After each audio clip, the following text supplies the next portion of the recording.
We gon' separate live from jazz.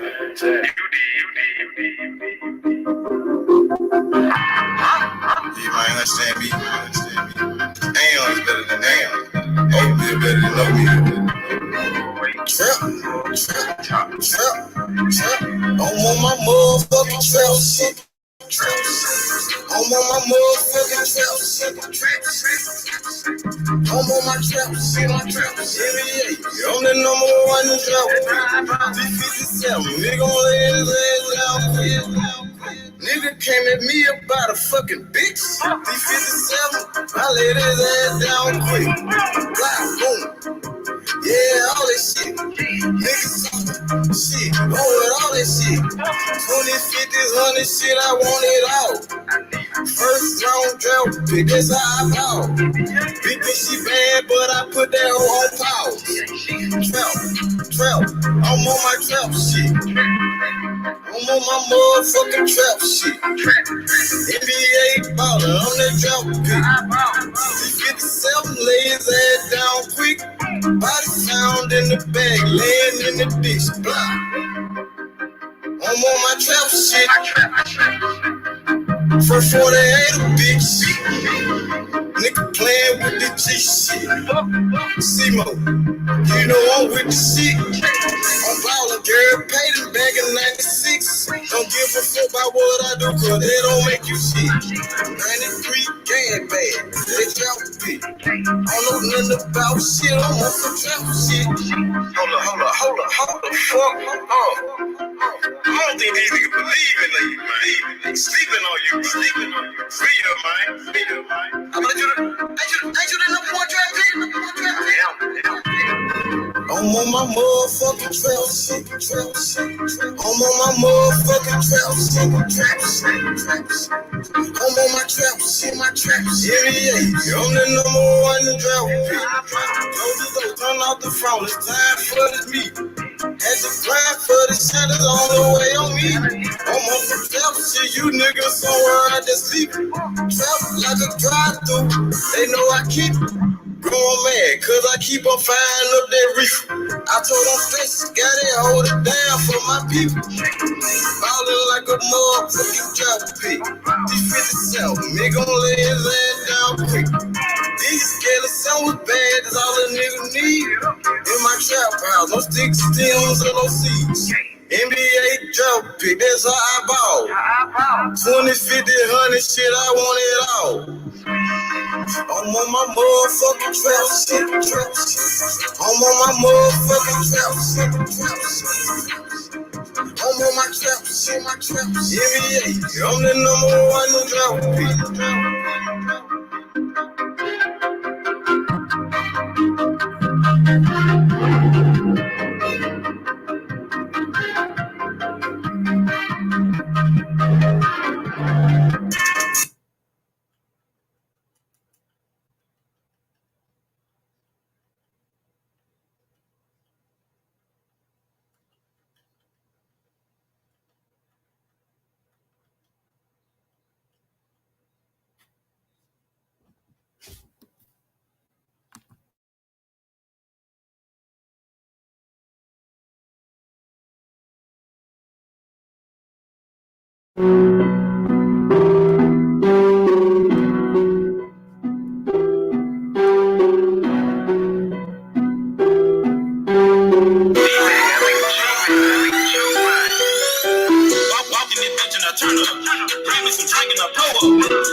I'm in the streets, I run door. I walk in this bitch and I turn up. I walk in this bitch and I turn up. I walk in this bitch and I turn up. I burn up the cushion, I'ma burn up. I'm in the streets, I run door. Speeding so fast I can't slow up. Grab me some drink and I pull up. I'm in the streets, I run door. I walk in this bitch and I look like a lick. Nigga, that cause I just went hit a lick. I just ran out with some bells of this shit. Down all that touch and I blew it on keys. Look at me, bitch, I just know I'm the shit. Shooter like Rambo, came from the bando. Free like bankroll, IP bankroll. I'm in the street like the plate that I can't go. I walk in this bitch with a silly way. I walk out this bitch and hop in the day. I blow out this shit like a silly bang. I'm trying to give me a ditty bang. I'm trying to give me a ditty bang. Round, selling plenty. I done ran up plenty cash. I just rolled up a zipper gang. Run up. Pop me some beats and I turn up. My brother can keep up with time. Pop on a nigga for dropping the dime. Rack Ben Frank's on my mind. I'm in the streets on my grind. I gotta sleep with that eye. Oh, the streets came inside. Walking this bitch and I turn up. Bring me some drink and I pour up. I'm in the streets, I run door up. Speeding so fast I can't slow up. Speeding so fast I can't slow up. Speeding so fast I can't slow up. I spin it so fast I can't slow up. I'm in the streets, I run door up. I walk in this bitch and I turn up. I walk in this bitch and I turn up. I walk in this bitch and I turn up. I burn up the cushion, I burn up. I'm in the streets, I run door up. Speeding so fast I can't slow up. Grab me some drink and I pour up. I'm in the streets, I run door up. I'm a rich trap, I do what I want. I'm a rich street nigga, came out the corner. I live a life that these big nigga run. Pro medicine, I don't sip up a rum. Bell for bell, I don't watch it for 12. I turn it on scale, let them up jail. Fuck on the L and make fuck on the L. In the big cat mouth, check on my bell. Then turn to 20, 20, turn to 50. Rocket designer looking like a brick. I'm from the hood and now My niggas get it. If it about money, 6 figures, I'm with it. run through your hood and I'm serving you. Yeah. Place up a order, I'm coming to serve. I'm in the streets, I try jumping like her. Young mother oven, man, hold up, free smart. Real street nigga from the brick. Fuck all these hoes, I can't beat out a bitch. Ride with a pound and a skeleton nigga. I'm in the junk, I keep me a stick. I got a trap and I don't pay the rent. Double cup, I'm getting big. Rolling up backwood Behind 10. Walking this bitch and I turn up. Bring me some drink and I Pull up. I'm in the streets, I run door up. Yeah. Speeding so fast I can't slow up. Speeding so fast I can't slow up.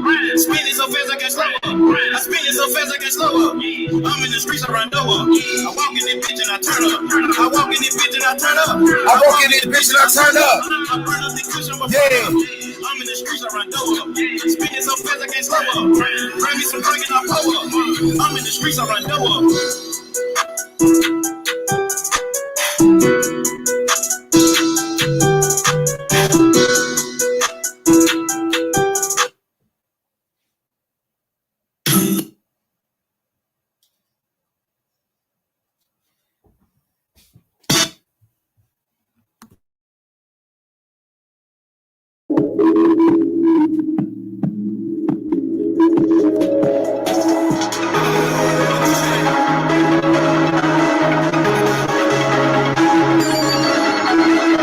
I'm chasing these meals, I'm chasing these meals, I'm chasing these meals. And I live like the rap niggas already. I ain't even never had a deal. I'ma take care of the bills, I'ma crack me a seal while chasing these meals. Look how a nigga live. Street nigga, what it is. What it is, what it is, what it is. What it ain't, nigga, fuck what you think. I just pulled up a 8 out of pint. I'm a little nigga, but I got right. What it is, what it is, what it is. What it is, what it is, what it is. Y'all still in the trap, still in the field. Y'all live how I live, nigga, what it is. About to go copy your face. I'm at that bitch and design that play. I done ran up me a check. And I still pay the same set. You still with the same nigga, yeah, what it is. What it is. I was a nigga about the whole field. I was 18, nigga, with my own crib. I was 19 when I went and did time. All that fuck shit, nigga, I ain't got time. You me a bitch, nigga, about mine. And I shine on over without trying. And I smash that pussy without mine. But the cop comes so what it ain't mine. Your mouth low, niggas will drop down. I'm a young man, nigga, like John Gotti. He say shit, nigga, you ain't call about it. Yeah, fuck out the baby, I live for the shit. I'm getting to the money, I just got a feel for the shit. Yeah, better believe you gon' eat. Nigga, I'm talking about a feet. I want a meal like me. I done been there about a week. I'm chasing these meals, I'm chasing these meals, I'm chasing these meals. And I live like the rap niggas already. I ain't even never had a deal. I'ma take care of the bills, I'ma crack me a seal while chasing these meals. Look how a nigga live. Street nigga, what it is. What it is, what it is, what it is. What it ain't, nigga, fuck what you think. I just pulled up a 8 out of pint. I'm a little nigga, but I got right. What it is, what it is, what it is. What it is, what it is, what it is. Still in the trap, still in the field. Yeah, how I live, nigga, what it is. What it is, nigga, what it is. I've been having money, no deal. Say you gotta pay the ass for sale. No seal, nigga, no deal. Street nigga in the streets for real. Stacking please, gotta pay the bill. All these jackets, all these Franklin, blue cheese and the green deal. I've been giving real hitters deal. Get your key before it happen me. You grown now, I'm your pappy still. That fuck shit to get your mammy tree. Hell start motherfucker. Tell your heart motherfucker. Heard shit, dick sucker. You a bitch in your sucker. No deal, I ain't coming through. Street saying hard, dropping please. They want that real shit, all that fake shit. I can't deal with them copping people. Money with me, I support the real. You shooting shots like the porter team. When he was on, I supported him. I took the streets back, now I don't see him. I'm chasing these meals, I'm chasing these meals, I'm chasing these meals. And I live like the rap niggas already. I ain't even never had a deal. I'ma take care Look how nigga live. Street nigga, what it is.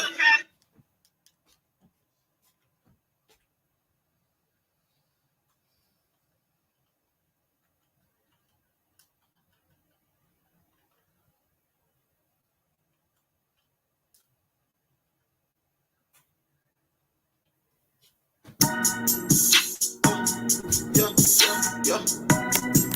Shut up.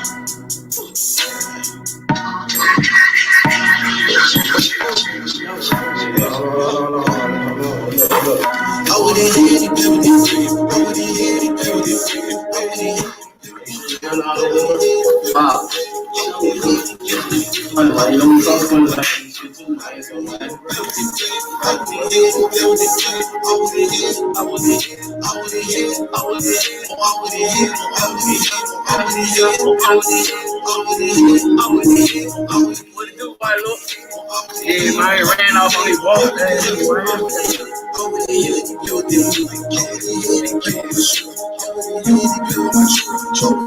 She's an intruder. I'm whipping it for her, ain't talking no you. I keep that chrome, ain't talking about you. You play that then I'm acting like I never knew. I hate to say it, but I'm on the field. Last night, man, it seems like y'all real. Come through your blood, they love me some shots. Thought it was dead, but we in the wheel. Choppers on deck, and we shoot the kill. I thought they were better fucking off my hip. These niggas I killed, no got no got. I'm the fed, then we make it real. Raising pig to my nigga, I'ma hold it down to the end of my life. Do what it take to get us on.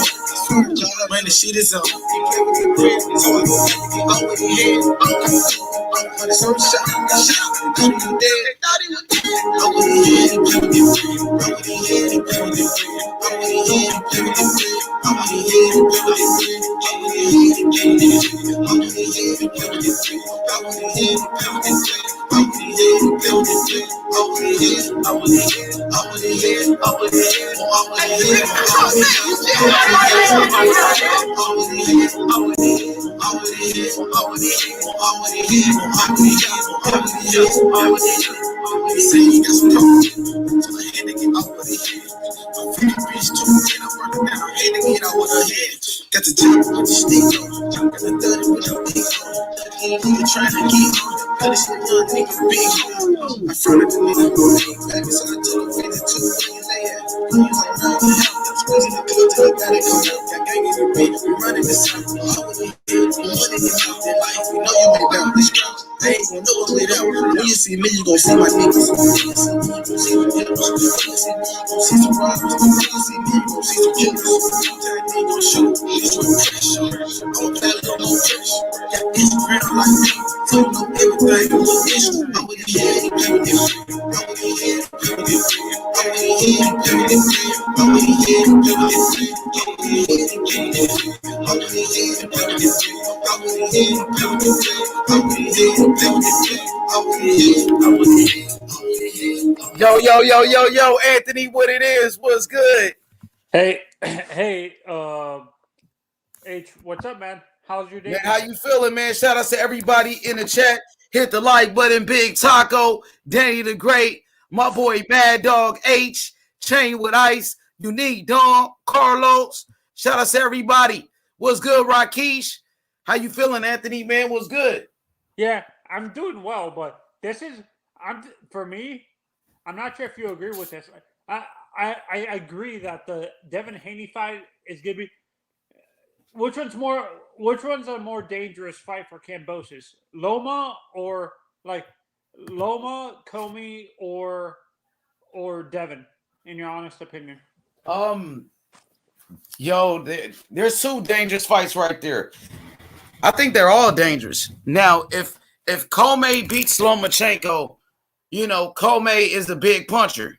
One thing about Richard Comey, he's one of the biggest punchers in the lightweight division. He's known for having a devastating right hand. So they're all dangerous fights.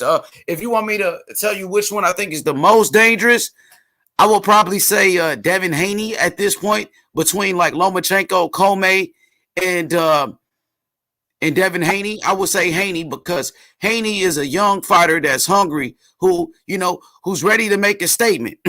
Devin Haney, his speed, athleticism, his youth, and then, his height, the height of a Devin Haney to go with the skills and the speed.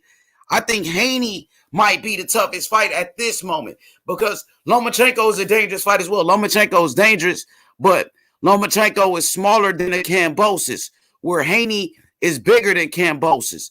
Haney's big with skills. So I think they're, all dangerous fights. Lomachenko, very skilled boxer, one of the best. I respect Lomachenko. He's pound for pound. Underrated power. Underrated power as well. Lomachenko does have power. He got pop. He does have pop behind his punches. So Lomachenko has power. I think they're all dangerous, but the youth. In terms of the style, I'm talking about, you guys always use the term styles makes fights. Yeah, that's true. Which style is more would be more of a challenge for I would say Haney. Yeah, that's what I'm trying to say. Devin Haney, because see, like Lomachenko will be a challenge, but if you compare Loma to Haney, right? Loma is 5'6". Loma is naturally a smaller guy. He started off at 122 pounds. Now, Lomachenko and Devin Haney, you compare the two. Devin Haney's 5'9", long arms, 71-inch reach. Lomachenko about a 67-inch reach. I would say Haney because the athleticism of a Devin Haney to go with the speed and the boxing IQ, I would say Haney might be a tougher challenge. Now, George Kambosos, he just beat Teofimo Lopez, the man that beat Vasily Lomachenko, right? That's exactly what George Kambosos said. They asked him, like, who do you want next? They asked him about Loma, and he said, well, I just beat Teofimo, the man that beat Loma. So he said, I would rather fight against Devin Haney or Tank Davis, So speaking of Tank Davis, by the way, that Tank Davis just relinquished his WBA regular belt at 135. I believe the WBA, they're about to order Tank Davis versus George Kambosos. From what I'm hearing, the WBA, they're about to mandate Tank Davis fight against George Kambosos. What do you think about that? Okay, that's confusing. If he relinquished the title, when I hear that, when I automatically assume he's moving up permanently to 140. No, I'm thinking Tank Davis is going to fight against Kambosos. The WBA, I believe they trying to order this fight. What's your thought? I got the article. That's what I'm wondering. You said he just relinquished the title, so that's what confuses me. When you say that, I'm assuming he's automatically just moving up to 140 and stuff like that, because that's what fighters normally do when they want to move up a weight division. They relinquish the title that they have in the lighter division so they can permanently move up to the division that they have the other title in and stuff like that. So I'm about to pull up this new article that's just been released today. The WBA, Tank Davis, it looks like Tank about to get a fight with fucking Kambosos. Yeah, that's what the reports are saying. Okay. I don't know how true it is, but we could take a look at the article right here. I got it. I'm pull up the picture, my brother. I can't see it. Okay, I got you. I'm finna do it right now. I got you, bro. Shout out to my brother Anthony, man. How you been doing, by the way, Anthony? Yeah, I've been spending time with family. That's why you haven't seen me up. I was at the theme parks this weekend. I couldn't watch. I watched some of the highlights when I got home on Sunday for the fight with Haney and what's his name? Crap. JoJo. Yeah, JoJo. And for me, I understand he won the fight, but I'm not sure if I'm just being too critical of the way he won the fight.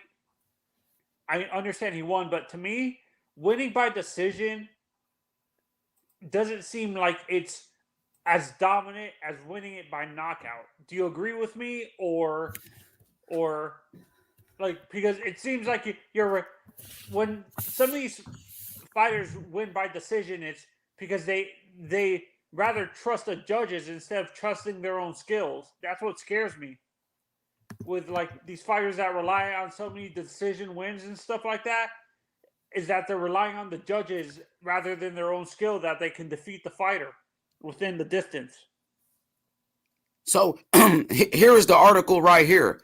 Gervonta Davis has vacated his WBA super lightweight title to set up a potential fight with George Kambosos Jr. So Tank Davis has vacated his belt at 140 pounds. His WBA regular belt at 140. He vacated his belt. Yeah, so this is Gervonta Davis has vacated his WBA super lightweight title to set up a potential fight with George Kambosos. What do you think about that? Yeah. Wait, could we see where this article is coming from? If it's a reliable source? Let me see. Give me a second. Let me try to pull it up. But yeah, man, they said Tank is looking at a fight with Kambosos. Who do you favor in that fight, Tank or Kambosos? I would say Tank because of the power, but the way he was struggling with Isaac Pitbull is kind of scary.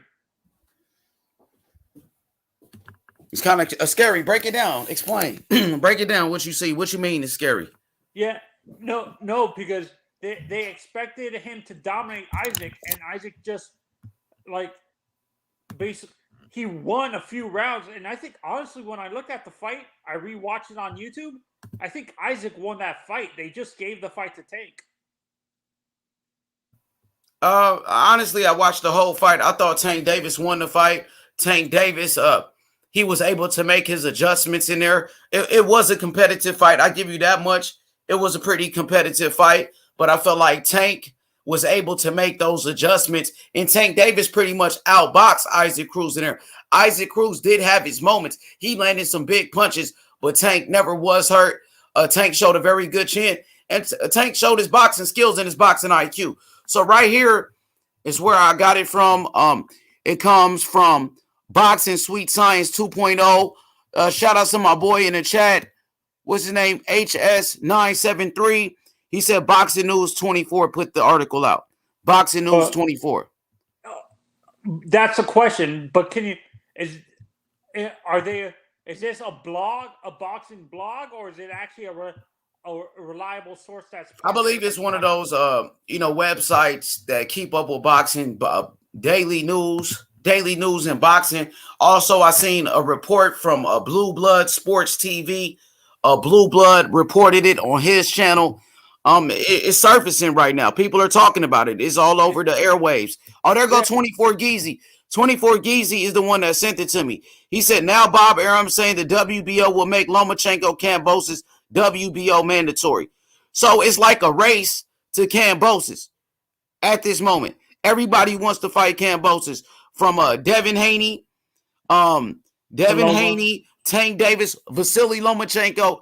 Everybody wants to fight Kambosos. At the end of the day, it's up to Kambosos. The sanctioning bodies, they can order a fight. But Kambosos, he called the shots at this time. What do you have to say about that? Yeah, I agree with you. And for me, I disagree with you that Haney's more of a dangerous fight in terms of the boxing style. I think Loma, with his experience and pedigree, and to an extent, I think Loma, to me, is a better overall boxer than Devin, to be honest. And why you say that? His experience? What is it? Experience and the competition, the competition that he faced throughout his career and stuff like that. So here's the article. This is the official article. He just dropped the link to it in the chat. Shout out to 24 Geezy. Michael Benson, one of the top reporters in boxing. Okay, so he's talking about it right there. That's what Kambosos and Lomachenko, where Lomachenko will be the mandatory to face a Kambosos. Man, there's so many guys that want to fight Kambosos. MMA champ, how are you doing, sir? Yo, what's going on? H Money. How you doing, my brother? I played 2 basketball games back to back, um, junior varsity and varsity. I'm a little tired, but what's going on? What's the topic, man? Talking about Devin Haney, Kambosos, Tank Davis, Kambosos. What's going to be next? What do you think is going to be next in your heart for Kambosos? Is it a fight with Devin Haney? Is it a fight with Lomachenko, the WBO?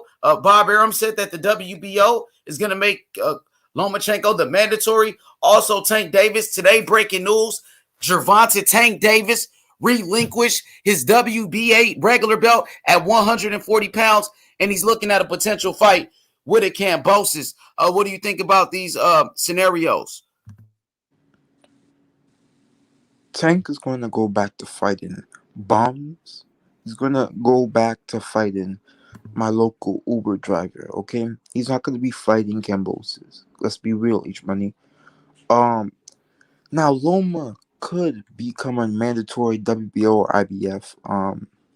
So that fight with Kambosos could really happen.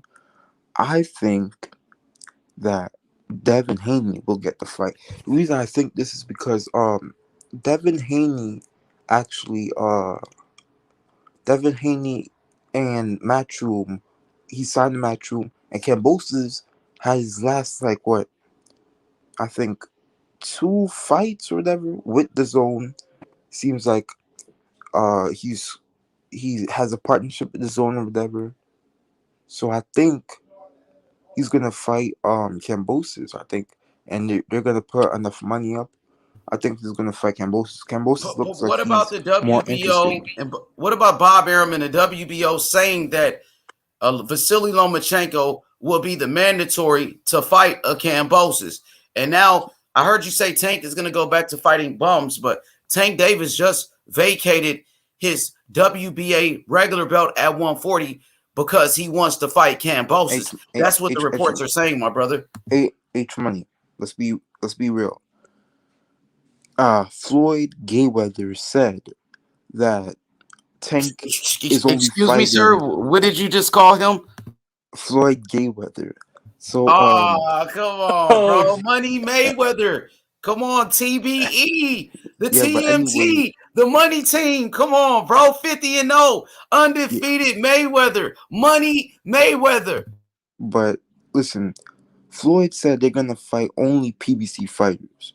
Okay, so that really gets it out the way.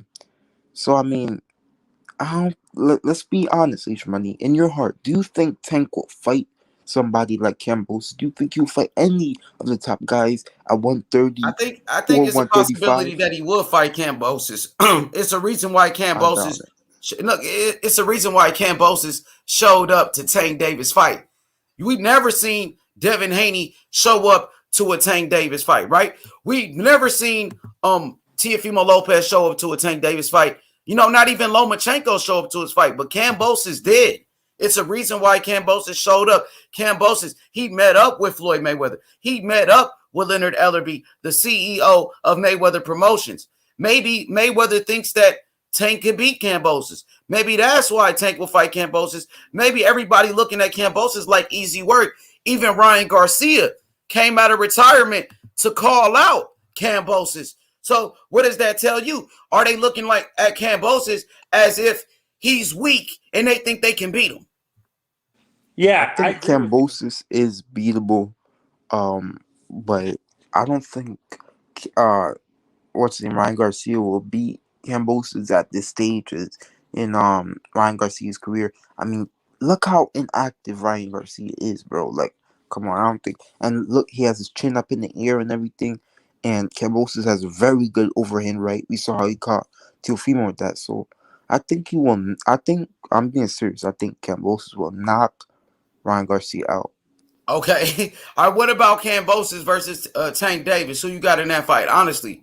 Kambosis versus Tank Davis. Like we saw Giovanni Stank Davis in his fight with Isaac Cruz.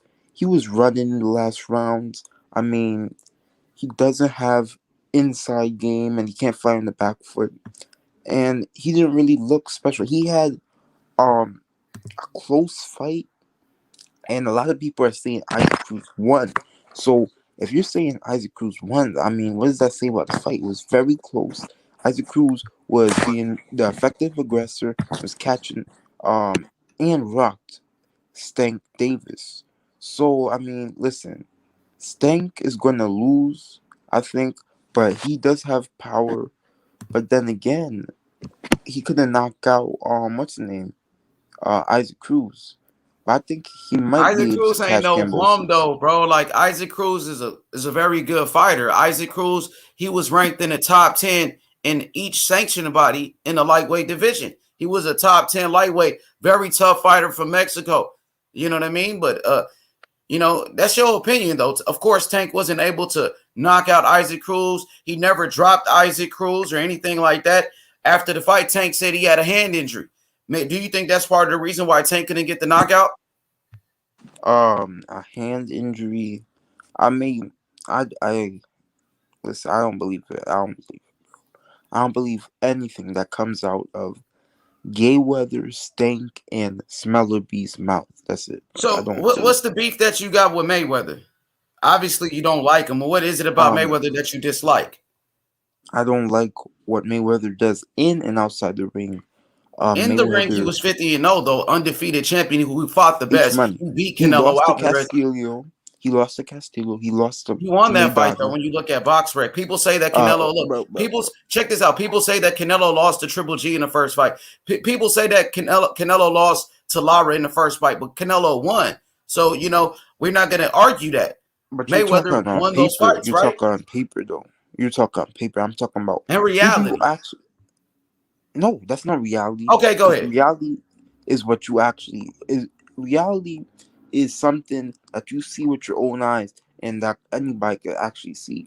So, and listen, I really think judges, that's their opinion. So, is it really like a factual like thing? Because the judges, that's their opinion. We all have opinions at the end of the day.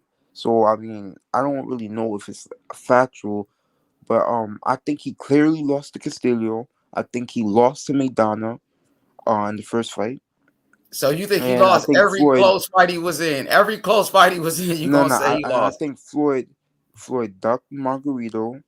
I mean, and a couple other fighters. Come on, I man. mean, You and talking about Floyd, Margarito that got beat by Shane Mosley, and then bro. Mayweather beat Shane Mosley's ass? Are you Listen, joking?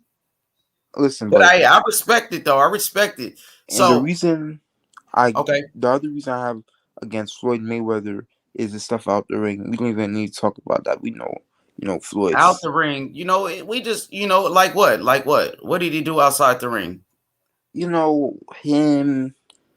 H1, you get what I'm saying. You know Yeah, what he I does get out what you're saying, but outside the ring, Floyd Mayweather, he actually paid for the funeral of George George Floyd. Floyd. Outside the ring, Floyd Mayweather, he paid for the funeral of George Floyd. He paid for the funeral of Diego Corrales and Gennaro Hernandez. So Floyd Mayweather does do some good things behind the scenes that people don't talk about. I understand like some of his behaviors, you don't like it. I know he got locked up before for whatever reason with his baby mom. Floyd Mayweather, of course, being flashy, throwing up the money. I'm talking about his jewelry and his cars. Maybe that's what you dislike. I'm not sure. What is it? Also him, like, always, he always has to talk about himself. Even when, like, in the press conference with Tank or whatever, he always talked about himself. He always talked about his career. And you saw how he's hating on Canelo and stuff like that. He literally he's obsessed with Canelo, bro. Every time he has to bring up Canelo, man. Like, he's jealous of Canelo. So I think, Did he? I him. mean, I love Canelo. Canelo's number one pound for pound. I think Canelo's the best fighter in the world, but Mayweather did beat Canelo. He did. Yeah, but And there's a Canelo was rivalry there. It's a rivalry. Canelo. Floyd, go ahead. I don't rate the Canelo win because Canelo was like How? 23 and he was weight trained. So I mean, come on, bro. How you don't rate the Canelo win when Canelo was already a unified champion at that time, and Floyd Mayweather was he was close to 40 years old, and he was still able to beat a young lion, and Canelo. Remember, Canelo he already beat Shane Mosley. He beat undefeated champion Austin Trout. Canelo, he beat Kermit Cintron. Canelo beat fighters like what's his name? Jose Cito Lopez. He knocked out the very tough fighter from Argentina, the dude that beat Zab Judah. What's his name? Canelo knocked him out with one punch. Oh boy from Argentina. What was that motherfucking name? Carlos Baldomir, right? He knocked out Carlos Baldomir. So Canelo was already a unified champion, my brother. We can't use age as an excuse. If that's the case, Mayweather was close to 40 and he still won that fight. You hear me? Yeah, I understand. And I understand what you're saying, H Money. But we always have our opinions at the end of the day, you know. It sounds like But you don't like Mayweather. Like you honestly, do you dislike him? Is something that Mayweather did, that you don't like. A lot of people don't like Mayweather, and I can't knock you for that. You know what I mean? Yeah, man. But what do you think, of Loma and Kome? It's coming up it's fight week actually. It's coming up this Saturday. He also is in the lightweight division. Kome, he's a contender. Lomachenko, both contenders, and both all rated in all of the sanctioning bodies. I mean, Loma, former 3-belt champion, 3-weight champion, and pound for pound. So, what do you think about this fight, H Money? And will this fight get him a mandatory in any of sanctioning bodies? Go ahead, H. Yeah, absolutely. I think this is a very good fight. You got two former champions meeting up in the lightweight division. Two top 5 lightweights. Lomachenko's considered to be one of the best lightweights in the world. Lomachenko, I believe he's he might be a top three lightweight because Kambosos is number 1. Devin Haney is number 2. Lomachenko's number 3. Or some people got Lomachenko as the number 2 lightweight. Some people feel like Lomachenko is still above Devin Haney in a lightweight division. You got Richard Comey, a former world champion. Richard Comey, former lightweight champion, who's a top 5 lightweight. Richard Comey still in the top 5. I think this is a very good fight between two former champions, two top 5 lightweights. Skills versus power. Lomachenko, who's known for being a great technician in the ring. Lomachenko, some of the best footwork in the history of boxing. Lomachenko, defensively, some of the best defense you will see in boxing. Lomachenko, his IQ, his toughness, the speed, the power of Lomachenko was on full display in his last fight against Nakatani when Lomachenko was able to knock out Nakatani, the first man to finish and stop Nakatani. I think it's a very good fight. Right now, I'm leaning towards Lomachenko. I think Lomachenko can win the fight by unanimous decision. But it's possible that Lomachenko can stop Richard Comey. Richard Comey is a very big puncher. I know Richard Comey has one of the biggest right hands in boxing. Richard Comey coming off a very big win against Jackson Marinez. When Richard Comey knocked out Jackson Marinez, a lot of people thought Jackson Marinez beat Rolly. Jackson Marinez was a very slick boxer who had very good skills. And Jackson Marinez was able to outbox Rolly. A lot of people thought Marinez won that fight. And what happened? Richard Comey knocked out Jackson Marinez in devastating fashion, destroyed Jackson Marinez. Richard Comey is hungry. Richard Comey is trying to put himself in position to get another title shot. What better way to get a title shot or deserve a title shot, by beating Vasily Lomachenko? That's a very good way to put yourself back in a hunt. If Richard Comey beats Vasily Lomachenko, maybe we will be talking about Richard Comey versus George Kambosos. This is a must-win fight for both of these fighters. Vasily Lomachenko, he's about 34 years old now. Vasily Lomachenko, he's in a must-win situation. If he's able to beat Richard Comey, it's possible that he will get a shot at George Kambosos. That might be the fight to make. Shout out to my boy Bon Kui. He said because of Mayweather, all the fighters care more about being undefeated than fighting the best fighters. I mean, is it Mayweather's fault, really? Mayweather really, he took those challenges. Mayweather, he fought the best. Mayweather, he fought against Canelo. Mayweather could have lost that fight. Was Mayweather really protecting his own when he fought against a killer like a Canelo Alvarez? No. Floyd Mayweather, he took chances. Floyd Mayweather, he fought against Diego Corrales when Diego Corrales was the boogeyman, when Diego Corrales was knocking everybody out. Floyd Mayweather fought against Diego Corrales in his prime. Floyd Mayweather moved up to 135 in his first fight in the lightweight division. He fought for a world title. When Floyd Mayweather moved up to lightweight from 130, Floyd Mayweather moved up from 130 to 135. Floyd Mayweather, his first fight at 135 was against Jose Luis Castillo, the motherfucking champion. So Floyd Mayweather been fighting the best. Let's put some respect on his name, homie. It's a reason why every fighter coming up in the game, now they trying to fight like Floyd Mayweather, using the Mayweather style with the shoulder roll. Teofimo Lopez, he used the shoulder roll because of Mayweather, because of Mayweather's greatness. They want to be like Mayweather. It's no different than when Kobe Bryant, he tried to play like Michael Jordan. Kobe Bryant tried to use all the Michael Jordan moves. Now you got the young generation of fighters, they all trying to fight like Floyd Mayweather, using the shoulder roll. You got Devin Haney doing it. You know what I'm saying? Devin Haney using the Mayweather style.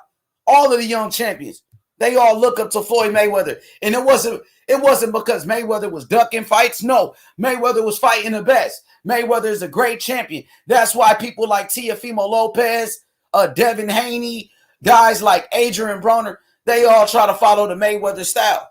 You know what I'm saying? It wasn't because Mayweather was protecting his own. Hell nah. It's because Mayweather, you know what I'm saying, was fighting the best. That's why Mayweather is recognized one of the greatest champions of all time. You know what I mean? And right now, Floyd Mayweather is a great promoter. You can't deny it. Floyd Mayweather, he took a fighter that nobody has ever heard of, a fighter that we never knew, Tank Davis, and made Tank Davis a star. Nobody ever heard of Tank Davis. Nobody knew who the fuck Tank Davis was. Floyd Mayweather took Tank Davis from nothing and made him one of the biggest stars in boxing. So you got to give Floyd Mayweather his credit as a fucking promoter because he made a star in Tank Davis. My boy Pound for Pound King said these guys have just realized how valuable it is to keep your O as long as possible. But that's up to the fighter. You have to put yourself in dangerous fights to get respect. And Floyd Mayweather did put himself in dangerous fights. He put himself in dangerous fights against Canelo Alvarez. He put himself in a dangerous fight against Manny Pacquiao. He put himself in a very dangerous fight against Diego Corrales. When Mayweather fought against Diego Corrales, people thought Diego Corrales was going to knock out Floyd Mayweather. That's what a lot of people thought. And guess what? Floyd Mayweather, he knocked out Diego Corrales, bro. You got to give Mayweather his credit for those type of fights right there. The boxing historian in the building. How are you doing, my brother? Oh, man. Must have cooked this fucking faggot ass nigga, man. Go ahead, cook. Who you going to cook? No, I'm going to do it on my own platform, man. I just came off of this nigga's platform. Who? Go ahead. Speak on it. Speak on it. You know this dude, you know this clown, BFTV? Go ahead. Express yourself. Have you heard of this dude, BFTV? Yeah, LDBC member, yes. Yeah, man, this nigga, man. You must have got into it with him. You was on his channel? What happened? Yeah, I was just on his goddamn channel just a second ago, man. This motherfucker. You was on his panel too? Like, yeah, you had a debate with him? Yeah, man, about the whole Bud thing, man, because he was hating on Bud. And this nigga, this goofy ass nigga, man, is trying to sit up here and say that Bud was ducking Spence because he came up from 147. And because he was the undisputed champion, he had the option to fight the WBA champion or the IBF WBA champion who was Spence at the time, or the IBF champion who was Jeff Horn at the time. And basically, I just answered, and I was like, bro, I was basically saying, you know, look, Jeff Horn was the easiest fight to make because they're on which network? ESPN. Top rank, right? They were on top rank at the time. So how could you sit up here and say that he was ducked Spence and he didn't want no fight, none of the fights with Spence when the WBA championship was available, when he already had mandatories lined up. And that was a big fight for Terrence Crawford at that time. Terrence Crawford was the WBO champion when he moved up. He got an automatic title shot, I believe, with the WBO. Now, Jeff Horn at that time, Jeff Horn just beat Manny Pacquiao. Jeff Horn was a superstar in Australia. You know what I mean? So you can't knock Terrence Crawford for fighting Horn. He fought for a world title. And Spence wasn't even trying to fight him at that time anyway. That's what I'm saying. Like, I mean, and then here's the thing, though, about the 60-40, right? He brought out, I told him, look, Bud said the fight's never gonna happen because of the 80-20 thing, and the excuse was people were talking shit to his wife, and he said if these people fuck around, it's gonna be 80-20 on the ass, right? Is that how it went? Something like that? I don't know. I think, to be honest, Earl was probably trolling. Like, you don't make fights by talking shit on social media, talking about I give you 80%. That's not how you make a fucking fight, bro. If you want to talk numbers, you want to talk business. Meet up, negotiate, sit down like fucking bosses and make a fucking fight happen. I don't know why he said that. I think he was just talking and shit, just probably trolling. That's what I'm saying, right? So my thing is, right, here it is. You want to sit up here and make that claim, right, about the Errol Spence. Oh, that even before the 64, even before that, right? He's trying to say that Bud said something about 60-40, and Bud was like, "Oh, the fight ain't gonna be made." But at that time, if you're talking about who was neck and neck, they both were neck and neck, bro. You know what I'm saying, in terms of popularity and who in prestige at the time, and really could say that Terrence Crawford did more. And if you're talking about pay-per-view numbers, all right, now Terrence Crawford, he was on pay-per-view with Sean Porter, right? Because he was fighting on these networks, where with ESPN and whatnot. So the thing is, question would have to be, okay, Terrence Crawford fought, and he fought for 190, and he fought Sean Porter, and he made 190,000 in this climate that we're in. Basically, we're in the time period of COVID. There ain't as many jobs. I mean, there's jobs available. Ain't too many people working, and we understand there's an economic climate that's different now than there was in 2019 when Sean Porter and Errol Spence fought. Right? That's a fact, right? 2019 people were still getting their fucking money. So there's a more in his now, and he booted me out before when I said that, right? He tried to make the claim, well, motherfucker, everybody's out in their house. So they're in their house. So of course they're going to be here. Of course they're going to be in that. Of course, there's more incentive to go out and buy the fight in the house. And I'm like, well, wait a second, bro. How the fuck, bro? Motherfuckers will buy fights if they have money. Cats don't have money like that, bro. And not even the app. The app fucked that shit up. A lot of motherfuckers didn't. Bro, nigga, you know how much money they were trying to charge a nigga for the app, bro? Plus the fight? Yeah. Bro, like they was trying to charge like 120 niggas on my side. Out here, they was gonna try to charge me, nigga, $127, bro, just for the fight. And really? And to subscribe, bro. Like, nigga, it was like they're forcing niggas to subscribe, bro. Like you have to subscribe to ESPN, to ESPN and shit. I'm like, nigga, I love Bud, but nigga, I ain't finna spend $127 on you though, nigga, my nigga, shit. So, you know what I mean? That's one of the reasons why I didn't get the fight. You know what I'm saying? But that's what I'm saying. But like bro, you can't argue with cuz you talking about BFTV? Yeah, this fucking fact. This fucking bro, bitch ass. Bro, he's a clown. He's a clown. He's an Errol Spence captain, save a hoe. But then this nigga in one face, he try to say, "Oh, Bud Crawford need to fight somebody." Then he fight Cal Brook, he fight Porter. He's still bagging him and talking shit about him. You know what I'm saying? Like the nigga. Then he gonna start to say, "Oh, Porter was winning the fight, nigga. Porter was winning in an Errol Spence fight too, my nigga." So it's like, bro, that nigga, and then them niggas want to talk about old shit. Oh, when Bud was at 140, he could have moved up, and nigga, fuck all that, nigga. Let's talk about right now, my nigga. Like, nigga, let's talk about right now, bro. Like, stop bringing up old shit and 60-40 and all that shit. Nobody negotiated a 60-40. There has never been a negotiation over Twitter or YouTube, bro. None of them niggas sat down. Just because a nigga say some shit doesn't mean nothing, bro. Nigga, it's when the actions and when they sit down and start handling the business, bro. All this internet shit, bro, was just for clout, bro. That nigga just chase for clout, bro. That nigga talk about niggas and bag on niggas for clout, bro. This is how to get Boy clout. ass nigga, man. And then and it's funny though because he acting like he has points though. It's like, man, this nigga, bro. Because that nigga so I'm gonna tell you this. Nigga, you remember when Earl Spence got caught kissing and shit, right? Yeah. You know what I'm saying? The nigga, I said on Blood's channel, I had a thing on there. I was like, bro, nigga, shit, BFTB got to talk about Earl Spence now about kissing, because he always talk about Canelo and fucking Anthony Joshua and all this shit, and then that nigga want to start like saying little shit and shit like that. Like, I'm like, nigga, bro, you a bitch, bro. Like, I don't even go to that nigga shit no more. Also, you debated him before, Taco, on Blood shit. You said you did? I know. I'm asking, did you debate him on Blood shit? Nah, I didn't debate him. I just sent the message because Blood was speaking on it, and I just commented on the shit. You feel me?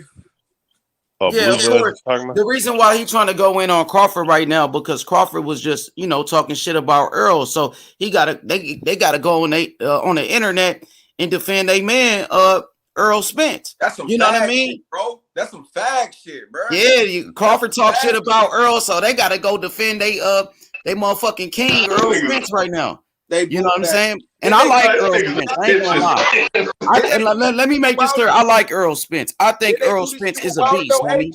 Then they do this shit with Wilder, and what happened? So now they're gonna try to do that same shit with Earl Spence, and then what's gonna happen? And they're gonna fuck around and get his shit knocked off. Nigga, I'm gonna steal an Earl Spence fans, nigga. Strap season till I die. Nigga, nobody trying to hear that shit, bro. And then they're gonna jump on Devin Haney's bandwagon. They did. They already did that. They're already on the Devin Haney bandwagon because first they was fucking with Gary Russell. When Gary Russell and Devin Haney was going at it, they was with Gary Russell. They was supporting Gary Russell. But Gary Russell ain't fought in for ages. So they hopped on the Haney bandwagon. Bill Haney, recruited them. You know what I mean? And Bill Haney getting his promotion. They promoting Devin Haney. So that's exactly what Bill Haney's looking for. He want people to promote his son. And that's what they doing. That's just some stupid ass shit, bro. Them niggas, we all about black this, black that, and the racism and black boxing. But then it seemed like you niggas being that dumbass racist to your own fucking people, nigga. A fighter that ain't never did nothing wrong. Don't be drinking, nigga. Don't be getting into car crashes, nigga. Haven't had no eye injuries, nigga. Haven't had none of that shit. Ain't kissing niggas on the thing. None of that shit, bro. ain't hopping on TV drunk and shit, talking hella nonsense and shit. None of that shit, bro.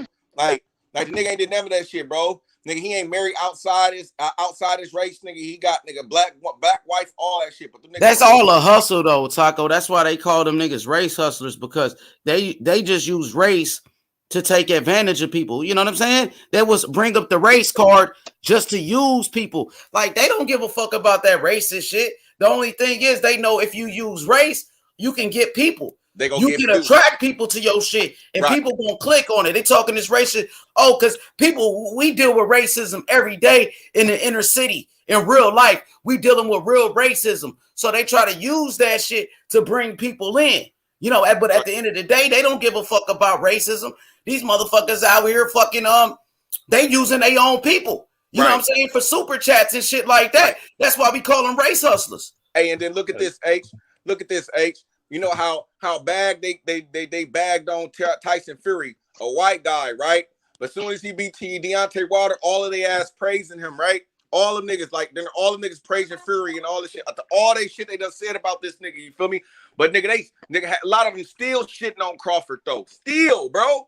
Like, nigga, your own brother, nigga. Instead of them niggas be like, man, that was a good fight. He knocked out Porter. Some of these niggas is making excuses. Oh, Porter had 1 foot in, 1 foot out. Earl this, Earl that. Man, shut that old bitch ass shit up, that old soft ass shit up, bro. Like, real shit, bro. The niggas be straight hoes. The niggas, hey, and if you go and look, bro, they try to say Bud Crawford ain't popular, but if you go back and look back like a couple of months, bro, that's all they was doing was talking about Crawford. That's half of their views was about Crawford, bro. You know what I'm saying? Right. If they stop talking about Crawford, they views gonna go down. So nigga, when they see their views going down, they like nigga Crawford shit is the top topic. So we gonna run this shit. Oh yeah, they got to use Crawford name to build up Earl, because Earl ain't got really, Earl ain't got no opponents like that. Like, who else is left for Earl to fight? Now, Jerron Ennis' name is coming up in the game. Jerron Ennis, maybe they'll talk about Jerron Ennis soon, but right now to keep Earl relevant, they got to bring up Crawford. They got to put their names together. That's how you get views. You got to put them against each other. If they real fans of Earl Spence, they'll be like, Earl Spence, nigga, this nigga calling you a whole ass nigga. This nigga calling you out, nigga, bruh. Nigga, make this shit happen, bro. Like, instead of doing shit like that, oh, bro, he got to take 60-40, bro. He got to get the lion's share of the. Yeah, they being managers now. They counting pockets and shit. Niggas bro. And you know what's funny? Bro. You know what's funny? They say they not pocket watching, but you bring it up. Nigga, don't what you bringing it up for, bro?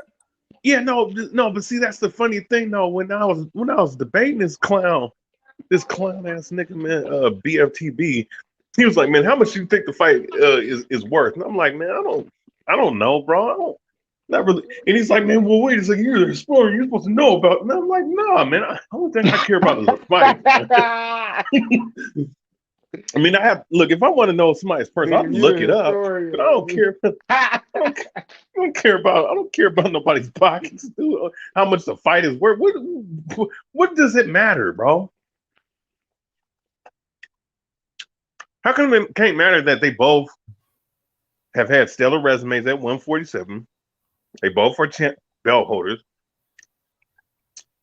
Crawford just beat the guy who last fought Errol Spence. They both beat him. Let's get it on. Yeah, Crawford knocked him out, though. That was the difference. Crawford was able to finish him off. Exactly.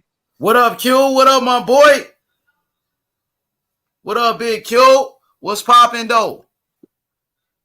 But yeah, I think Errol Spence is a phenomenal fighter, though, to be honest. Like, even though these guys, deride him, be fanboys for Earl. Me, I'm just a boxing fan. Earl Spence is a hell of a fighter, bro. I'm not gonna shit on Earl because I like Crawford. I let them shit on each other. Like, Crawford want to call Earl a hoe and all of that. That's cool. That's between them. But me, when I just break down the fights and I analyze each fighter, I think Earl Spence is a great fighter. I think Terrence Crawford is a great fighter.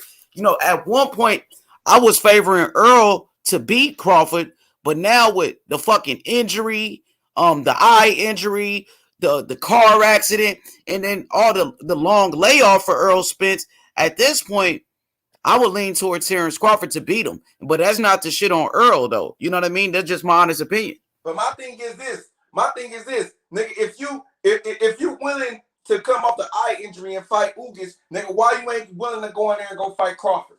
You know what I'm saying? So my thing is, nigga, if you don't even try to attempt, because nigga, you the A side, you the all the shit, nigga. So basically, nigga, y'all supposed to be sending Terrence Bud Crawford and shit to shit. Because y'all say he the A side, Terrence Crawford don't have nobody. He don't have no promotion. He don't have nobody. He don't got ties to nobody. Nigga, Al Heyman, nigga, Earl Spence, reach out to Al Heyman, tell him to call him. Or nigga, EJ could call Bud. Nigga, you feel me? He's a free agent. So it's no excuses for that nigga, bro. If you can't get to do the Ugas fight, nigga, see Bud about something there, nigga. Stop trying to cap for fucking Earl Spence, nigga. Tell that nigga to make the fight, bro. There's no excuses now. The nigga ain't no other side of the street, nigga. All this shit. Exactly. Nigga, Bud Crawford shouldn't have to come on the fucking internet and say I'm gonna take fucking 60-40 to please you motherfucking fans, bro. Real shit. Nigga, Earl Spence gotta be the man that he say he is. He say he the big fish. Then a big fish need to talk to the little fish to try to make the fucking fight. Nigga, bro, it shouldn't be Bud. Taco. Bud gotta go call Al. Why Bud gotta call Al Heyman? Nigga, you the motherfucking A side. Hey, and Taco, think of this though. Here's a funny part about this. Prior to the Terrence Crawford Sean Porter fight, Guess who said he would take the winner of the fight on social media or wherever it was from? Errol Spence, right? How come he hasn't said nothing since?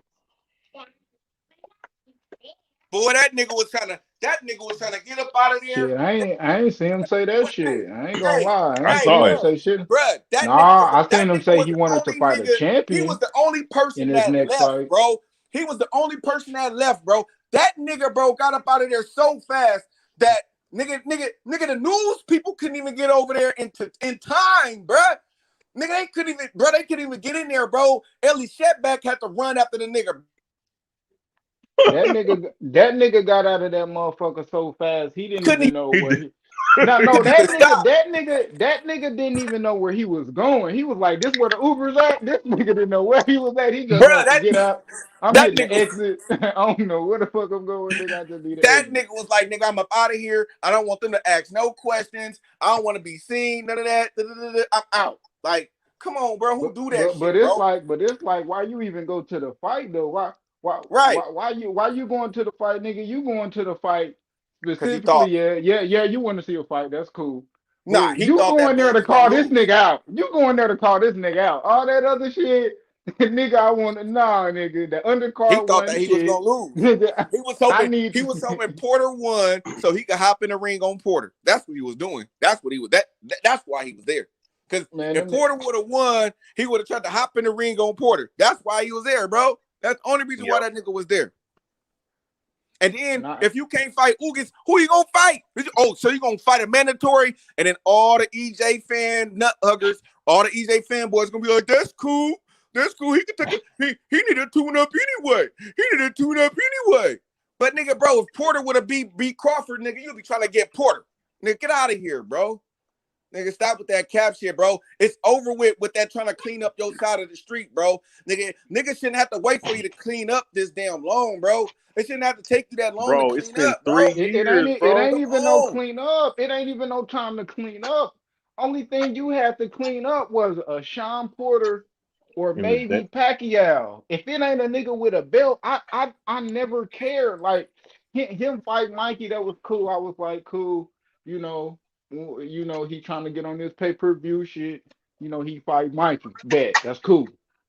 But if not a nigga with a belt, I don't even care. Like, I don't care. I don't right. care if you fight Danny.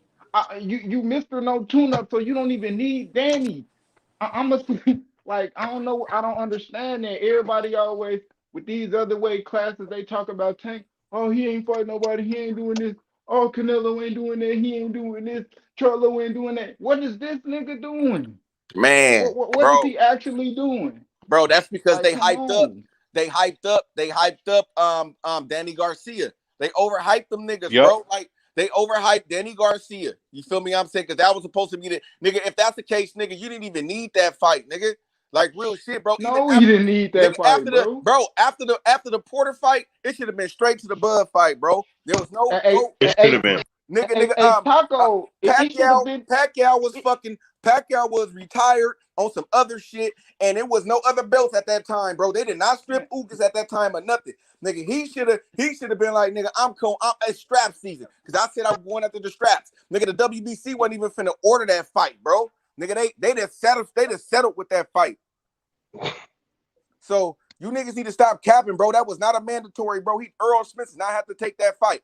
Just like nigga T.O. didn't have to take the motherfucking Kambosos fight, my nigga. So you niggas need to stop capping for this nigga, bro. This nigga fucking ducking, bro.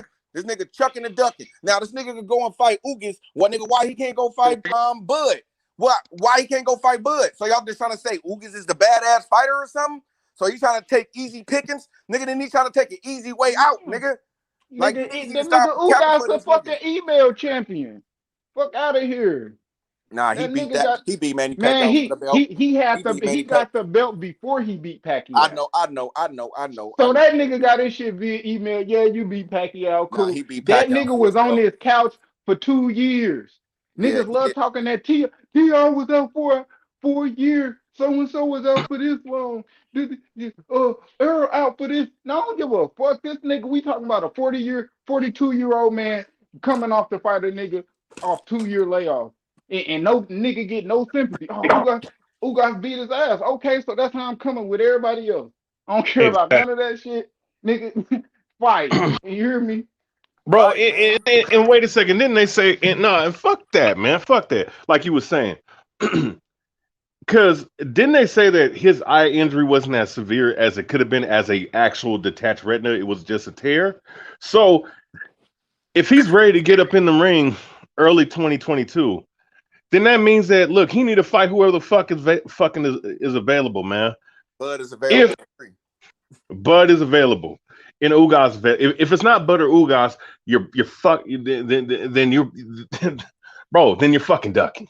Bro, he ducking, bro. And then he know he don't look. He know he don't have that many more fights at fucking welterweight, bro. He know he Hell don't have no. that many fights at welterweight, bro. So He really should be 154, bro. You see how you see in the sparring session that he was in the same, damn near the same size as Charlo. Like, come on, man. Hey, bruh, they done messed up, nigga. They done they should have got Bud when he first got into the division, bro. Bud is fit. Bud now is nigga it's fit in the 147 division. Nice, nigga. Like his size and everything, bro. Knocked everybody out he's faced at 147. Everybody fucked up, bro. His power. He got more power now. You feel me? I'm saying. I'm telling you, bruh. Like nigga, bruh. Watch when Bud get in the ring with that nigga, bro. Real shit, bro. Niggas gonna see, bro. I understand Earl's a good fighter, but my nigga Bud gonna take that nigga out, bro. That's gonna be the first time that nigga got laid out. Oh, he gonna give him another. He gonna fuck his other eye up, man. Shit, And then man. it was the injury. It was the car accident. He shouldn't have fought him. Well, then, nigga, what about Ugas, nigga? So he could go and fight Ugas, but he can't go fight Bud. First off the injury, come on, bro. You niggas need to stop capping, bro. Get the fuck out of here. And Pacquiao was willing to fight you coming off a 2-year layoff, like you said, 42 years fucking old, man. But no, and them niggas shit on Bud. So y'all think Bud not that good, right? His resume not that good, right? He ain't fought nobody, right? The people he fought at 140 ain't that good, right? Earl Spencer beat all them niggas, right? Niggas, no excuses for you niggas, bud. You niggas stop fucking capping for this nigga, bro. There's no excuses for this nigga not to get in the motherfucking ring, bro. And you niggas come on here capping for this grown ass nigga and some motherfucking pussy ass niggas, bro. That's some real shit, bro. All you EJ fans to tell this nigga and hit this nigga online, tell this nigga to make the motherfucking fight. Cause all you niggas was on T.O. and Devin Haney, nigga. All you niggas was on them niggas though. Nigga, yeah, let this nigga walk around with a fucking pass, don't do shit. Oh, he got an eye injury. Well, it's not a detached retina. It's a torn retina. Nigga, he would have fought Pacquiao with it. He would have fought Manny Pacquiao with the shit. Exactly. So that's what I'm saying. Like, nigga, like, come on, bro. He was willing to fight Pacquiao with that shit, and I'm pretty sure that he had that shit prior to a little longer than what they were saying. Well, I heard that injury was worse than what they first reported. That's what I heard. Ain't that right? I mean, y'all remember? Do y'all remember? Because first they reported it as I think it said a tear in the retina, and then it came back that it was actually worse than what they first reported. Is that correct? I'm not sure. That's what I heard. I thought that. Well, from my recollection, he did a routine checkup. He did a routine checkup, and a doctor caught it. That's what I remember a nigga saying, bro. But these niggas, for EJ, bro, I can't. I have to take it with a grain of salt for EJ, bro, because a lot of these niggas, bro, they are capped like a motherfucker for this nigga, bro. Like real shit. Just like Deontay Wilder, bro. Them niggas are capped them niggas are capped for this nigga, bro. Like real shit. Get this nigga everything in the world. I ain't gonna lie. I give Earl this injury, and I mean I ain't saying that he faked the injury. I'm not gonna say that. Cause it's and then the fact how quick he want to come back. Shit, if he want to come back and do that, shit, I'm gonna let you do that. He came back and fought Danny Garcia, talking about no tune-up. He ain't worried about that. So now when you fight, I don't care about none of that. I don't care about none of that as being an outcome for you losing the fight. Cause we talking about, you know what I mean? Sugar Ray got his shit detached by Hearns and came back and beat fucking Hagler. So that don't matter to me. I'm not gonna say that was the reason why he lost or you know what I mean, none of that. So if he want to come back and fight, come back and do it. If that's the case, you gotta shit on this Cal Brook win in. If that's the case. If niggas want to bring up all that shit, bro. So you gotta shit on Earl Spence Cal Brook win in. Fuck all that, bro. Nah, he got his ass in there. Y'all say that's a good win. You feel me? So that is what it is. That is what it is, bro. That's a good win. So so it'll be a good win, bro. I'm just saying, bro. These niggas always shit on Bud, right? They be nitpicking. They some nitpicking ass niggas. Bud ain't fought nobody. But no, this is the shit they say. Bud ain't fought nobody. Bud ain't proved himself yet or nothing like that. The nigga tell EJ to go fight him. Nigga, it's strap season, right? Nigga, he got a strap. Only 2 people's got a motherfucking strap right now. Ugas and Bud, nigga. Go make the fight. They ain't finna let you fight Ugas, nigga. They like, nigga, WBA, they like, nah, go take that Bud smoke. That's what they like, nigga. That's why they ain't giving you the fight. They like, nigga, stop taking this easy route out, nigga. Stop coming over here and trying to get these easy pickers. There's no easy way out. For real, nigga. Nah, for real. He trying to take the easy way. He trying to take the easy way first. Goddamn, he talking about goddamn Sean Porter wanted to take an easy route because he fought Ugas and shit. And then he talking about he won't take the easy route and fight Sean Porter. And it ain't no excuses, Q. Ain't even, and then on top of that, Taco, it's like, okay, out of all Bud wins, how many people since motherfucking Bud came up, how many champions have Spence fought? 1? Man. 1. And that was Kiro, bro. So I don't care about that shit this nigga talking, bro. That nigga, bro, you not even fighting. You know what I mean? You want some trying to really discredit this man. Hey, Q, who really done did more than you in the sport, bro. And above for your point, Q, Bud is a free agent. There's no side of the street shit talk now. You can't say that. Exactly. For non whole ass blocked me today because I was cooking his ass. Because I was cooking his ass in the comments. Hey, that nigga blocked me today because I said, man, Earl need to quit being scary, man. Bro, them niggas the same thing. Q the guy, you being scary. What was he at when he was fighting Danny and Mikey? Nigga, I'm talking about right now. You talking about Bob Arum shit, nigga. This nigga, like, nigga, we can't quit playing, bro. And that's why I fuck with my nigga H. You feel me? Me and my nigga H, we could come on here, nigga. We could yell, shout, and scream at each other and all that old shit. But nigga, we gonna still respect each other at the end of the motherfucking day, bro. Like nigga, he gonna I respect his opinion. I think that he respect my opinion too. At the same time, we got both differences. But nigga, it ain't on no whole ass shit, bro. Them niggas never that. Taco, you like a brother to me. Y'all niggas kept this shit going right here. I'ma block you and I'ma do all this and then like the nigga BF bitch ass, he'll block you and then start trying to talk all that shit like he a gangster and shit. Whole ass nigga, bro. Like nigga, bro, like you a whole ass nigga, bro. Real shit, nigga. See you in the street, nigga, probably be a little bitch ass nigga, bro. Like nigga, real shit, bro. Like nigga, come on, man. A nigga block you and start asking you questions.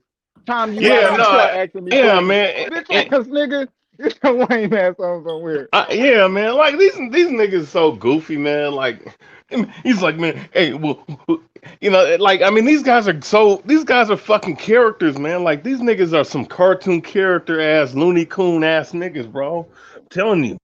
Like, what's his name? I don't respect no old ass nigga. No nigga over motherfucking 30, 40, 36, 37, 40 years old that don't know shit about boxing other than Floyd Mayweather and the Four Kings, nigga. Your ass don't know shit. For real, man. You can't be that old. Fucking boxing, nigga. Talking about you been watching boxing your whole fucking life and don't know shit. But Floyd Mayweather, get the fuck out of here. Let them niggas just be pushing narratives, to be honest. And most of them, they don't really know shit about boxing. They just took their time out to really study the sport. It's all about, you know, of pushing certain narratives, pushing a certain fighter. These motherfuckers are ex-lawyers, ex-politicians that just started a boxing channel, ex-police officers, Exactly. shit like that. You know what I'm saying? Just start watching this Hell shit. yeah. Like, nigga, you 40, you should be able to tell me shit like Electro Jed telling us shit that he witnessed, he seen these fights. Motherfucker, Joseph coming on this talking about fights he seen, nigga, back in the 80s and shit like that. Your ass ain't never said shit that you seen live. Oh, nigga, I watched this. I watched that fight and shit like that, or never even seen the fight. Man, get your ass on somewhere. You don't know shit about no fucking boxing, nigga. Your ass know just as Real. much about boxing as a nigga that's 21 years old that just got on this shit. When Floyd Mayweather, nigga, 2009 and shit. Get your ass out of here. Real, You ain't shit about no nigga. fucking boxing, nigga.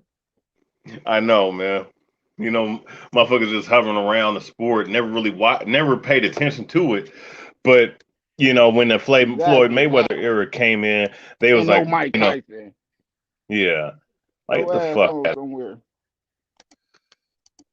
oh ass niggas, man. I mean, I'm sorry, like you said, man. Guys that's over the age of 36, 35, that's Bond, all they can please. talk about. That's all they can talk about. They ain't shit, bro. Oh God, ain't Oh. shit. Yeah, It's nigga. story now. What they need to talk about, those 4 kings, nigga, they made the motherfucking fights happen, nigga. Nigga, they ain't let no motherfucking business get in the motherfucking way, nigga. Them niggas, them niggas got in there in that ring. That's what it For is. real. Nigga, that's what Yep, them niggas and it talking even about, bro. and it even wasn't like super crazy for them. Them niggas just didn't hop straight in the ring and fight each other. Like you can go back and see shit with Emmanuel Stewart, nigga calling Sugar Ray Leonard a duck and shit like that. Oh, he's nigga scared to fight. Oh God, like you can go back and see that shit. Like it wasn't as easy as motherfuckers made it seem. They made the fight happen. So we knew they was gonna happen, but it didn't happen when everybody was clamoring for it and shit. It happened a little bit after and shit, but they knew they was gonna make it happen. You know what I mean? That they knew they had to fight each other. These niggas act like they don't have to fight nobody. Oh, he ain't did enough. He ain't on my level. He ain't nigga. What the fuck? Yeah, there's like some extra. It's some like triple, quadruple extra shit that was never talked. It wasn't even this bad 10 years ago. But niggas is sitting up here doing this shit now. It's like, man, oh, he ain't fought nobody. He ain't did nothing. I'm like, man, get the fuck out of boxing, man. Go make your money and go sit your ass down somewhere, Just man. because and the thing is, just because they don't know about the person that they fought, or they never watched that guy, he's a nobody. He's a bum. Exactly. He's a Yeah. scrub. He ain't nobody. You know what I'm saying? He a nobody. You know what I'm saying? A They ain't never a watched nigga this that ain't guy. never watched the They a ain't nigga never that ain't never watched the undercard, Taco. All right. they watch is the main events. Get And the then fuck look, out of and here. then look, and then look, Q, and then look, Q. I asked him this though. This is shit I asked him though, right? And they don't have shit to say, right? I'll be like, okay, for Bud, right? I'll be like, all right, who you want Bud to fight at 140 besides fighting for the belts?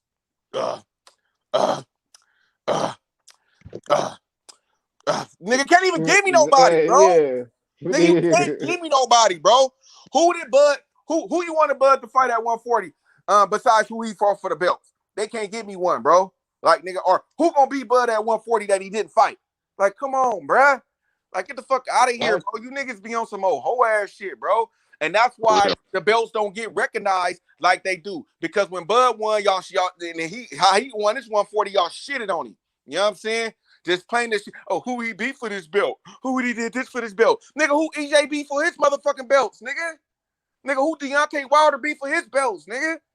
Niggas up here. Yeah, I know who EJ. Bro. I know who EJ be for his belts. I ain't gonna lie. See that's why I'm saying I I'm just respect saying, though. EJ I'm just saying, off his fighting, but what he doing with Terrence Crawford, a nigga that we see as his equal, one of his first fight that'll ever be either against him or 50-50.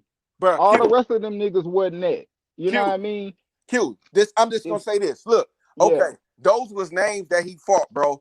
But you can't sit up here and tell me that them was this nigga like you felt like Yeah, they was the shit. I don't think they was the shit like nigga like that, bro. In my opinion, bro. Porter I ain't never always think they lost was his gonna big win. fights.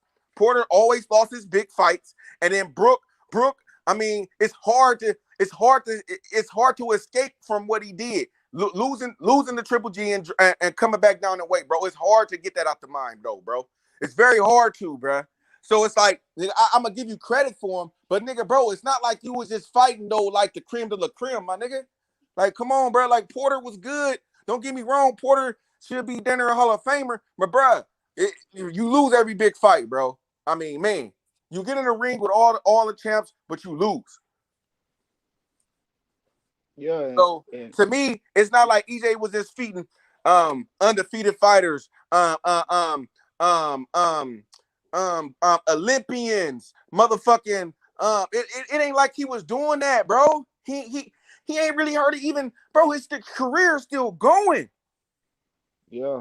He ain't even like at his pinnacle. He's still on the uphill. Like he's still like proving, like showing us it, and at the same time, I still feel like, man, EJ kind of messed up. He shouldn't have been. He should have been on the. Oh, my nigga cut off. My nigga cut off or something. Yep. What'd you say? Man, What'd you say, Q? You was finna say you thought he should have been on the what? Yeah, he on mute. Go ahead, Taco. I'm sorry. Go ahead, fam. Man, but the thing is, bro, with this whole thing is EJ, EJ got to blame himself. You know what I'm saying? This shit is all EJ fault. You feel me? For letting people control your motherfucking career. My nigga, at some point in time, you got to take control of your own career and say, you know what? Man, if I'm saying I'm the boss, I'm the man, I'm about to go fight Bud. Fuck that. Because if he would have fought Bud instead of fucking fighting Garcia, bro, I think and in this state for, well, you can't say the car accident wouldn't happen, but even if the car accident would have happened, if we was going into negotiations for that fight, bro, to make that fight, you know what I mean? Maybe we would have got the fight, bro. You know what I'm saying? Or maybe he wouldn't even been doing that shit. You feel me? If he knew he got a fight, but we never know. But I'm just saying, bro, you shorten your career short, bro, with all this running around and shit, bro. Go motherfucking fight the man, bro. You could have been that motherfucking 154 by now, bro. Like real shit. Nigga could have been. It was instead of fighting Mikey Garcia, nigga, you could have fought Bud. Nigga, Bud didn't have no fight at that time. Instead of fight him, you and Bud could have fought right then and there. Let's say you beat Bud, my nigga. You got that belt, nigga. Then you could have down there already been undisputed by now, or at least unified. Nigga, he would have been undisputed because everybody else is the easy work.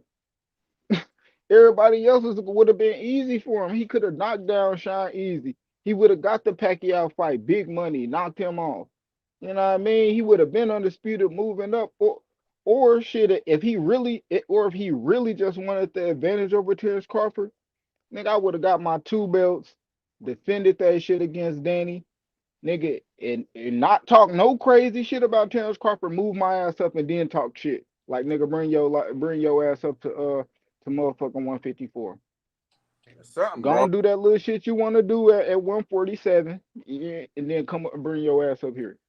You know what I mean? But he didn't. He would have had all the advantages at 154 because it still would have took Bud this amount of time to get acquainted with the weight. Now he super acquainted with the weight. You could see it. You could see it in his arms. Like when I was watching, I seen this Jeff Horn fight, then the Benavidez fight, then the Kell Brook fight, and then the Sean Porter fight. Each fight that nigga getting bigger. Still 147, but like bigger, arms bigger, back bigger. Like, bro, he don't gotta kill himself to make weight. Q. He don't gotta. Yeah, look at the picture right here. He's standing right here. He didn't look shit like that fighting Jeff Horn. Skinny ass arms, little as hell. Nigga, even in the no homo, even in that picture where I see niggas be having a picture when he out somewhere on vacation. Nigga got a motherfucking 8-pack, nigga. Nigga, still got that shit, nigga. Niggas only had that shit for the fight. Man, that nigga stayed in shape. Remember when Earl grabbed his stomach? Yeah. He was like, nigga, I'm gonna kill that body. He tried to grab his stomach. He was like, yes, nigga. No pack. And he grabbed that nigga's stomach like, yeah, you fat, nigga. Oh God. Yeah, nigga. Like shit. Oh, yeah, that's that pack, nigga. I'm ready for them body shots. Body shot, you gotta take a shot. Yeah, so I'm like, I don't know, like, bro, that now I ain't gonna lie, I still feel like this though. I still feel like Earl could win on the cards. Yeah, Earl could win, bro. Earl got you know what I mean? Like win on the cards, but I think the other way around. I just feel like maybe he might stop him, or just beat him bad. Like TKO is crazy. Bud if he don't outbox him, and then I'm gonna keep it real, bro. I think that he was fucking Porter up, but I think he still had a little bit.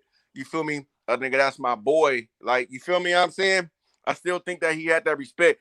Do you feel me? A little bit. You feel me? Don't get me wrong. I think he did what he was doing. He was doing his thing, but you know what I mean? It's almost like when you fighting your boy, he gonna go, but you feel me? He gonna do. I don't know. You feel me? I ain't never had to fight one of my homies or nothing like I that. look like they was trying to kill each other in there They talking. I was. ain't I gonna ain't gonna lie. lie. He was trying to outbox him. He was I trying think to he was trying to outbox him. Like I don't think. because if you see the same thing, like if you see the same, like what Tank was trying to do with Cruz, he kept turning them. When they got close together, when Cruz would throw his punch, he either gonna counter it, swing first, and turn you to throw you off. But with Tank wasn't able to do, and Bud wasn't able to do either until the end of the fight was throw combinations off pivoting.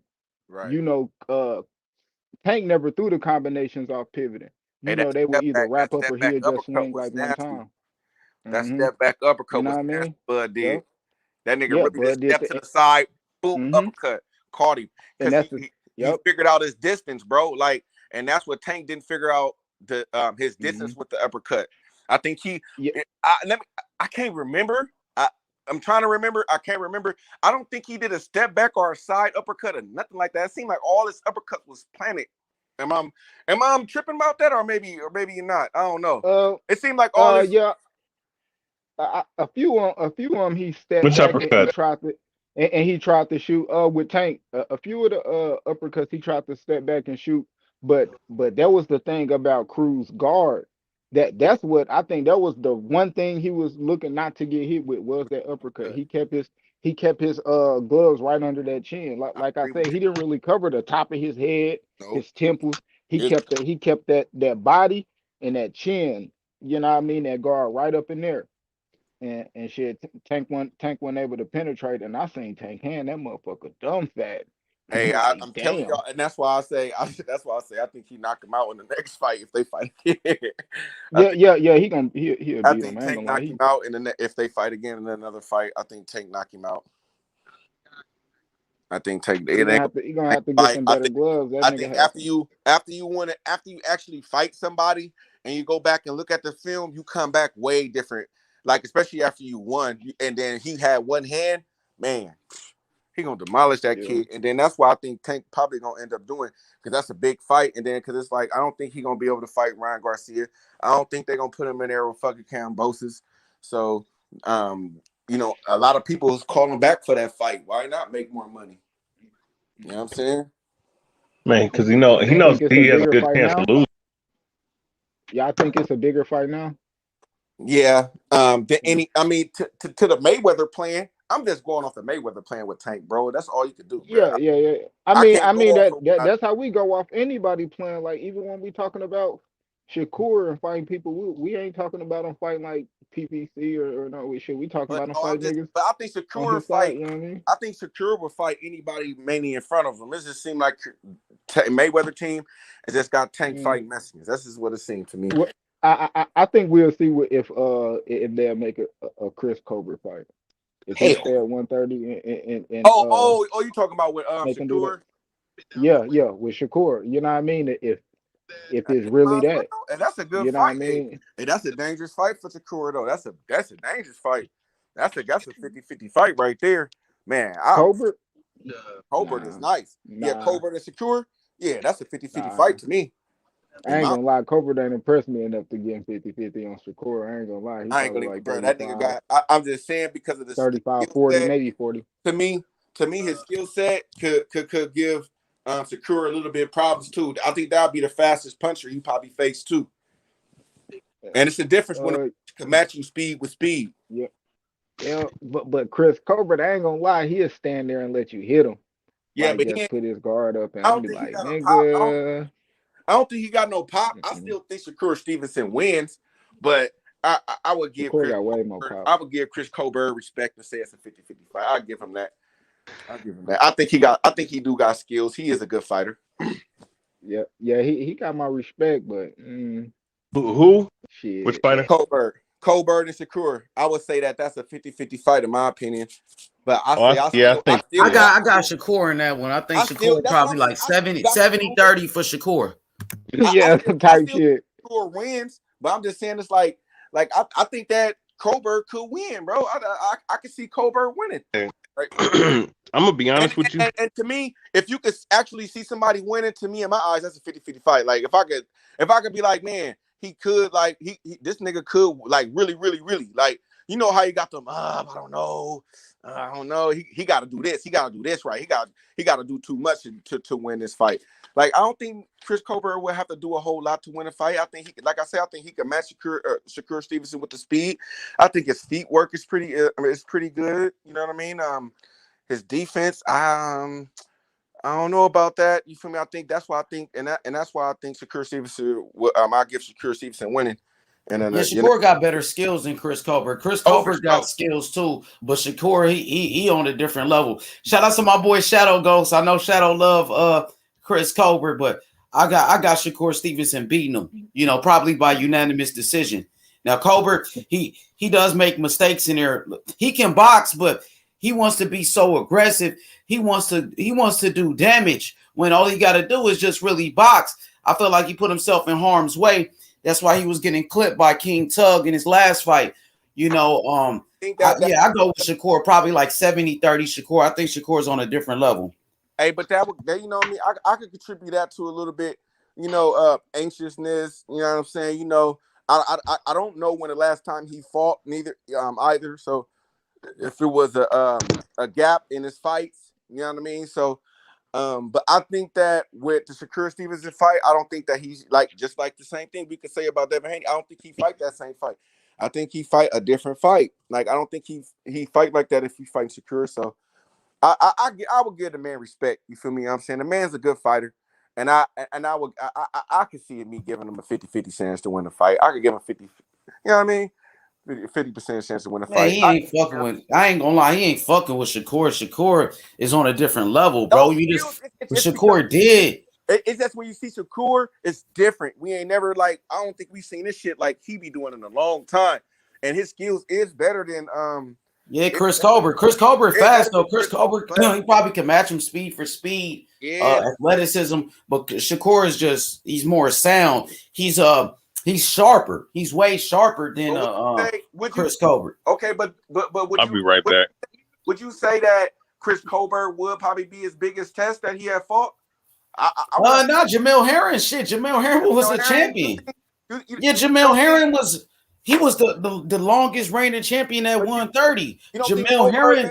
You don't think Colbert better than Herring? I mean, shit, he hasn't proved it yet. I gotta see that. That's a fight I gotta see. I ain't gonna lie. Herring got nice reach and a jabbing, and he stayed poised. I had to see that. Jamel Herring, he proved more than Chris Colbert. I like Chris Colbert. Chris Colbert, he just being King Tug. That was his step. But remember, Gary Russell already beat King Tug at 126. Gary Russell beat him easy. So, yeah, I mean, who's Shakur? Who has Shakur? I mean, who has Chris Colbert fought? Who has he beat? Who the nigga fight? Hey, I'm just going by his athleticism. Yeah, he got athleticism for sure. But Shakur beat a defending champion, and Jamel Herring, who defended his belt plenty of times. He was the longest reigning champion. And Shakur knocked his ass out, beat the fuck out of him. True. Yeah, I know what you mean, like skill for skill. I think Shakur got better skills. And that's how I'm looking at it. I'm like, yeah, I know. Boy, Colbert, who got skills, the hand speed is nice, footwork is nice, man. And that's why I say I would give him a chance in beating him. You feel me? Because of those attributes, almost the same in the Kambosos. You know what I mean? Damn, I think Tio is better for sure. But damn, this kid got a skill set that could get him. You know what I'm saying? But I think Shakur Stevenson will be on his A game, and he'll get him. But I think that would be probably a closer fight to any of his other fights. I would say that would be one of his closer fights to me, in my opinion. I think that I get the other guy Colbert is good enough to give him some good rounds, to get in some good rounds. Hey, HLD said I like to see Gary Russell versus Shakur. Shit, Gary Russell fight at 126, so They're not even in the same weight class. Gary Russell fight at 126 pounds. Shakur Stevenson fight at 130. I would like Gary Russell to fight anybody at this point. He hasn't fought it like in the fucking 2 years, bro. So Gary Russell should just fight anybody and stay active at this point, you know. But yeah, Shakur just beat the fuck out of Jamel Herring, beat the dog shit out of him. Shakur, he beat undefeated Joet Gonzalez. Joet Gonzalez, who gave Emmanuel Neverrente a fucking tough ass fight. You know, Emmanuel Neverrente had a tough fight with Joet Gonzalez, and Shakur beat him easy, won every round. Like Shakur has barely even lost a round as a professional. You know, Shakur just make it look so easy. He's so sharp. He on a different level. You know what I'm saying? I'm ready for. I want to see Chris Colbert stepping up in competition. Really, I know he's fighting for a belt against Gutierrez, but Gutierrez already got like 6 losses already his damn self. So it's about time that we see him step it up. Don't Colbert got the belt? He got like a regular, or I think like he had an intern, but now he gonna fight for the super though. He about to fight for the main belt now. Oh, is that belt vacant or? I think it's like vacant, or they gave it to Gutierrez. They might have elevated Gutierrez. He gonna fight Gutierrez for that belt. Gutierrez is a veteran, got about 6 losses and shit. Well, but you know that's what we gonna fight for the belt. It depends on what Shakur want to do. Like if he want to unify that division shit, he gonna have to go through Colbert anyway. Instead of waiting on fucking Oscar Valdez, he already know that fucking Bob Arum ain't gonna fucking allow that. They should make that fight happen. I don't understand why that fight ain't gonna happen next. Valdez want to fight, bro. Bob can't make them niggas get in the ring. Valdez said he would fight him though. He said it recently, so we see what happens. But maybe they I don't know what's. That's the fight that should happen though. You know. Hey, what nigga would like? Now it do be a couple of fighters that put their style down and say that, but like we don't see too many fighters. Shadow for sure. Hold up. Hello. Hey, Shadow said. He said, "Hold up, H Money. You better not be talking about my guy Colbert, man. I like Colbert. Colbert is good, but I got Shakur beating him though. I think Shakur's on a different level, but Colbert is good too. You know, but I just think Shakur is better. You know what I mean? Hey, I'm just damn. I forgot what I was just gonna say. But my bad. Nah, that was me. I hit the fucking click button on my fucking phone. But nah, bro. Like no. Oh yeah. I don't think nobody will come out of and say, bro, I won't fight him. Like, ain't too many people gonna come out and say, "Oh, I don't want to fight." Like, you feel me? They gonna look bad, so they like they'll say, "Oh yeah, I'll fight him." But then when the bosses come to make the fight, man, I don't want to fight. What's the other options? Because Bob say, because even when Bob say he get his fighters the options, you know what I mean, of opponents, and then they choose the opponent. Yeah, that's how it is. Like most promoters, they give fighters, like, you know, they give you a few names on the table and you look at them and they give you an option to pick who you want to fight, you know. So that's a fight that I want to see, man. They both on the same network, same weight class, 2 champions, unification between 2 undefeated champions. Shakur Stevenson been calling out Oscar Valdez, bro, since they was at 126 pounds. So the time is now. 2 undefeated champions. Let's do it. And then you got the Japanese fighter Ogawa, who just won the vacant IBF title on that Teofimo Lopez Kambosos undercard. So Ogawa is a player. He got Japan behind him. So yeah, man, I want to see one face, one champion, one name on every in every weight class. To be honest with you, if I'm Devin, Shakur, I'm going to have to either Valdez or the other guy, the Japan guy. He's feeling himself. He might take that fight. He kind of strong too. That motherfucker Ogawa look like he's strong. He got some power. I think he tested positive before for PEDs. He just won by knockout in his last fight. Ogawa, he looks strong though. But he do look strong. But I think Shakur Stevenson will get him. I think. Shakur too slick, too quick, defense too good. I will give Ogawa like a puncher's chance, but Shakur make him miss and make him pay. Shakur do that nigga like Lomachenko did Nakatani. Man, you know, puncher sense. That nigga ain't gonna. He probably ain't gonna get touched. He might get touched to the body. He ain't gonna touch it to the head for sure. But and if I'm Shakur Stevenson, I'll try to hit him up because he probably feeling himself. Man, what's up? You want to all right, let's unify, man. What's up? Hell yeah. You know what I'm saying? Nigga not even thinking like, hell yeah, let's go. Shit, I'll beat your little young ass. You know what I'm saying? Get his ass whooped. Hopping up and everything. Hey, YB said he tested positive versus Tevin Farmer. Oh, Gawa, huh? He did. He did, but shit, he been clean ever since. That nigga looked strong. Shit, his last fight looked like he was on somehow strong. He was knocked the shit out of Fuzali ass. Yeah, he was beating fucked his ass up. Hey man, I'm pretty sure they had testing for this fight. Hopefully after the fight, so shit, nothing came up so far. So yeah, he was strong as shit. But you know, he got a name, Ogawa, and then he got Japan behind him. Japan, they support their fighters. They support guys like Nakatani, the Inoue's, Murata, who Triple G is fighting. You know, so that'll be a big fight. Yeah, that'll be a good fight actually. What you know, that have it's a big Asian market out here too in the Bay too. You know what I'm saying? Yeah, y'all know. California and LA or in the town. That fight would do nice in LA or the town for sure. Y'all know Gary Russell fighting next in January. Man, that nigga ain't fight nobody. That nigga. Who he fighting? Max Sayo, the Filipino. Mike Sayo. Yeah. Man, I believe it when I see it. With that nigga. He just gonna let the WBC and PBC fuck his whole career. That's all I be saying about these fighters, bro. I don't show no sympathy, nigga. Nigga, if he a free agent, nigga, I'm gonna go sign with Bob, nigga. Fuck that shit. Now I'm fucking with Bob, nigga. Go give me some. Come on, Bob. Fuck it. You know what I'm saying? You know what I mean? Niggas all on that Al Heyman shit, bro. Like, nigga, this nigga ain't even fight nobody. That nigga Floyd fucking him, don't want to give him nothing, nigga. If I don't got no contract or nothing with him, I'm out, bro. You feel me? Like, nigga, I'm going to go fuck with Bob. I know he got some fighters at 130. Nigga, what? I'm there. He already got Shakur Stevenson. So, nigga, I'm moving up to 130. Nigga, fuck it. Shit, yeah, fight Chris Colbert. Fuck it. Take that nigga title. That nigga tripping. Shit. That nigga, he really like, nigga, fuck that. I'm just gonna let these niggas run my career, the WBC and the PBC, and fuck my whole career. This nigga ain't done there fought in 2 years, bro. This nigga ain't made a check in 2 years from boxing. Niggas be crazy.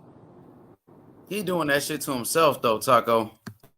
That's what I'm saying, bro. Like, nigga, I don't like, bro, who do that shit, bro? Like, nigga, this nigga that's taking up the ass with no fight or nothing, nigga. Fuck it, nigga. Just take it, nigga. Fuck that, nigga. Nigga, hold on, nigga. You mean to tell me you couldn't give me nobody, bro? Y'all mean to tell me y'all don't got no fighters for me? Y'all don't got nobody, bro. I'm out, nigga. Fuck that, nigga. I'm telling you, bro. Nigga be talking all that black shit all the time, nigga. Black motherfucker the one that do you, nigga. Shit. What's good? What's good? Hey, everybody hit the like button, subscribe to the channel, man. I just dropped the link. YB, where you at? Pull up. YB, join the panel. Where my boy at? Where my boy at? Join the panel.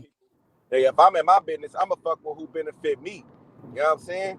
No matter what color or race or ethnic you come from, you feel me, or gender or whatever. You feel me? I'm saying if you could benefit me and you can make me successful, nigga, I'm with it. Nigga, I don't give a fuck who you or where you come from. You feel me? And niggas need to go on with that shit. Like, I don't know. I'm out here from the Bay. You feel me? We fuck with everybody. So, yo, LT, what's good, LT? Yo, it's H Money. Whoa, what's up, my bro? What's up with you? What's up, man? Hey, I'll be right back, y'all. Y'all hold it down. Y'all, I'm gonna go get me some za. I'll be right back. Give me like 30 minutes. Who talked about Colbert? No, 30 minutes. Damn, bro. I'll be back now. I'm gonna keep the show going. I got my brother like running the show, adding people and shit like that. What up, YB? Right, cool. What's good? With the H. I see you. What up, YB? I beat. Yo, what's up with LT? Haney.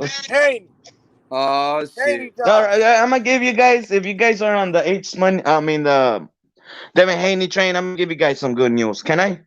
Yeah, go ahead. YB. All right. Oh, Q, what's up with it, bro? Oh, that's young.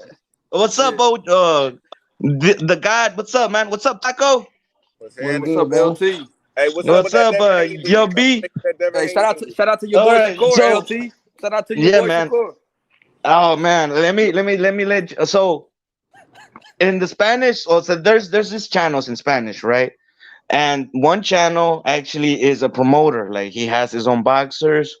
he has fought his fighters has fought under the top rank banner and some the zone banner, right? Um, this promoter has a show called the Ferco show in Spanish, right?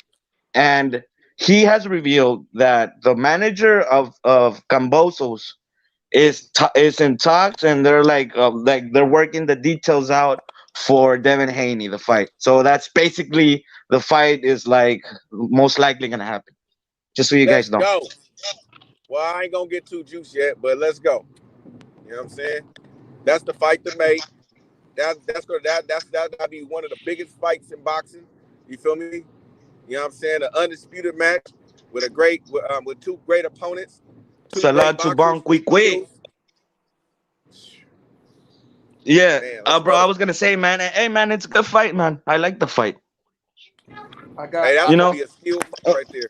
bro. And you know what, bro? And how I'm seeing it, and you guys know Eddie Harm, bro. He's called, the rematch room for nothing, right? So it's probably gonna be like a 1 or 2 fight deal, 2 or 3 fight deal, bro.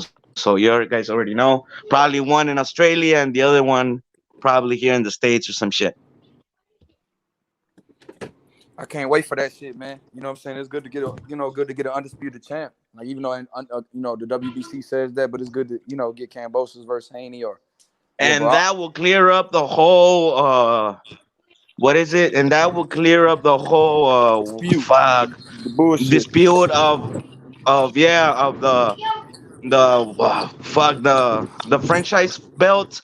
And if they end up after this one and someone else dropping it and shit, we already know, right?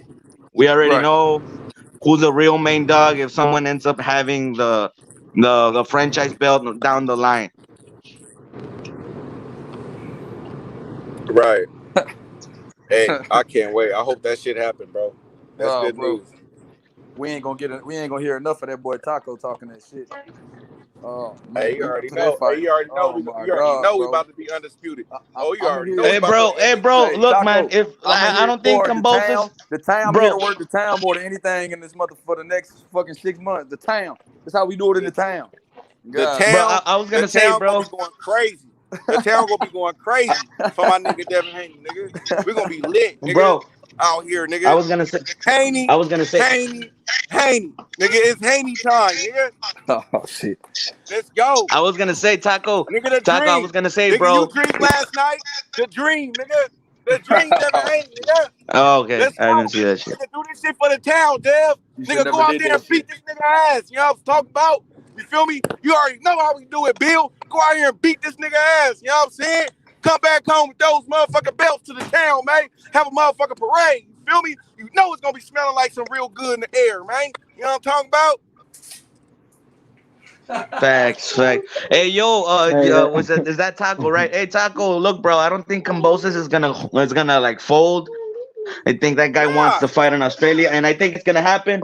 But this is the thing, bro. This is why I think it's gonna be like a 2 fight thing, bro. Like, cause I don't think Devin Haney might win in Australia, but I rematch like a know motherfucker. Eddie Hearn works the Rematch clause rematch like a clause, motherfucker. and it makes the rematch clause juicy. He makes the rematch clause juicy, so it's probably gonna be one in Australia and the other one in America, bro. So Nah, you know I what I doubt that. mean?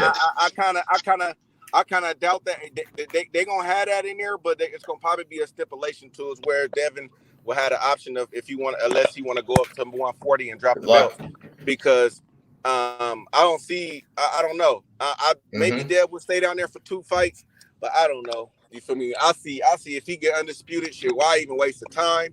You feel me? You done did everything you needed to do. You done did everything you needed to do at 135. Move up. You know what I mean? But if it's some type of money or stipulation to us where she got to do it, then I'm down with that too. But if Bro, I'm Devin this is Haney, this is the thing why if I'm I'm Devin saying it, Haney, bro, because I if don't I'm see Devin Devin Haney, Haney beating I don't see but Devin if I'm Haney Devin beating Haney, beating Kambosos in this right Australia, quick. bro. But that's just me. But I don't see Devin Haney. I don't see Devin. If I'm Devin Haney or Bill, I am not putting in my contract that we gotta fight you. You know what I'm saying? Like we have to fight you. You know what I mean? No. I have it in my contract. If I stay at 135, I will fight you for the rematch. But if I move up, nigga, I'll move up. You feel me? Oh, of course. I mean, And then no one, with no that one is in. You franchise know what I belt, mean? with that franchise belt, you feel me? That give him the option at Josh Taylor at 140. Instead I of don't trying think to he's ready fight for him at Josh Taylor, but instead of a catch weight at 136 or whatever that shit was. I don't know. That nigga was talking about. But yeah, I think Devin will fight Taylor at you know what I mean? For undisputed Um, at 140. I don't know if he'll jump. I don't know, but I think Josh Taylor will be gone by then for sure. I ain't gonna lie. Hey, what's good, everybody? Smoking Joe, what's up with it, I man? can't see everyone in the queue. I see Haney and George Kambosos' face. Oh yeah, Who it's am I talking YB. to tonight? It's YBQ, Taco, LT, and H just left. He'll be right back. what's up?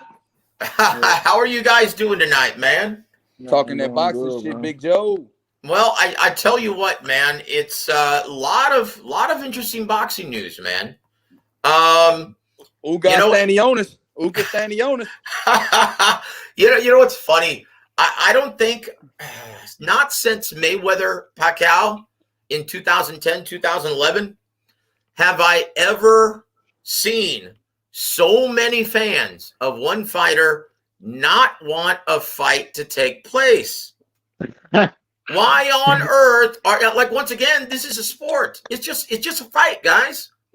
Why on earth are Spence fans so deterrent against the best fight in the welterweight division happening? Trying to rationalize and justify why Ugas deserves a shot before Crawford? Ugh. I mean, and once again, guys, they're taking into consideration that Errol's going to be back sometime soon. Yes, he's been cleared to train, but I guarantee you, if he's doing any sparring in the gym, it's not to the face yet. Like, dude, this is not good. Like, I'll be very, very surprised if Errol Spence comes back within the first 2 quarters of 2022. Like, think about this. This is the nature of this injury. It took Sugar Ray Leonard to return back to form 3 years, and he was babying that eye the entire time. We have to see if Errol Spence Jr., like, in my opinion, Crawford should just try to move on. Like, hey, man, I'm not waiting around for anyone. I'm getting old. I like Crawford bullying him, though, Joe. I like Crawford. No, I love it. And once again, he's putting that pressure on, and we've seen that. We saw Pacquiao do that. It didn't make any difference, though, because Mayweather was the biggest draw in boxing at the time. Excuse me. But I haven't seen anything like this since that time 10 years ago, where for some reason so many Mayweather fans were trying to rationalize and justify why Pacquiao didn't deserve the fight that the fans mandated. Now, once again, I'm going to say that again. This means more than titles. This means more than anything else. When the real bosses of boxing, the fans, mandate a fight, it has to happen, guys. It has to happen. I mean, when you look throughout your boxing history, there are promoters who always hated each other, like Don King and Bob Arum. I mean, you ask them, they despised each other. But whenever the real bosses of boxing created that demand and mandated a matchup, or a network intervened and said, you know what, guys, we have to see it. The demand is too great. The dollar signs are too great. Get it done. Guess what? They always buried the hatchet and got it done. Why aren't we seeing this now? Okay, Errol Spence Jr. and Terrence Crawford, they're not big mainstream commodities like Mayweather and Pacquiao were. You're not going to build this to be that kind of fight. It has to happen this year if Errol Spence is healthy. And that's the big intangible that we just don't know yet. Will he be back full strength in 2022? No one knows that but Errol Spence Jr. Why do you think his fans are don't want it to happen? You know what I mean? Well, dude, look, if you're asking the question, young Bill, I want you to say it. I want you to say it. Come on, man. And this is why I always say it's like, guys, this is just a sport. Someone has to win, someone has to lose. On the slight occasion, it's a draw. But you know what? It's a fight. These guys are fighters. I guarantee you Errol Spence doesn't fear Terrence Crawford personally, but for some reason, his fans are so afraid he's going to end up like Sean Porter and get knocked out. Why? Are you not fans of boxing? Like, don't you want to see the best fight the best? Shit. It defies all logic. I understand being a diehard fan of one fighter specifically, but come on. Do you really want to see your favorite fighter cower and not fight the best? You should want to see your favorite fighter fight the best. Get in the ring. Prove that he's the biggest swinging dick in boxing. Do it. What do you have to lose? They wearing them Errol Spence draws. You know what I mean? So what Bo Max said, they wearing them. So that's what I can't understand right now. To me, that is the biggest perplexing issue right now among fans. Why are you trying to rationalize why Crawford doesn't deserve this fight? Of course he does.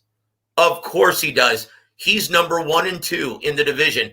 And you can't agree on who's number 1 and who's number 2 until they fight.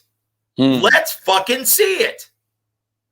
You know what? They told me that Bud Crawford is ducking Errol Spence. What do you think about that? Oh, yeah. Oh, dude. Wait a minute. How? They said that when he moved up to fight Jeff Horn, he should have fought to be Errol. He should have became Errol Spence's mandatory instead. No, it doesn't work like that. One, okay, I'll say this. One, it came from Errol Spence's mouth. Get a belt, right? That's what Crawford did. So even if you want to rationalize him going in and trying to prove himself in the pecking order of the IBF, it doesn't. The boxing doesn't work like that. Facts, bro. Right? So let me ask you this: is Canelo being a multi-division champion? Right. Does he have to prove himself and get in the pecking order of the cruiserweight division to fight for a belt? Gets to fight Makabu? No. Hold on. Let him talk. Man. Canelo doesn't do that because let him talk, bro. Canelo deserves. Okay, well let's take another example, shall we? Let's take another example. Let's take a guy like Vasily Lomachenko. If he moves up to 140 and challenges Josh Taylor, is anyone in any sanctioning organization going to say, no, you've got to fight the number 1 contender in the WBC before you take on a guy like Josh Taylor? Fuck no. You don't want the best to waste their time in any alphabet ranking system. They've already proven themselves beyond a shadow of a doubt, cleaning out basically 3 divisions. We want to see the best fighting the best. The sanctioning organizations understand that.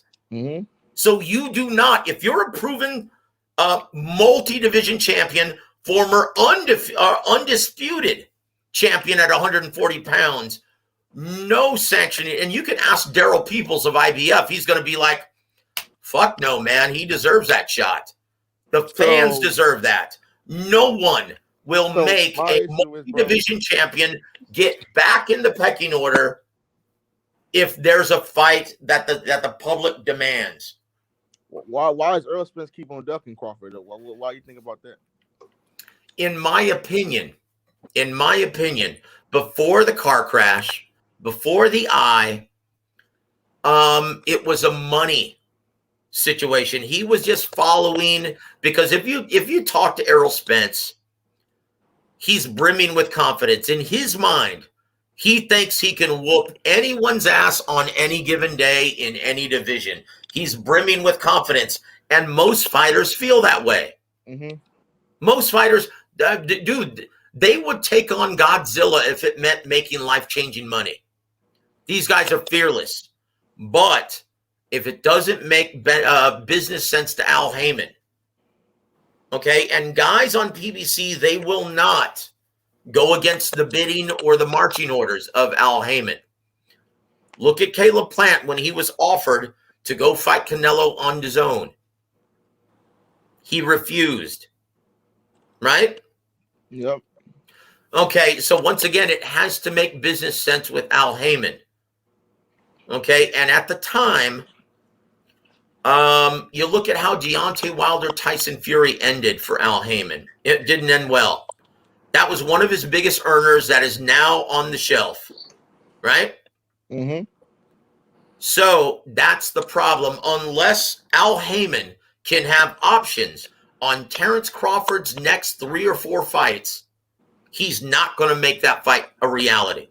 So basically, Al Heyman has to be in charge of everything, basically, like you're saying, right?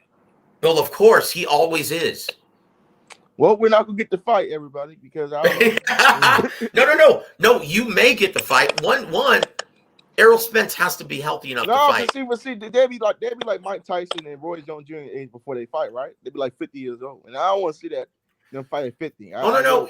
Look. If Terrence Crawford does not play hardball and gives the majority of the concessions to Al Heyman and Errol Spence Jr. and signs a multi-fight deal with Al Heyman, the fight will get made. But is Terrence Crawford willing to do that at this time? He wants to try and be a free agent. In my opinion, that's not going to fly. That's not going to work. Kind of like what Canelo and Mikey Garcia is kind of like doing. Yeah, but see, and those are two totally different situations. Mikey Garcia isn't the draw where that Canelo is, to where being a free agent doesn't work for him. How many fights has he had in the past 3 years? He had the Spence fight, and he had the Jesse Vargas fight, and he had this fight that he just lost. Okay, that's it. How many major fights has he been in the last 3 years? Just one. That's it. And that's when he was signed with PBC. He wasn't a free agent at the time. Now that he's a free agent and no one has to work with him, they won't. They won't pay what he's demanding, right? Because he's not a big draw. Canelo, on the other hand, look, free agency only works when you can draw those kinds of ratings, you can sell those number of tickets, and you're that big of an attraction. That's the only time free agency works. Terrence Crawford is going to experience this very, very soon. He's going to have to sign on the dotted line and commit to an influential promoter who has the TV dates. Because here's the difference with Canelo, right? He can get TV dates with or without any promoter because he demands he has got that kind of mainstream appeal, right? Because he lost to Floyd, all right? I'm sorry, what? Because he lost to Floyd. I mean, what does that have to do with losing to Floyd? I mean, bro, like a lot of people didn't know Canelo until he lost to Floyd, right? Can we say no? That's the reason. Look, there's a reason why when Floyd versus Canelo was made, it was the largest domestic gate in the history of boxing. They did 21 million at the gate. Yeah, I know. Okay, so you can't generate that kind of gate without anyone hearing of you. I was just messing with you, bro. I was just messing with you. Oh, okay. Yeah, see, I was just messing with you there, right there, bro. Yeah, you know what's funny, man, is that's another thing that's cringeworthy is when you hear fans.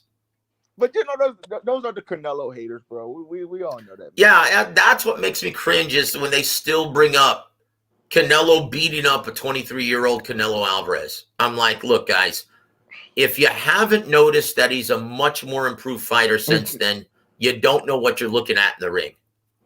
Yeah. Well, they're gonna say, well, he got outboxed by Lauren. They'll say that.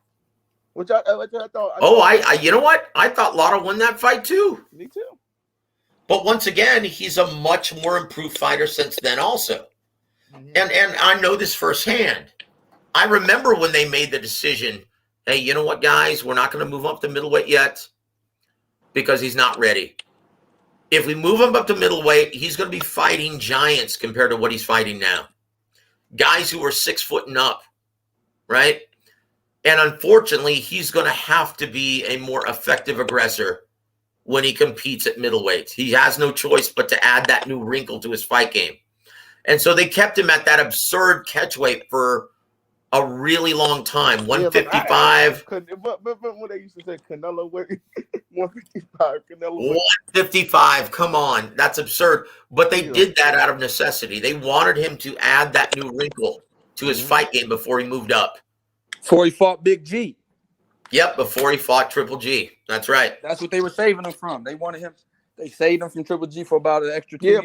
Yep, they're like, look, man, you can't cut off the ring for shit. You can't apply intelligent pressure for shit. All right, you're going to have to add that new wrinkle to your fight game before we move you up to 160. That's it. And so that's what they worked on for 3 years. It's aggressiveness, right? Yep, and so you look at Canelo now, okay? Because most people, when you go and look at Canelo's fight footage, he was a pocket counterpuncher like Juan Manuel Marquez. Right. He was a guy who sat in the middle of the ring and waited for you to make a mistake, and he made you pay to the body and head. He is a brilliant counterpuncher. But you ask him to cut off the ring and close the distance effectively and intelligently against a guy like Lara, Mayweather? Fuck no, man. He couldn't do that shit if his life depended on it. Nope. Okay, so now you look at him now, boy, he's got no problem cutting off the ring, closing the distance effectively against an elusive, defensive-minded fighter. Yeah. Go ahead, Joe. So if you don't know he's much improved, then you haven't been watching his career. And this is the thing that, it makes me cringe when I hear fans still bringing up Mayweather beating Canelo. I'm like, oh, geez. He was a totally different fighter back then. He's much improved now. And if you don't know it, go watch fights. Go watch his fights from that fight to now. Go watch his progression. It's absolutely brilliant. It's the biggest improvement in boxing. Hey, I got a question. Joe, Boxing Magic says Triple G was Canelo's sparring partner for a while. How did Canelo make Triple G wait? How did he wait him out? They only sparred a couple times, maybe sparring a total of 15 rounds, right? That was nothing. In fact, if you ask, that happened when Canelo was still a young man, right? Right. That like they didn't even take that into consideration when they fought. That was a non-issue. That was a non-factor. But he's asking, why would Canelo wait Triple G out if he sparred him? That's what he's trying to ask. It had nothing to do with that. It had everything to do with moving up to middleweight for good. Like, I know I was there when they were making that decision. Okay, I know. That's when I was doing work for Don Chargan and Golden Boy. He knows, man. He's the man. He knows everything. Now, Joe, was Canelo ready for Triple G when he was fighting at Laura's and all of them guys before he moved it up permanently? Fuck no. And how did that sparring session go with Triple G and Canelo?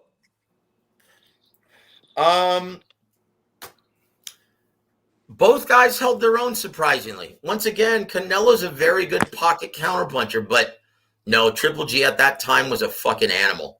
That's why they didn't spar very much. It was maybe 2 days total. Maybe. Yeah, but see, Triple G, I mean, when he stepped up in competition against Jacobs, he didn't look all that good. We gotta be honest, bro. Like, I think Triple G was that dude, bro. He was that dude. No, I'm just saying, like, bro, a lot of people did duck him. Bro, you gotta realize he came to America. Bro, let me go, bro. Like, you let me go, bro. I'm trying to. But you've been talking over everybody, bro. No, I wasn't, bro. Triple G came to America at 30 years old. Come on, bro. You was asking all the questions. Hey, you guys, while you're talking, I'm gonna be doing a shot, okay? Salute, everybody. Salute. All right, bro. Let's just move on, bro. Because go ahead, talk, brother. All you do is talk. No. Go ahead, bro. Go ahead, man. Go ahead. Nah, bro. So there you go acting like a pussy, bro. No, man. I'm not gonna do this tonight, bro. It's fucking Wednesday night, bro. Hey, relax. Let's chill out. So bring up another topic. What do you guys want to talk about, man? Don't argue. Man, I want to talk about what's going to happen with the Loma and Coleman fight. Is this a title eliminating fight? That's a great fight, guys.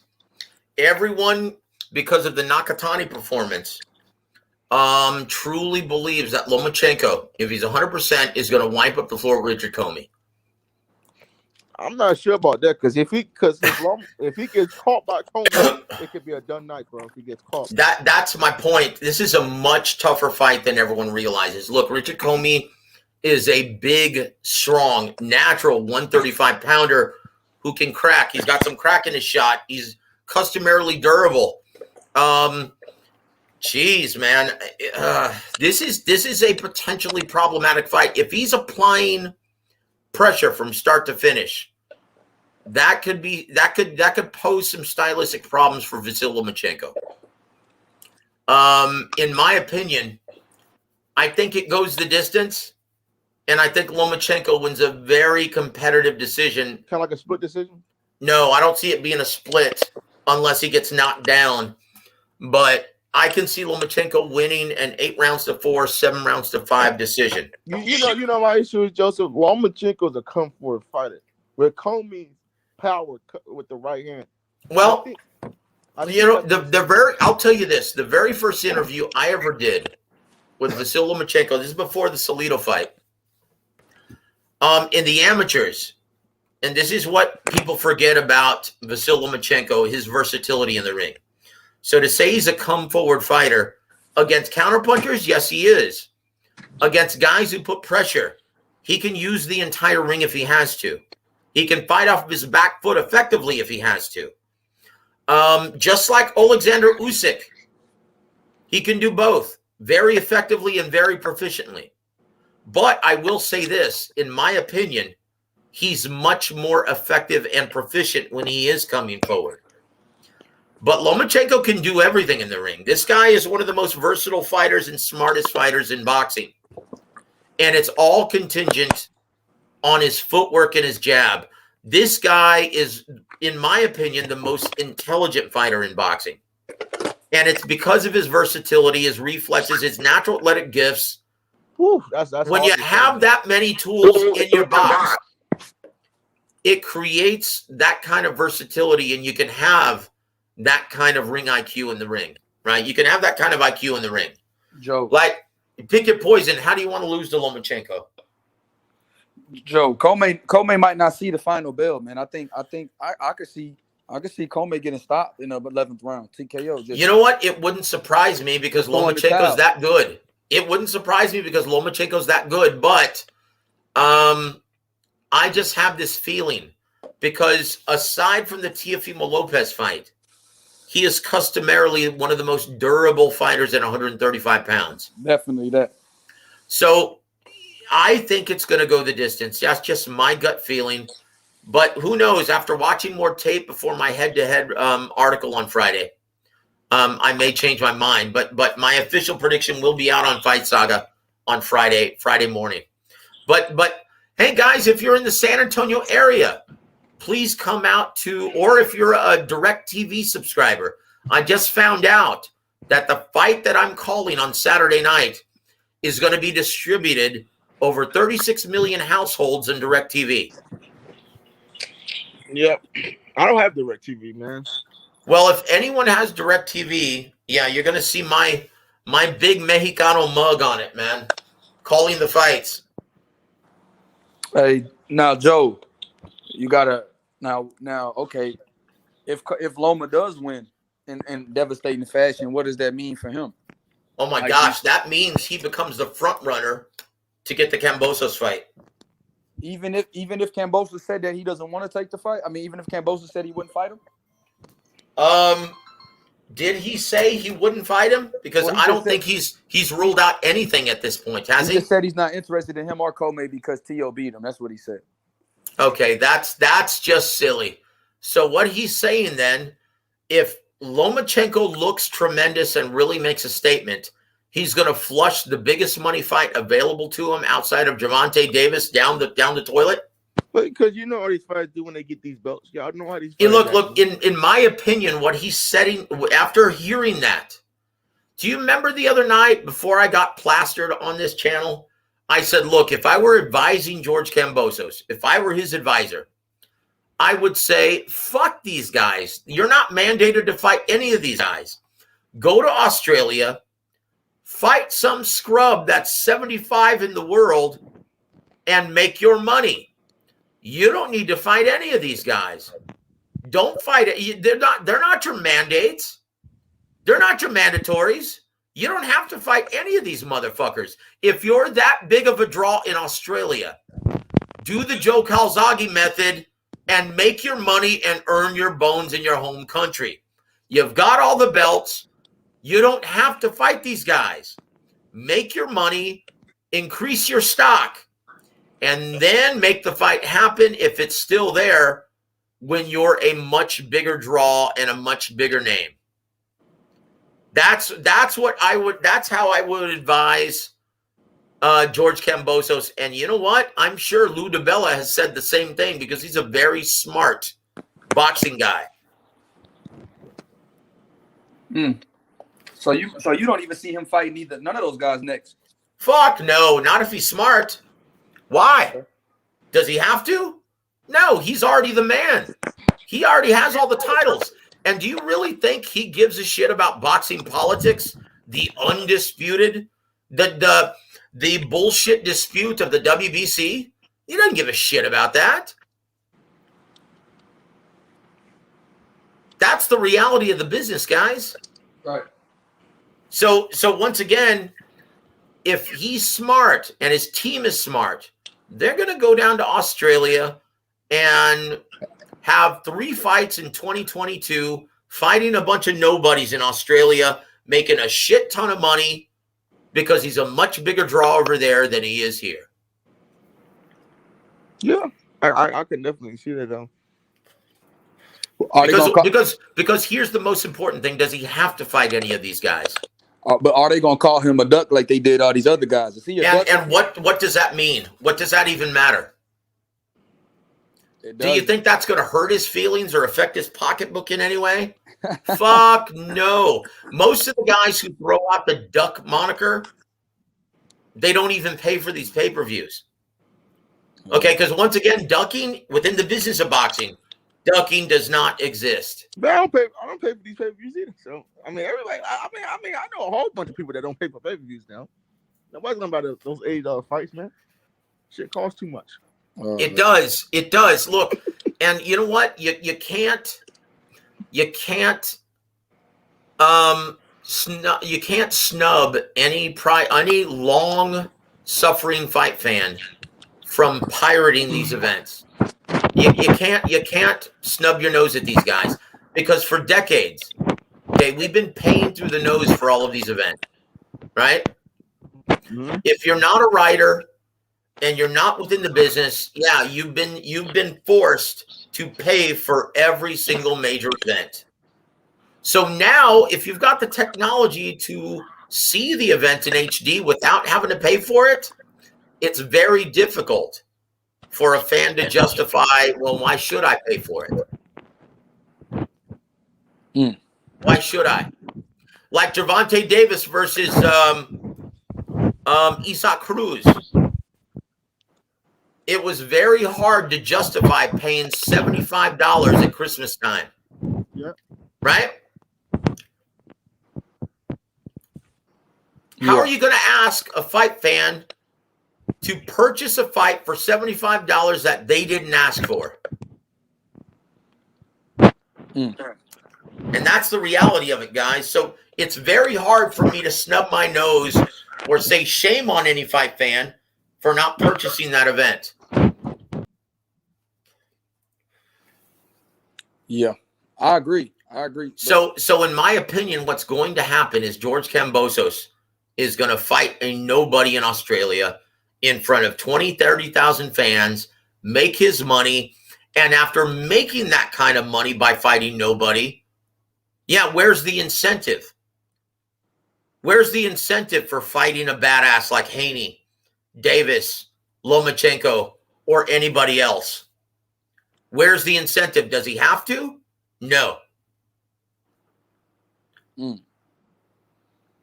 That's it. So on that note, I'm going to take another shot. Man, and Marcus Brown's about to get beheaded this weekend, so. Yeah. Oh, boy. And Zerto fight this weekend, so we got some good fights coming up. Zerto is on the 18th, brother. Oh, yeah, next week. Okay, the weekend after this one. Okay. But Marcus I'm going to Brown be there this weekend? ringside. You gonna be ringside? Yeah, I'm going to be ringside. I'm going to be covering that event. I just want to see my brother Ronnie. He's going to be there. I just want to visit with Eric. I just want to visit with Roberto Diaz. Just all my friends. I just want to see them again. And that's the only reason why I'd go to any of these events any further. Is just to visit with friends that I haven't seen in a long time. Because look, I've realized with technology, I mean, dude, they stream the press conferences. They stream the weigh-ins. I can interview anyone I want by just picking up the phone. I can do my job just fine without being there.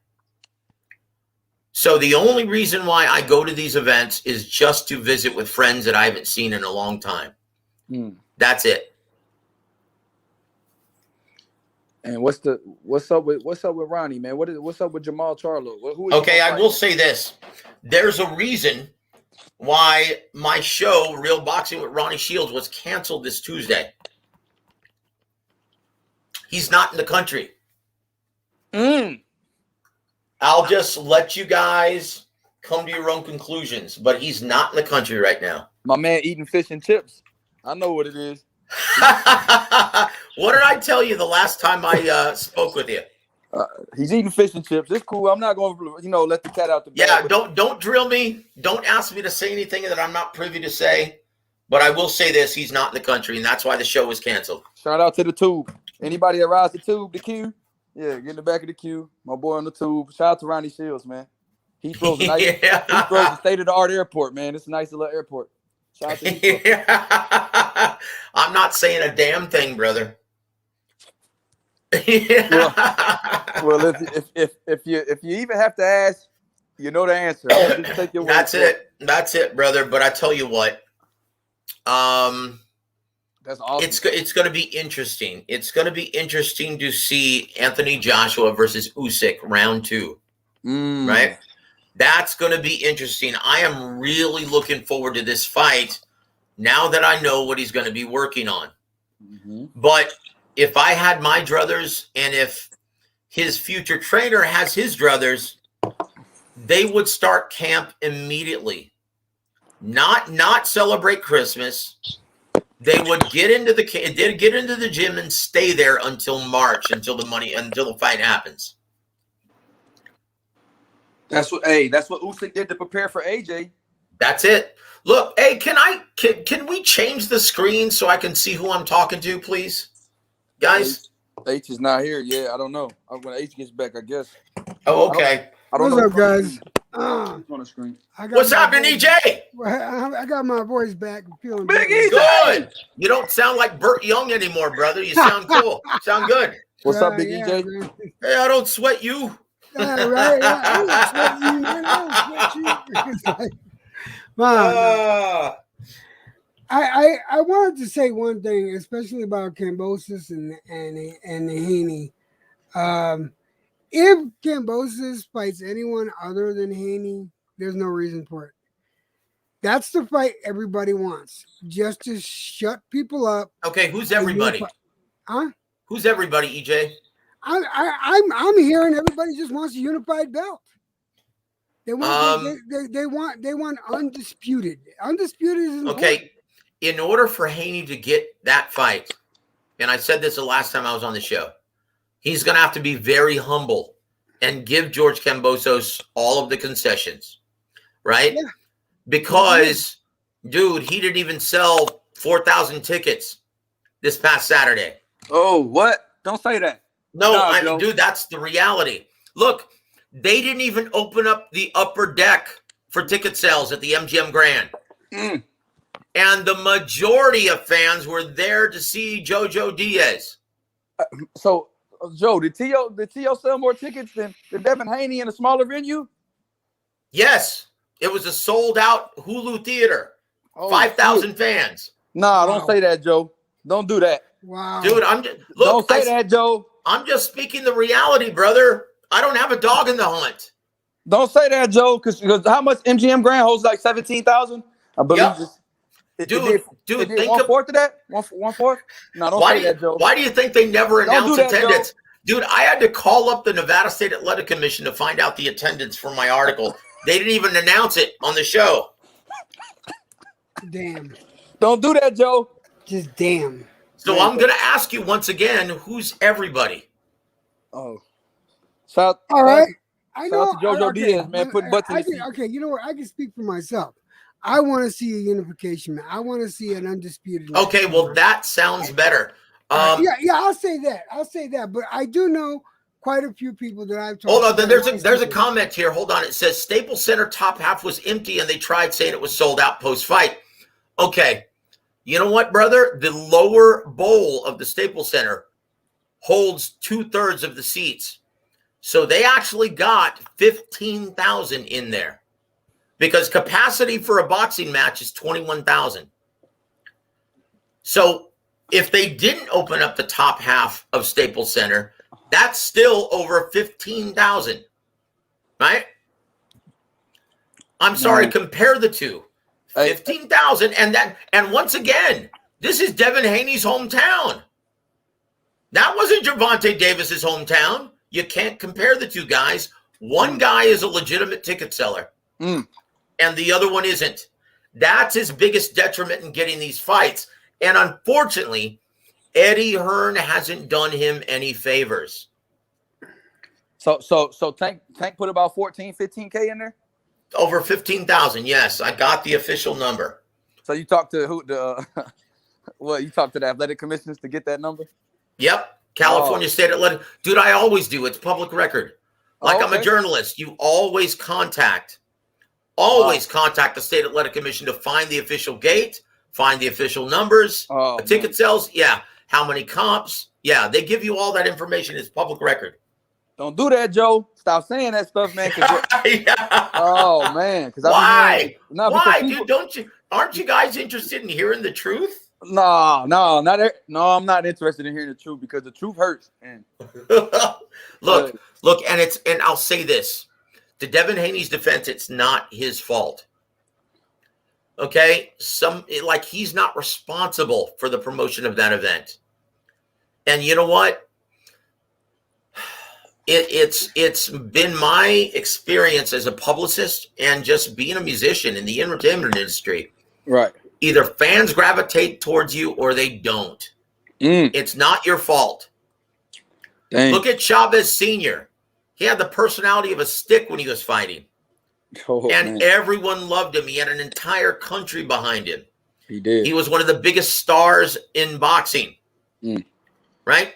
So here's the problem that Haney's going to be facing in trying to make a George Kambosos fight.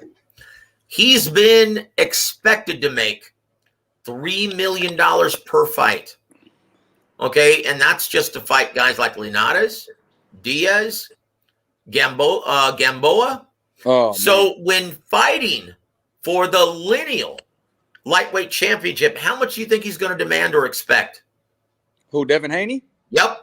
Oh, man, Joe, don't tell me that. I don't want to know these numbers. So that's the problem. That's why I said in order for Haney to get this fight, he's got to be extremely humble and give Kambosos the massive lion's share and the majority of the concessions.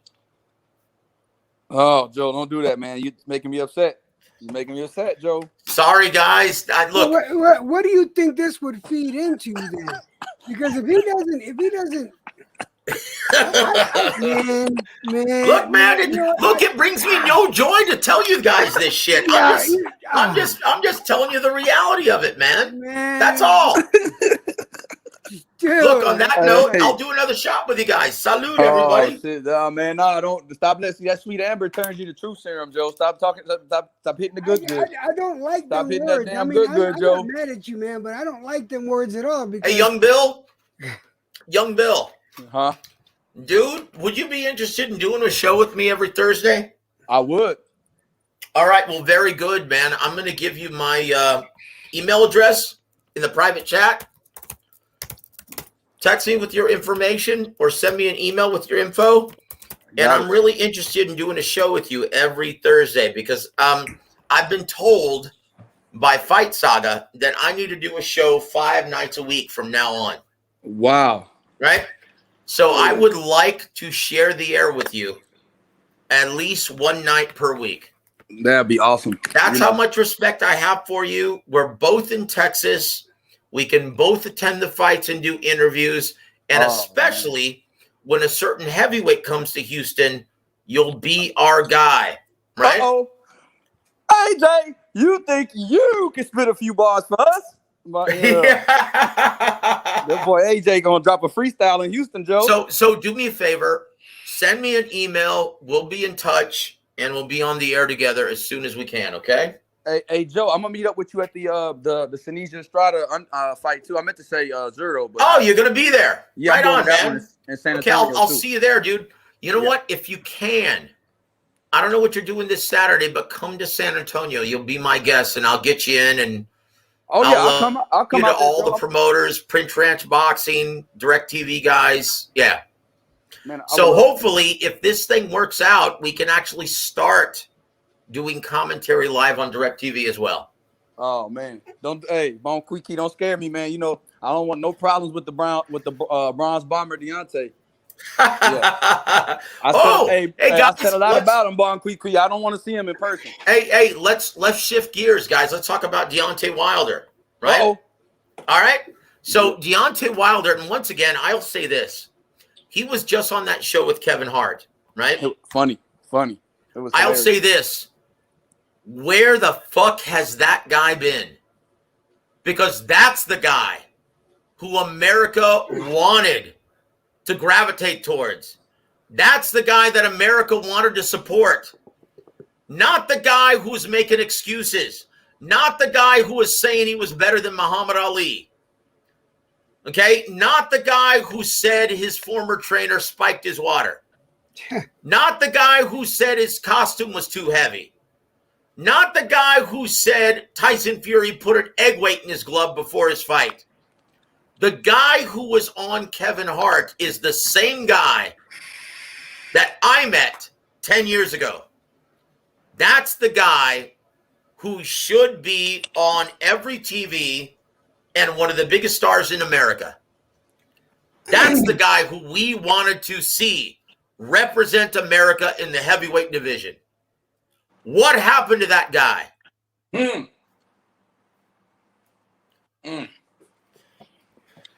Deontay Wilder was awesome. He's got a great backstory. He's charming when he wants to be. That's the guy we saw in that Kevin Hart interview. Where the fuck has that guy been?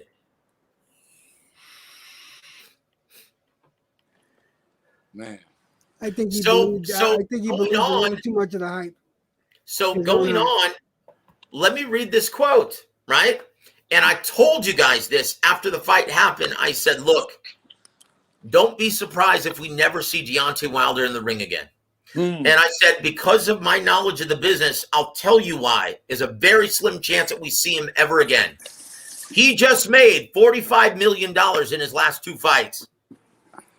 Would you, young Bill, after making $45 million in your last two fights, would you put yourself through another grueling training camp, risk injury, get punched in the face from another big punching heavyweight for 10% of what you made in your last fight? Because that's all that's going to be available to him. Would you do it? At 36 years old? Yep. Would you do it? Absolutely not. Not the only fight I would get for Wilder, if I was him, the winner of Usyk AJ too. So that's like, so a lot of people are surprised to hear this actually coming out of Deontay Wilder's mouth. And I'm going to read the quote once again. This is Deontay Wilder the other night on Kevin Hart's show. Cold as balls, right? He said this, quote, I've accomplished my goals in this sport. I told my daughter when she was 1 that I'd be a champion and I'd be able to support her beyond belief. I've done that. Should I give it a go one more time, or should I just retire and focus on other things? End quote. Okay, I told you guys this was going to happen. He definitely said that. And you know what, HLD? Yes, Young Bill is a great choice. He's such a logical guy. He's a knowledgeable guy. He's a former fighter, and he's very well spoken. It's a pleasure to work with someone like Young Bill. Hey, man, Joe, man, thank you, bro. I'm not used to all this adulation, man. I appreciate it. Thank y'all, HLD and IB from the chat, man. Really, really. Well, God bless you, brother. And God you know bless what? y'all too. It's I a appreciate it. long time coming, man. I think our chemistry is going to be really good. And once again, if everything goes well on the air, on these shows, okay, you'll be doing commentary with me on DirecTV all next year. We're gonna make sure they do well. But Just do me a favor. Just do me a favor. Get your passport, because we're going to be the English-speaking commentary in Mexico and South America for some of these cards. Okay. I have my passport already, Big Joe. Right on, brother. That's it. I've been the first time I've been overseas is where Ronnie's at right now, but I don't want to drop the bag. Yeah, dude. I don't know, Ronnie. What are you talking about? I didn't say that. He's probably eating at Nando's where Billy Joe threw the chicken at Wilder. I don't know what you're talking about, Young Bill. Hey, shout out to Yo-No, man. Appreciate that, man. Yeah, no, Ronnie Shields is at Nando's with 258. I don't know what you're talking about, Young Bill. Yeah. Yeah. Woo! But guys, yeah, I'm really looking forward to sharing the air with Young Bill. It should be an awesome show.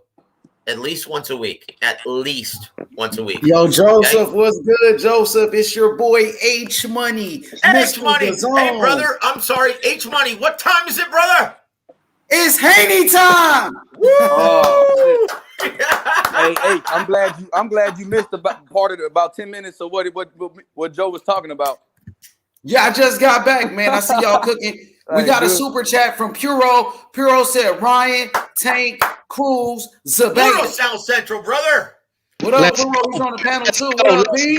Bone Q. Y'all know, man. God bless. Thank y'all, brothers, man. I love What's good, everybody in P? the chat. Man, everything's good. Everything's good, brother. What's going on with you guys? Boy, Thank you for the super chat, Puro. Thank you, brother.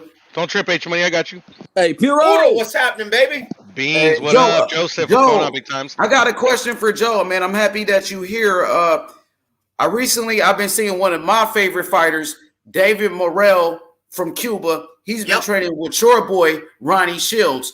Is that his new trainer? Is Ronnie Shields his new trainer, or he just was getting some work with him? I tell you what, you're going to have to listen to his Tuesday night show, because I cannot make any announcements without Ronnie in my presence. That's something that we agreed upon this past week, and I cannot make any announcements on Ronnie's behalf outside of his platform, outside of his show.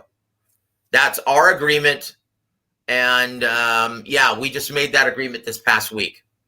The only thing I can say is right now, Ronnie is out of the country. He'll be back this weekend, and we'll be back on the air this Tuesday night, and you can ask him all about it. If you want, H Money, because you've been such a gracious host, we can get you on the air and you can ask Ronnie whatever you'd like, brother. Oh yeah, no doubt about it. Yeah, and I'll be more than happy to come on your show afterwards and talk all about it, okay? Yeah, for sure, because David Morrell from Cuba is a phenomenal young talent in the sport of boxing.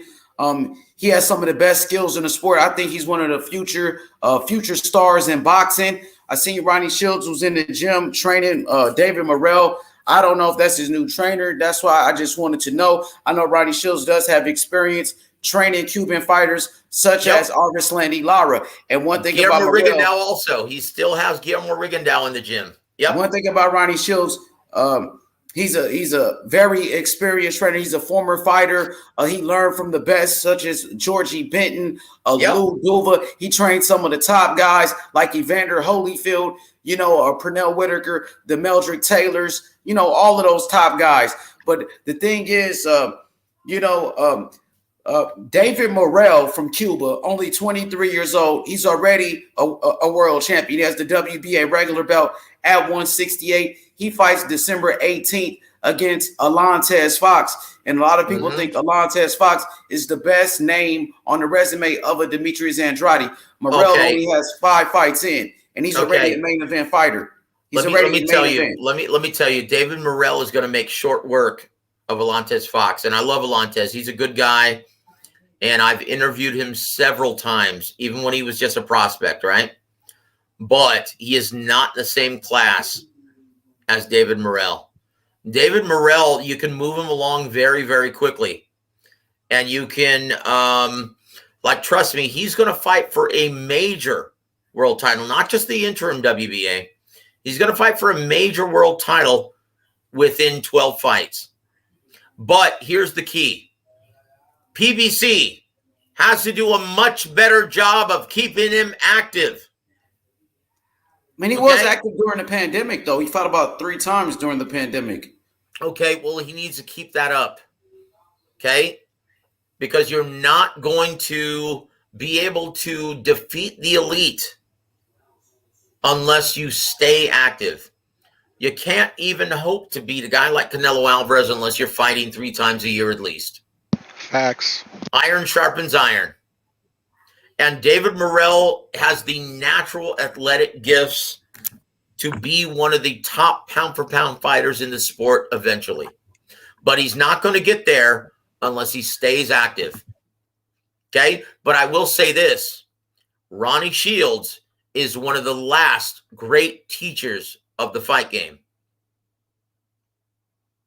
Right? Yeah, he's one of the best trainers out. I'm not saying that he's training with Ronnie exclusively, but I am saying if he is, he's in very good hands. Absolutely. One thing about Morrell, he reminds me of Iris Landy Lara. Similar fighter to Lara, but bigger, stronger. Bigger and stronger. He's a power puncher. That's right. He's like Lara with knockout power, like one punch knockout power. He's got crack. He's got crack in his shot in both hands, not just the left. Right? He is a very naturally talented athletic specimen. Look, and he already has the deep amateur pedigree. He just needs to fight a more professional style. And as long as he builds that professional pedigree, he's going to be a monster. He's going to be difficult for anybody. Right? He's got the reflexes. He's got the hand speed. He's got the power. He's got the amateur pedigree. He's got the world-class experience in the amateurs. So PBC, if they're smart, they'll be able to move him along very quickly. But they have to keep him active. That's the biggest dilemma when you talk about any prospect in the PBC roster. They don't have enough TV dates. And this is Fox and Showtime included. Even with both networks on the table giving you dates, they still have too deep of a roster. They need a third platform. And that's what you're going to see next year in Paramount Plus.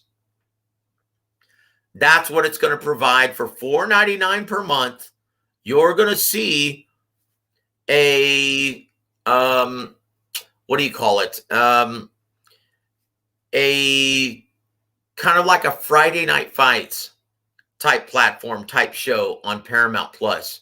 You're going to see a lot of the prospects work as often as they need to.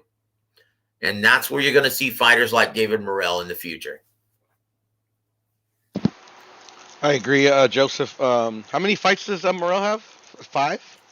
He's got, let me look. I'll look it up right now. I'm on my computer. Hold on. Yeah, because I agree. I mean, we got to keep these fighters active, and also, I don't think we should. This is just commentary. Obviously, these promoters and he's the 5-0 with 4 knockouts. Yes. Yeah, they don't listen to us, but I mean, like Lomachenko, where he kind of came in the second fight, is already fighting for a world title. I mean, those guys just jump over all the other prospects that are working. Yeah, like look at Janabek, right? Look at Janabek right now. He's got 11 fights, and he's now the mandatory challenger for the WBO at the middleweight division. Guys like Janabek, guys like David Morrell, you can move them up the ladder a lot more quickly because they have that amateur pedigree. They have over 300 amateur fights, right?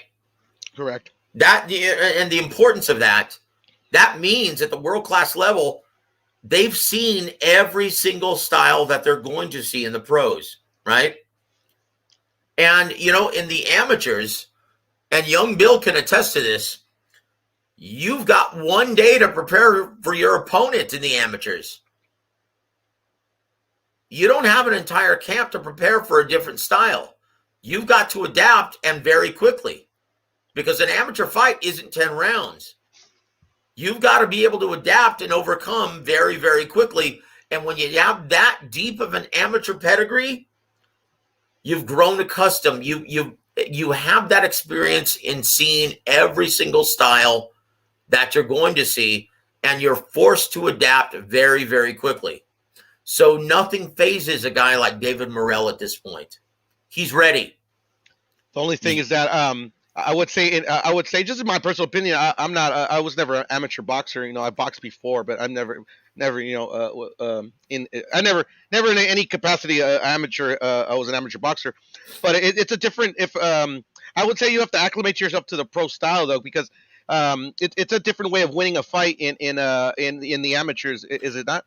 Well, it used to be. Now it's scored more like a pro system. But I will say this, you're absolutely right. The only style that you don't see regularly are guys like Orlando Salido, guys like Navarrete, guys like Burchelt, guys who bring it, guys like Isaac Cruz, guys who bring it from start to finish and apply that hard, steady pressure for 10, 12 rounds.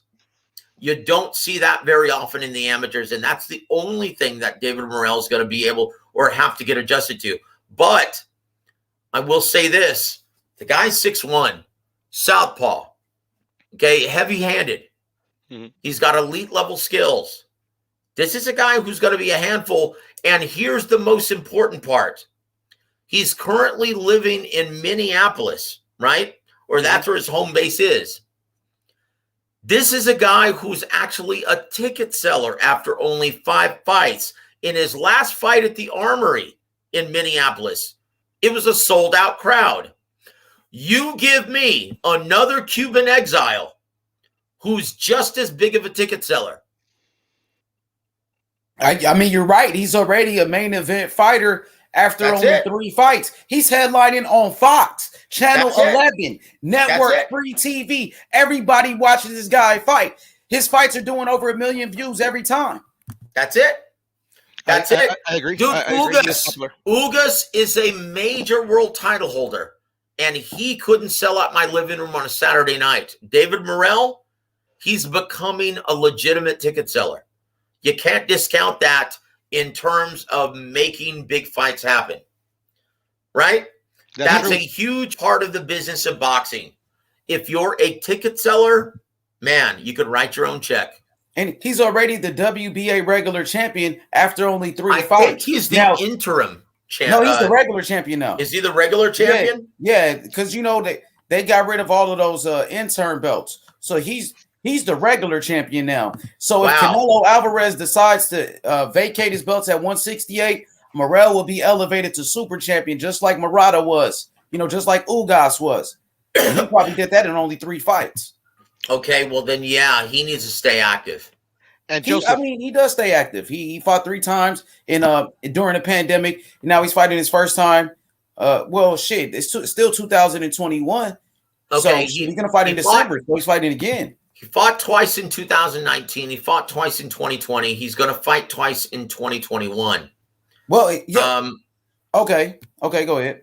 Okay, so in my opinion, if he's a legitimate ticket seller and he is the future at 168 pounds, you have to fight him more often than that. You have to keep him active. And once again, not just to stay sharp, but also to get him that publicity, to get his name out there, to get his face out there, right? Like, dude, I spent so many years as a publicist. The key to building your brand as a fighter, you can do whatever you want on social media, but the most important part of developing your brand and publicizing your brand is to whoop some ass in the ring. That's Can I it. ask a question? Can I Frequently. ask a question? Yes, how you doing, Shelton Moore? And Hey, what's IB, up, how y'all brother? brothers doing? Hey, Shelton, How what's y'all up, baby? doing, man? Hey, what's happening, fellas? The question is, what What about up, fellas? Gongora What up? over there at IBO? Who Sheldon? Who you say? What about who? Gongora over there with the Oh yeah, IBO. IBO champion at 168. He's a legitimate threat. Who's He his won his last promoter? fight, Shelton Gongora. Did he win against Richards from the UK? He stopped him. Who's his Seventh promoter? round. Carlos Gongora? Who's his Yeah, promoter? Carlos Gongora. He's Who's his with promoter? Metro. So Shelton, he knocked out Richards or what? Yeah, he stopped him. Seventh round. Yeah, he's a beast. Watch out for that guy. Hey, No. He's not fighting Richards until the 18th. Thought he Yo, fought he fought- Richards. No, Who's he's the not guy he fighting. fought? He's not fighting LaRon Who's his Richards last until fight? the 18th. Who's his I last thought fight? he just fought on the undercard. No, his last fight was against Chris Pearson, and he whooped his ass Yeah. in the 8th round. Knocked him out in the 8th. round. Stop it. 8th round stoppage. What's your thoughts on him, Joe? You know what? Geez. You know what? I feel for guys like Gongora, right? He's a tough, total badass, right? Heavy-handed. He's a guy who's still learning on the job from Ecuador. He's a tough man, big guy. He's already long in the tooth, though. He's 32 years old, right? He's a guy who's going to be avoided as long as he doesn't have a big fan base. And I hate to say that, but that's the reality of it. People are going to go out of their way to avoid Carlos Gongora, right? That's the reality of it, guys. And unfortunately, this is the business of boxing. This is why I always stress it's so important to become a ticket seller in your home area. Like David Morrell, he's on the right track. He's on the path to stardom. Carlos Gongora doesn't have that luxury. He's already 32 years old. He's a southpaw, heavy-handed, 20-0 with 15 knockouts. He's going to be avoided like the plague. Good luck. You will never see him get a fight with Canelo. You will never see him get a fight with David Benavidez. You will never see him get a fight with Jamal Charlo. Unfortunately, if you're not a ticket seller in this business, you're going to be avoided like Demetrius Andrade. You're going to be avoided like, so many guys before him. And that's the realistic. Like Marvin Hagler. Well, yeah, but Marvin Hagler came up in a time when boxing was much healthier. Hey, speaking of Andre, You're still talking about a guy who had 50 fights before he got his first world title. So he was That's avoided. right. But that was common though back in the day. I mean, look at what's his name? The trainer, what's his name? Buddy McGirt. He didn't get his first title opportunity until his 54th fight. Right. That was fairly common back in the day. You had to earn your bones in this business. And there were so many more fighters back then, domestically in America. There were so many more fight cards going on that day. So many more televised fight cards going on back in the day. It was just a much healthier time. You could actually build your brand more organically. So it didn't matter if you sold tickets initially. That was going to come because boxing was much healthier back in the day. It was more like a pure sport back then. Like, do you know, like in the NFL, if you have a career high, if you have a career year, right, and you become like the top, like leading rusher in the NFL, well, next year you're going to be compensated for it, and you're going to make those kinds of dollars. That's not the way it is in boxing right now, but that's the way it used to be. If you earned your bones in this business by merely performing in the ring, you used to be able to, hey, the money's going to be there because it was. And Marvin Hagler is a perfect example. This is a guy who no one wanted to fight, but you couldn't avoid after a while. Do you And remember even though what? he didn't have a big fan base initially, he got it just from getting to the top of the heap. right? You He remember what became Joe a Frazier? star out of accomplishment.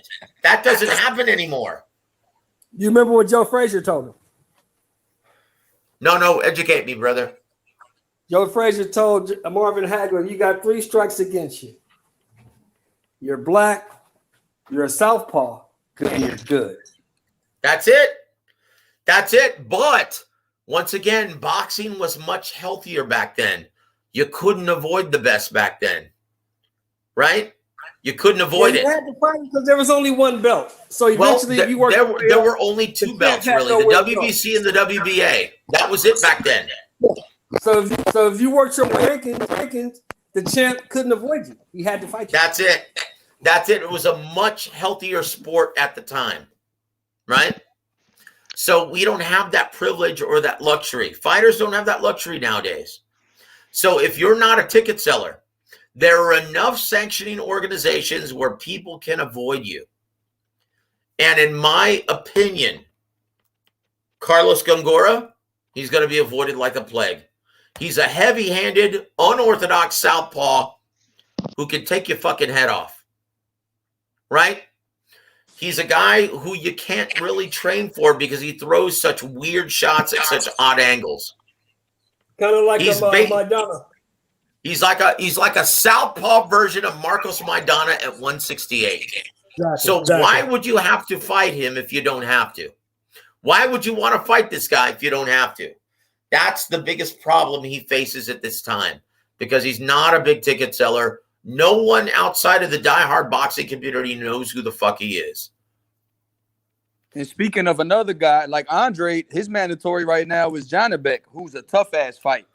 Hey, and that's a hard fight to promote, but that's a low risk. I mean, that's a high risk, low reward fight. You fighting Janabek. That's it. He doesn't have a big fan base. This is a guy who is getting the push from Top Rank, and he's getting the push very quickly in his professional career. He only has 11 professional bouts, but this guy's already seasoned. His amateur record is 300 wins and only 8 losses. Mm-hmm. 308. So that's it. He's 308 from the amateurs, so you can move him along just like Arthur Baturbia very quickly. That's what they're doing. And so Demetrius Andrade's like, holy fucking shit. Well, fuck this. I'm going to move up. I'm going to 168. I'm going to 168, man. About time. Did they already mandate the Boo Boo and Janabek fight? Yeah. Yep. Okay.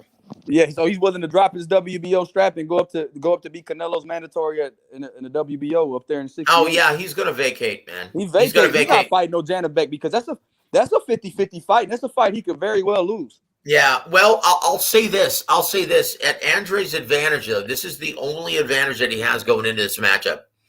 Janabek, like most Eastern European fighters, they prefer to keep everything from mid to long range. Right.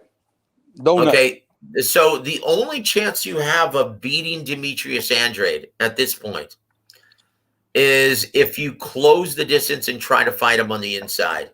He's a donut fighter. Donut, yep. Right? But if you try to fight him from mid to long range, you're going to have a problem. In my opinion, this is a 50-50 fight. Okay, yeah, that's what I said. It's a 50-50 fight, Joe. I agree, and I think that. And like, why would you take this fight if you could possibly lose it? And then who would really? We were saying that guys are not fighting him. Who would fight him after he takes a loss? That's it. Well, not only just a loss, but without a title. Exactly. Who the fuck is going to like if Demetrius Boo Boo Andrade is experiencing difficulty getting the big assignments with a title? Imagine how hard it's going to be without one. But you can look at it through the other lens too, Joseph, and say that Janabek is one of the big assignments. No, yeah, but look, only to diehard fight fans outside of the diehard boxing community. And I'll say this: it's very difficult for us to gauge a world outside the diehard boxing community because let's just face it, guys. We talk to each other on the daily. Like the only people I talk to on the daily outside of my immediate family and my honey, right, are diehard boxing fans. Like, dude, go ask your next door neighbor who Janabek Alim Anullah is. Hey, They'll say, "Who's that? A fucking terrorist?" Hey, Joe, I'm gonna use your favorite thing on Saturday. Johnny Bet couldn't sell out my living room on a Saturday night. That's it. That's it, brother. and I understand that from the business standpoint, but like a lot of people criticize Boo Boo for a myriad of reasons. But I mean, so this fighter, per the hardcores that supposedly, I'm just speaking for myself. I think I could, I know my boxing. You get what I'm saying? But according to me, okay, this guy could fight. But wouldn't it to convince like maybe it's some people that know who this guy is to fight him and kind of like see, I don't turn down any mandatories, stuff like that. Couldn't he'd use that in a way to build his brand as well? To whom? To the guys who already know who he is? Well, that's true. I was just giving a hypothetical. Look, you know what I'm saying? This is even for a guy like Demetrius Andrade. Janabek Ali Manula is a guy who's considered more risk than reward, even to a guy like Demetrius Andrade. That's the problem. And that's the biggest problem in this version of the business of boxing. Once again, it's not a healthier sport like the way it used to be, where you could just earn your bones producing and whooping ass in the ring. Like eventually, guys couldn't avoid you. That's not the case in this version of the sport. And that's the biggest detriment to the business of boxing at this time. So, Joseph, let me ask one more question. Oh, go ahead. Go ahead. We got to look at this too. We don't really have that many, if any, stars in this sport. Let's just take this guy right here. You can count him on one hand. Take this guy we got on the screen right now. Now, we know that Davis just came to LA and put 17,000 in the Staples 15,000. 15,000 in the Staples Center. 15,524 is the exact number. It was packed. And that's impressive. On a Sunday in LA. That's impressive. Right? Yep. Right? You could take this guy right here that we got on the screen right now, and you could drop him off tomorrow at 12:30 in the middle of the Fox North Mall. And I guarantee nobody would know who the fuck he is. That's the problem. That's the biggest problem with the business of boxing. And you really feel for Haney. And it's not his fault. Hey, Joe, what was Devin Haney's attendance numbers this past Saturday? He didn't even have 4,000 paying customers. 4,000 in an MGM Grand? Yep. Don't say that. Look. They didn't even open up the upper deck. Don't say that, Joe. No, that's the reality. Look, I just talked to the Nevada State Olympic Commission 2 days ago, right? Joseph Aaron sounding like Oxnose talking about the business of boxing. Look, dude, that's my forte. Actually, is my knowledge of the business of boxing. I learned from one of the greatest promoters and matchmakers of all time, Don Chargan. So, as a writer, I know more about the business than probably 99% of the writers right now. Right? Because not only have I just been a writer, but I've actually been a public relations guy. I've been a ring announcer. I've been a commentator. I've worked in this business. Okay? So I actually have great knowledge of the business of boxing, a lot more than most. So Leonard Ellerby, yeah. He could learn some things from me about the business. And I think most people that know a little bit about the business can tell that you know what you're talking about, at least from my perspective. I'm not in the business, but I mean, I've been following boxing and I've been arguing boxing a huge chunk of my life. You get what I'm saying? Of course. And this is no knock to Devin, but that's kind of like what I was alluding to. None of this is Haney's fault. None of this is Devin's fault. No, because like I always say, because I go on certain panels and they tell me to give a closing remark. That's why I always say respect the fighters, because without them, the sport would truly die. But the thing is like Haney, like for me, he's a very popular on YTBC. Like there's dudes out here like trashing him, and there's dudes out here praising him. But and what really makes bucks for him, you get what I'm saying, is his popularity, at least in my opinion. And like Shelton was saying, nobody knows who he is. You get what I'm saying? Like nobody out there that would go to a fight or even Well, buy them on it's pay just per view. it's So just how like do I we- was. It's Go just ahead, like go what ahead. I was saying. It's just like what I was saying earlier. Like, it's a problem for any of us diehards, right? It's very hard for us to comprehend a world outside the diehard boxing community because we live, eat, breathe, shit this stuff, right? That's what we're all about. That's our life, right? We're lifers. Yes, sir. Okay, that's all we do. But go to your next door neighbor's house. Ask them about Devin Haney. They'll tell you who the fuck is he. That's the problem. There's such a huge gap between the diehard boxing community and the mainstream and casual sports fans. Hey Joe, I'll go you one further. Go ahead, sir. I'll go you one further. People outside of YouTube, the diehard boxing community, they have no idea who Errol Spence is. Have no idea. That's no it. idea. That's No it. idea. Now, outside of the DFW area, that's right. That's absolutely right. They know Canelo. They know Canelo. They know Floyd Mayweather. They know Oscar De La Hoya. They know Manny Pacquiao. They kind of know Tyson Fury and Deontay Wilder now. Other than that, I think they started to know Tank Davis though. They know Tank Davis because of Instagram. Because of Mayweather. They know him because of Mayweather. Because of Mayweather, yeah. Like this should tell you a lot, right? On Sunday night, Gervonta Davis's name was trending on Google search. That's a lot. Okay, when you're a fighter and your name is trending on Google search, that's something. That means you've got some juice. You've got some juice, right? And it's all because of Floyd Mayweather, whose promoter is. Well, Devin Haney is a rising star, though. He's only 23 years old, and he is making some noise in the sport of boxing, and they building him up to be a star. Within the sport of boxing, you're absolutely right. Outside of that small community, there's like very few people know who Devin Haney is. And once Devin again, Haney, he's known in the urban community. That's not his fault.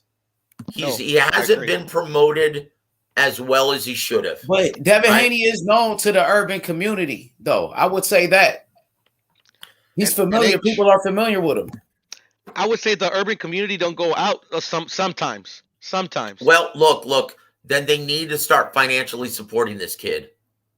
Okay, because right now they're not. And once again, it's not just my opinion.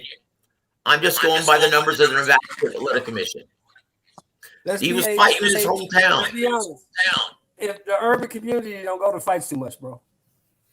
Well, you know what? Some brothers do, though. Some brothers do show up to support, though. Baltimore came out. I will say that. Staples Center, I think Baltimore came out. I mean, I go to fights. Yeah, Baltimore came out, but Baltimore people versus one city. You talking about a guy like Leonard or a guy like I'm gonna have Sugar Hill on my show tomorrow or next week. He's gonna be talking about the mandated Dillian White versus Tyson Fury. What are your thoughts on that? H Money, I'll start with you, brother. We're gonna have, brother. Do you like that fight? I mean, absolutely. I love that fight right there. But me personally, I want to see Tyson Fury versus Alexander Usyk. I was hoping Anthony Joshua would take that step aside money. No chance. Get a shot at the winner. I mean, a lot of people were pushing for Wilder to take step aside money when he had to go to arbitration to get his shot at Tyson Fury. So I think personally, Tyson Fury will destroy Dillian White. Dillian White, he's a tough fighter, but he's been knocked out a couple of times. He got knocked out by a old man in Povetkin at the time. I think Dillian White is pretty chinny. He got knocked out by Joshua. He got dropped by Oscar Rivas. He was dropped by Joseph Parker, who was not a puncher. He got dropped by Derek Chisora as well. I think Fury will destroy him. That's what I think. Yep. The size, the range, the versatility of Tyson Fury. Now, once again, This is all going to be contingent on how seriously Tyson Fury takes Dillian White. He had better get up for this fight because at this level, you cannot look past anybody. Okay? All you have to do is look at Teofimo Lopez versus George Kambosos. You can't look past anybody. And anyone is in this game is potentially capable of having a bad night at the office. Okay? The great fighters find a way to win, even if they're having a bad night. Against a guy like Dillian White, boy, you better get up for this fight. Okay, because he's no slouch. He's a tough guy. No, he's not the best technical fighter in the division. No, he's not the heaviest-handed fighter in the division. And that's Sugar's job, and we're going to talk to him next week about this. And trust me when I tell you this. Sugar Hill, he's going to have Tyson Fury peaking before this fight. He's going to make sure that his man gets up for this assignment. Because without a big victory over Dillian White, there is no fight with Usyk. There is no fight with Anthony Joshua. There is no gold at the end of the rainbow. And it's important that everyone realizes this. At this level, you have to take everyone seriously at this level. Because anyone is capable of pulling off the upset on any given night. And as far as Tyson Fury has come back from his elements, bro. Tyson Fury, bro. He beat my guy, bro. He beat my guy Wilder. We gotta give Fury some credit, bro. Fury's the man. You know what I'm saying? He's the man. But yeah, he's the best heavyweight in the world. He's the best heavyweight in the world. He's the best heavyweight of his generation. He's the man, bro. He's the man, bro. And Dillian White. I mean, how many opportunities that we gonna keep on giving? Hey, IB, you drinking just like me, brother? Let's do a shot, brother. IB, you want to do a shot? Let's do it, man. On the count of three, my friend. 1, 2, 3. Salud, brother. Holy shit, that was some strong shit. Sweet amber medication. Salud to you, brother. I'm just saying, how many times you already know, Joseph. Much respect, much love always, man. God bless you, brother. But I'm just saying, how many times we gonna keep on giving Dillian White opportunities, man? Like how many times this guy? Okay, and hasn't gotten one. Hold on. Did Puro say that? Who said that? That's Puro said that. Puro said that. Okay, Puro. I'll tell you, as long as he continues to sell tickets in the UK, he'll continuously get these opportunities. Look, he may be a nobody in America, but he is a very big attraction in the UK. Well, the UK has 57 million people. Let me say something, bro. He hasn't got. I'm gonna let you go. Hey, Sean, I'm gonna let you go, bro. All I'm gonna say is, don't the UK got 67 million people over there, right? Yep, 64, right? 64 million. Okay, so ain't get the size of like Texas over here, right? The UK is really small, so he's gonna be a big name over there because boxing is probably the second biggest thing over there in sports, right? Man. Okay, I'll say this. I got something to say. I'll wait. When you have a pay-per-view among 64 million households in the UK, you get a stronger turnout of purchasers than you do in a country with 300 and what is America now? 60 million? 360 million? It's almost 400. It's almost 400. Bro. Okay, so there's a reason for that. One, boxing, because of the lack of competition that boxing has in the UK, is a much bigger sport.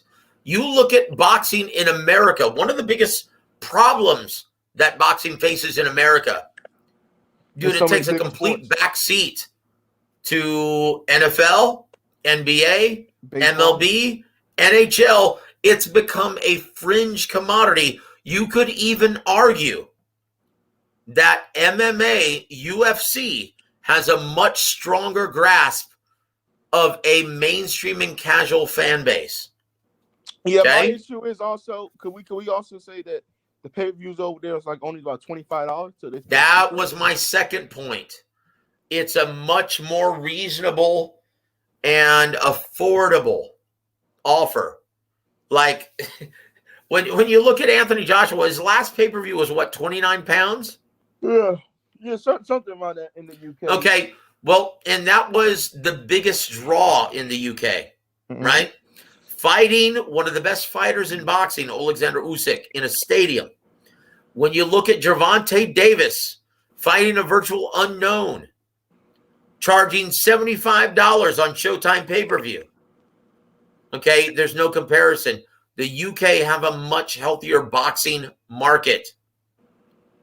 That's why Dillian White continuously, like you could ask also the same thing. Coming up on the 18th, Joseph Parker versus Derek Chisora. Why does Derek Chisora continuously get these assignments? Because he got a big fan base over there. Because he can. Because he sells tickets. Because he's a big attraction over there. Right? Does anyone really give a shit? Like, how does he affect the landscape of the heavyweight division? He really doesn't. Nope. He's not like a journeyman. But he still sells tickets. So, yes, you're going to continuously see him get opportunities when other fighters are more deserving, like Ergovich. Right? Yeah, Hergovich. I think Hergovich deserves, but Joseph, I would argue that he's not deserving though, because he's been a WGC mandatory forever. This is his first shot. Bro, come on, Phil, stop lying, bro. You know he's not been a man. Okay, hold on. Budel, with all due respect, Budel, it doesn't matter. Like, you guys forget that this is a business first and a sport second, right? Yeah. If you can sell tickets, and if you can draw ratings, you're going to continuously get opportunities even if you don't deserve it. Yeah. That's the game. But that is the fact that the man hasn't got his title for damn near 4 years. Yo, come on, Shelton, man, that's what I'm telling you, bro. He had 2 opportunities against Luis Ortiz, bro, to take a fight, and he didn't. Go look it up, bro. Are we gonna be right or we gonna be wrong, bro? When was Luis Ortiz a champion? When was Luis Ortiz a champion? When was Luis Ortiz a champion? This is what we're speaking about, brother. When was he a champion? To a lot of UK fans, right? This is going to be the purging of everything, because, like it or not, Dillian White has more UK boxing fans than Tyson Fury at this time. Yep. This is a huge fight on the island. Outside of the island, who gives a shit? Nope. Right? But once again, this is a business first. Like, and it's funny. This is a famous saying among people in the business. There are only 2 reasons why you enter the boxing business. 1, to make money, and 2, to make more money. That's the reality, guys. That's why selling tickets and becoming a big attraction is such a huge part of a young fighter's cultivation and nurturing process, right? My question is to Sheldon, how was Dillian White mandatory for 4 years? Because that means that somebody had to ensure. If he was mandatory for 4 years, you know how long that is, right? Yep. So I guess what I have to say to that is, dude, don't ask me. Ask that question to Mauricio Suleiman. That's what I'm trying to tell you guys. Oh, y'all couldn't answer that. Right? Because I don't have the answer for that. I think we all have the answer. It's just we choose. I don't know. I'm speaking for myself. Like, Dillian deserves this shot, and it's been 4 years. Dillian White failed on his beat. Because of the business. No, I understand. I understand what he did on that. But hold on, let me finish my point. But the thing is that literally, because the business of boxing, they had Tyson Fury tied up with 3 fights with Deontay Wilder. You know, and literally, I believe, I could be capping, but I believe if the WBC had a choice, Tyson Fury will fight Deontay Wilder 4 more times. Duh, bro. Of course, it's worth more money. Yeah, bro. Exactly. But still, I mean, there's other boxers in this sport trying to make a living as well. Let me give you an example of the business of boxing. This is what's going to happen at 47, right? Even though EJ is not healthy enough to fight at this time, right? And that's only up to him. No one knows how long, except Errol Spence Jr., no one knows how long it's going to take him before he feels 100% healthy to get back in the ring. I guarantee you, even though he's been confirmed to start sparring again, I guarantee you he's not sparring heavily with shots to the face. He's babying that eye. That's a very, very delicate injury, right? So what's going to happen in the interim, right?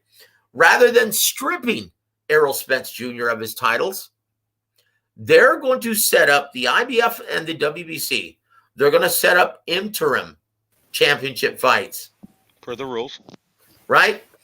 And why aren't they going to strip him? Because they understand that their belt is worth much more if Errol Spence Jr. is carrying it around his waist. That's the bureaucracy of boxing. That's the sanctioning organizations. Think about this. If you get Ortiz Jr. versus Butayev to fight for the interim WBC championship, a fight with Errol Spence versus anybody is worth a lot more. Like Errol Spence is going to make more money than both Ortiz and Butayev combined.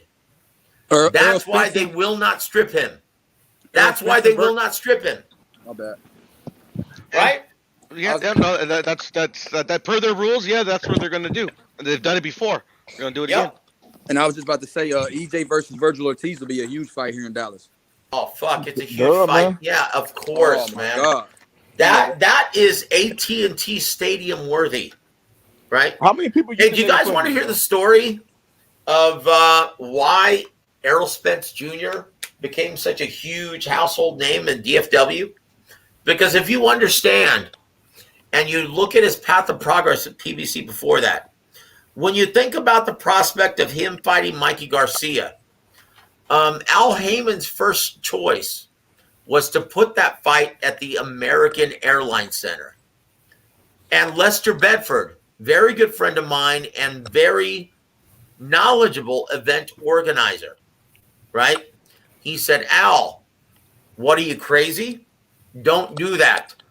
Make a deal with Jerry Jones, put it in the AT&T Stadium, and let the Dallas Cowboy marketing team sell your tickets for you. Yep. Okay?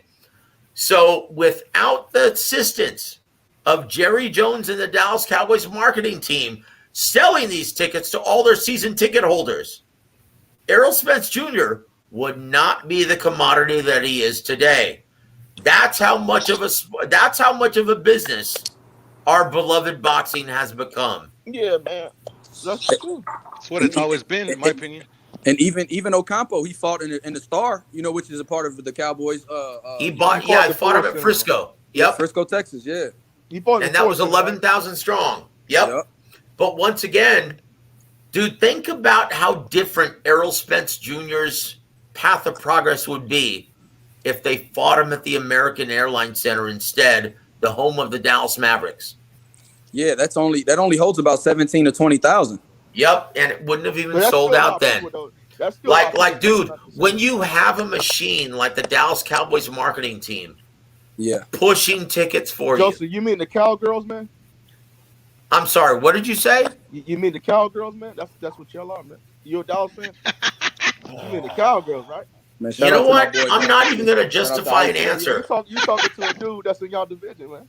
You know what, dude? I bleed blue, brother. I'm a Cowboys fan, die hard, okay? So I'm not even going to say anything for that. All I can say is 8-4, number one in the division. Thank you very much. But you're going to be playing the Great Washington this weekend, so I'm sorry, did you say the 6-6 team who doesn't even have a fucking mascot? Remember the last time we played y'all, we embarrassed you. I'm sorry, what was that? We embarrassed you last time, right? When we played you, right? Embarrassed. Yeah. Define we flew that. you off the field. We flew you off the field, right? Okay. Yeah, we beat the shit out of y'all on Thanksgiving, so watch your mouth. But okay. But I was Joseph. So once again, hey, brother IB, are you ready for the shot, brother? The Dallas Cowboys. Hey, them Colts coming, IB. My boy Carson IB, ready for the shot, brother? Jonathan Taylor. He might be the best running back. Oh shit, you're eating right now. Never mind, man. Man, Because nigga, fuck I'm ready to go. Okay, well, let's do it. Let's do it. One more shot, IB. Come on, baby. I got the bottle too. We eating and we drinking, Joseph. What you talking about? Oh, I tell you, IB. Hold on. Whoa. Wait for the count of three, brother. You ready? Okay, guys. Guys, if you're in the San Antonio area or if you have DirecTV, please tune in to TMB Promotions, Prince Rance Promotions, Ricky Medina Jr. I'll be calling the action from ringside. Salud, brother. Thank you, IB. Oh, you know, it ain't nothing. Hey, Joseph, I've been got that strawberry lemonade. When Rakesh was going at you, bro, I thought you were gonna drop off, but you went toe for toe with him, man. That shit was funny. Man, Joe can go. Joe be going toe to toe with people when they get on. Joe's my guy, but you can just bro, tell how he started though. He's like, bro. what? And then he started going at him. I'm like, fucking Joe's a gangster. I like when he says motherfucker. Yeah. That shit was hilarious, bro. I love when Joe be like, you know what, motherfucker, mute this fucker. Yo, I was talking with my wife. We were cracking up, dude. It was funny. Are you talking about? I'm sorry. Who was the guy last time? Who was just repeating everything and didn't have a that's who they're talking of the about. vocabulary? Who's talking about? Champion Rakesh. Oh, okay. That The motherfucker troll. is a special Yeah. ed student. Hey, Joseph, bro. He's a special ed student that we just bring in to troll, man. Well, hey, God bless him. God bless all of you guys. He be saying the same. You're the motherfucker. You're the motherfucker. Yeah, you know what? Yeah, honestly, it was very shit, like I was expecting a more lively debate because all he was doing was just repeating everything over and over and over and over again. He gonna say the same stuff over and Yeah, those are expert troll tactics. Most people wilt actually under Rakesh's tactics, but you. Well, not me, man. Nah, that's what I was saying. Like, props to you, Joe. Dude, thank you, brother. I appreciate that. Yeah, man. I fight fire with fire, brother. I try to get under their skin just as much as they do mine. And that's it. And I saw you, H Money, bro, just in the background, not coming out, not saying nothing, bro. That was funny, fucking. What? Dude, That was funny shit. That shit was hilarious. I'm like, fucking H. That's fucked up what you're doing to Joe. Nah, I'm not, because I don't want to take a side. Somebody's gonna get mad at me all the time, so I don't want to take. I know, brother. I was just clowning, bro. Yeah. No, that's all right. Look, guys, I'm back here on this platform for a reason. I have no problem dealing with that shit, right? I have no problem dealing with that shit. Like, and H Money's always been a gracious host. He's always given me the respect that, that I don't even deserve. He's always shown me a great deal of respect, as all of you have. So I have no problem coming back. And I can deal with that shit. So bring it on. That's fine. We know now. Hey, yo, man, check this out, man. Sorry, did you guys see that? That Gary Russell Maxayo is fighting January 26th. What's up with him? What they talking about? I was gonna tell you that. Hell yeah. And then you got Subriel Matias rematch the Patriots, the guy that beat him. You know, so they announced Gary Russell. That fight is out. Like, it's official. He coming back. Mark Maxayo.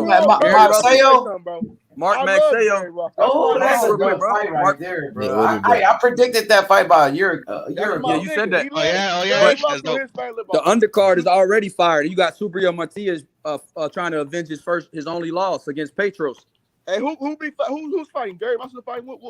Mark Maxayo. Mark Maxayo. Okay, that's a good fight. The Pacquiao, prodigy. Yeah, he's the guy who's managed by Sean Gibbons. Yeah, Mark Maxayo is an excellent fighter. He's 23-0.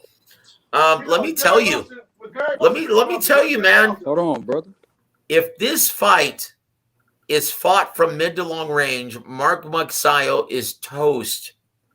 But if he applies intelligent pressure and is able to cut off the distance, close the distance, and fight intelligently on the inside, boy, Gary Russell, he's going to have a fight on his hands. And this is a great fight, guys. This is a great fight happening on January 22nd. Yep.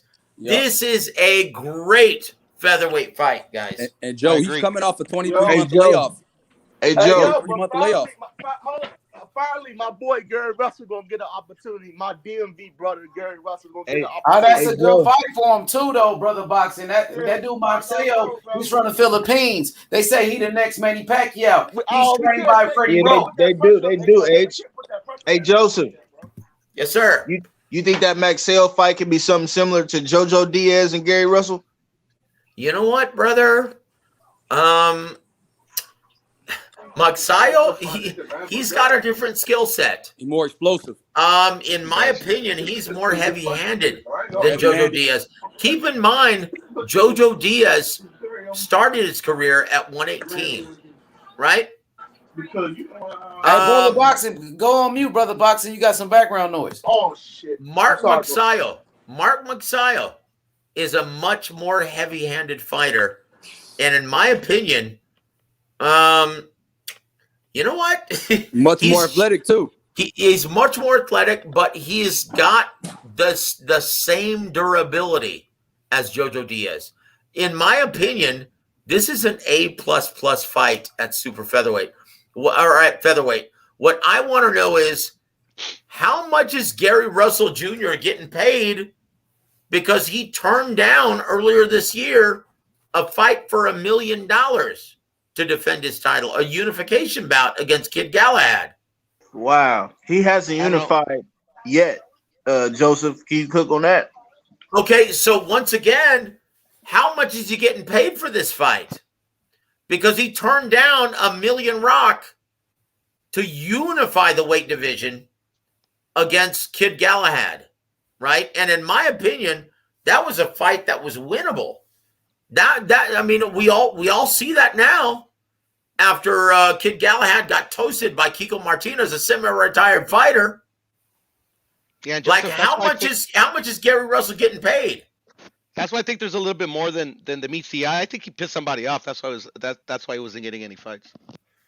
Well, in you know what, that may be some truth to it, because if you piss off Al Heyman, just ask Vanyas Martirosyan.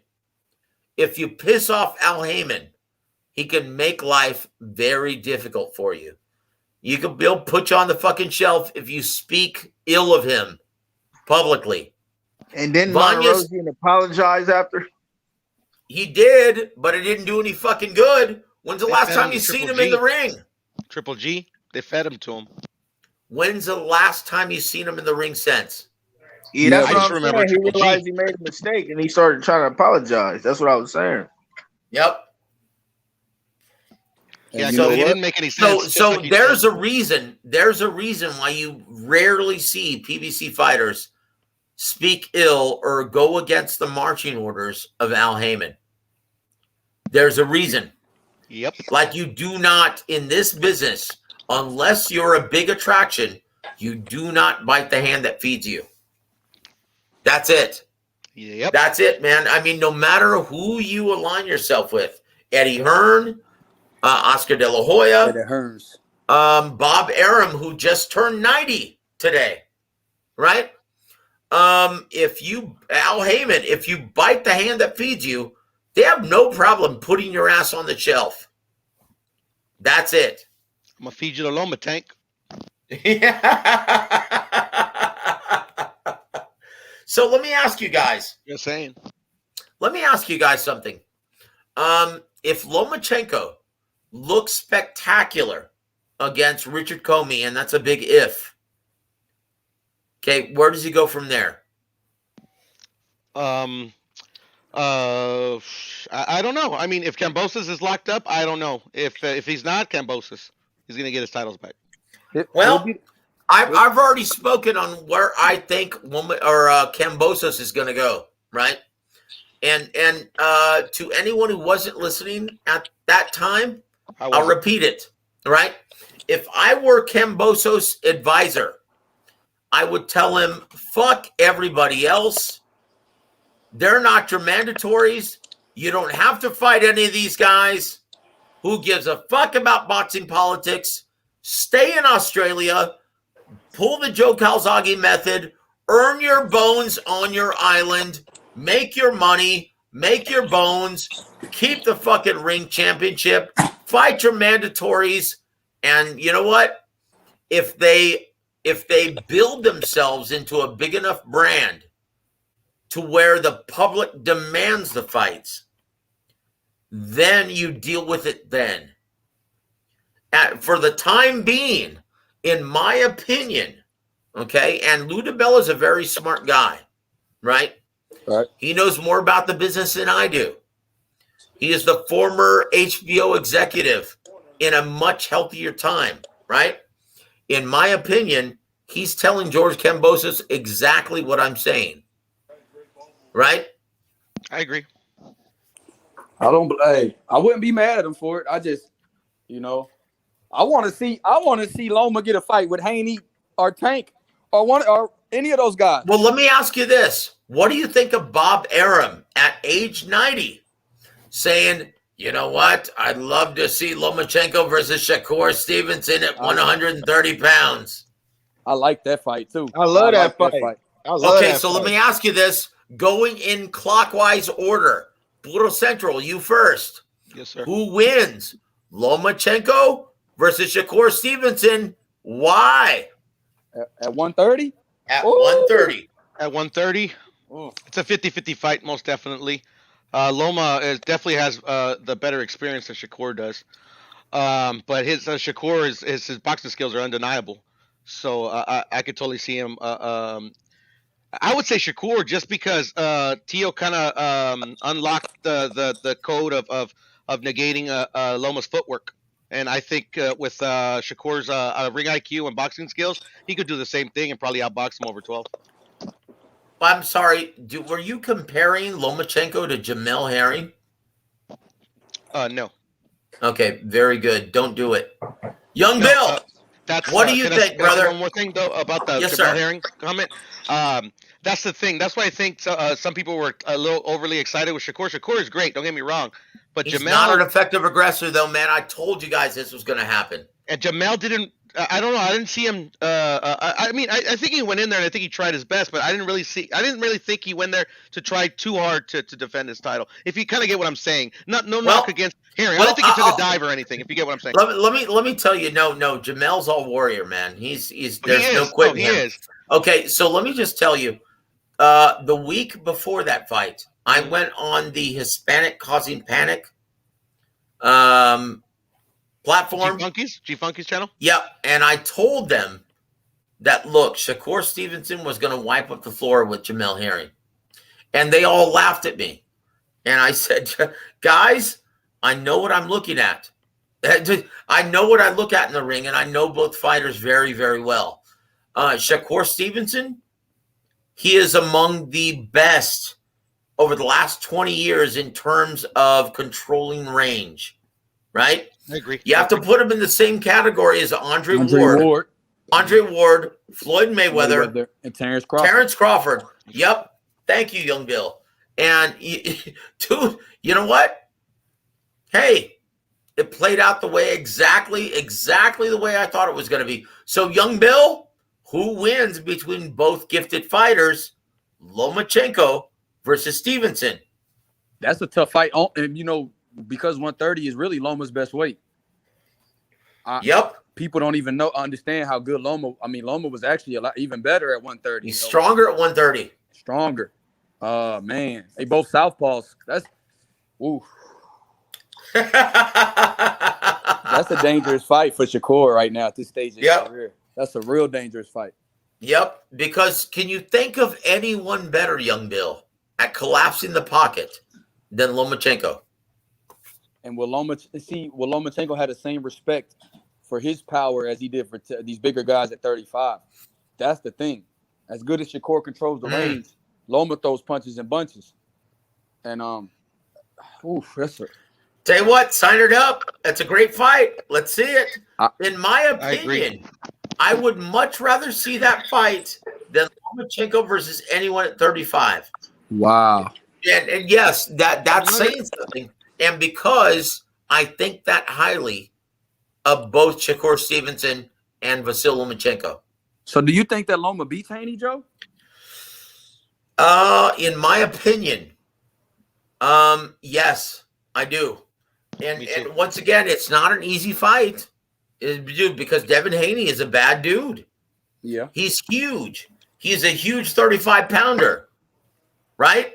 But does he have the energy level, right? At this point of his career, struggling to make 135, does he have the energy level to keep a guy like Vasyl Lomachenko off of him?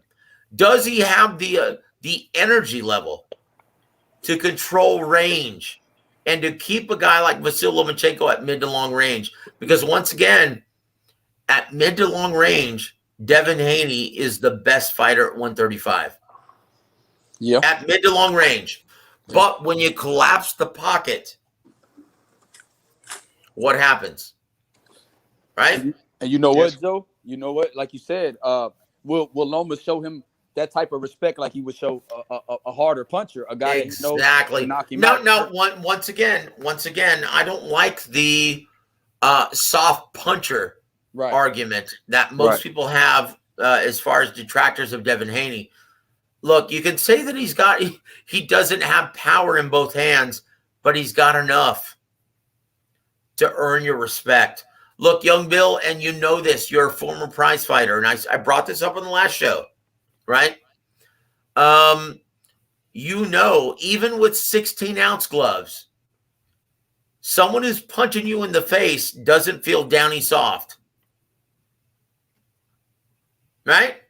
I agree. Nobody likes to get hit in the face, period. No one. Ask Jojo Diaz, right? No, he doesn't have the power to knock you out in one shot, but he's got enough. A big, strong 135-pounder, a guy who's 5'8", a guy who's 23 years old.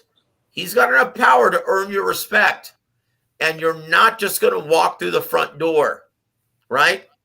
But once again, a guy like Vasyl Lomachenko, look at his footwork compared to a guy like Vasyl Lomachenko, right?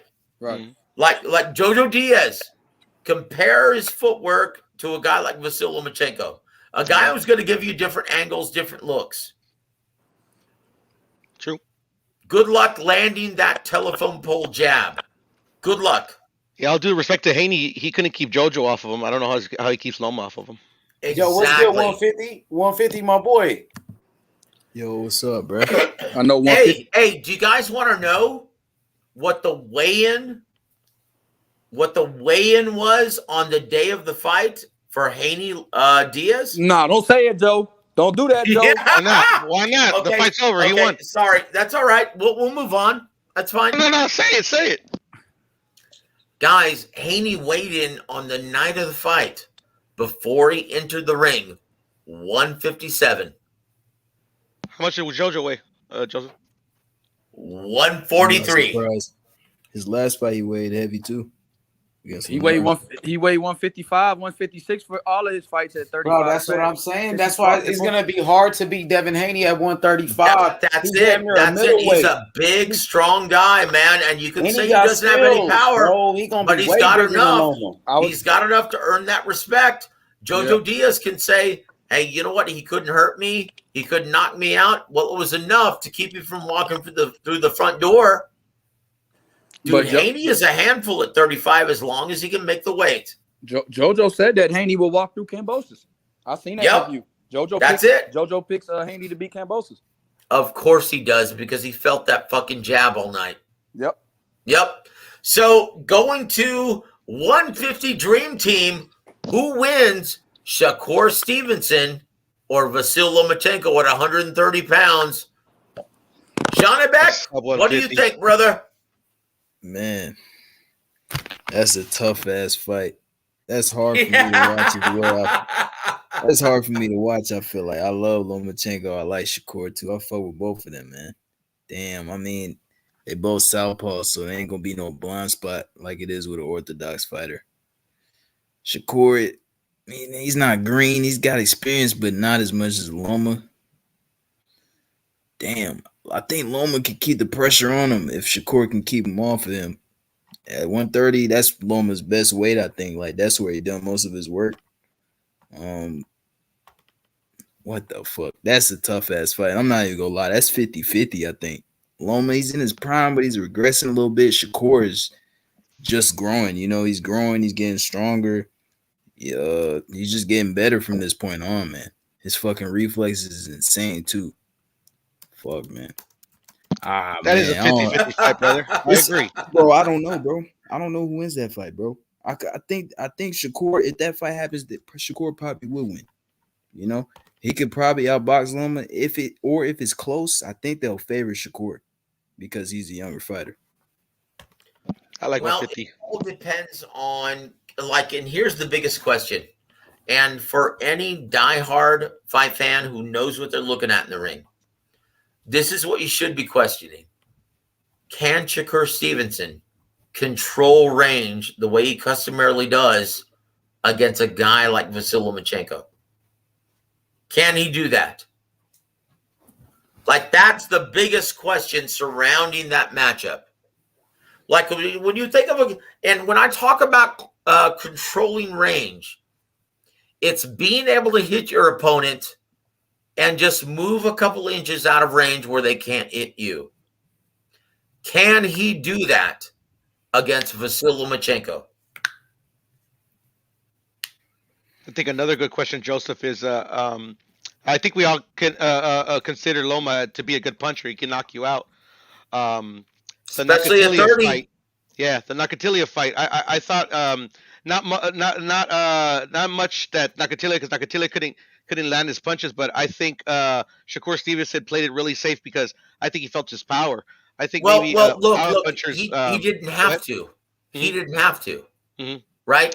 But at one point he's going to have to because just kind of like JoJo against and Lomachenko, yes, he will. Yeah, you get what I'm saying? That exactly. So it's an interesting fight. In my opinion, it's one of the best fights that you can make in boxing. Now, whether it plays out to be the most aesthetically pleasing fight, that's another intangible entirely. But on paper, that's one of the best fights that you can make in boxing. And Bob Arum at age 90, boy, he's on that shit. I mean, dude, at 90, he's actually saying, for my money, Lomachenko versus Stevenson is the fight that I'm interested in making. You know what? Fucking A, Bob. Hey, man, credit to you, brother. If you've got the stones, if you've got the gold to make that fight, fucking do it, man. In my opinion, I would much rather see that fight than Lomachenko versus Kambosos. In my opinion, that is a much more intriguing fight on paper. You know who doesn't want to see that fight, Joseph? Shakur fans that know what that fight is could potentially are, because you got Undisputed, a lot easier fight for Undisputed, or fighting Lomachenko for no belts, and you don't know if he wins or not. Well, I tell you what, brother. If fans are real fans of boxing, they want to see all the smoke. They want to see the best matchups being made, right? All of this bullshit about hiding, trying to protect your fighter, trying to protect your favorite fighter. Dude, it's a sport. A guy's going to win and a guy's going to lose. It's part of the sport. Deal with it. Dude, this is not square dancing. This is not basketball, right? This is not baseball. A guy's going to win and a guy's going to lose. Deal with it. If you want to be a fan of this fucking sport, suck it up and realize that it's a fight. It's a fight. And anything can and often does happen in the theater of the unexpected. That is boxing. That's it. Hey, right? Joe. Tell the promoters that if you have their ear. Hey, Joe. Well, it's not just the promoters. It's not just the promoters. It's the fighters and the networks. There you go. Young Bill, what's up, brother? Hey, Joe. My boy IB is Team Spence, and I'm from Texas. We're from Texas, so I really rock with Errol Spence. But it's man, Big Fish, man down promotions. You know that. Yeah. Big EJ in this motherfucker, man. Earl Spence Jr., undefeated, unified welterweight champion, pound for pound. Earl Spence, pound for pound. Hey, Look, Joe. Talk that shit. Talk that shit. Look, Joe, I could you love ever both imagine? fighters, bruh. I love both fighters. But IB, styles let me make tell fight. you, Puro South Central, I'm on you, brother. Look, I love Errol Spence Jr. I love Terrence Crawford. There's only one way to settle who the number one fighter is at the welterweight division. Let's do it. Let's fucking do it. And anyone who doesn't want to see that fight happen is not a real fan of boxing. That's it. It's mostly EJ fans that don't want it, though. That's it. Look, dude, if EJ is 100% going into this fight, that's going to be problems for Terrence Crawford. And in my opinion, and once again, when I say in my opinion, I mean exactly what I say. It's just my opinion.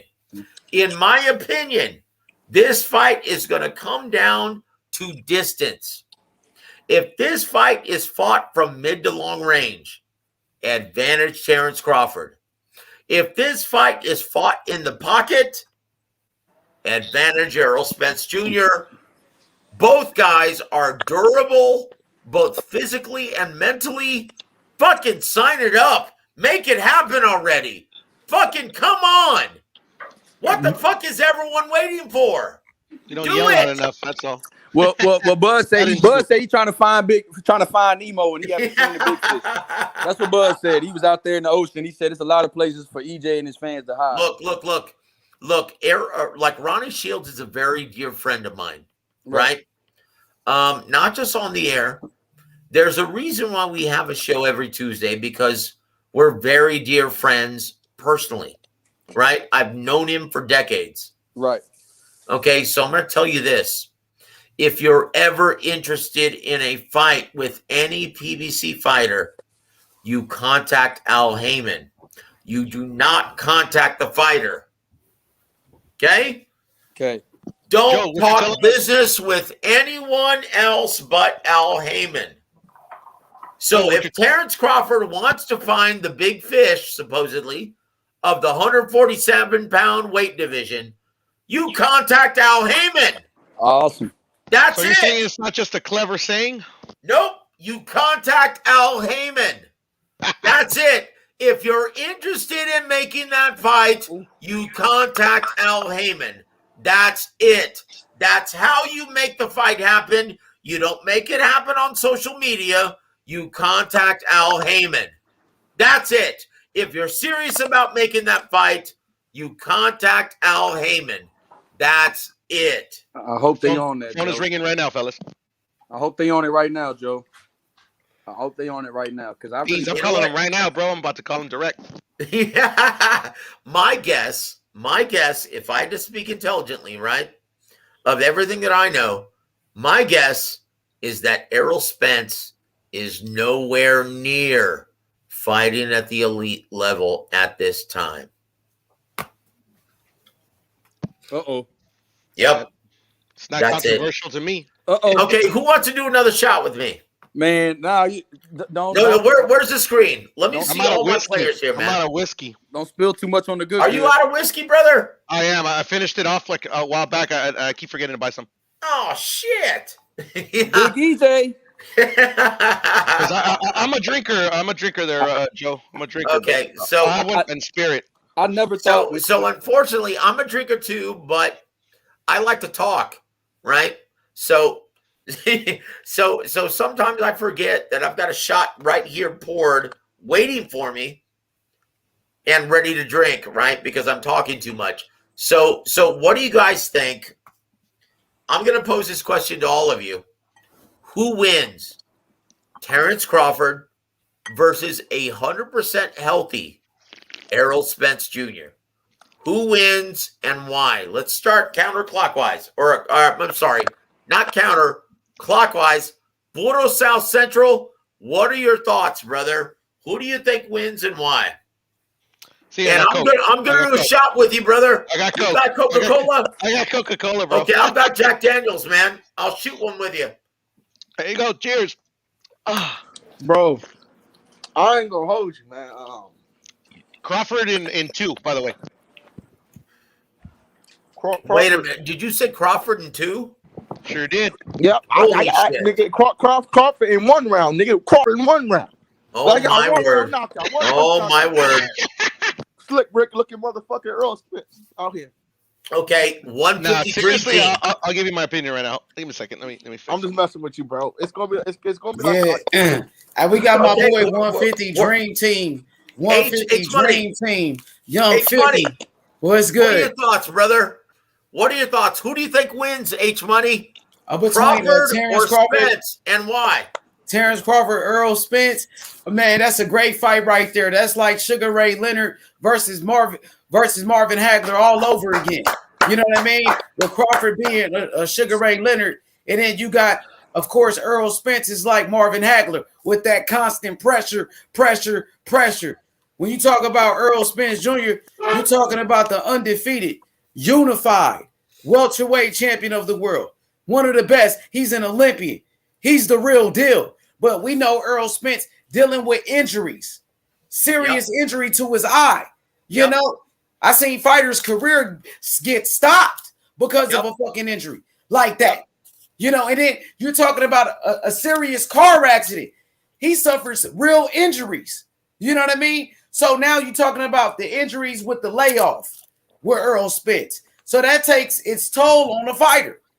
You know, no matter how great he is, but that will affect anybody. Now you talking about Terrence Crawford, 3-division world champion, undisputed champion, undefeated pound for pound. Terrence Crawford, one of the best in the world. Terrence Crawford, he's 100%. He's been looking good. He's getting better and better. So, man, right now, I mean, in the beginning, I will favor Earl, but right now, you know, at this time, I will go with Terrence Crawford. I give the edge to Terrence Crawford in a 50-50 fight. But it's so close. It's like, you know, man, Earl Spence is a hell of a fighter. He has the size advantage. He has the jab that can give Terrence Crawford a lot of problems. We see Sean Porter give Terrence Crawford, you know, a tough fight. And Earl Spence beat Sean Porter. Earl Spence is better than Sean Porter. H Money, that's why the fight needs to happen. Right? And we need to fight. Shout out to my brother Magic. Magic in the chat. Shout out to my boy Jonathan Simon. Man, hit the link, join the panel. Man, let me get your opinion. Who you got? Terrence Crawford or Earl Spence? Earl Spence, the truth. The truth, bruh. You talking about Bud. The truth. That nigga Earl Spence, one of the best body punchers in boxing. He got the best jab in boxing. Earl Spence Jr. Hell of a fighter with the high guard defense. That's my style. That's the H Money style. High guard. You know, honestly, H Money, you need to be promoter, dude. Yeah, I am. You do a great job promoting these matchups. You need to be a promoter. Like, seriously, with a little bit of Bob Arum. Yeah, happy birthday, Bob Arum. You know, they say I'm the next Bob Arum with a little bit of Don King. You know, then you get H Money. You know, and yeah, man, we got David Morrell, a fighter that I love. Of course, you got Teofimo Lopez. You know, he took a loss. You got Devin Haney, undefeated champion. You know, George Kambosos, undisputed champion. You know, so many great fighters. Then you got Canelo Alvarez, #1 pound for pound in the world, undisputed champion, who fights the best. You got Terrence Crawford. You got Earl Spence. You know, Shakur Stevenson, like you said. But then you got the up-and-coming fighters. That's what I wanted to ask 150.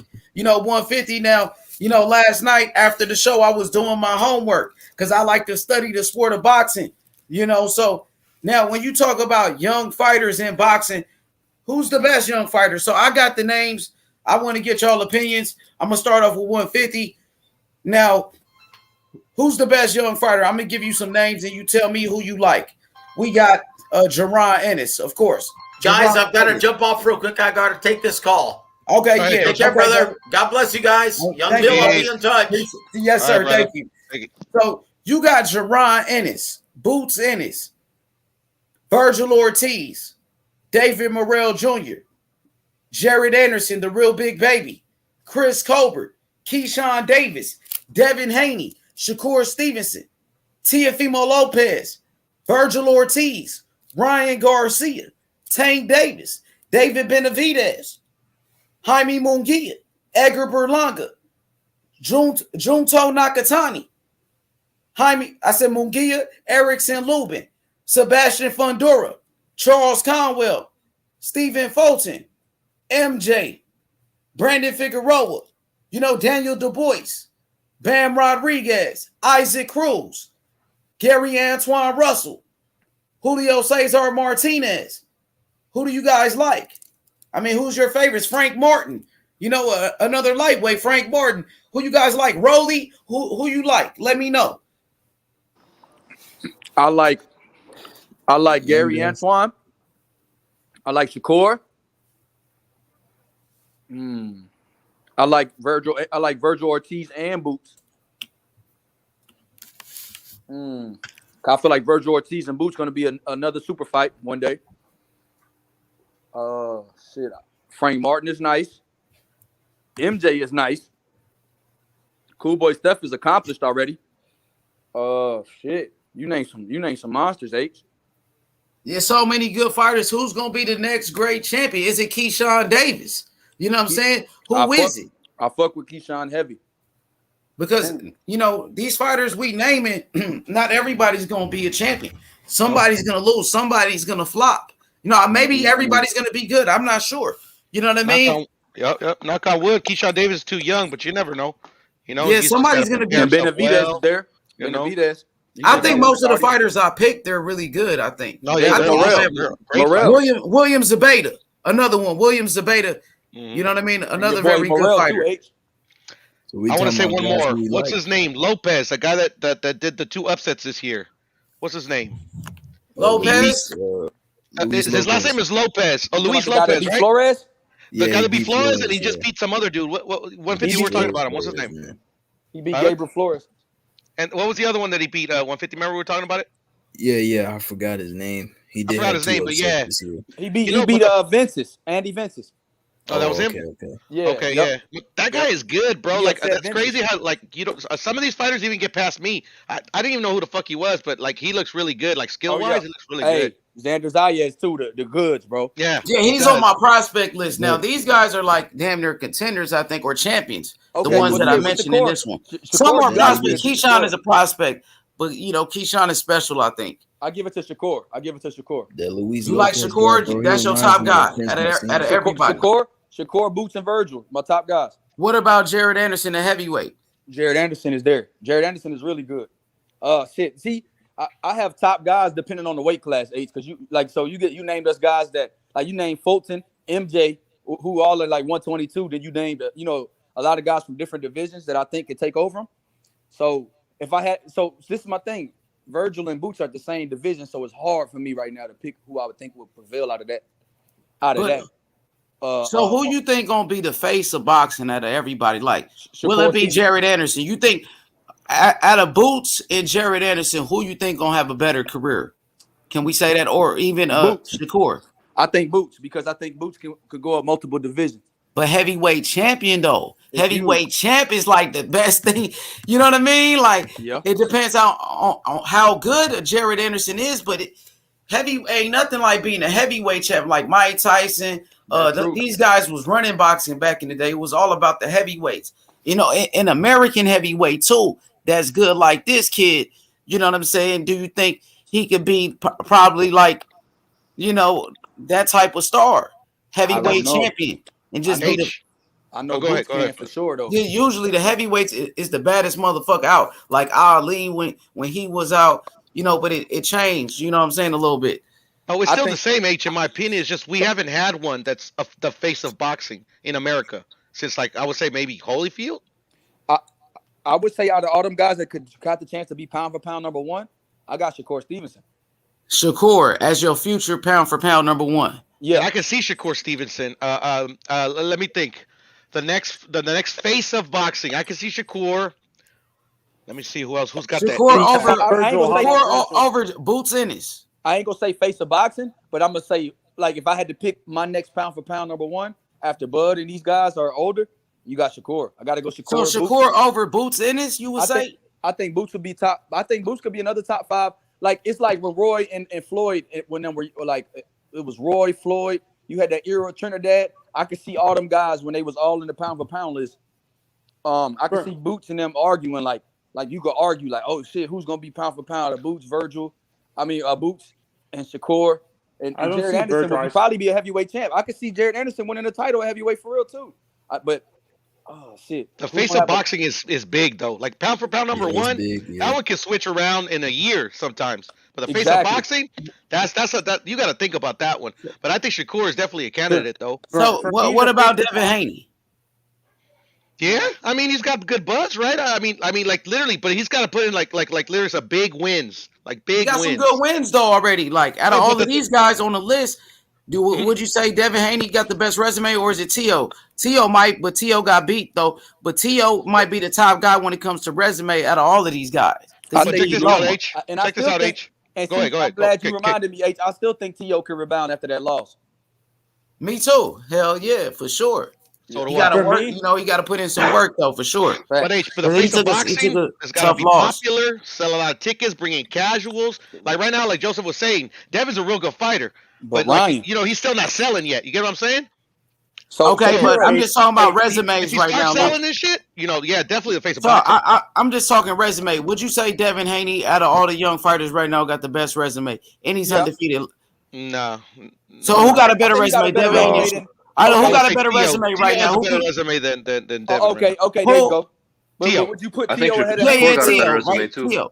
Would you put T.O. ahead of Haney since he got a loss? And that's my man. Would I be able to put him ahead of Haney? No, I think Haney moved up. Besides T.O., because T.O. got a loss, so T.O.'s the only one on his. Well, T.O.'s still young.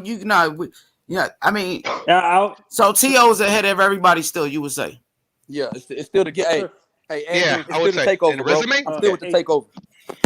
Yeah, for sure, the takeover. He has the best resume. So how about this? Devin Haney, who got a better resume? No, who beat better fighters, Devin Haney or Shakur Stevenson right now? Shakur. Honestly. How? Devin Haney beat JoJo, though. Let me see. Devin Haney beat JoJo, Linares. He got Gamboa. Better than Jamel Herring. Shakur's best wins is Herring and what's his name? What's that dude name? Joel. Yeah, Joel. And I think he beat that one cat. What's his name? There was some dude he was talking about back in the day. I have to lean it to Shakur, but just by a little bit, bro, because the JoJo one was big, just a little bit. Just a little bit. Nah. Haney beat though. Haney got some good wins. He beat JoJo. JoJo and Linares. I stand with Andy. My boy, man, Linares a 3-time champ, bro. That's better than anything. I'm gonna call it a tie because none of us can agree. So I'm gonna say they're even. I'll probably say Haney beat better fighters than Shakur right now. He beat JoJo. He beat multiple division champs. Like Linares, he beat 3 champions, 3 former champions. Right, and Linares was a multiple division champion. So and JoJo was a champ before. So you got to give him. But I can actually have an argument for Linares, honestly. Yeah, go ahead. He was a little bit past. I understand he's a former 3 division champ, but Linares was a little bit past his prime. He was. You guys have to admit. What about the Gamboa? Gamboa too. It was still former champ. Yeah, Gamboa was past his prime. Yeah, Gamboa was past his prime. I mean, I'm still favor Haney as far as resume, but as far as potential, I got Shakur. I got Shakur over Haney any day. Bro, I don't think you're crazy, H, though, for saying Devin Haney. So I'm gonna say it's I mean, even 150. Right, that what 150 said too, right? 150. Yeah, I said that. I like Shakur more than Haney, but I'm not gonna lie for him. I think Haney fought better competition, bro. Yeah, I don't think none of you guys are lying. Linares alone is better than what Shakur's fought, bro. He's a 3 division champ, bro. You can't just push that to the side. For me, I think the next face of boxing, to me, is going to be Virgil because of who he's going to be training with in Canelo and Eddie Reynoso, to be honest. So Anthony, out of all the fighters I named, Chris Colbert, Jaron Ennis, Jared Anderson, David Morrell Jr., Keyshawn Davis, Devin Haney, Shakur Stevenson, Teofimo Lopez, Virgil Ortiz, Ryan Garcia, Filip Hrgovic, Tank Davis, David Benavidez, Jaime Munguia, Edgar Berlanga, Junto Nakatani. I don't trust Berlanga. Okay, Junto Nakatani, Erickson Lubin, Sebastian Fundora, Charles Conwell, a Stephen beast. Fulton, Stephen Fulton. What about Fulton? That nigga unified though. That's Out what I'm of all saying. of these young Hey, niggas, he the only one that's unified. But see, you gotta MJ him too. and MJ gotta too. fight it out though. Oh yeah, MJ too. You're right, Him MJ. and MJ gotta fight it out. They both youngins. Yeah, they gotta fight for undisputed. But I would say, yeah, you're right. That's the undisputed fight right there. So I mean, Fulton, I think beat better competition than MJ. He definitely did. But what if MJ upset Fulton? And then you like, damn, he just took Fulton's spot. Yeah, I he took agree. all Fulton's clout. You still got Brandon Figueroa too, who was a former champion. Even though he got one loss, it was a close fight. Some people thought he won. Hey, you know what I mean? I thought it should have been a draw. I thought or Figgy. You know, so just because he got a loss, it don't mean nothing really. That really don't mean nothing. Yeah, no, I don't mean nothing to me. I didn't see that. And then you got go ahead. I was just gonna ask her a quick question. Do you think Fulton can make it as high as 140 and be successful? I don't know about that. Hell no. And that's the thing, because I never really seen a very the way he's currently at. I never really seen the face of boxing, because those divisions usually not that popular. To me, the face of boxing has to bring in the casual and the hardcore.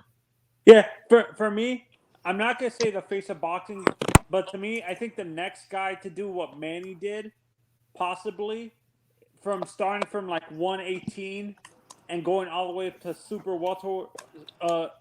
welterweight and winning a title, is not someone who's boxing right now, to be honest. No one, I don't think anybody in boxing right now can do that. What Manny did. Yeah, that's going to be a record that's going to take a while to break. Yeah, but I mean, that was one of the reasons he became the face of boxing, especially somebody said that started so little. But my whole point was that he eventually got to super welter. You get what I'm saying? And that's when he became the face of boxing. That's all. Because Fulton, I could see it, but like he would have to get to 140. Then he'll become the face of boxing. If he stays if he stays at 135, 130 area, I don't think it'll be him. So you like Fulton right now? Out of all the fighters on the list, he's one of the most accomplished fighters. He is. I like Fulton a lot, actually. I think he's really skilled. I don't know how much he sells though to say he could be the face of boxing, but that all depends on him. If he keeps fighting like top badass motherfuckers, I mean, then the fans will come. The casuals come when you start beating the shit out of their favorite fighter. You get what I'm saying? So let's go ahead. For me, I'm going to bring up. You had Fundora on that list, correct? Yeah, absolutely. Fundora's on the list. Yeah, for me, I think Fundora might be the one guy in the heavier divisions to do. I think he's big enough to be at heavyweight.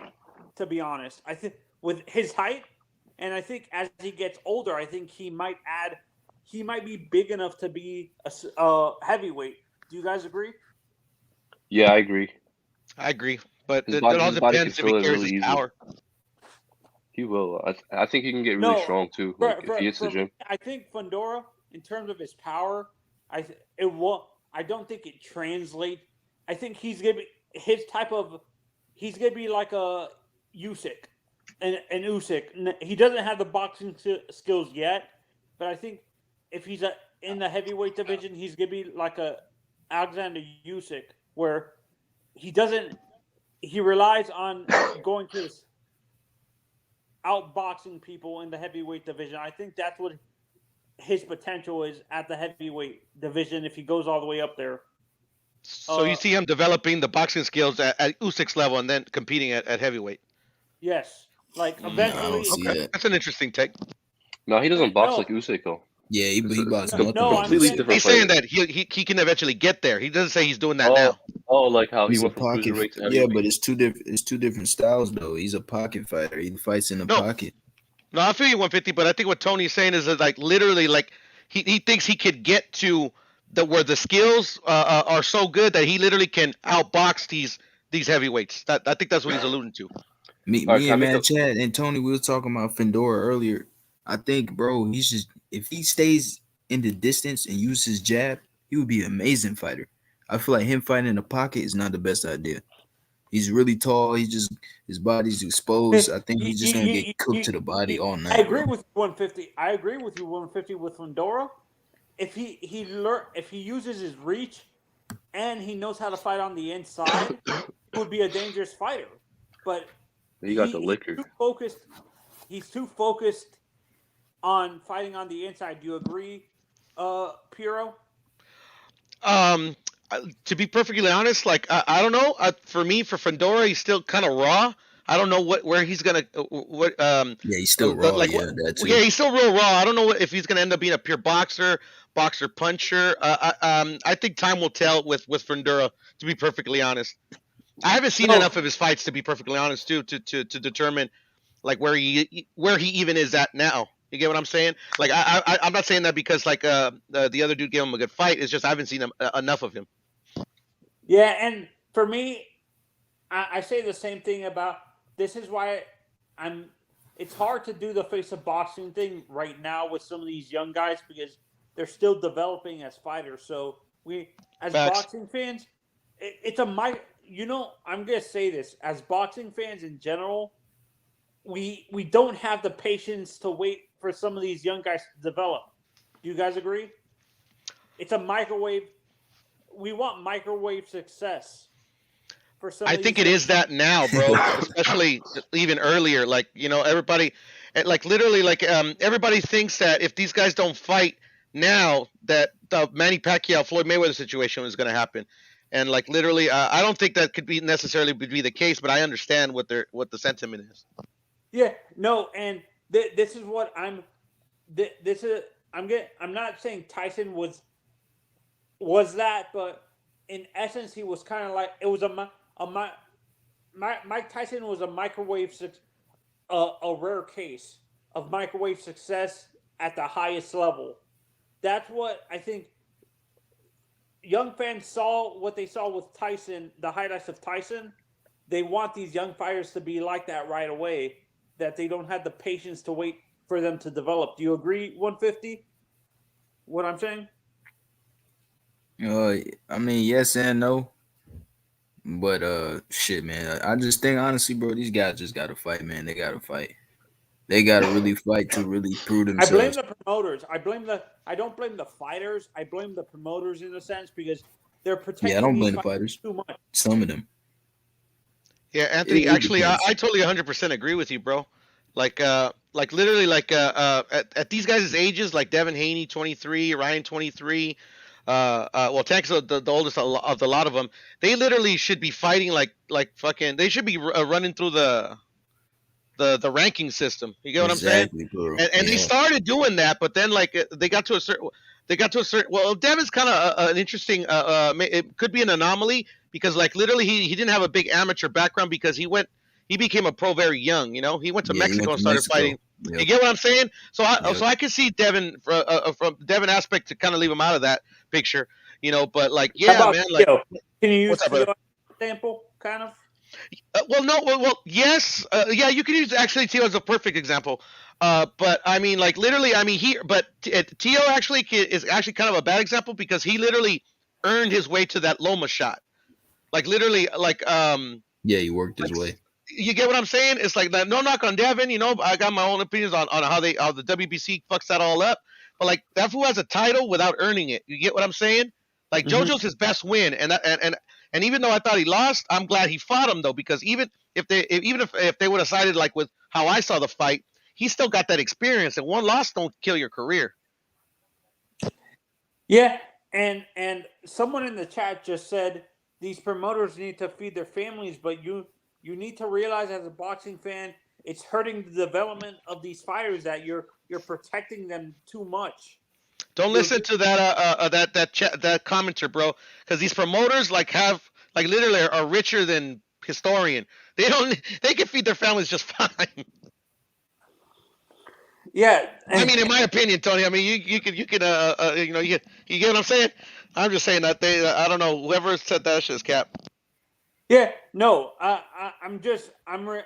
want to acknowledge that I understand it's a stupid statement, but I understand why these promoters are rich. But I'm saying I'm not sure if you guys agree that it's hurting the development of these fighters that the young fighters specifically that these promoters are protecting them a little bit too much. That's I totally 100% agree with you, Tony. I've been saying that since the first day I've been on H's panel. I've been saying that since the first time I realized how the business works. But I mean, but unfortunately, like Joseph was saying, that's the state of the business as it is right now. They don't care about the fighters. To them, they're monopoly hotels, bro. They're commodities. They're investments. That's all. That's all a fighter is to a promoter, bro. Is an investment. And that's why you have to have a good team to literally navigate the murky waters, because they don't care about them. They care about what they can make out of them. Yep. 100% agree. And shout out to Punch Drunk. Yeah, and I kind of wish there was a way we can, like as fans, there was a way we can convince. I know the promoters don't care about what the fans say, but I wish there was a way we can force these promoters to listen to us and have these young fighters fight all the time and stuff like that. I have similar thoughts as well. The only thing is that like literally, if the people just on this panel that agree with you and me about the promoters, if we went to the promoters and they actually listened to us, that's detrimental to their bottom line. Like they're not trying to listen to a fan like us, bro. You get what I'm saying? That's true. They don't care. Oh, they don't want to listen to the smart fan.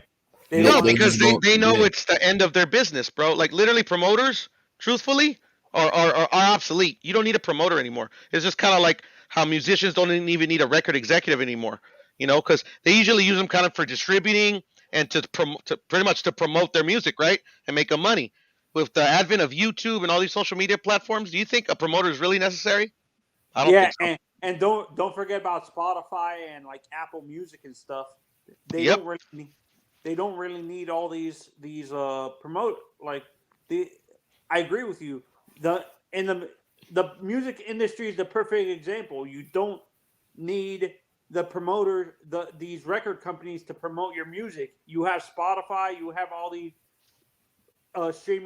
music streaming services like SoundCloud, Apple, Pandora, and stuff. Yeah. 150 would know about that. Shit, you fucking make a career on Yo, YouTube. so I have a question. Yeah, I got SoundCloud and fucking YouTube. I post all my shit up there. Yes, all good. Yo, I got a question about the new fighters that H was talking about. So do you guys think that they will all actually have a chance at fighting the best fighters? Because I don't think that half of them will be able to fight the best fighters. I think half of them will have like careers like Demetrius Andrade and Tank Davis, to be honest with you. I agree. Tank is still young, but yeah, I agree. So I think maybe some of them, not all of them. Yeah. So exactly, but the thing is, I think it all depends on the promotional companies and who they're with. Like, so Shakur, I think, has a really good chance of being pound for pound, like the first one out of all of them. Yeah, actually, for sure. I think Shakur has the highest ceiling out of everybody, out of all the young guys, for sure. I think he does. And he has the biggest promoter backing him. Exactly. Yep. Bob Arum promotes the fuck out of him, so he's straight, man. I think he got this shit, and he got skill too. So I was gonna say for me, I was gonna say Virgil, but I just realized he has an Oscar. Yeah, exactly. Like, I agree. Boots and Virgil, I don't think they're gonna get like the top level fights in the next 2 years. Maybe like 2024, 2025, but not in the near future like Shakur will.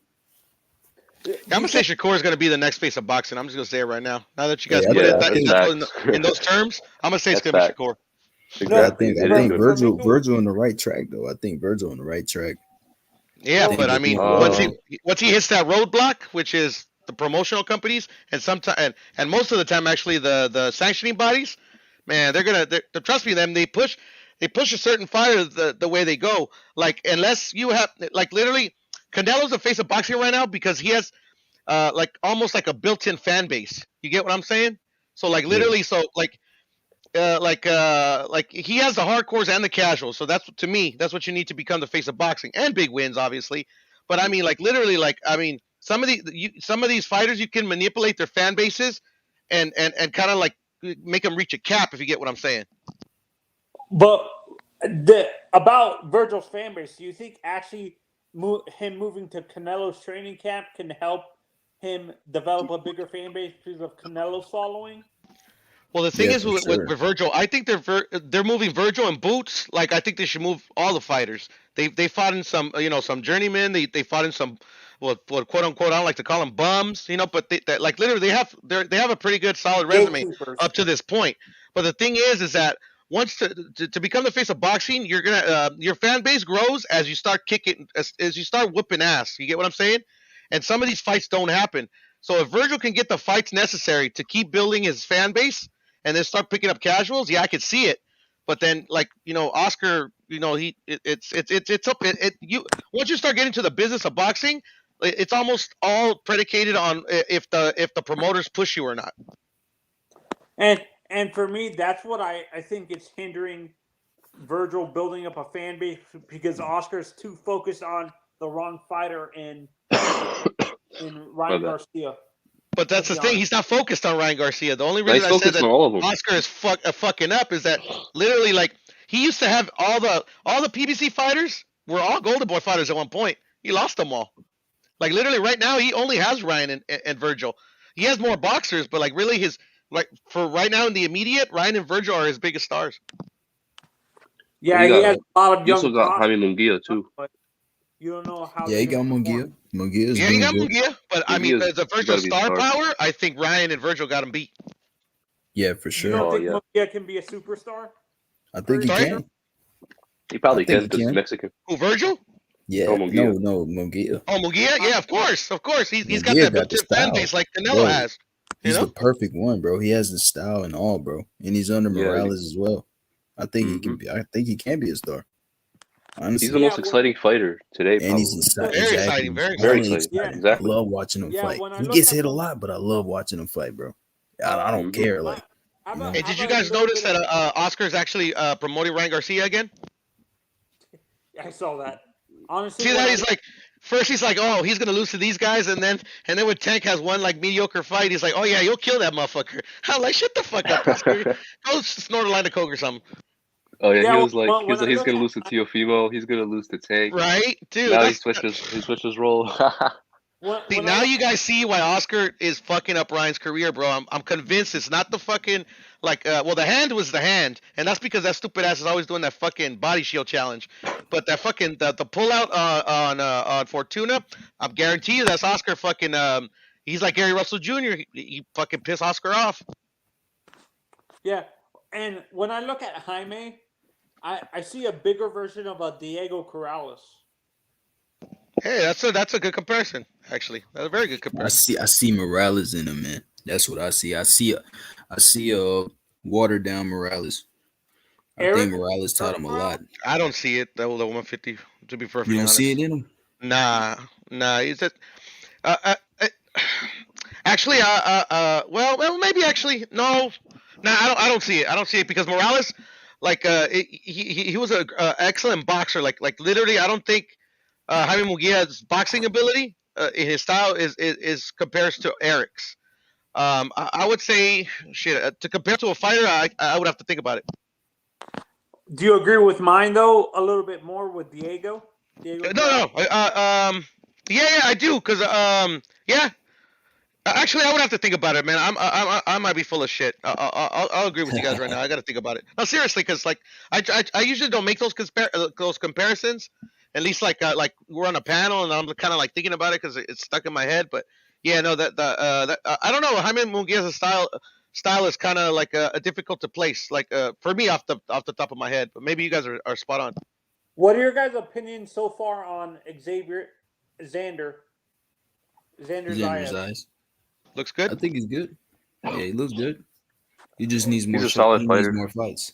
It's kind of hard to I'm judge him. big fan of the Puerto Rican Boxing Federation, and they're already saying he's gonna probably replace he's gonna be replacing Cotto and Trinidad as the next fighter. What? Nah, I mean, we gotta wait a little bit. We gotta see wait. more. Cotto just made the Hall of Fame. Fucking Xander's eyes nowhere near that shit, man. No way. He's only 19, so we'll see how he develops and how he goes up. Mr. G, we're talking about boxing. Why are you bringing him Muhammad Abdul They Rahman. talking about basketball in the chat. Oh, they're talking All them. basketball, brother. Yeah, all them talking basketball in the chat. Okay. But I mean, like Puerto Rico hasn't had a champion since Cotto. I mean, if you're coming from that way, like maybe he's just gonna Oh, maybe okay. bring back Puerto Rican boxing back into the game. Then yeah. I mean, cause I mean, he shows tremendous promise. As the next great Puerto Rican fighter. Yeah. No, they Yeah, said we the gotta same see thing him some about more. Verdejo. They said the same thing about Verdejo. Look what happened to Verdejo. What about Sabril Matias? What y'all think about him? He was a champion. He was just a champion. I haven't seen him a lot. H to see if like he's Yeah, the yeah. next. To be Like, honest, he's I haven't good. seen him a lot either. Yeah. Oh, he gets a When rematch I too. see I him, think he's good. Yeah.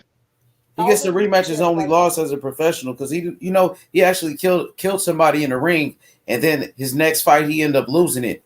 Damn. I don't know if he had something to do with him killing somebody in the ring. So his next fight he wasn't the same after that. But that dude came back and just knocked out an undefeated fighter, Malik Hawkins, Tank Davis' teammate. That was trained by Coach Calvin from the money team. And Matias came back and destroyed him. Now he gets a rematch with the guy that beat him. Matias is a very good fighter. How old is Matias, by the way? I'm not sure. Somebody look it up real quick. But Sabril Matias is an animal, bro. I'm gonna guarantee He might you be this. the next one. Every single promoter is looking for the next Puerto Rican fighter, bro, because that's money. They see dollar signs in a skilled Puerto Rican fighter, bro. Yo, yeah, for sure. They said Matias could be the next Felix Gabriel Trinidad. Matias is 29 years old. That's not that old, 29. Not That's that old. younger than Canelo. But it is kind of. I mean, if does he already have like a big following? I'm not sure exactly, but I know he can fight though. He can fight his ass off. Yeah, he just needs to get the fights and prove it, And man, trust me, they'll promote the shit out of him, bro. They got the Mexico Puerto Rico rivalry they can make money out of. They got the built-in fan base and all the Puerto Ricans, bro. Yeah, the business side. And I kind of hope I can trust this promoter guy who just is starting to open up. That guy who just opened up a brand new promotion saying he's a Parabellum or whatever. Probellum. Hey, you're talking about Richard Schaefer. He's a good one, bro. He's one of the best, bro. He worked with Oscar De La Hoya, Al Heyman, Floyd Mayweather, and he actually was with Golden Boy. But when Golden Boy separated from PBC and Showtime, I guess he was sued or something like that, and he had to sit out of boxing like for almost 2 years. And now he's finally back. Now he got his own promotional company, I believe. Oscar had him blackballed, bro. Yeah. Well, when it comes to Richard Schaefer, what I'm saying is he's talking all this bluster, saying he's going to build. Should I trust him when he says he's going to build a infrastructure in the Dominican Republic to constantly develop championship fighters, or do you think that's just all BS? I think he can literally, I don't like how they're moving Tank. Me personally, like if I was a young prospect, I don't know the way you get what I'm saying. I can see them like convincing like PBC fighters to come over there. No, but I'm saying building the infrastructure to what develop young prospects. I don't know. Actually, I don't know. I don't know how I would answer that question. H. Say the question again. Probably making a pizza. Should I? I'm about to eat some pizza.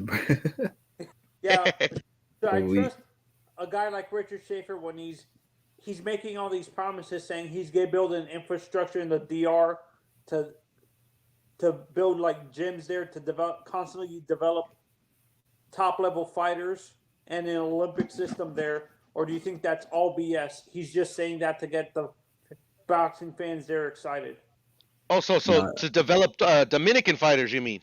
Yes, Dominican fighters. Oh, I don't know. Yeah, possibly. Yeah, it's possible. I don't think he would lie, because to be honest, who said that? Who said that? Schaefer, Richard Schaefer. He used to work with Al Heyman and Oscar. Yeah, I know who Richard Schaefer is. I'm saying, he's the one said that he's going to develop stuff in DR. Yeah. They're underrepresented in boxing, so I mean, I can see it succeeding.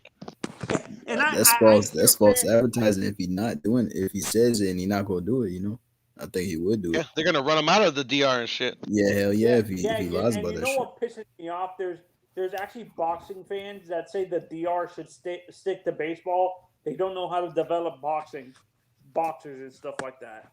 I'm like, I understand they don't have the consistency of developing championship level fighters, but it's not their fault that their government is corrupt and stuff like that, and they refuse to fund the sport at the Olympic level or the youth level. So to me, is to you guys, is that an ignorant statement, or do you think that's actual?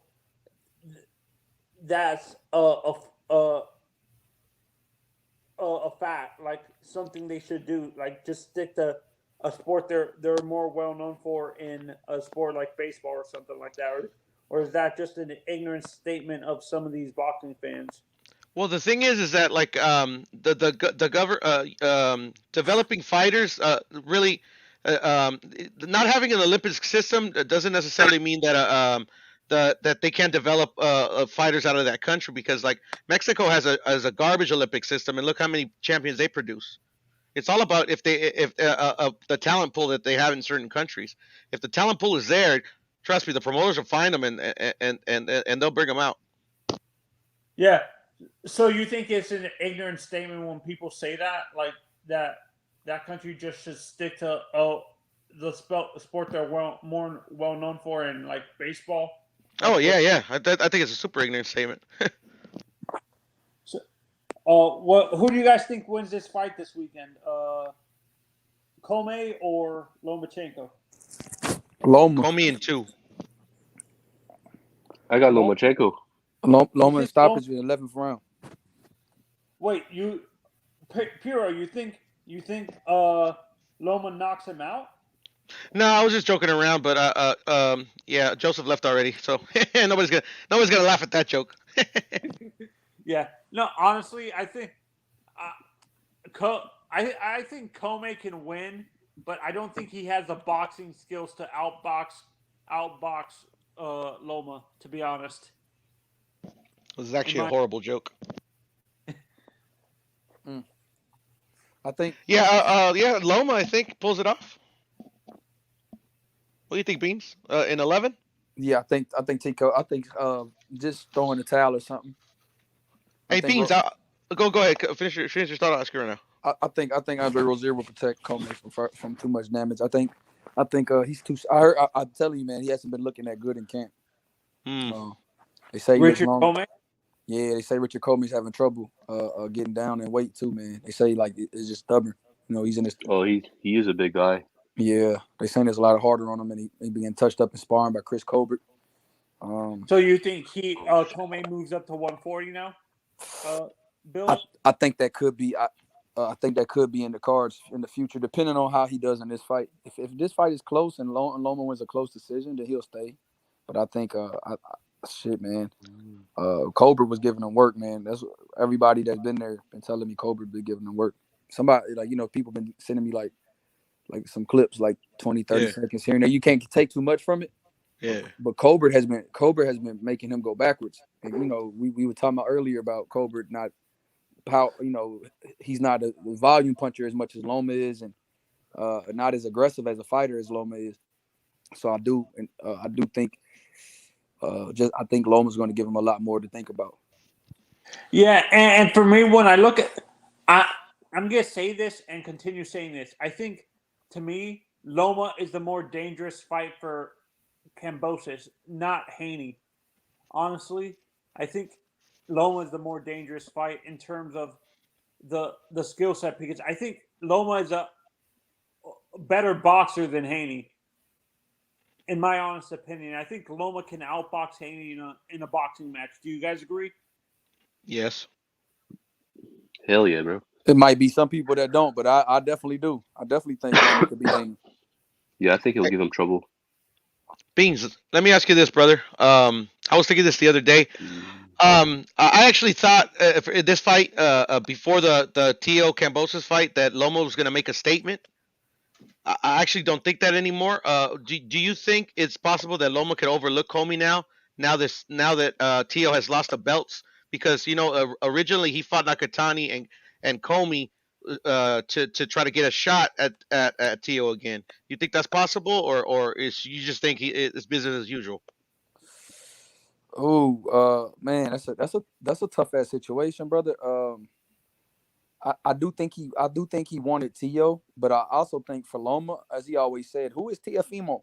He used to always say, well, this Tiafimo. He used to always do that shit. So I think it was more about him getting the belts than it is avenging that loss. I know it's a sour taste, but now I think he's like, oh shit, this is wide open. I could beat Comey, and now mandatory and multiple sanctioning bodies, and I could possibly get even a bigger money fight against the Kambosos in his country. I think he's looking at it that way. Okay, yeah. You make a good point. But I could see him overlooking him too. But you know what? It's just like he's like a robot, bro. He's a fighting machine, and I just think his dad. About one thing about him being older, I think and him seeing. I think the best thing that could happen to Loma is that him seeing Tio get his ass whooped. And I think that whatever, if he was going to overlook Comey, I think that sat him. I think that leveled him back down to earth and humbled him a little bit to where shit he's not going to do that. Because now these dudes know, hey man, I can get my ass whooped. I can get dropped if I'm not playing. If I come. I feel you. So he doesn't want to be like Tio. He doesn't want to be like shit. That shit can happen to me again. What's the point if he loses and then Tio just lost? Like he like damn. I've never got a chance to avenge my loss to Tio. My dream of being undisputed again is gone again. I just took a loss, another loss. So that's hard. Yeah. And I said this. I think I understand Tank won the fight, but I saw weaknesses in Tank. He was struggling with Isaac. Did you guys see that during the fight? I don't know if you remember, Tony. I was the only one on the panel since the fight got signed that said Cruz was going to be a problem for Tank. You did. I still had Tank by KO in the 11th because Tank hits that hard. But I went to the fight and like literally I was pissed off because like literally Tank, all the great things he did against Barrios and all the improvements that he did is not that he regressed, is that he didn't do them. Like the punch accuracy was not there. The head movement was non-existent. Like literally, Tank. I'm not saying I knew Cruz was going to give him a tough fight because, like, literally, because I've been following Cruz for a minute. He's got a great chin, but I just think Tank, got that power. That's why I picked knockout in the 11th. But yeah, the hand, could have played into it. But I mean, I'm not going to make an excuse. I'm gonna be like Tank and say, don't even worry about the hand. It is what it is. But I think he struggled.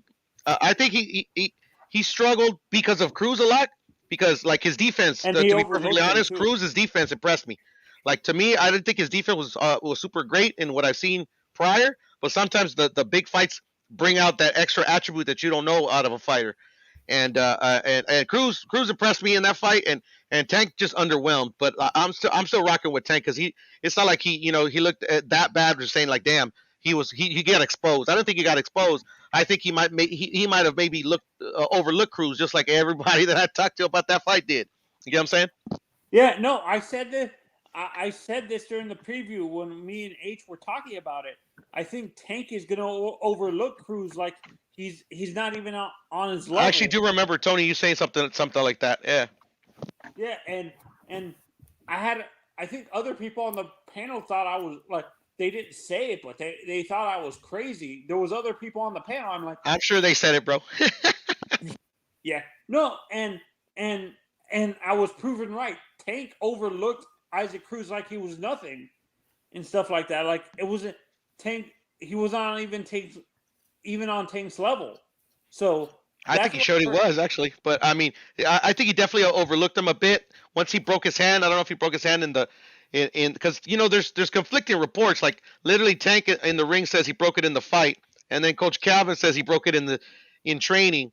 So I just think he just fighters underwhelm sometimes. I think that was the case, but only the next fight will prove that if I'm right or not. Nah, Piro, I agree with you, bro. I don't think Tank got exposed. It wasn't his best performance, but it wasn't his worst performance, I don't think. You know what I'm saying? Because he still shows some boxing ability. He can move around the ring. Like, And that was the first time he showed that his That's what quick I'm feet. I saying. didn't think he had quick feet.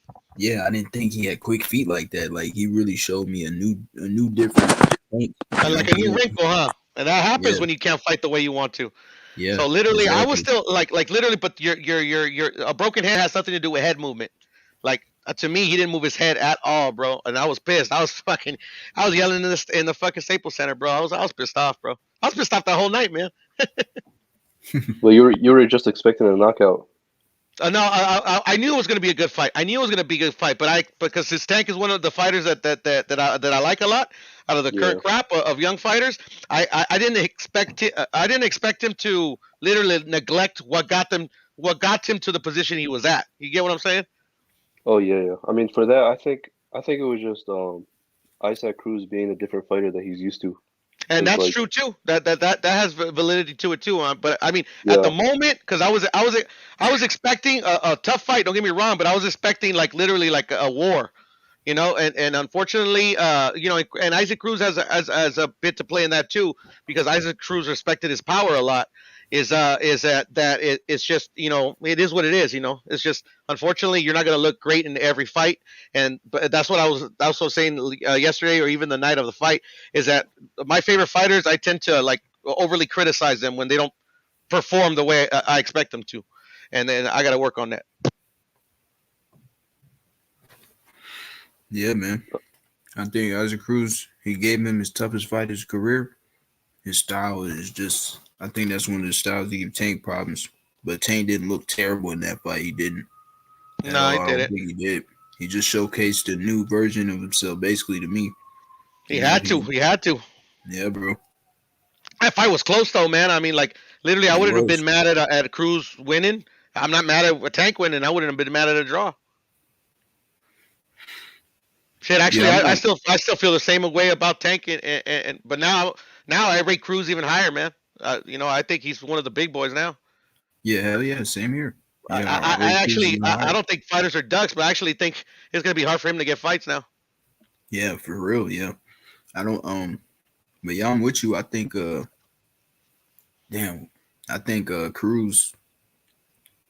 You know, I mean, no. This is what I was about to say. Yeah, I'm not mad at the decision. Honestly, you know, the fight was close. They could have gave it to both fighters. It could have went either way. You know, and Cruz ain't mad. I don't think Cruz care. I think Cruz is like, I think people motherfuckers know who I am. You know, they fight me, they're gonna get their ass kicked. Yeah, he's happy. I think he was happy with his result. Like he's telling everybody, like, "Yo, I'm a star now. Y'all boys better respect me. I can fight. I didn't come here to lose. Y'all just looked at me as some underdog or just some dude that was gonna get knocked out. Hell no, they was wrong." So Cruz proved a point. He looked at this like, yo, this is my biggest opportunity. I'm gonna show these guys that I can hang. That's what he looked like to capitalized on it, in my opinion, man. Like literally, like the fight. I would say it was a pro Tank crowd, but by just like maybe like I would say maybe a little bit. I would say like maybe three. I would say it's just like you can see like when Cruz came out, you know, you had all the Mexicans cheering, right? You know. Yeah. But when Tank came out, man, it got loud up in there, bro. I don't know if I got that on my live. I don't know. H would probably remember. I'm not sure, but I had to hit mute because I didn't want H to get flagged or anything. I actually got copyrighted. I have a strike. I can't do any lives until March. Damn. Why? Because you was at the fight? I don't know why. It just says copyright claim. And H, I don't know nothing about content creation, so I literally just hit go live. You know, after I got off of your channel, I just hit go live. Well, Repa was in there, a couple other dudes were in there, and then I was like filming the national anthems, and I was filming. Yeah, I don't think you could show the actual fight. Like, I don't think you can like that. I didn't get to the fight. Like literally, this was just the national anthems. Yeah, even that I think. I don't know. Some of those dudes be at the fight, but they be like in the lobby and shit like that, and they be live over there. No, but they be filming too. They just know the rules, brother. There's no way to get around it, bro. Yeah, for sure. They know the rules. Because I remember one time, when it was Pac Ugas, we was on Black and Brown channel, and Punch Drunk came on there. He was at the fight and shit, and then like he was showing us. He didn't show us the fight. It was after the fight, but he was showing us all that shit. Music was playing and all that shit. Ain't nothing happened though. No one got flagged or anything. So I don't know. Yeah, that's what I want to create content. I already fucking got too much in my head, man. I was like, fuck it. I just told everybody was like, oh, fuck it, I'm just gonna go live so I can see it, and then I was into the fight anyways. I don't want to be holding up no phone. Yeah.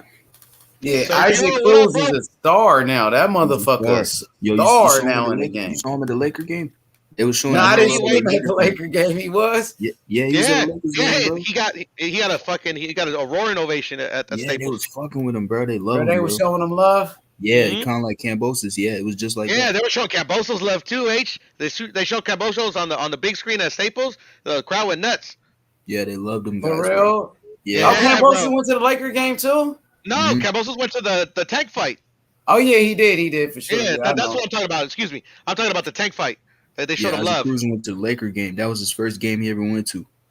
Oh yeah, his first basketball yeah. game. That makes sense though, because he lives in Mexico City. They don't really play basketball.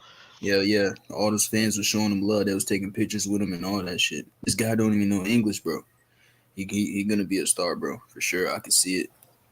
I mean, Tank saw it. He said it right there in the post fight in the press conference or the post fight. He's like, "It's a star is born right here, man." Yeah, he's young though, right? How old is he? 23, bro. Yeah, he's coming back. It don't matter if you got a loss, like shit. No. His name got bigger. Matter of fact, that shit helped him out. They thought he won a lot of people, so shit. He like a hero now.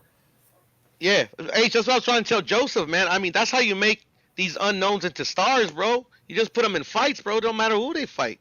Eventually, motherfuckers are gonna be like, "This motherfucker can fight." Yeah, he a star now for sure. But he's on my list though. Like out of the young fighters, Isaac Cruz is one of the guys that I recognize as, he's gonna be one of the new stars in boxing. He's gonna be a force to be reckoned with now. Everybody know who he is. And then he was. Go ahead, bro. No, you good. Go ahead.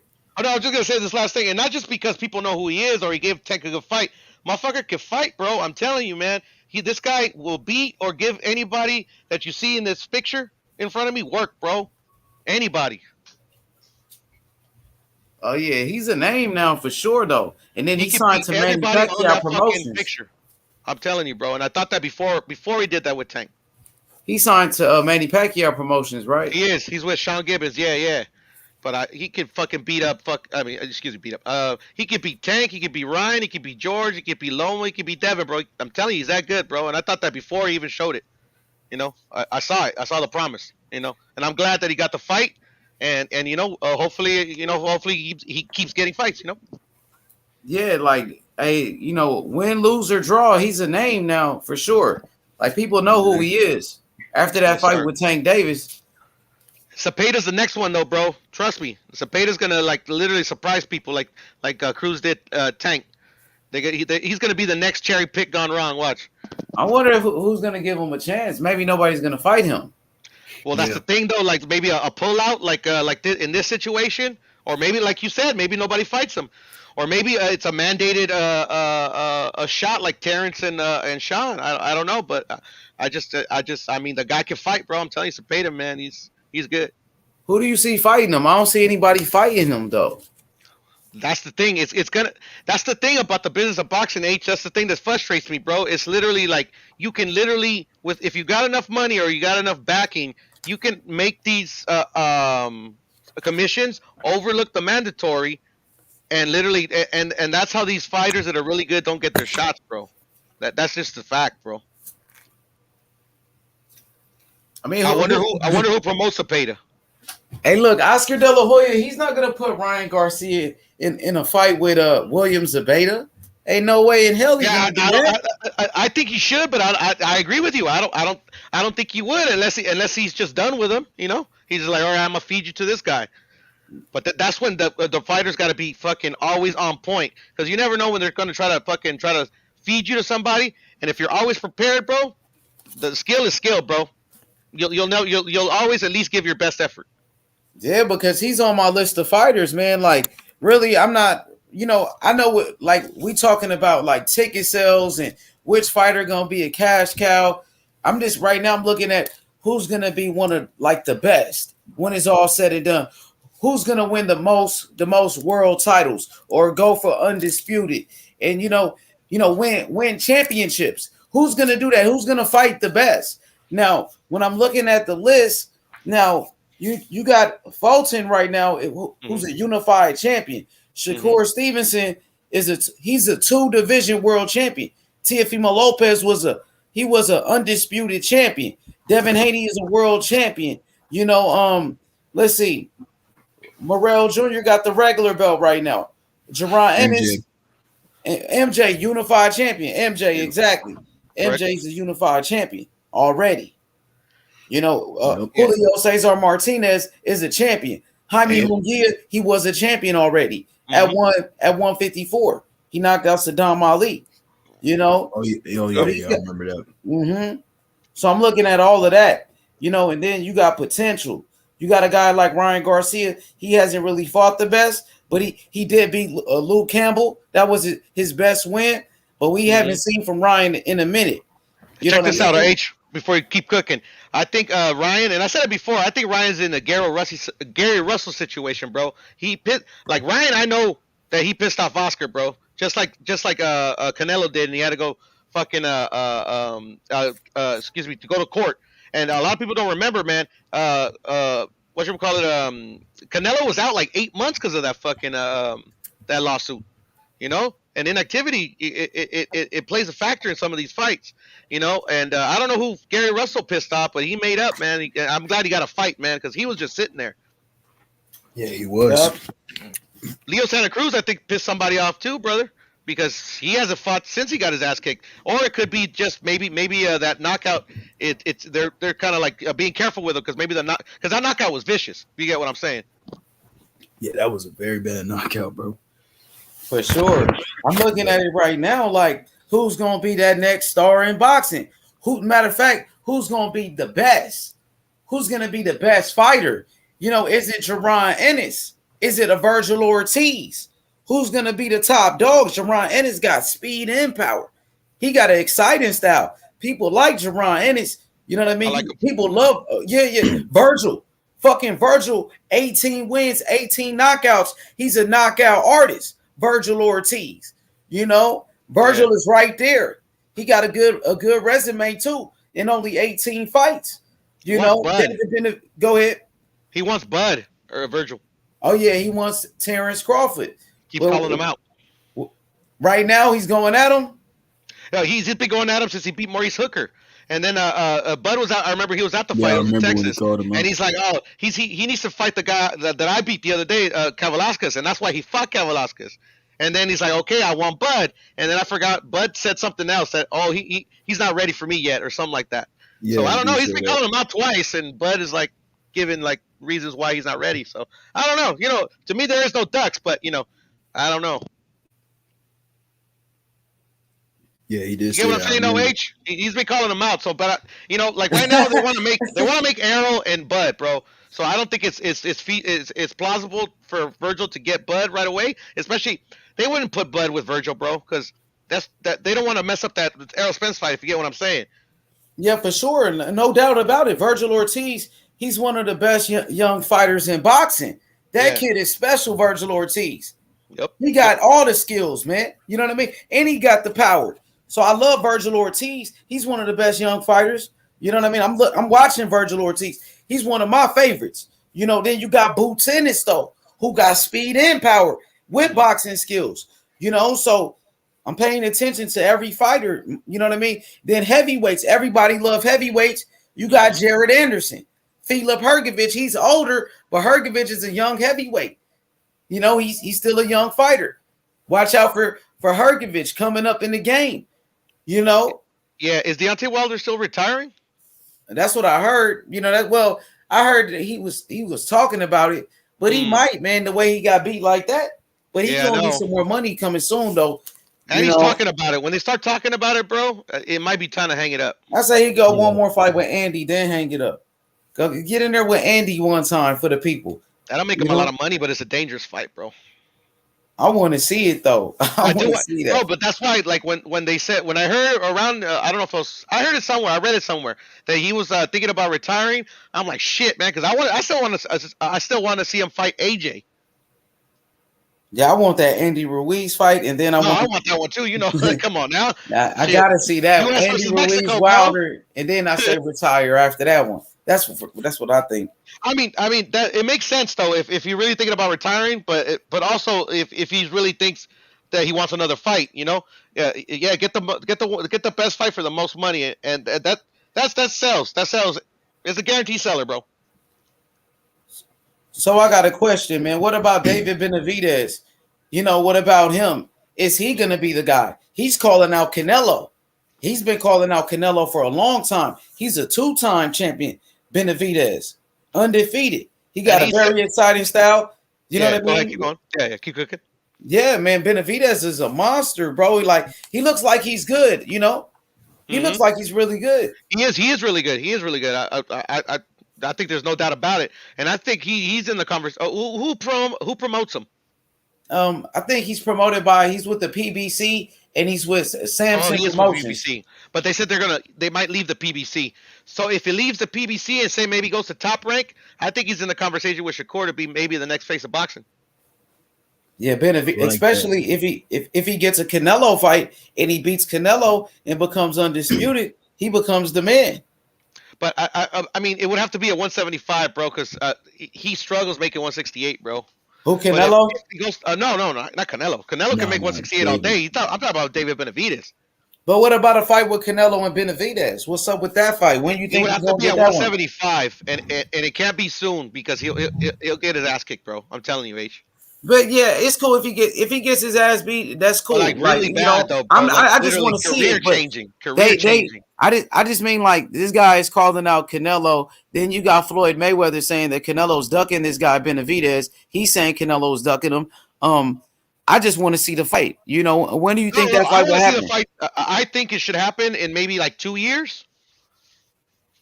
And Why then so long though? Because he's too green for Canelo, bro. Come on, that's what Terrence Crawford is saying about Virgil, and we know Virgil is not. We know Virgil is ready. Benavidez is a 2-time champion. But Bud is already more towards retirement than he is prime. You get what I'm saying? I'm saying Benavidez is already a 2-time champion. He is ready. Yeah, but not for a Canelo, bro. I'm telling you, bro. I mean, if he loses, he lose. But I know that he's ready. But, this is the thing. Canelo is the type, like literally, Caleb Plant might not come back from that because he wasn't ready for Canelo. But he had the fucking. No, he's gonna come back. But Benavidez is ready for Canelo. And I respect your opinion, H. But if he, hey, like I said, if he wants it, give it to him, bro. I'm just saying. He wants it. That's what I mean. That's what like Virgil wants it. Crawford should give it to him. I agree. Yeah. Fuck it, man. Be careful what you wish for. But that's what he's saying though. And Mayweather's hyping it up. That's why I brought it up because Mayweather's really hyping this thing up with Benavidez and Canelo. Since Mayweather's saying himself up, bro. Mayweather's saying I love Floyd. You know I love Floyd. But like ever since I don't know because he never used to be like this, bro. He's always been big headed, but never like this, bro. Like literally, he's bringing up Canelo when he's supposed to be promoting Tank, bro. I don't think that's right, bro. He's always going to bring up Canelo to shit on him. But I mean, then you could always I feel you. But then you can make the argument that like, okay, maybe he's doing the right thing for Tank. That's going to bring in more foods because the name dropping Canelo. So I can see both sides, bro. I just like, I don't know, man. Did you see the post-fight interview for Tank's fight? I've seen it. What about you, H? What was the question again? Oh, did you see the post-fight interview for Tank's fight? Yeah, I think so. Yeah, Floyd. I was watching him. It was funny. It was real cringe, bro. Like literally, you could tell Tank looked like embarrassed, bro. He did. I don't know if he was embarrassed, but they was defending Tank. I'm gonna send you a video, bro. You know why? Because people were saying that Tank lost the fight. People kept saying Tank lost, so Floyd went over there. He had to defend Tank, and that's what I thought he was doing. Because they were like, "Oh, he lost. It was a robbery and all of this shit." And that's what Floyd was like, man, nah, he won the fight. He outboxed him. And he was talking shit too. He was talking shit about Canelo. He was talking shit about he brought up Erickson Lubin to the podium. He was this guy's one of the best fighters. And he was, you know what I mean? He was talking a lot of shit. And then Coach Calvin, he got on the microphone, started defending Tank. And Floyd was like, oh, you guys got to stop calling people bums. He was like, fight people was calling Isaac Cruz a bum. And He was like, "You guys got to stop saying that." And Floyd pretty much was roasting the media. That's what it looked like. Yeah, but check it out though. Like, say you're Tank, right, bro? Like, so literally, I'm telling you, H, you beat this dude easy. You beat this dude easy. But everybody in the room is saying that you might have lost, bro. So like, literally, that's how you feel embarrassed. It's like you guys are telling me I kicked this guy's ass. These guys are telling me I lost. Like literally, you get what I'm trying to say, bro? Yeah, I got you. I see what you're saying, but I think Floyd went in there to defend his fighter, Tank Davis, and a lot of people were saying Tank lost, and that's what Floyd was. He was kind of upset with that, Yeah, and I could be reading into it a little too much, bro. It's just just the body language of Tank. You get what I'm saying? And just I think they didn't help the situation because I think even Tank had doubt in his mind if he won that fight. Yeah, I mean, he know he won the fight, so I mean, Tank said he would do the rematch. They were talking about the rematch. I hope he does. That would be a good fight, though. But what about now? They talking about Tank gonna fight Kambosos, so that's what I'm looking at right now. The WBA, Tank Davis vacated his belt at 140. That's what I was gonna tell you, bro. That's what I was gonna tell you. And there's no more PBC fighters to give him, bro. Yeah, and they thinking about a Kambosos fight. That's what they're saying. Happen, bro. They said the WBA ordered it. That's what Blue Blood and them was saying. That's what I mean. Yeah, I don't trust Blue Blood too much, man, because his source is always him. But I can see it though. But I'm saying you see with Tank vacated. They said Tank vacated the WBA regular at 140 so he can fight for a super title at 135, I believe. That's what they were saying. Tank versus Kambosos would be a great fight, man. Yeah, man. So we gotta wait and see what you think about that fight. 150. Yeah, it's a good ass fight, man. I mean, I feel like Tank, he don't care about the belts though. He said himself, he said he'll fight Kambosos for free, but he said obviously for free he'll get paid. But the belts, he said he don't want them shits. That's what he said out of his own mouth. That's the reason why Mayweather was calling T.O. undisputed all of a sudden, because now he's saying Kambosos is undisputed. So when Tank beats Kambosos, they gonna say Tank is undisputed, but I got Kambosos beating Tank Davis. I think Kambosos is gonna beat Tank Davis. That's what I think. My honest opinion. I got Kambosos. I think he can, but I don't think so. I got Tank it down. Hey, them boys in the chat laughing, Puro. You said, Blue Blood sources is him. That shit funny than a bitch. I swear to God, bro. Go to the source because he always puts a source, bro. And the first source he puts, you Blue Blood Sports TV, bro. And now that's because on the chat I got into it one time with him, like what are you talking about? You're the source. Whatever, man. Let that dude do his thing, whatever, bro. But I was like, I got what H1 was saying, but I wouldn't name drop Tank. But they to each their own. Yeah, they saying Tank Davis versus Kambosos. That's what I'm hearing from the WBA. I like that shit, H. I ain't gonna lie. I like it too. Hey, Kambosos, guess where he was at today? He was on a Joe Rogan show. And guess what type of shirt he had on? Kambosos had undisputed lightweight champions t-shirt. That's what he was wearing today. Because he wasn't lying. Was he lying, H? Was he lying, H? Man, he is undisputed. There ain't no disrespect to Devin Haney. There ain't no disrespect to Bill Haney. But he is undisputed, though, bro. You see that new franchise belt they gave him? That shit is beautiful, bro. Yeah, I feel you. It is beautiful. I seen it too, man. I just keep arguing the situation because it's so easy to get these people in their feelings over something they can't control. Yeah, I don't know. I got a kick out of it. That shit was nice. That new franchise belt they gave him. That shit was nice. That shit is like the Super. It's like the WBA Super. The franchise is the WBC Super, pretty much. The franchise, the Super one. That's if they got it in your weight class. Some weight classes ain't got the franchise, but whoever is the franchise champion in that weight class, they are the supreme champion, bro. Whenever you got a franchise champion in your weight class, they the supreme in the WBC. Yo, H. What's good, bro? I'm asking you a question. I think this is how Canelo's career is going to end out. He's gonna go undisputed at 175 and at cruiserweight. If he does that, where do you rank him all time? Shit, one of the greatest, nigga. Like they can call me a Canelo fanboy all they want, man. But if he actually does it, though, I think that puts him top 10 of all time, right? He's one of the greatest. Hell yeah, one of the greatest champions of all time. Because right now he's pretty high, in my opinion. But like, damn, I don't think that's ever been done before. He is one of the greatest though, for sure though, bro. I ain't gonna lie. Because that's why I think he's fighting Makabu. That's my style, bro. Like, I ain't gonna lie, bro. I got my own boxing style. Like, it's called the H Money boxing style. And Canelo is one that he has the style that I look for in the fighter. His high guard defense with his head movement. Man, that dude is something special, man. Canelo is like the perfect fighter right now for me, bro. When I'm watching a fighter, he might be the best one that I see in a fighter. The style, everything, his defense, the style, the H Money style. Let me just let you guys know, it originated in Winky Wright. Winky Wright with his high guard, and that's it's kind of like a pressure style. When you coming forward, you walking somebody down. You see when Canelo walks somebody down, he's in a high guard. The way he fought Caleb Plant, the same way he fought against Colin Smith, Billy Joe Saunders, and his constant pressure and his defense with his head movement. Keep his hands up high. Man, it's the best style right now in boxing. Canelo right now. Come on, man. This dude all time, bruh. Tell me, H, can I show you a graphic? I got you. Let me switch to it. Hold on. Let me pull it up, but I'll share right now because I thought it was cool. They posted it on Canelo Twitter. execute the game plan better than anybody.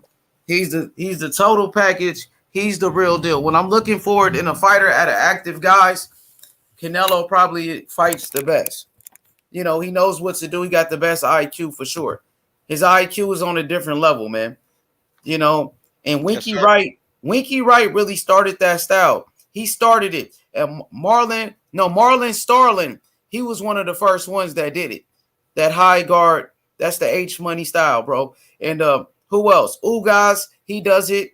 Ugas, Floyd Mayweather, he will use the style every now and then with his high guard. Canelo, of course. Lara has movement, but then Lara, he keeps his hands up high too. His defense is tight. Shakur Stevenson, his defense. I like Shakur, the way Shakur box. Who else? Earl Spence. Yeah. I've always liked Earl's. The way he keeps his hands up high and he applies pressure. I think Earl Spence is one of the best.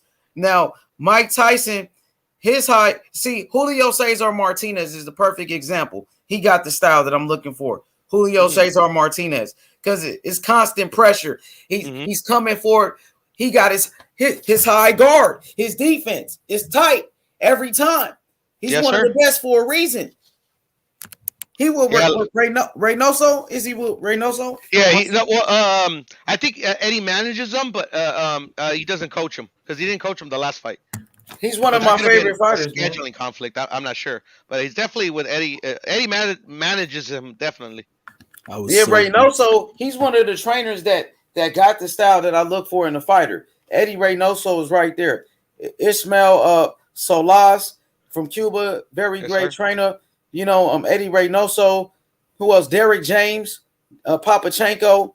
These are some of the fighters that I look for. Usyk, he got that style too. He comes up with the movement and then elusive with his hands up. Defense tight. Usyk, even Lomachenko, one of the best. Loma, Benavidez too. Benavidez right there, man. Yeah, he's right there. Yeah, I want to see Canelo versus Benavidez, though. I think I want to see that one, bro. I ain't gonna lie. Yeah, no. Hey, he ready. Everybody wants to see it. I agree. He ready. He ready. But Puro, I agree with you. I agree it's gonna end bad. Yeah, I think it's gonna end bad too, bro. I mean, it's. I mean, just. I don't know. It's just like. I hold experience, especially with experience with top champions in high regard, bro. And David doesn't have that at all, bro. You know what I'm saying? But he's got all the skills to beat him. But I mean, usually it doesn't happen though. It'll usually happen if you fight a champion that's usually like a lazy champion. You get what I'm saying? That's not always prepared. Maybe like that gets fat in between fights. Like a Ricky Hatton shit. Or Tank, like he used to fucking blow up in weight between fights. Canelo's fucking uber dedicated, man. You have to come your A game every single time you fight Canelo, no matter how good you are. Man, I was so pissed off with Julio Cesar Martinez last fight, bro. That's what pissed me off too. Bro. Actually, that whole card was garbage, bro. I'm sorry. I'm gonna say it. I'm gonna fuck. It's over now. That card was garbage. That was hot garbage. Nah. I don't think the MJ versus Velasquez. Well, yeah. I mean, I guess that would save the night. That one was entertaining, but it wasn't even competitive, to be honest, bro. It wasn't competitive. It wasn't that competitive. But I think but I mean, the guy. I was rooting for the fucking Chilean dude. No, I was going for MJ all the way. No, but I mean, you get what I'm saying, because Chile never had a champion and shit like that. I was rooting for him to at least do well, which he did, I guess. He made it to the end. He did well. I think he did. Yeah, he made it to the end. Going up. I think more people gonna know him. I mean, he's at a lower weight, but he got some fans. He gained some fans that night for sure. But that dude that Martinez. Oh, sorry, go ahead, 150. To do that for Martinez Arroyo, man, that dude he could see, bro. He just wanted out the fight, bro. Yeah. I mean, I just don't like to say that they quit or anything like that. Fuck it, man. He was already getting his ass kicked. I guess I can give him a pass, but I mean, the good thing they didn't do anything like fishy, anything crazy, fucking try to like go long, because they could, sometimes they do that, they'll get a cut. But they already know, like, the judges are gonna do something fishy, so they just do enough to make it to like the fourth round. And next thing you know, they fucking lose a technical decision. I've seen that happen. Yep. Yo, wait, did you see that the thing I put on the? I see it. Zoom in a little bit. What is that? Yeah, I got you. It's a comparison between Canelo and Floyd. Some guy that was just trying to hate on Floyd put it on the. Put it on Twitter, but I just thought it was I just thought it was a cool. I thought it was a cool graphic to compare the two accomplishments between the fighters. Hold on, give me a second.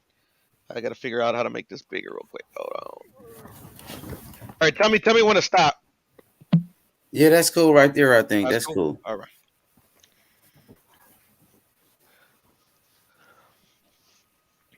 Go to the side a little bit. Move it to the right a little bit. Move it to the right. Move it to the right. Give me a second. I'm going back. All right, let me here. I think I can probably figure it out. Is right there good? Yeah, that's cool. That's cool. All right. Yeah, so that's just a comparison between Canelo's current accomplishments and Floyd's. And he's like literally like one or two championships away from like surpassing Floyd. And this hater's like take is that this is why Floyd Mayweather has come out and started talking so much shit about Canelo, because he's about to surpass like literally every accomplishment that Floyd ever accomplished in the ring.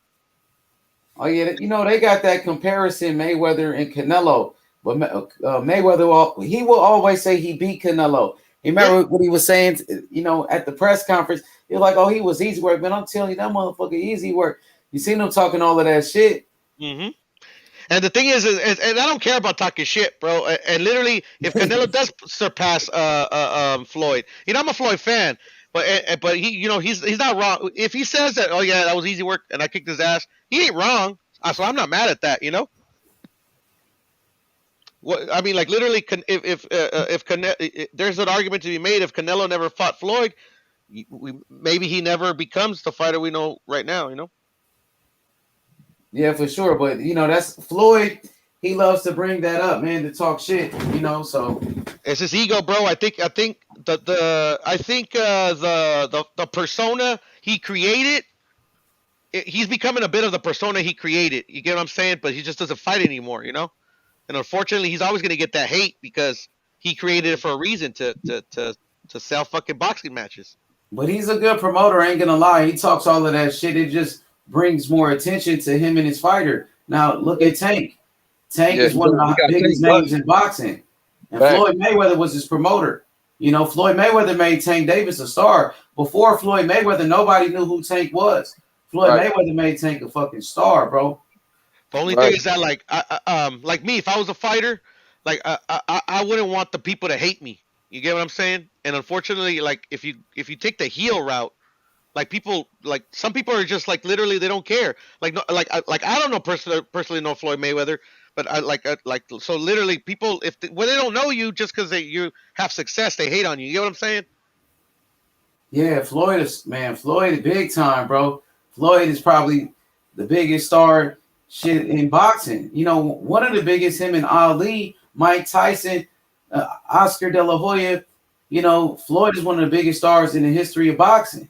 And then as a promoter, he's doing a good job making his fighters, you know, rich and shit. Look at Tank, pay-per-view star, bro. And Tank ain't really just fighting the biggest names like that. And they was able to, you know, to do pay-per-views with Isaac Cruz. And now look at Isaac Cruz. He's a fucking star now just because he fought Tank. You know what I mean? A Mayweather fighter. Now Isaac Cruz is a star, bro, in the sport of boxing. So it just shows you the power of Floyd Mayweather and Floyd Mayweather Promotions and just that team. You know, the PBC, Al Heyman and those guys. They know how to put on a show. Like you said, you was there. It was packed, you said. You told me. No, it was. I mean, you saw it. Shit, I went live for that quick second, you know. I guess because like, fuck, man, people like badmouth the fighter so much and it pisses me off, you know. So I feel so excited I I'm just in my feelings, bro. Don't listen to me. Yeah, man, it was packed up in that motherfucker. So, you know, Mayweather Promotions, they doing some big things over there, man. You know, facts. They doing, yeah, man. Tank, a big name. Tank came out of nowhere, bro. Nobody knew who Tank was. That motherfucker came out of nowhere, became a star overnight with the money team. So, you know, matter of fact, Adrian Broner bought him to Floyd. Yeah, I remember he used to hang out with Broner. He was a part of that, you know, that little about billions and shit. He used to always hang out with him. Does Floyd have any other fighters? Does Floyd and Ellerby have any other fighters? Yeah, they got some fighters. They got Richardson Hitchens, Rolly Romero. Rolly's a big name too. Rolly left. I didn't know that Rolly left. I never heard anything about that. Yeah, no, Rolly left. If I'm not mistaken, I'm gonna look it up. I'm gonna look it up. Because I know he was just over there with Leonard Ellerby, hugging on Leonard Ellerby and shit at the fight. It was a quick read, but I think he might have left, but I'm not sure. But I'm not sure about that one, brother. I never heard nothing about that. I don't want to be wrong, you know, but I think he left them. But no, I don't think so. That was a quick read that I saw, but you could be right. But yeah, so they got Rolly and Richardson Hitchens. Well, who else? Yeah, Rolly, Richardson Hitchens, Jalil Hackett too. He's one of the best prospects in the game. When did they ever? Oh yeah, Jalil Hackett just started, right? Yeah, he just started. He's good. What about Badu Jack too? And they had Badu Jack, who's a big name. Okay. Yeah, but he's about on their way. But I mean, they don't have any other stars other than Tank. Not a big star like Tank. No. Okay. Yeah, not too many big stars like Tank. Ain't no shit. Is not a many. How many fighters on Tank level? Maybe Ryan Garcia. No, and not in the terms of like how big he is. Like I know there's not a lot of fighters like in Tank's level, but I'm talking about like just like other stars, like just other like popular fighters. I guess. Yeah, I mean Badu Jack. He was a big name. Badu Jack. I don't think he's very known though. Or am I off? I mean, I believe so. Yeah, you think so? I think so. But Badu Jack, he been in some big fights, bro. Like Badu Jack, Badu Jack was cool, man. 2-time champion, Badu Jack. Yeah. No, I like that. I liked it when he was. They robbed him, but when he got that big old cut above his eye and shit, above his he had like in his forehead, and it was fucking nasty. Forehead, they wanted to fight it, they wanted to stop it a bunch of times, but he made it to the end, and then they robbed him. That fight was like, damn, man, this is a bad boy. But Mayweather, as a promoter, for sure, man, he's one of the best promoters in boxing. He showed that he can make a star out of any, you know what I'm saying, out of Tank Davis. Who else doing that with a fighter, bro? We can't name another fighter, you know, in America that's putting asses in seats like that, like fucking Tank Davis is. You know what I mean? They're doing a good job with Tank. Yeah, they're making him a star. They made him a star, so that I can't argue that one. For sure, pay-per-view star, you know. And I think Jalil Hackett might be the next one. He's gonna be the next one coming up with Mayweather Promotions. And then, still Richardson Hitchens, Rolly. I know Rolly, from what I know, Rolly's still with the money team. Yeah. You know what I mean? Even though he got pulled out the fight and shit. That sucks. But you know, shout outs to Rolly though, man. Rolly makes a lot of noise. Everybody know Rolly. I'm not a big Rolly fan because I like shit talking, but he takes it a little too far. But I mean, fuck, he's a boxer, man. I want him to succeed. Hell yeah, Rolly come in with that smoke, man. Rolly, everybody know that Rolly coming with that pressure. He got that power too, Rolly. I like Rolly though. I ain't gonna lie. I was in a fight. Actually, it probably was a blessing in disguise that they pulled him out, bro. Tank would have murdered him, man. I don't Yeah, I know think what. Tank I would mean, have shit, fucked he him up. probably could have caught I Tank with mean, a crazy punch though. look, that could have happened, but I mean, I He think got the power. Well, I mean, shit, Tank was getting caught by Isaac Cruz. Imagine what a Rolly would Isaac have did Cruz with could that type fight of though. power. Like he can set up his shots. Like Rolly doesn't set up his shots, bro. His foot movement's all crazy. That's why I was just like, damn, they're putting him in with Tank. These fuckers are nuts. I like Cruz though. I ain't gonna lie, man. Yeah. No, I've always liked Cruz, and I'm glad he got his shot, and I'm glad he fucking he proved that he belongs, and hopefully he gets another one. I ain't gonna hold my breath though.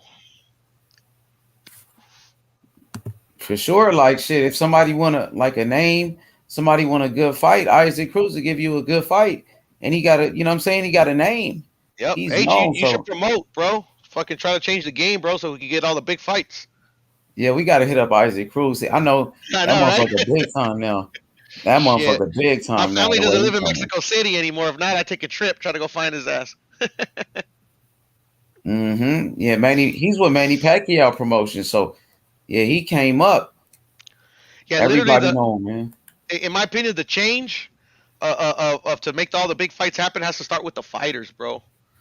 But it's tough in a sport that's like that like literally like most of these fighters like come from nothing. You dangle that check in front of them. It's hard to turn it down, bro, because you gotta eat.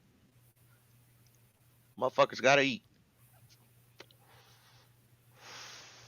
Yeah, that's a fact. We need a people's champ, man. I'm telling you, bro. We need a fucker Yeah, that's what we literally need. will Yeah, take on bro. all the smoke. He don't give a fuck about belts. He's just like, bring them on. Win or lose, bring them on, bro. Yeah, we need a people's champ. Facts. Yes, sir. I think Arturo Gotti was that back in the day. He was, and he lost some big fights, but still people loved him, man. Yeah.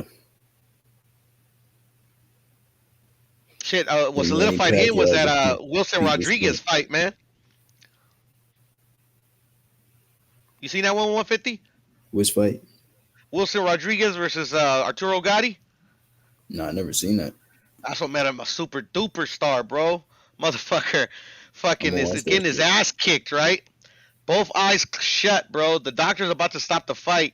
God rest his soul, Joe Souza, the cut man. Literally, when they're telling him to how many fingers am I holding up, they're tapping his leg to tell him the correct number.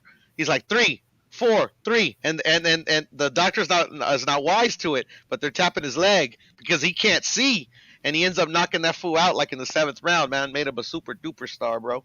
Damn. Watch the fight, bro. I'm telling you, you're gonna enjoy it, man. He pulled off the impossible, bro. He couldn't see. Yeah, he was blind, bro. He was blind, and he still won, man.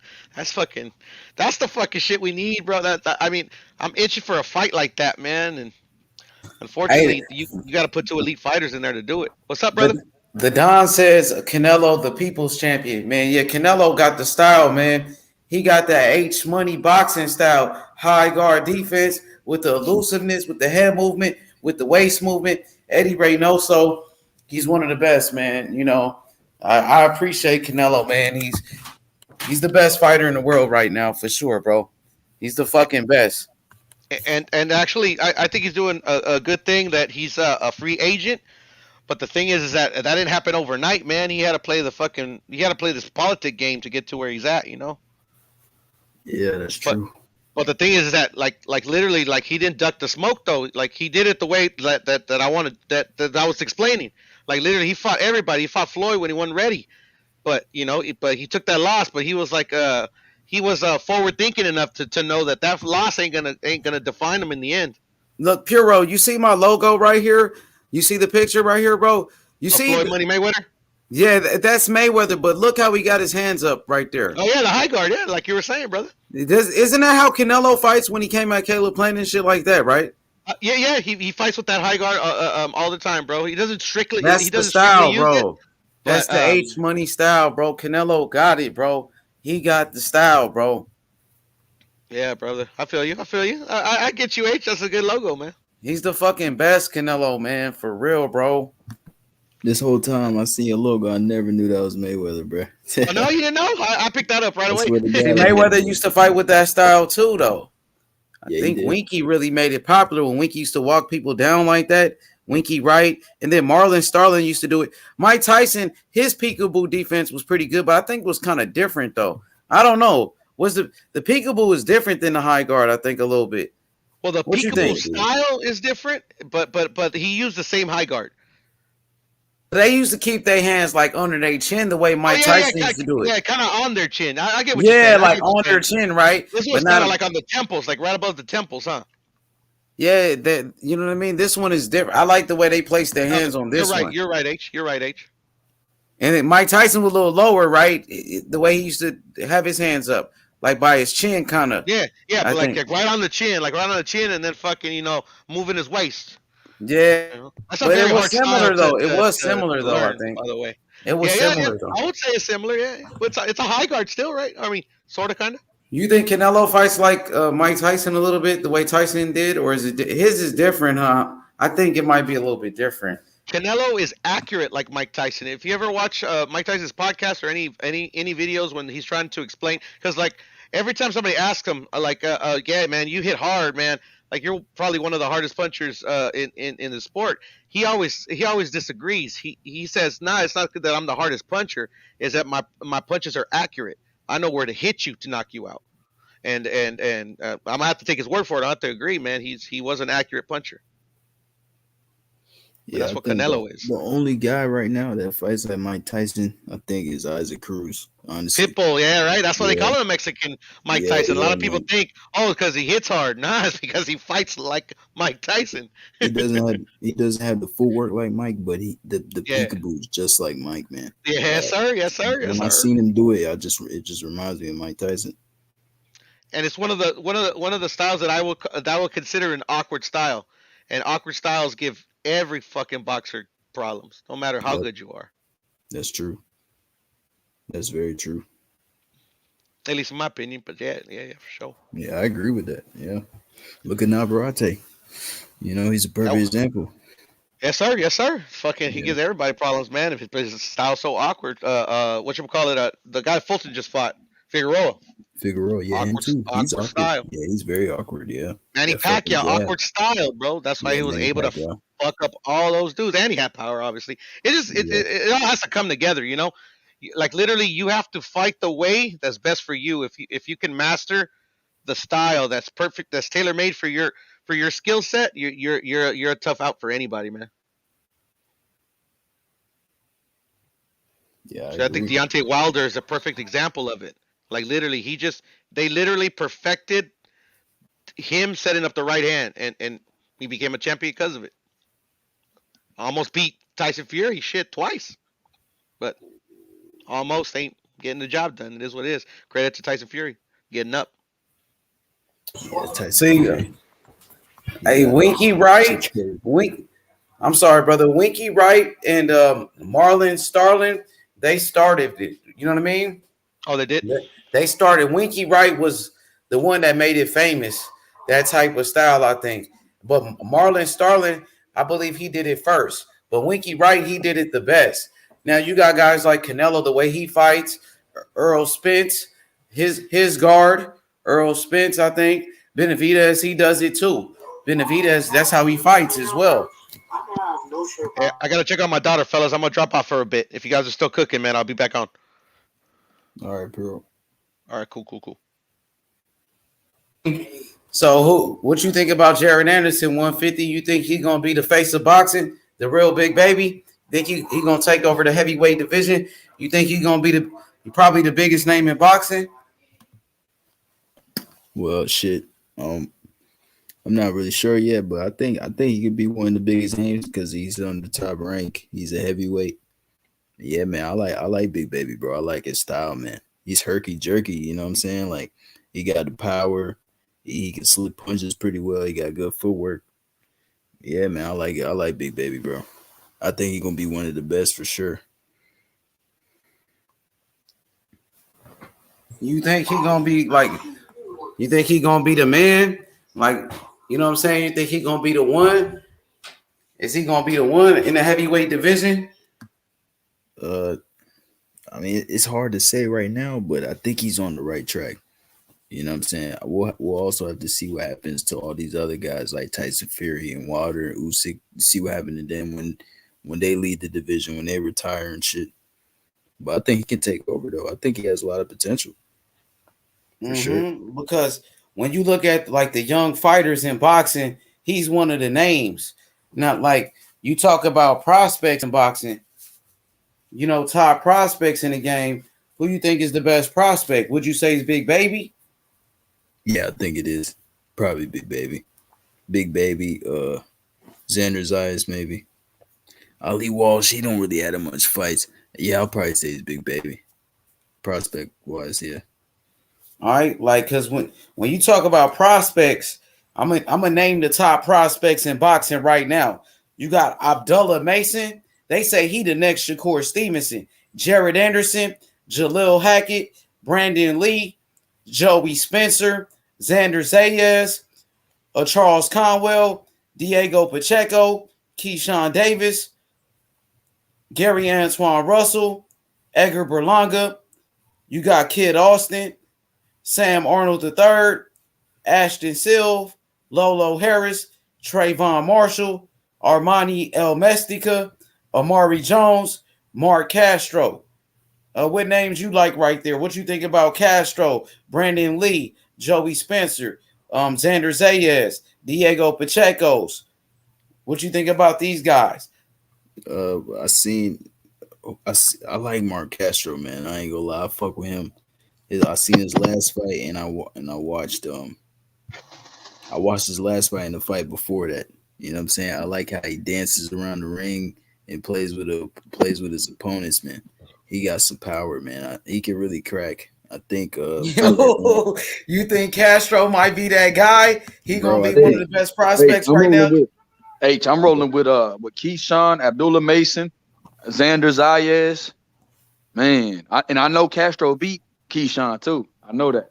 What about Jared Anderson, Big Baby? Oh, of course, Big Baby. Of course, at the heavyweight division. So those are like I'm gonna name one more. Give me one more. Give me that list again. All right, you got Abdullah Mason, Jared Anderson, Jalil Hackett, Brandon Lee, Joey Spencer, Xander Zayas, Charles Conwell.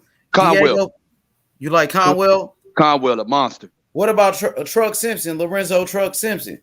I would take Conwell over Truck. For real? What about Joey Spencer?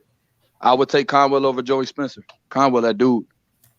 For real? Yeah, he's good. I like Conwell. A lot of people say that boy be in Ohio. Ohio told me how competitive the sparring sessions was with him and Boots. I was like, yeah, give me Charles Conwell. Yeah, this right here is H Money boxing top prospects. You know, so the year is almost over, so we got to give it to a prospect of the year. So we got, Brian Norman Jr. What you think about him? The dude that sparred Tank Davis. Brian Norman, I think he signed with Salida Promotions. You know, they got Clarissa Shields and Jerron Ennis. You know, so Brian Norman Jr., he's a name that's been making noise. You know, 140 pounder. He's a 140 pounder, right? Yeah, I think so. Yup, 140. Facts. Yeah. Brian Norman Jr. And who we was talking about Charles Conwell. Who else was we talking about? I was saying, you talking about the guys we mentioned? Castro. Yep. Yeah, Castro. Castro could be that guy because he does have a huge fan base. He beat Keyshawn multiple times. So the guy ain't no. And the guy got great body work too. 150. I agree with you, man. And he got good footwork. I agree with you. He got the fan base already, man. They was loving him at that Mikey fight, bro. All those people, they had shirts for him already, T-shirts with his face on it and all that shit. He looked like Elon Musk. You know what I'm saying? I think they go. Yeah, they own him. They like that boy. Yeah, they like him, bro. Hell yeah. Keyshawn, that's something to look out for, man. And then he knocking people out too. You know, exactly. He's already like on a co-main event. He was on a Devin Haney undercard, wasn't it? He just fought. Yeah, what he looked like? He looked good again. Hell yeah, man. He was playing with that opponent. He was dancing and all that shit. And he won by knockout? Yeah, he won by knockout. He got that boy the truth, though. He's a big name right there, Castro, man. You got to watch out for Castro. He making some noise, man. So we like Castro. So I'm gonna highlight his name. Keyshawn Davis, a dog, bro. I fuck with Keyshawn. I think Castro beat Keyshawn in the amateurs, huh? Yeah, that's what I was saying. He beat him multiple times in the amateurs. That's what Keyshawn about to fight on Saturday on a Lomachenko undercard. Yep. Big baby. Hey, that boy Abdullah Mason is that dude though. I fuck with Abdullah Mason. Yeah, they say he the next Shakur Stevenson. That's what they said about him. They say he good, man. Boy, solid though. He coming up, man. He might be the youngest one though, 17. And then you got my boy Lolo. Lolo's still coming up. You got Trayvon Martin. He from DC. He be knocking niggas out, man. He fight on the PBC, man. So Trayvon Marshall, watch out for him. He coming up. He trained by Andrew Council. And Andrew Council was a middleweight. Back in the day, he fought Bernard Hopkins and shit and Winky Wright. You know what I mean? So he got a good trainer, though. Watch out for Trayvon Marshall. He got power, but, so right now it look like those are the top guys. Oh, my boy Big Dog Willie with the super chat. He said Spence knocks out Hearns and Triple G knocks out Hagler. Loma knocks out Durant. I don't know about that. Spence knocks out Hearns. I don't know about that. Hearns a legend. You said Triple G knocks out Hagler. No way. I don't know. Loma knocks out Durant. Never, man. I don't know, man. But Loma is a great fighter, though. Hell no. Loma does not knock out Durant. What the fuck? Man, that's crazy. And Triple G knocks out Hagler? What? I don't see that. Triple G a beast, though. He was a beast back in the day. He was a beast, man. He really was. Trying to stir the pot. Yeah, he trying to stir the pot, Roland. Hell yeah. Shout out Roland with punches, too. Yeah. Yo, what's up, Roland? What's good, my boy Roland? My boy Roland, get ready for that. What's going on, man? What's going on, nigga? Yeah, Roland. Get ready. What's going on, everybody? We just talking top prospects. Yeah. Mark Castro. It's like the people like Keyshawn Davis. I'm hearing the people they like Keyshawn Davis, man. They like Mark Castro, the Jared Anderson, the heavyweight. A lot of people like him. Abdullah Mason. What about Joey Spencer, Brandon Lee? What you think about Xander Zayas and them? What about them? Diego Pacheco. I seen Brandon Lee fight too. Yeah, Brandon Lee's pretty good. I think he's decent. He just needs more better opponents. I think he has like 20 fights. He has a lot of fights, low key. Yeah, so what y'all think about Brandon Lee? Y'all like Brandon Lee? Is he one of the top guys? Is it Joey Spencer? Is it Xander Zayas? Diego Pacheco? Charles Conwell? He said he liked Conwell. Who else we got? Brian Norman Jr., Gary Antoine Russell. I think he's still a prospect. Gary Antoine. Russell. I like Antoine as a monster. Yeah. Yeah, he's still a prospect because he ain't really fought with nobody like that. So he's like 26, but he's still a prospect, though. You could be a 26-year-old prospect. That is boxing. Yeah. Fighters move different. But he's still a prospect, though. Gary Antoine. You like him? Because he's still a prospect. I like him. Yeah, he's good. I like him. Yeah. So you like Conwell? Highlight his name. You said Zayas.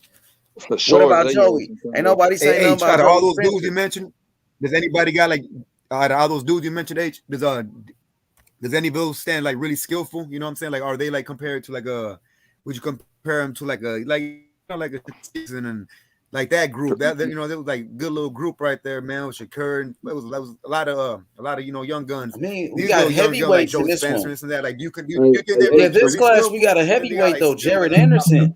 It's different. Like we got Jared Anderson, Abdullah Mason. He only 17, so he's still like really young. So Keyshawn Davis. What about Keyshawn Davis? Roland. I like Davis. You think he could be that guy? I think he does. I think he does got the skills. Like he can. He'll eventually compete with because already we're talking about Virgil Ortiz and Boots and stuff like that. So I think he'll have the skills to compete with them too, man. And I mean I don't know how far where like Bud will be at this point, things like that. But yeah, I like Davis for sure. What about okay? What about Mark Castro? You like Castro? You watched him fight? You gotta check him out. He beat Keyshawn Davis in the amateurs. Yeah. Okay. Mark Castro, he might be that guy. He might be the Virgil Ortiz of this bunch right here. Okay, nice. You know, Yeah, Virgil there you Ortiz go. and Keyshawn Davis, they might be like Jerron Ennis and Virgil Ortiz. The way they coming up, they gonna be That's what I mean. rivals. Right. Yeah, that's a rivalry right there. So what? I think those are the top guys. What about Xander Zayas? You like Xander? The reason why, and that's why I didn't name Joey Spencer. What? So what'd you say about Joey Spencer? The reason why I didn't name Joey Spencer is because I feel like Xander Zayas and him going on Xander Zayas and those guys like that, like Charles Conwell and them on the collision course, because they pretty similar in size. So you think Charles Conwell is the man out of that bunch over Joey Spencer?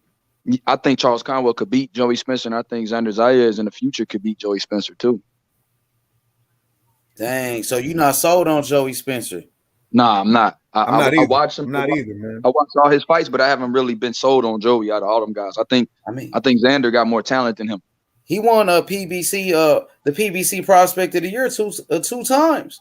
Joey Spencer. Hey, Joey looks like he got grit though. He looks like he has grit. Joey got grit. I'll say that. Joey got grit. Yeah. You see, yeah. What about Diego Pacheco, who fights on DAZN? Y'all don't like him? Diego could fight.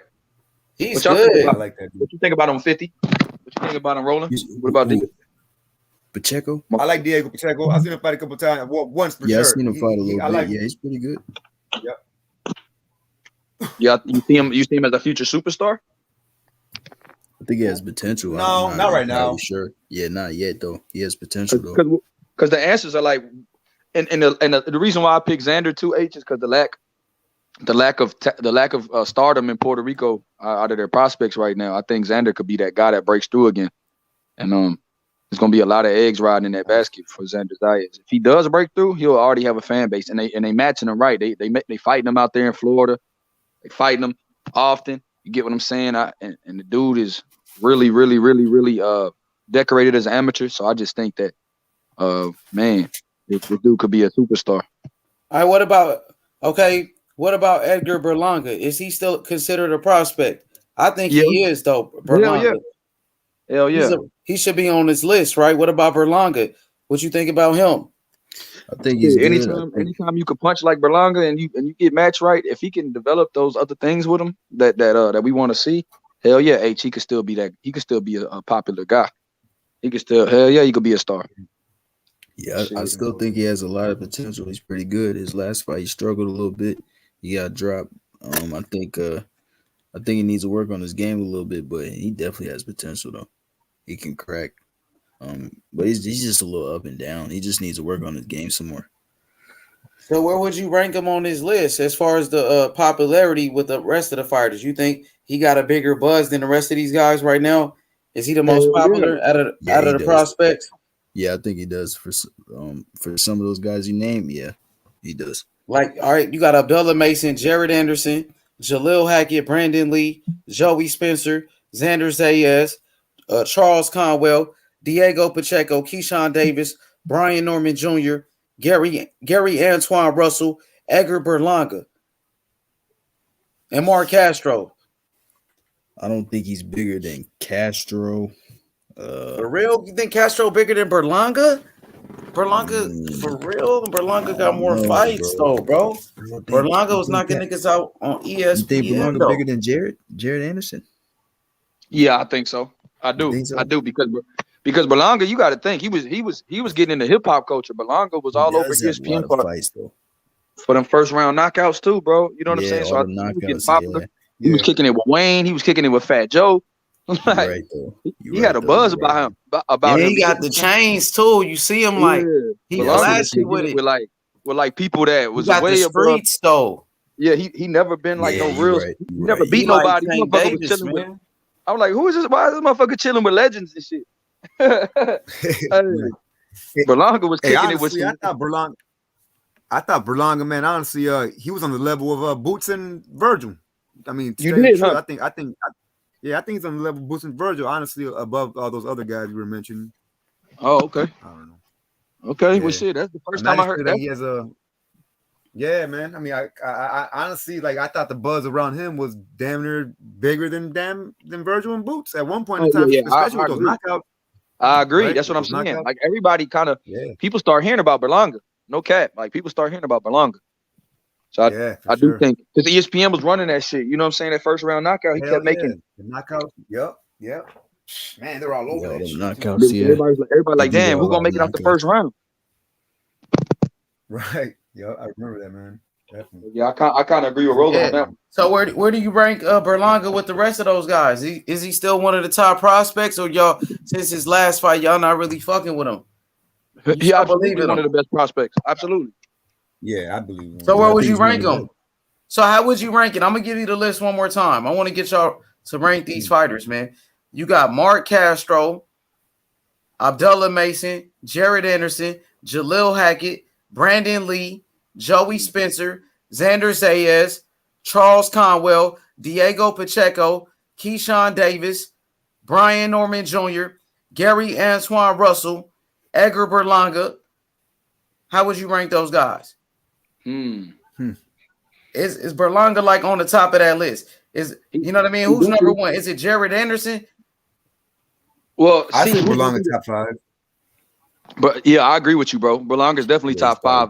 Just off of name value and all that shit. And but see, if you talking about who got the highest, I see if we this is the thing, H, are we saying who got the highest ceiling? Or are we saying who could be that guy? Like say we in a draft, we in an NBA draft type shit, boxing draft, bro. You could pick your own fighter out of the list. Who would you take? Like who would you got? Mark Castro, Abdullah Mason, Jared Anderson, Jalil Hackett, Brandon Lee, Joey Spencer, Xander Zayas, Diego Pacheco, Charles Conwell, Keyshawn Davis, Gary Antoine Russell, Edgar Berlanga. For me, my number one pick would either be Keyshawn, Big Baby, or Xander, and then Berlanga. So he like number 4. He like a top 5 pick though. Yeah, for sure. Yeah, he's top 5. I'll take number 1. I'll probably take. Yeah, I gotta take Big Baby. Castro, number 5. Big Baby number 1. I'll take Big Baby number 1. Then I'll take Keyshawn. Then I'll take Castro, Berlanga, and kind of want Castro over Berlanga. Dang, that shit. Hey, you see Rafi though? Rafi Ramirez at number 1. Rafi got number 1 Berlanga on his list. Number 2 Jared Anderson. Yeah, me too. Number 3 I'll say Berlanga Zayas. 1 too, man. For real, over everybody. Berlanga. I like his list. I like his list. See, I got Castro 5. I had Keyshawn. Only thing I had Berlanga 4 instead of 5, but we kind of agree on a lot of shit though. My man. Yeah. We had the same names. It's just a different order. Definitely. But yeah, even 150. I'd have Berlanga number 1, man. To tell you the truth, like to be honest, only because of like you're talking about the draft. Well, I'd be like, well, what has he done in college, in a sense, right? And I mean, Berlanga's, he's gotten that. Like I said, only because, like I said, from what I said before, though, I put him up there with, like I said, Virgil and Boots. So that's why I got to stay true to my word. So I'd have to take Berlanga 1. So I got a question.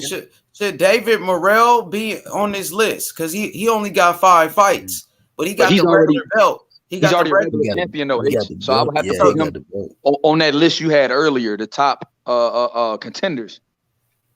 So he wouldn't be like, because he only got 5 fights in. Like shit, he got less fights than all of these dudes. Really, like he got less fights than Spencer. They moving him like a Rigondeaux, like a champion at 2 fights. And but he really should be on his list because he's only 23 years old though. If he was on this list, then he would be my number 1 guy. He should. That's what I'm saying. Really though, even though they moving him fast like that, that nigga, he really supposed to be on this list. He got less fights than Jared Anderson, less fights than all of these dudes. Yeah, he do. He got 5 fights. You should put John Beck on the list. Yeah, but see, now it depends. Oh, Johnny Beck, your boy. He only got 11 fights. If you put Janabek on the list, then now we got to start changing some of these top 5s. He's a prospect too. For real, he that good, Johnny Beck? He can't be that good. Hey, Johnny Beck can fuck around and beat Andre H with 11 fights. That boy cold. Andre finna drop his belt and not fight Johnny Beck. That's some whole ass shit. If he do that shit, ain't gonna lie. Yeah, they say. I swear, I heard that he going up to 68. Yeah, that's what Eddie Hearn was saying. I thought they was about to a petition. I thought they put in a petition. Now all of a sudden you don't want to fight. You doing all of that talking about Charlo. You don't want to fight nobody. Then come on, man. Yeah, Yo, come H, I'm on, telling man. you, And man, they Hey, moving Johnny I back heard. fast. Hey, big bro, moving up. Like there's word. Like your boy. That's what Joe said when you was leaving. When you was gone, or when you went to run your little errand earlier. He was like, yeah, man. He was like, yo. He was like, yeah. Andre's moving up to 68, bro. Yeah, that's crazy. I they heard Eddie moving Hearn Johnny saying back some shit fast. like that. Since this dude is the mandatory, now he want to move. Yup. And how do Johnny you spell back. his name again? His last name is JANIBECK. Johnny Beck. Yeah, that's how you spell it. Yeah, H. They moving him fast, man. He's Olympic gold medalist, and he has a deep amateur pedigree. 308 as an amateur. H. Bro, he's a gold medalist. Yeah, gold man, medalist, he's bro. hella good. Yeah, 308, he's really bro. good. Only lost 8 fights as an amateur out of 310. Yeah, he's not a bum, bro. I'm telling you, he's nice. Yeah, bro. He's a tough ass fight for Andre, bro. Tough ass fight. You know, considering That's that why I Andre's think Andre 33, gonna make 34. Woo, that's a tough ass fight. It's a tough ass fight, bro. What you think he gonna do? He gonna take the fight or what? Hell no. Why? Oh, that's some duck shit, dog. Yeah, What you mean? Hell no. Come on, man. I think he's dropping the belt, bro. What? He ain't gonna fight him. Johnny Bet better get a free belt. I think he's gonna drop his belt, bro. Come on. After he did all of that talking, now he don't want to fight. He said he wanted to. This was a good challenge, bro. But he's not gonna take this one. Like I know he's been saying I want a real fighter. This is a real fighter right here, bro. If you beat him, you would impress me, Andre. But he's not gonna do it. Now he want to drop the belt. He's gonna drop it. I swear to God. I really believe he's gonna drop it. Like that's just my opinion. And matter of fact, 150, we was talking about this shit.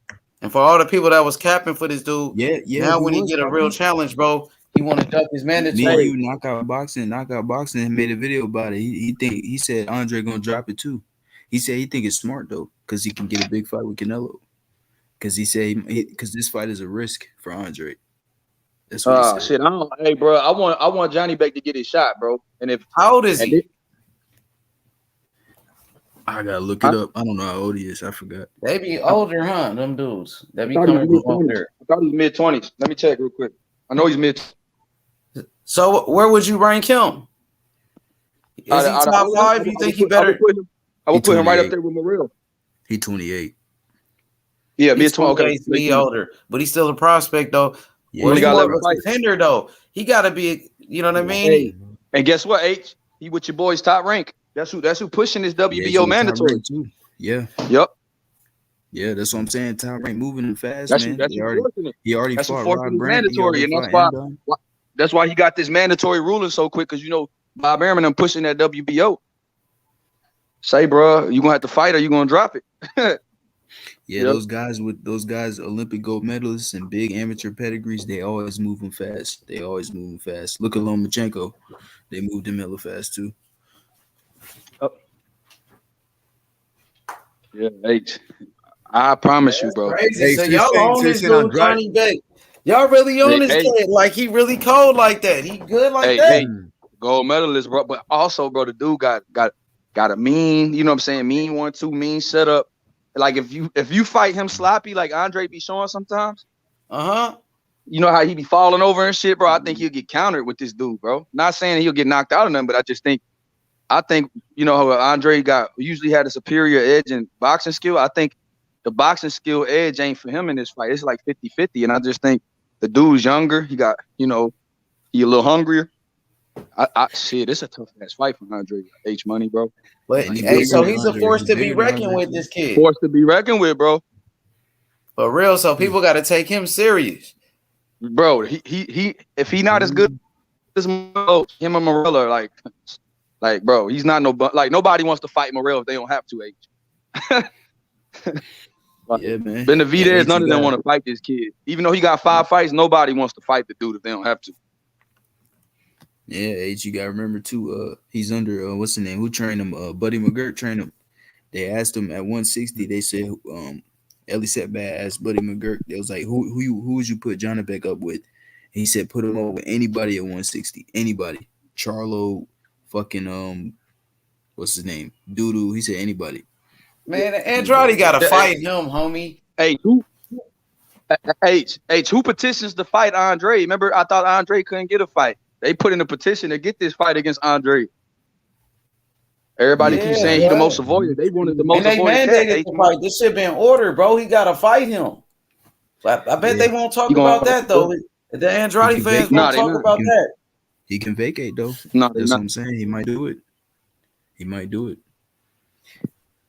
He might just give Johnny He's about to be a champion, this dude. If Andrade, dang, that's the dude that beat up Terrence Crawford, homie. That's the dude that beat up Terrence Crawford, his teammate. Yeah. Yeah, I remember that. He stopped him in the 8th. He made him quit. He stopped M-Dom too in the 8th round. Is he bigger than Andrade? Yeah, I think he is. I think he's bigger than him. Yeah, I think he a problem for Andrade at this stage because Andre got like to. Andrade taller. Hey, Andre don't want it, bro. Andrade taller. Andre don't I want think it. They got the same. Yeah, he taller than him by a little bit, I think. Yeah, Andrade like 6'2", like 6'1". He like 6'1", 6'1". Yeah, he's pretty tall. But he got long arms. Demetrius gonna fight at 168 on the next fight. Yeah, he trying to get about to run. They said he gonna run out of the weight class to avoid this dude. Oh, okay. Damn. Okay. It sounds fucked You better up, not though. duck this dude, bro. That man been ducking fights, Andrade, though. I ain't gonna lie. Yeah, if he ducks, that's a really, really bad look for. You better not duck me, son. Hey, you gotta hit him with the better not duck me, son. Yeah, man. I'm gonna pay attention to your boy Johnny Beck, man. That's 150 boy. That's 150 boy right there. You see on the screen. I heard my boy True School Sport talking about him. True School, my boy BT. Good, he was talking about him. Yeah, he could box though, big bro. Big H. I'm telling you, man. Like you be up on it, but like this. Hey, see, and I was waiting on all the Andrade fans to talk about this shit. I was trying to lure these motherfuckers in today. No, they don't come around, man. We don't cook Andrade so bad, but we'll see what they say, man. Because they're gonna be saying Canelo ducking Andrade, this guy's ducking Andrade, but Andrade's the one really ducking fights. He about to drop his whole belt. Talk to my boy Joey G. Say Andre beats everybody. About to drop his whole belt, man. Yeah, he better not drop that belt. He better fight him then drop it. No, you know what I'm saying? You better pull the Kell Brook. Cause see, Kell Brook could have did that shit with EJ, but he came back down and waited and it fought him. Yeah, he about to drop his whole belt out here, man, to avoid this man. The fuck? Nah, bro. He better not, bro. I'll really be mad because he say he want real challenges. He say he want real challenges, bro. That man gonna drop his whole fucking belt, man. He ain't no Euro bum like people be saying, like, oh, Andre get another Liam Williams. He ain't that, bro. Liam Williams could fight, but I'm just saying he not that though. Exactly. YB, he's not that. He's not that. He got. Demetrius has a belt at 168. At 160. 160. He's trying to drop his belt. I feel at 160, but you got the WBO. But you got to talk about he's gonna fight at 168 though. The Johnny Beck dude. No, at 160, but he don't want to fight him, so he's gonna move up. Oh, at 160. Yeah, he might move up. Yeah, all right. He might move up. That's what I'm hearing. He might move up. And me and H and 150 got an issue with it because he was okay when it was these regular dudes, and he ain't drop. Why you ain't drop it before you fought this? Who he fought last month? Liam Williams. Liam Williams. Yeah. No. He fought somebody after Liam Williams, bro. Jason Quigley. He didn't drop it for Quigley. Yeah, so it's like 2 rounds, man. That shit is sad, man. Yeah, bro, you dropped not quickly on 2 rounds. Big day, bro, for this dude. Yeah, it's funny. Like all of a sudden, this guy becomes your mandatory. Now you want to drop the belt. Soon as you know what I mean. Remember, soon as you get a drop threat, the belt, bro. he was like, "Oh, Canelo won't fight me no way if I drop." Now you want to drop it when you got a real test, bro. That right there bothers me about Andre, bro. Especially if Canelo's going up. He have no reason to drop the belt if Canelo's gonna move up. Right. So, like who you gonna get at 168 while Canelo not there yet? Right. Come on, man. Come on, bro. Like you said, hey, see, there you go. Fight nobody up there. He goes up, fights to nobody. That's what he gonna do. That's what he been doing, bro. If he dropped this belt, H, what we gonna? I just want to know what all the homies gonna say, bro. Cause I'm tired of this shit.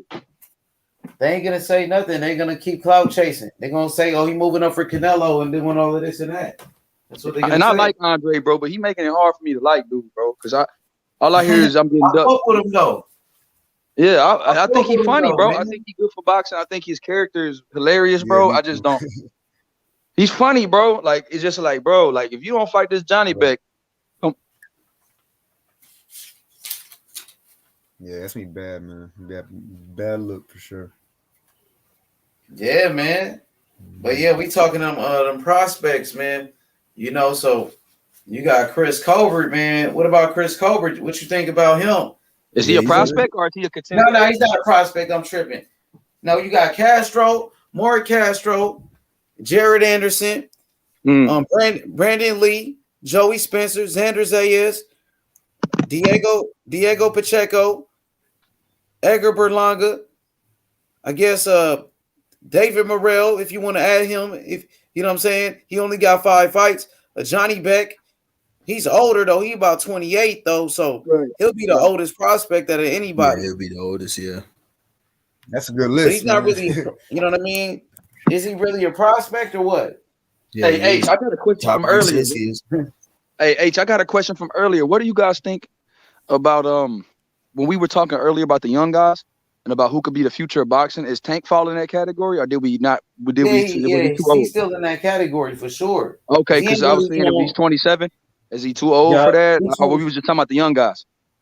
Tank will be with the that other list with the Chris Colberts, the Jerron Ennis, David Benavidez. Okay, because remember we had Shakur, all these guys who gonna take over boxing. With Steven on that list. Stephen Fulton, MJ and those guys. Tank is on that list. Maybe Tony Beck should be a prospect. I don't know if we should consider him a prospect though, because he's so old, man. You know, it's not fair to put him in there. Prospect. He's a contender. He's a contender.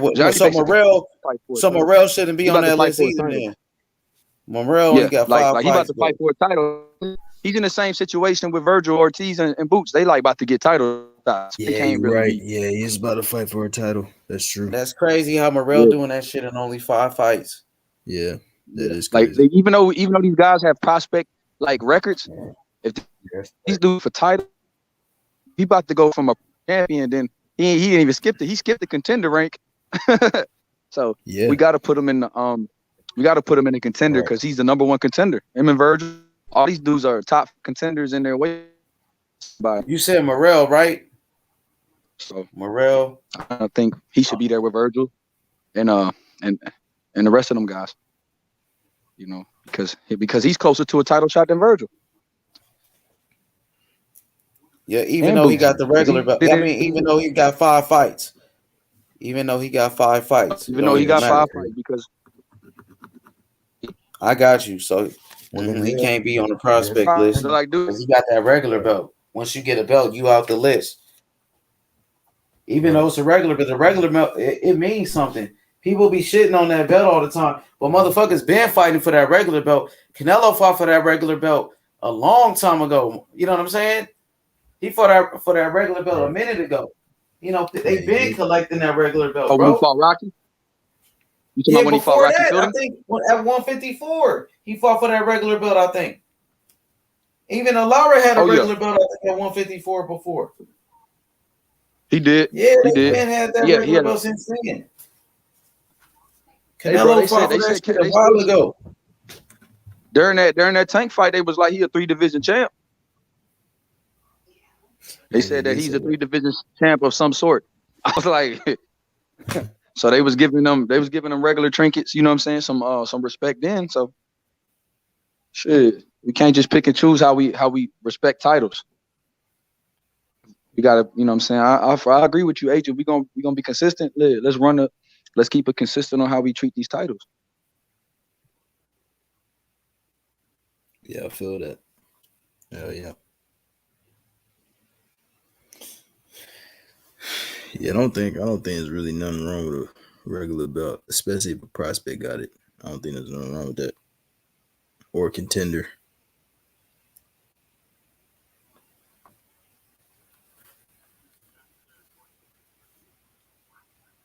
Hell yeah, I'm ready for Lomachenko, man. Lomachenko. Yeah, I'm ready to see that fight. Hell yeah. Hell yeah. Yeah. Can't wait. Shit, man. Yo, there's a lot of fights on fucking Saturday, bro. To be honest, we got Nonito Donaire fighting. We got Conor Ben fighting. Loma. Motherfucking rolling with the punches. They said no. Yeah, there's some fights on for sure. I'm not gonna miss them though. I'm still gonna watch those motherfuckers because the fights are early, I think, anyway. So shoot, Yeah, that some of the Lomachenko fights are starts like early. at 10, right?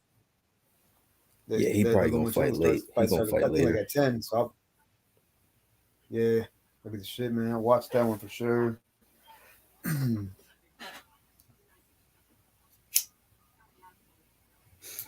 Yeah, I'm trying to see that Donaire fight too. There's gonna be a knockout in that fight. I think he's gonna knock that dude out. Galabio, whoever Yeah, he's like fighting, whatever his name is. Yeah, Donaire, he knocked out that last dude in his last fight. Yeah, he looked good too, right? Everybody's kind of saying that in a little comeback. Yeah, man. Yeah, and he won a belt too. He won a championship belt. That was a champion he knocked out too. That wasn't no bum. Oh damn! Hell yeah! Yeah, crazy, man. And he was undefeated. Yeah, that's gonna be a good fight, man. Hey, your boy Lance. So you said what? Marby. Your boy Lance say say who got the most slept on career and fights all the killers. Are you talking about Lance? Oh, okay. He said who From the trying chat, to fight Lance them? Meyer. He said who got the most slept on career and who fights the most killers. Most slept on career fights. Who fought the most killers? Yeah, like who fight? You know the most accolades are Adrian Broner. no, but Adrian Broner did fight some. He got a good resume. He was I was just watching that Santiago fight too. No. I mean, honestly though, not being serious. Adrian Broner really does have. He fought Manny and he fought everybody. Yeah, I don't think he has a bad resume. Yeah, he fought Sean Porter. He fought Manny. He fought Donna twice. He fought Madonna twice. Right. He knocked out DeMarco, the same DeMarco that knocked out Linares. Yeah, DeMarco fought Sean Porter. He fought Sean Porter too. Fought Mikey Garcia.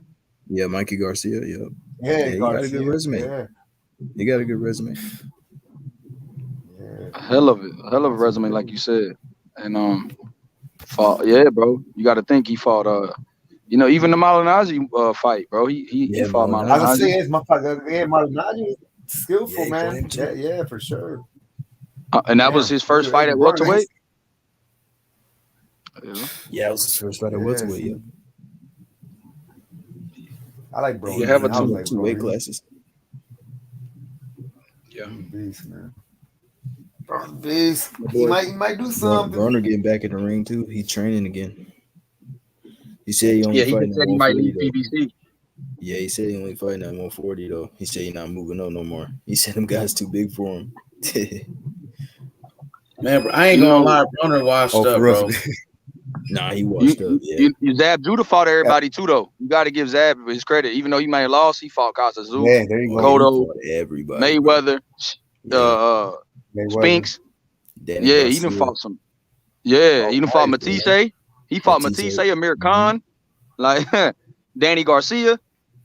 Yeah, he fought everybody, bro. Zab got a list of killers on his resume. Even if he lost to him, that motherfucker fought him.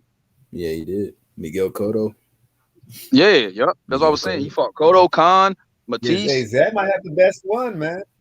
Yeah, he fought some. Zab what Broner finna do? You think Broner going to the zone and go fight Conor Ben or something? He probably will. He gonna lose though. That'd be sick. I don't mind it. Yeah, that's a good fight. If he won, that should be tight.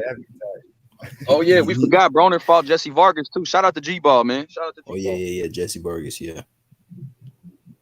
Broner versus Thurman is the only fight I want to see both. Hey, Chavo, I fuck with that. Good fight. I think that's a good fight. They both. It's a good fight for Thurman on his comeback too. Oh yeah. Man, Josecito Lopez takes tough fights too. Oh yeah. Yeah. He fought a lot of Riverside Rocky fought Canelo. Fought Victor Ortiz. Fought Thurman. Yeah, bro. Right. Yeah, that's a good one, man. Yeah. Josecito Lopez get in there with anybody. He's a dog. Thurman's a beast, man. Yeah, that's a good point, man. He is. Yeah, Lopez. Yeah, he wants to fight everybody. He's a dog, bro. Yeah, he does. Man, Hey, bro, what about boxing. Gabe? I couldn't hear you. What you say? Gabe was oh shit, of course Rosado. What about Gabe? Oh, yeah, Rosado. Oh man, hey, rolling good shit, bro. That's a good shit because that's a great bro. pick. Gabe just took on Jaime Munguia at fucking bro. This guy's he fought Beck the Bully, bro. This guy Triple G, Peter Quillen, my God, Charlo, Danny Jacobs, bro. Danny, who he arguably got a win against. Yeah, he beat him. I think. Right. That was a good one. That was, bro, God damn, that's a hell of a pick, bro. That's a hell of a pick, bro. Yeah, somebody sparked it up. Somebody said something. Man, that's a hell of a pick, bro. He can have a movie, man. I swear. That motherfucker, man, like it was crazy how he beat Beck the Bully, you know. That shit was crazy. Shit, will Austin Trout be considered the guy? Because he fought Lara, he fought Hurd, he fought Cotto, he fought Canelo. I think so. Shit. He was fighting everyone pretty much. He fought both Charlos. That motherfucker fought both Charlos, Lara. He did fight both Charlos. He did. Yeah, you got to put Trout up there, then, man. Yeah, that's a good one, man. Yeah, sure. He up there. Damn.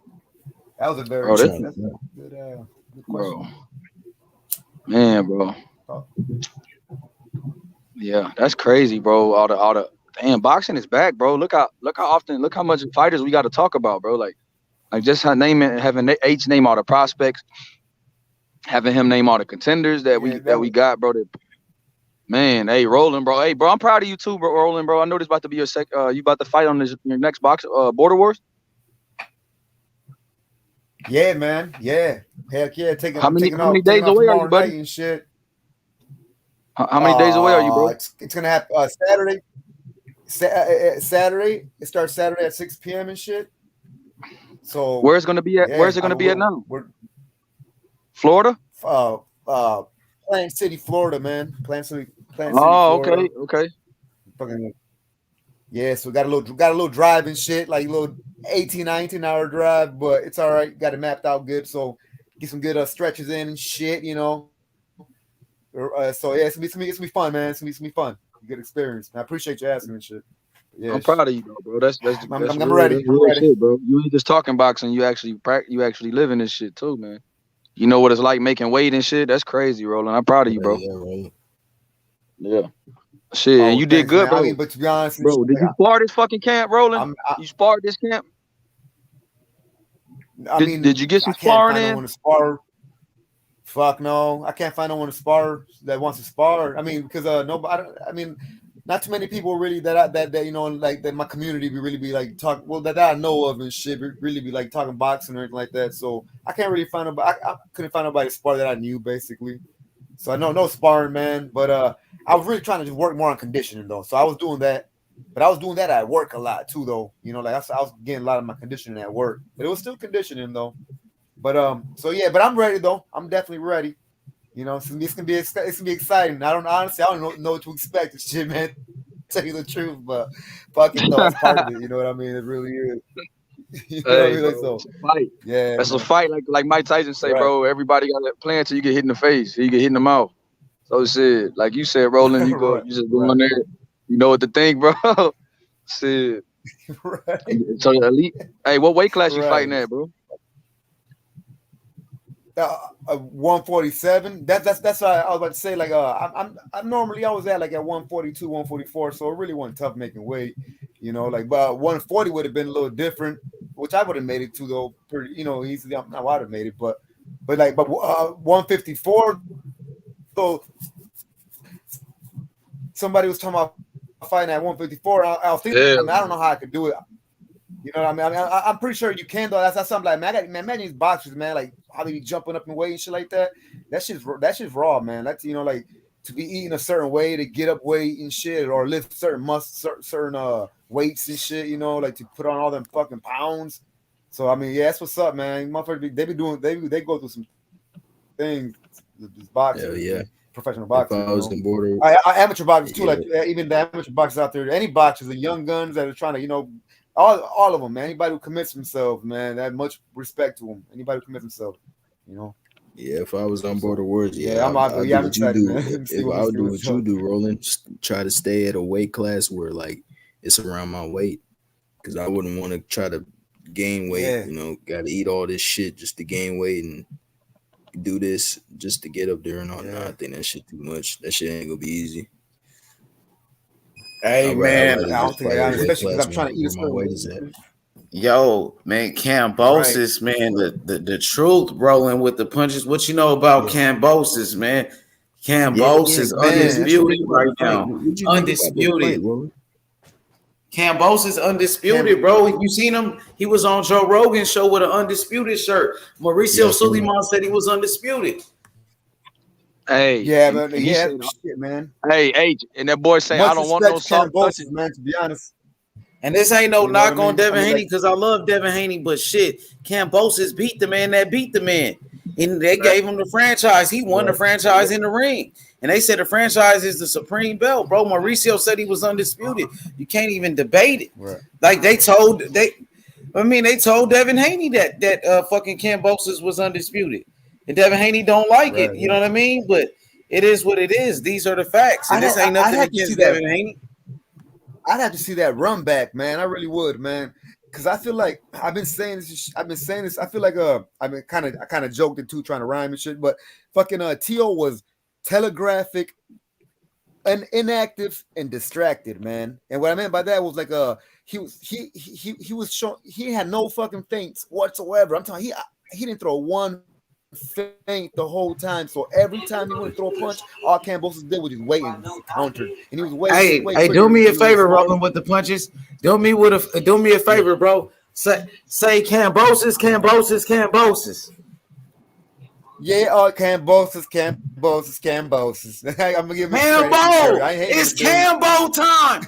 Cam, that boy Cam. That's what's up. But I gotta see the rematch though, man. Because I don't know. I just gotta see the rematch. And then T.O. was off a long layoff, and then trying to with that mind state of trying to get a first round knockout. Man, that's a major distraction. I would think. I mean, that'd be a major distraction. So I feel like he was just all set up for failure and shit. That layoff was a long layoff. So I think Kambosos is good, especially seeing him how good he was. But I thought he was good before too, though. So I just want to see the run back. I just want to see the rematch. Yeah, so you know what I mean, to really crown Kambosos and shit, you know. But yeah, Kambosos though. I ain't him dude and shit. You know.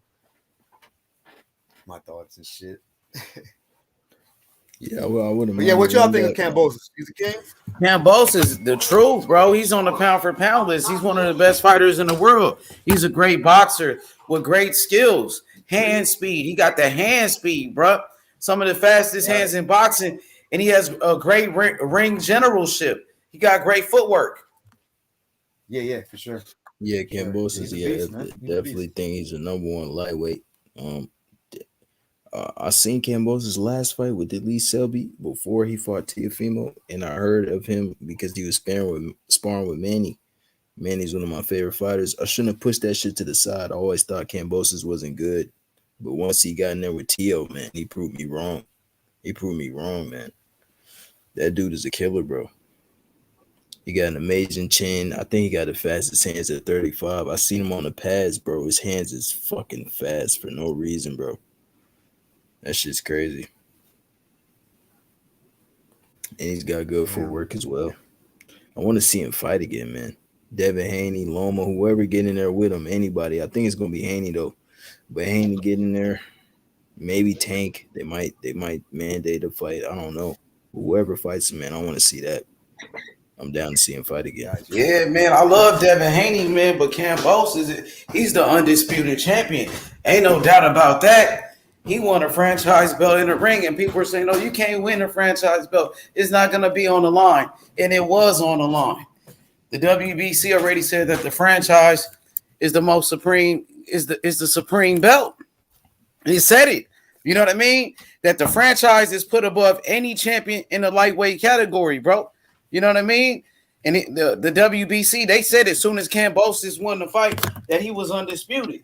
And they gave him a new WBC franchise belt, you know, so, you know, you can hate it all you want, you know, but the WBC, that's what they said. They told Devin Haney, he knows that. They told Devin Haney that, and the reporters, they was asking Devin Haney, what you think about that? He said, oh, I don't like it, but he can't do nothing about it. You know what I mean? Kambosos is the undisputed lightweight champion of the world. He's the undisputed lightweight champion of the world, bro. He earned it. He beat Teofimo Lopez. He beat the man that beat the man. Right, for sure. You hear me, Roland? Yeah, man. Yeah, I ain't taking nothing from him, man. I feel you, man. Definitely. I don't want to sound like I'm taking nothing from him and shit. He did his thing, man. I've given him credit before the fight. I always liked his discipline. He had the way his passion and shit. He really believed, So, I always like that and shit, man. So I ain't trying to take nothing from him. I just feel like circumstances of the fight kind of didn't really give me the full, the full visual, like what I don't know, like. I don't think they're at their best completely, but yeah. It was funny, man, because I remember before the fight, I'm not saying I predicted this shit, but like, because I had T.O. winning, I thought he would knock him out. But man, I remember watching the weigh-in, not the weigh-in, the face-off. Man, just Kambosos, he looked confident, man. He looked too confident. All the shit he was saying, I had a feeling. And I remember the day after the fight, no, the day before, like, I went to bed and I woke up in the morning. I was waiting for the fight to come on and shit. I'm like, bro, what if Teofimo lose this fight? Then the nigga loses the fight. I'm like, what the fuck? That shit crazy, bro. When you think about it. Right. Yeah, that was crazy, man. I didn't expect that. I thought T was gonna take him out like within the first 3 rounds. Tell you the truth. He lost to the better man that night, man. Kambosos was the better fighter. And it's Kambosos is a great champion. It wasn't like T.O. just lost to nobody. He lost to his mandatory. That was the number 1 contender for a reason. He earned that shot at the title. His fight before and shit, man. You could tell that's the fights I was looking at. I was like, yeah, Kambosos has skills, man. So he has skills. He's the undisputed champion. George Kambosos, he's the undisputed lightweight champion of the world. You know what I mean? No matter. He earned it. He fought the top guy. He beat Teofimo Lopez. Teofimo Lopez was the undisputed champion. Even Floyd Mayweather said that. Bro. Right. Can't deny that. What I've been telling the people. And people just want to push narratives. We know the truth. And this ain't nothing against Devin Haney, homie. But we know the truth, bro. Kambosos is the undisputed champion, bro. The WBC said it. So what belt does Devin Haney got, bro? Somebody tell me. What belt he got? And there's no disrespect to Devin Haney, but what belt do we got? The WBC title. The WBC. But the WBC said that Kambosos was the undisputed champion. Yeah, the franchise belt. Yeah, that's what the WBC said. You said he got Devin Haney got the WBC belt. But the WBC said Kambosos was undisputed. Yep. Yeah, well, WBC be putting out a lot of narratives, just like these fans put out narratives. It's not a narrative; it's the truth, bro. That's what they said. They always said it. It's nothing new. Yeah. But fanboys don't like it, bro. We don't have time for fanboys. My job is to tell you the truth about the situation. Kambosos is the undisputed champion. He's the WBC franchise champion. That's placed above any champion in a lightweight category, bro. And everybody know that. Kambosos, he earned it because he beat the best. He fought for. Come on, man. Yeah, you know it's true. He beat Teofimo Lopez, who was a great champion. Teofimo Lopez was the undisputed champion. I don't think he'd beat him again, though, man. I ain't gonna lie, H. I don't think he'd beat him again, man. Like, but look, here go the picture right here. You see Kambosos today. I can see him beating again. No, I mean, I got Kambosos beating Tank. It could happen, but I'd give the edge to T.O., man, in the rematch if it was, like if it was a fight soon, though. Like if it was like a fight within the next couple months, you know what I mean? Like next 3 months or whatever, at least scheduled and shit. Were you disappointed when T.O. lost, bro? Nah, I really wasn't, and shit, tell you the truth, man. Man, I thought T.O. was your boy, man. How you turn on your boy? No, I was never a big T.O. fan. I Yes, always you had was, love for bro. T.O. for sure, definitely. But I like he's not one of Yeah. my he's not one of my tops. You know what I'm Everybody saying? had love for T.O., Yeah. man. Yeah, exactly. But I wasn't gonna get emotional if he lost. You know what I'm saying? Like I don't really get emotional over too many And Teal fighters. that dude, bro. True. I was disappointed. He's also a better fighter. Yeah. I was disappointed, bro. I ain't gonna lie. H already know. He know the boy YB was fucked up. Yeah, I feel you. I mean, a lot of people. Man, we always fucked up when T.O. lost, man. Nigga still fucked up. That's my nigga though. But I see T.O. been tweeting a lot of shit though since he lost. He be like posting a lot of pictures and shit. Like he posts a lot on Instagram since he lost though. He's showing like I don't know about that though. I don't really like that. That's why I bro. wasn't so emotional about it, because before he even Just before stay the out the fight, way, man. Like he was he been making these excuses and shit, bro. Yeah, I'm telling you, bro. I don't like those excuses, man. You know what I'm saying? And I don't like the fact that he said, "Oh, yeah, it was 10 to 2." Look, man, when you get your face busted up like that, bro, where you're bleeding out of, you have 2 cuts in your eyes, bleeding out of your eyes, blood flowing like a goddamn river on your face. No reason on God's green earth are you out there to you can legitimately say with an honest heart that fight was not close, and to say that you won the fight, like get. Hey, y'all hear a historian going in, huh? Where you at, historian? You went away. Hey, look, you see Kambosos today though? Y'all see him? Yep. Yeah, hear me? Yeah, you see Kambosos today? What that shirt say? He's with what you call it? Oh, What does that shirt say though? What does T-shirt say? Against all What does odds. it say? That online. What it say though?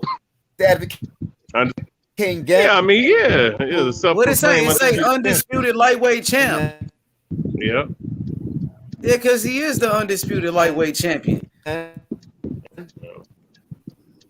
YB, you see that shit? Oh yeah, I seen that shit, man. I seen some of the interview. He said he was saying that Loma Autumn can get it. You see Kambosos, because they were saying, oh, Kambosos, he ain't saying he's undisputed. Because this is where the fanboys were saying.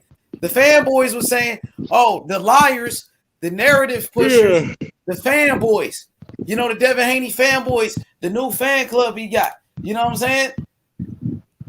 That's what they saying. They said, oh, Kambosos, he never said he was undisputed. He never say he don't call himself undisputed. Yes, he do. You see the motherfucking shirt that he wears say undisputed? He got a whole undisputed shirt on, bro. Man, you know after today, bro, I can't stand these fucking bandwagoners that you're talking about, man. I ain't gonna lie. Fake ass fans, bro. You know what I'm saying? Come on, bro. Fucking idiots, on, man. bro. I'm telling you. I'm the real Devin Haney fan. I'm the original fan of Devin Haney. But I'm just keeping it real. Kambosos is the undisputed champion. You know what I'm saying? That's why Kambosos, he got the undisputed shirt on. He know what time it is. He got a WBC belt already. The WBC say he the undisputed champion. So they saying Devin Haney got a WBC belt, but the WBC, they said that Kambosos is the undisputed champion. He got the supreme belt. You know what I'm saying? He's the king of the lightweight division. The WBC said he was undisputed. So that's not no knock on Devin Haney. I'm just telling you what the WBC said. That's why he got on an undisputed shirt. But the fanboys said, oh, well, Kambosos, he don't call himself undisputed. They say the WBC called him undisputed, but he don't. Like he make the rules. He do call himself undisputed. That's why he got a fucking undisputed shirt. It say that shit on his fucking Instagram, bro. All they do is lie, bro, and push narratives, bro. I just keep it real. Devin Haney, that nigga's my favorite fighter, my nigga. But the facts is, this motherfucker Kambosos is the undisputed champion, my nigga. They said, oh, Kambosos, he never called himself undisputed. It say it right here, right on his fucking Instagram. He been calling himself undisputed, bro. You know what I'm saying? It say it right here. IBF, WBO, WBC franchise, WBA, Ring Magazine, undisputed lightweight champion. Come on, bro. Come on, bro. Let's go, bro. Let's keep it consistent, bro. Kambosos, undisputed. Undisputed. They said he never called himself undisputed. Yes, he do. He been saying that shit from the beginning. So what is Kambosos gonna do? He was calling Tio undisputed. Yeah, for sure. And Kambosos beat him. Now Kambosos got the franchise belt. He fought for it. Franchise. Man, they gave him a new franchise belt, Kambosos. Kambosos is a beast. Kambosos is a monster, bro. Everybody know that. Ask Tio, he know that. You see this, bro, when he won the belt in the ring, when he beat Tio. Yeah, now, but you know what? So, but you know what? Hey, but you know what? If Bill Haney and them was to fight, old dude, though, they probably would have called him a bum before fighting him, though. Before all Look this, at Kambosos. Tell you that much. Look at the belts he got. You see him with that WBC right there. Come on, man. You see him with the WBC. Come on, historian. Quit playing with him. Quit playing with him, man. Franchise, nigga. You feel me? Undisputed shit, nigga. Well, he's number one at lightweight. I'll give you that. He's undisputed, bro. He's the undisputed champion. Historian, you a boxing historian. He's the undisputed champion. He's the undisputed champion. Give Kambosos his credit, bro. I would never take away. Yeah, and I think Devin Haney deserved a chance to fight him. Devin Haney should get a chance to fight Kambosos. Even though Kambosos is already undisputed. He's already undisputed, but Haney still deserved to fight him because Haney want to fight the best. Yeah. Yeah. Don't Haney technically got a belt too? Yeah, he got a belt, but Kambosos, his belt is placed above his. Kambosos got he got the super belt. He got the supreme belt. Right. Oh yeah. He got the franchise, bro. It's placed above it. Oh yeah, for sure. You know, that's why they say he undisputed, bro. You see him with the straps, I bro. think he is too, man. I think he is too. Kambosos is the undisputed champion. Mm-hmm. I mean, yeah. Kambosos is the real undisputed champion. If that organization, Kambosos is undisputed, bro. It's the truth, bro. That's why Mayweather was calling Teofimo Lopez undisputed, bro. Because Mayweather was at the WBC convention. Kambosos is the man. You know what I mean? You can't deny it, bro. The franchise champion is the supreme champion. He got the franchise belt. Just like Canelo had the franchise belt. I agree with that. Canelo was the first franchise champion. Canelo, you know, he accepted, since the people hate the franchise so much, they should be mad at Canelo because he's the first fighter to take the franchise belt. He didn't have to take it, but he wanted to take it, you know. But all of a sudden, because, you know, Kambosos is undisputed, people, they mad. You know, he put in the work. Don't be mad at Kambosos. You know, fucking Mauricio Suleiman, he was at Devin Haney fight.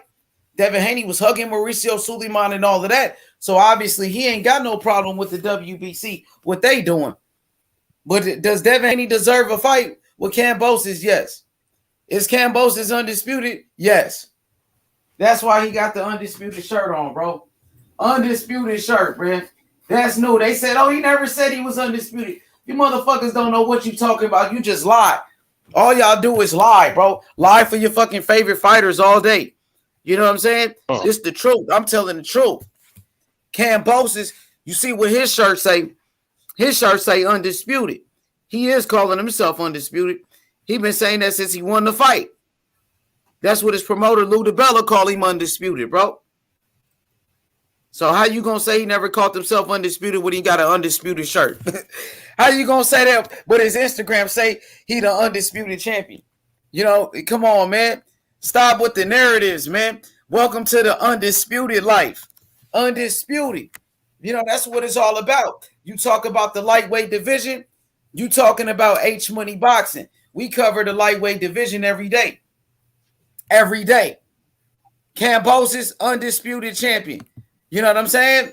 Kambosos, he gonna fight Tank Davis. When he fight Tank Davis, what it's gonna say? It's gonna say it's an undisputed fight, bro. You know what I mean? Kambosos finessed the game. Don't get mad at me. Get mad at Kambosos. Don't get mad at me. Get mad at Shit, we know Kambosos. this, bro. People just I don't know. Kambosos, he the People don't know, bro. undisputed champion. Like it's not the Ain't same no that doubt Kambosos is about that. undisputed though. Yeah, he the undisputed You champion. think Haney beats? You think Haney beats Kambosos? It's gonna be hard to beat Kambosos. I think he can. I think Devin Haney can beat him. I think he can. You know what I'm saying? It's possible, but Kambosos he can beat Haney. I think it's possible he can beat Haney too. Oh yeah, definitely. He just beat T.O., man. So he can definitely beat Haney. He just beat T.O. Like I said, I put it in perspective. Definitely, I put it in perspective. I just gave T.O. I didn't give T.O. no fucking excuses, man. But I just put it in perspective. So yeah, Kambosos can beat anybody. He just beat T.O., man. Come on, rolling with the punches. You know? It's Kambo time. He can be low. Kambosos. Right. Kambosos. Baby. That boy Cam. Come on, man. Undisputed. They said he never said he was undisputed. I heard fanboys and fangirls saying, well, Kambosos, he never said that. You bitches don't know shit about boxing, man. Real talk, man. It says it right here on his shirt, undisputed. You stupid motherfucker. Oh, that's just funny. You know what I mean? Yeah, man. Come on, man. Pushing the narrative, homie. Come on now. I know the truth, my nigga. I ain't gotta lie about shit. We gonna keep it real. You know what I mean? I think Devin Haney a very good fighter. You know what I mean? I've been said that from the beginning. But Kambosos, he's the undisputed champion because he beat Teofimo Lopez. He beat the man that beat the man. You know what I mean? Devin Haney, we know Devin Haney never fought for his belt in the ring. Everybody know that. Kambosos been said that. He said that from the beginning. You know what I mean? So Kambosos, he called the shots. Welcome to the undisputed life, man. And if Tank Davis beat Kambosos, Tank Davis gonna be the undisputed champion. Whoever beats Kambosos will be the undisputed champion, bro. That's just how it works. You feel me? The WBC said that Mauricio try to get that belt from Haney. And Devin Haney was right there hugging Mauricio Suleiman. Come on, bro. They asked Devin Haney, oh, what do you think about the WBC saying Mauricio Suleiman? He said Kambosos is undisputed. He was like, well, the fans know. What you mean? Well, what you think about it? Answer the question. What you think about what Mauricio said? You don't have a problem with it. You cool. Because you getting paid a lot of money with the WBC. You got the WBC world title. You know what I mean? But the WBC, they said Kambosos was undisputed. I know you want to fight the undisputed champion. Devin Haney should want to fight him. Kambosos is already undisputed. So there's nothing wrong with Devin Haney fighting Kambosos, who's already the undisputed champion. He could do that. I'm with that. Devin Haney could fight Kambosos for undisputed. If Devin Haney beats Kambosos, he's undisputed. Ain't nothing wrong with that. I want to see the fight. I've been talking about it. Yeah, but he's already undisputed, homie. That's the whole point. That's the whole purpose. And he's already calling himself undisputed. He is already undisputed, but he will still fight Devin Haney. You know what I mean? They can still fight. Yeah, that's what I'm saying. Email belt, why not? I would have. What you say? Like, you know what? I'm gonna be the first to get all the belts like this. What you say about that belt? What you call it? No, I said it was technically an email belt, right? I mean, that's how. Oh, you call him the email champion? You called him the email champion? No, not no more. Because he has two good defenses, you know, right? He defended. Yeah, he beat JoJo Diaz. You can't call him the email champion now, though. Right, exactly. That's why I won't. You know what I mean? But yeah. No, I didn't. But the belt was though. You can call it email belt. You know, that's why I said the email belt. You know, because that's how he got it and shit at the time. But you know, he made a couple defenses. So no, that's why I think that fight has to happen though, because the winner can be like, you know what, we got all the belts. I think they'd be the first fighter to do that shit in the franchise era or whatever. I'm just throwing that shit out there. I'm not sure at all, right? But yeah, man, like shit. I definitely that should be the next fight for sure. And honestly, man, that should be the next fight. But now I ain't gonna lie, because of you, goddamn it, I'm thinking Kambosos might win. Shit, I wasn't going Haney. I'm saying I think Devin Haney can beat him though. I think Haney can beat him, but yeah, I do too. For man, sure. I think Kambosos can beat Haney I think too. he will win too. It's a 50-50 fight. You never know what can happen. It's boxing. You never know what can happen in boxing, though. And shit. Yeah. What about Kambosos? He got the speed, though. Kambosos got the experience. He just beat T.O. But you can't sleep on Kambosos. I mean, JoJo kind of. Yeah, you can't sleep on Kambosos, man, at all. Do you think what you thought about Devin Haney fight with JoJo? What you thought about that fight? I thought it was a good fight, man. I mean, like I didn't get to watch that one, so I can't really accurately say. But from the highlights, it's good highlights. The zone got good highlights. I thought it was a real good fight. I thought Devin won it. You know what I mean, from the highlights, just what I could see. But I think JoJo definitely win. That's what I was gonna say. I said JoJo and Kambosos because JoJo got hand speed, man. He's fast. So he's kind of similar, a little bit like Kambosos and shit. Because Kambosos got hand speed too. He's very quick. So it's not like Haney hasn't seen that hand speed, and then Linares is probably faster than both those. Both fucking both the motherfuckers. so yeah, man. Like I don't know. I think Haney be ready and shit, man. Because Linares had good hand speed, which he might be faster than Kambosos is faster than Linares right now, bro. Kambosos got way better speed than Linares. Yeah, you're right. Kambosos got some power. He showed he got some power against Teofimo Lopez when he dropped T.O. So you know what I mean? But Haney showed a good chin. What you thought about Haney's chin? You thought Haney got hurt by JoJo? Yeah, what y'all think about it in the chat? Y'all think JoJo hurt Devin Haney? Was Devin Haney hurt in that fight by JoJo? I mean, he stunned him. He stunned him for Haney sure. Was hurt. Right. He got stunned. I would say stunned. I wouldn't say he was wobbly. So he was. Yeah, he got stunned. Well, what's hurt though, man? I don't know what's the definition of hurt, like. Because I mean, I think he got stunned. Like I can't see who said it. Boxing sort of thing. I think he got stunned too. I don't think he got hurt. Haney can box though, bro. Haney got some good boxing skills for sure. I think when a boxer's hurt, man, it's when he looks like he's also gonna he's losing in that moment. Like in that moment he looks like, oh shit, like he just looks like he's about to get taken out damn near. Like, oh man, he's hurt. Like, he's about to get taken out. Like shit. I don't think Haney ever was at that point. I think he got stunned though, for sure. But I don't think he was hurt. My opinion. Shit.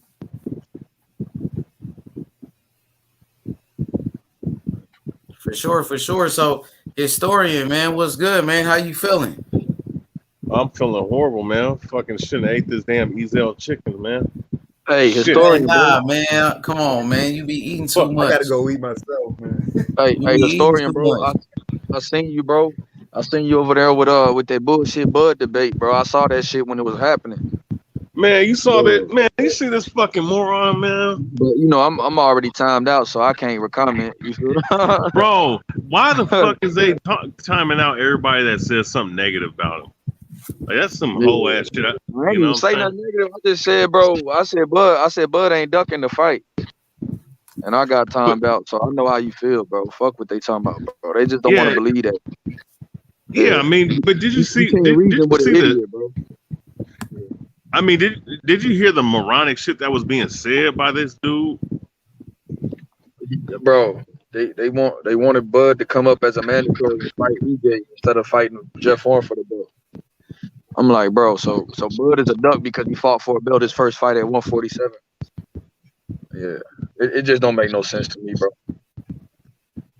That's what I'm saying. Like, I mean, hey, you saw that I gave him good points, but he just sat up there and twist every fucking thing that I was saying to make it look like I didn't know what the fuck I was talking about. And then my thing is, man, why the fuck are you pocket watching? Oh, how much money do you think this fight's gonna be made? Oh, I thought you were a historian. How come you can't how come you can't give an estimate of how much money? I don't know all that shit. I might look at the purse of a fighter, but I'm not gonna be looking at all that other goofy ass shit, man. Niggas got narratives to be pushing, man. Like it's so fucking weak as fuck, man. Yeah.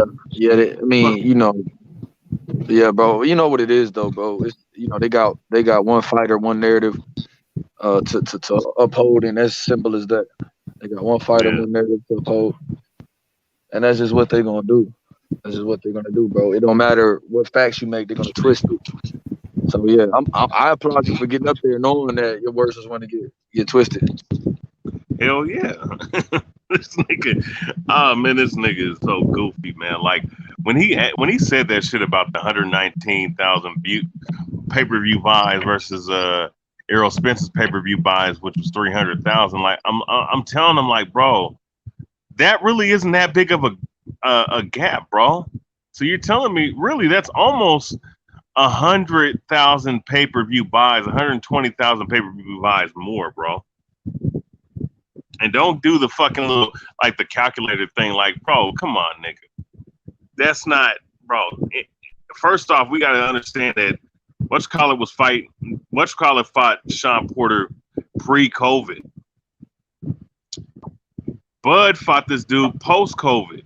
All right, where the economy's still trying to recover and all this other shit. I mean, just sit up here and say that guys have more time and more money to spend because they're at home most of the time compared to back then. That's ignorant as shit, man, because people ain't making as much money as they were back then, bro. And there's more taxes now, man. That's why they charging $80 fucking for a pay-per-view now. Like, come on, man. Like, who the fuck raised these idiots, man, to think on such a fucking minute level, bro? Like, man, these niggas are retarded, man.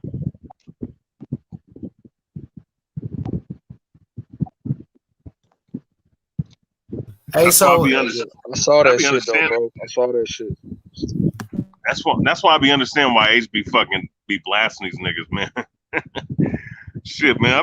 I'll try to keep it professional, man, but I shouldn't just let them have it, man. I'll be honest with you.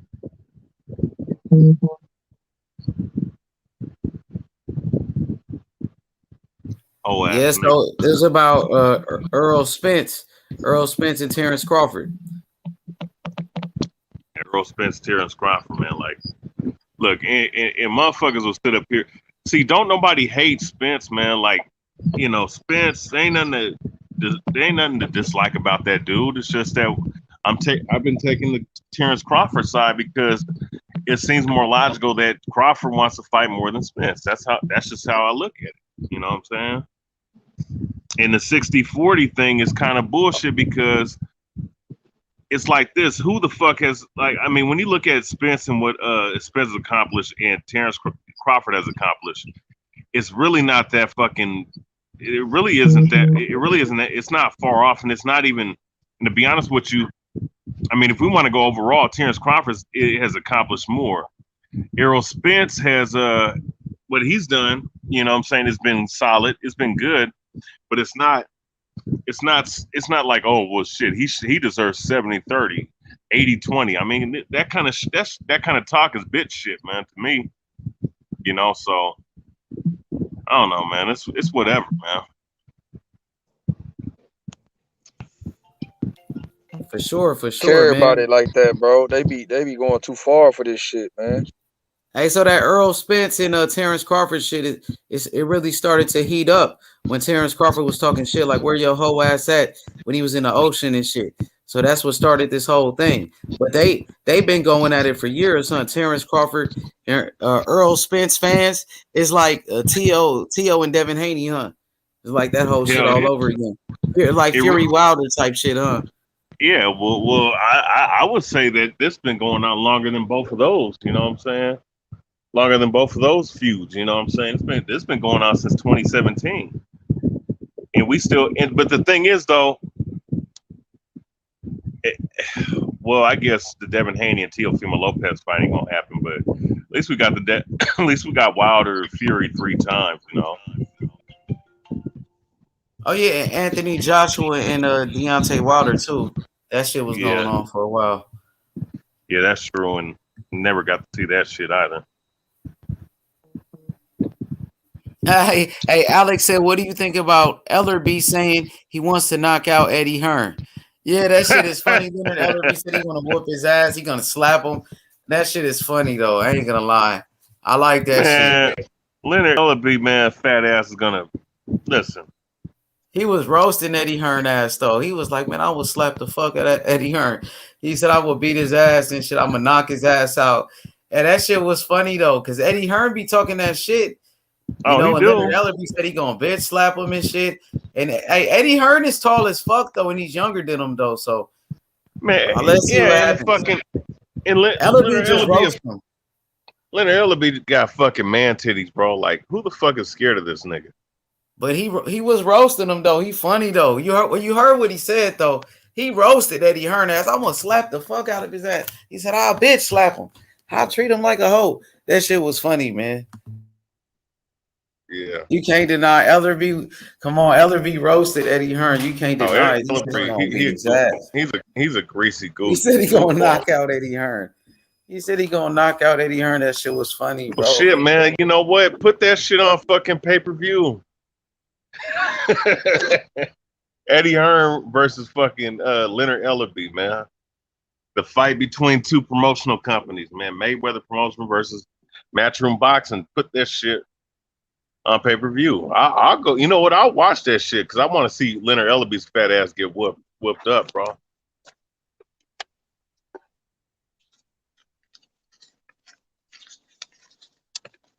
Damn, hey, you hate Mayweather that bad, bro? You know what? After the shit he's been doing, yeah, I fucking hate the nigga, man. Fuck him, man. This nigga's a goddamn scumbag, man. Oh man. Yeah, he's a scumbag. Leonard Ellerby's a fucking dick riding ass faggot. Yeah, I mean Mayweather, he just be hating on people. Like, this man is about to be 45 years old. He's been gone from the sport for almost 7 years, and this dude's still talking like he's still around and shit. Like, bro, why don't you sit back and promote Gervonta Tank Davis? Stop doing that shit, bro. You know, let that man be his own dude, man. Have his own fucking his own shine, bro. Like, because every time Floyd Mayweather opens his mouth, he's always trying to talk about himself as if he's still fighting and trying to steal the glory and the shine from someone else. And I can't stand that nigga when he does that shit. And the shit, like, I mean, I'm not a fucking Canelo Alvarez fan, but the man is sitting up here talking shit about Canelo Alvarez like in 3 different press conferences, man. Post-fight press conference, pre-fight press conference, the press conference, the main, promotional press conference, little after, talking all kinds of shit about everybody, man. He was even hating on Wilder, man, for a time in the season for whatever reason. He hates on everybody, man. And then he'll pull the pro-black card whenever he feels like it. But then it's the same motherfucker that sat up here and said that the only color he cares about is green. You understand? And he always hated on other black fighters. It's just what it is. So it's just, it's just like, I can't stand that dude. I can't stand when he talks, man. He sound like a fucking idiot because he be contradicting himself every time he opens fucking mouth, bro. This dude had the audacity to talk about, it's just, boxing just gloves in regards to Tank Davis and Isaac Cruz, but this is the same doofus ass goofball. Now I think this nigga really does have Alzheimer's because he can't be this stupid. This is the same nigga. Oh, god damn. This is the same nigga that sat up here back in 2014 and was crying about the damn MX gloves from Everlast that fucking Marcos Maidano's about to wear for the fight, and said, "Oh well, man, that look, nobody's cheating, nobody's accusing nobody of cheating, and but look, these gloves right here, they have, there's no patent in the gloves, man. They no patent. This cheating, like, nigga, man, you fucking idiot, man. That's why, what, I'm about to do a hit piece video, just playing back every fucking thing he said in these past little press conferences about Canelo or about whoever the fuck else. And I'm just gonna fucking play back all the shit he said and done in previous years, exposing that guy for being a fucking liar and a goddamn hypocrite above all else, man. I'm like, I can't stand that nigga, man. You know what? If there's anybody that I hate in boxing, I hate Mayweather. He was a great fighter, great talent, great, great career. Overrated in terms of where people rank him all time, but he's an all-time great nonetheless. And that's cool. But as far as the other shit that he's done and the things that he's been saying, over the years, man, the nigga, going back to 2008 when last year I was a fan of him. When I saw Brian Kenny's asking him legitimate questions and he started getting emotional and shit. And then Ari the Rugged Man asking him real questions back in 2009. And the man started getting emotional and started admitting, when you hear that interview, admitting to actually ducking fights and fighters, roundabout way, because he knew that, because he was being hella defensive, being hella emotional and disrespectful. I was like, man, this nigga's a buster, man. And then when I started seeing the same shit that people accusing him of doing come to fruition after he came out of retirement against Oscar De La Hoya, then I was like, or Baltimore, or whoever the fuck the last fight he fought before he had his first retirement, then started retiring in like 3 different times within a 4 or 5 year span. You know what I'm saying? Like I can't, doing the shit he was doing, avoiding fights, and then handpicking certain guys like Victor Ortiz and shit who are not that good, and propping these guys up to be something else. But when there was Sergio Martinez and fucking Paul Williams around in the weight classes in weight division that he was fighting in. I can't, like, this motherfucker thinks that people have amnesia of that shit, bro. Like, nah, I still remember that shit. And he's the reason why these motherfuckers are talking about A side and B side and shit, thinking that being undefeated means something when it don't mean all that much. It only meant something to Mayweather because he built his whole legacy about being, undefeated. You know what I'm saying? Being the undefeated fighter and shit, bro. In the generation that came after Floyd Mayweather, they're trying to take that same little businessman type route that Mayweather tried to do. It's not going to work for most of these guys because a lot of these guys are not business savvy like that, and they don't understand that you have to build up a fucking resume and build up a actual how should I say? You have to build up an actual career for yourself before that happens. Mayweather did that. That's why when he fought De La Hoya, who was the cash cow at the time, that same power and money transferred over to Mayweather. And Mayweather became the cash cow of boxing after that. These guys nowadays, like Errol Spence and all these other guys, these Generation Y motherfuckers, these guys sit up here and look at that and be like, oh yeah, I'm A side, B side, fight on the other side of the street, you need to prove something. I'm like, nigga, listen, sit your ass down somewhere, take a deep thought process of your fucking career and be like, you know what? Is my career really worth what I'm saying it's worth? And are people actually going to buy the fucking pay-per-views in the time period, in the format and the time period that we live in now? You have to ask yourself that, and these guys don't. These guys don't think on that level because they're too high and mighty. That's why you're the same guy that was telling us about Tevin Farmer talking about, oh, I got a TikTok account now. And you asked him, why the fuck is he not fighting? This man's 31 years old in the prime of his career. And he said, well, I'm rich already. I don't need to fight again. Like, what the fuck? Who the fuck are you, man? Your whole claim to fame is boxing. The only reason why we know who Tevin Farmer is because he's a boxer. So you stop boxing at 31, ain't proved shit. You were a belt holder once or twice.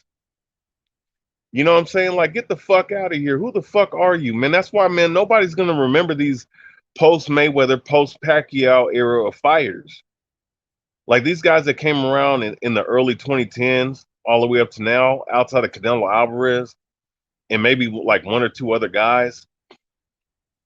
those guys are going to be. He'll be remembered, and maybe one or two other guys. Maybe a Wilder might be remembered because of his fight with Fury and Fury 2, and but Canelo, people are going to remember Canelo. Nobody's going to remember most of these guys that fought in this time period, bro. It's just what it is. And I'm sticking to that, bro. These guys ain't shit, bro. I'm just Tank, Tank is 27 years old. Ain't fought nobody yet, man. 27 years old. I mean, Cruz is a good fighter, but of all the guys that was in the top 10, they picked him because they felt he was the easiest opponent of all of the guys in the top 10. And that's a fact. He had a chance to fight Lomachenko. He ducked Lomachenko. He don't want to fight Tio. He don't want to fight Haney. He don't want to fight Kambosos. He don't want to fight these other guys. Like, this is so fucking faggot minded, man. I'm tired of this shit. And it's this Mayweather effect. I'm telling you, man. This man's whole fucking mentality. And people be talking about, oh, he's a great businessman and he taught these guys how to be their own promoters. Listen, motherfuckers were their own promoters as fighters before Mayweather. He didn't do nothing new. The only thing he did was he hustled for his own benefit. He didn't show nobody shit. He hustled his way to what he did, in all power to him, and he made his money. Nobody's falling for that again. And for these guys that sit up here and give credit to Mayweather for doing that shit, like, okay, cool, he did it for himself, but that business model that he brought to boxing is not gonna fucking work for everybody else. Canelo Alvarez is working for him because Canelo Alvarez, for one, even when the times when I stopped being a fan of Canelo, and I'm not a fan right now, but even with all that said, Canelo Alvarez was fighting guys that was in. Even though he was getting certain gift wrap decisions, he was fighting the guys that people wanted to see him fight, and he still was fighting top level competition all the way up to now, which is the reason why he's undisputed at 168, the first undisputed champion. All right, and he has a country behind him, and he has a whole country behind him, man. So that's why it's working for him, but it's not going to work for these other guys because these other guys haven't proved shit. What the fuck has Ryan Garcia done? He's a social media star, big fucking deal. What happens when he get up in there with someone who can actually box and has the actual natural ability to beat his ass? What the fuck is going to happen? What the fuck is going to happen when Tank actually fights somebody that, well, shit, people think that Cruz won. And the fact that people think Cruz won is bad because people was predicting Gervonta Davis to knock out Cruz, and he did not do that. Cruz actually backed him up with some shots, man. And I know he felt those shots because you could see it on his goddamn fucking face in the fight.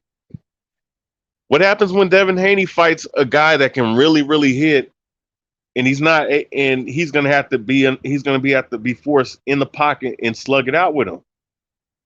You know what I'm saying? What happens when, we saw what happened with Tio. I mean, that's the school of hard knocks in boxing. You're going to take an L against an opponent that you wasn't expecting, but Kambosos was a pretty good opponent for him. I didn't think he was going to beat Tio, but Tio lost. It is what it is. What happens with some of these guys, man? And it's just like, these guys, in the way these guys be talking, they be saying the same little things Mayweather says. They had the same little terminology, the same little speech patterns, and and they become to be revealed as con men, like fucking Keith Thurman.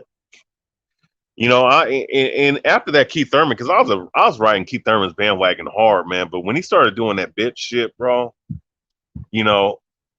and he got up out the sport the way he did, bro, I was like, you know what, man? I'll never fall for another motherfucker ever again like that, bro. At least Crawford's trying to do something in the welterweight division, but it was pretty evident a long time ago that most of these guys didn't want to fight this dude. Porter wanted to fight him now because Porter, like me, you know what? I don't have no chance against this guy. Even though I can give him a good fight, I know that he's the real deal. So, if he beats me, I'm going to go ahead and retire afterwards. He didn't want that smoke a couple years ago. Neither did Danny Garcia. Neither did most of these motherfuckers, man, including Errol Spence. That's why he talked about clean up your side of the street and I'm going to clean up mine. Why not make the fight right then and there, man? Whole ass shit, man. I'm tired of this shit, bro. But yeah, that's my rant on that shit, man. Fuck Mayweather, fuck him, and fuck his whole mentality of boxing in the plague he's brought to boxing. It's a goddamn cancer, and it needs to go, man. And I'm gonna say this, man. A lot of these generation of boxers that came up in the 2010s, once they get up out of boxing, 90% of them, that's when boxing is gonna be a much better place, bro. You know, that's why, man, we got to root for Jaron Ennis, Virgil Ortiz, and Navarrete, and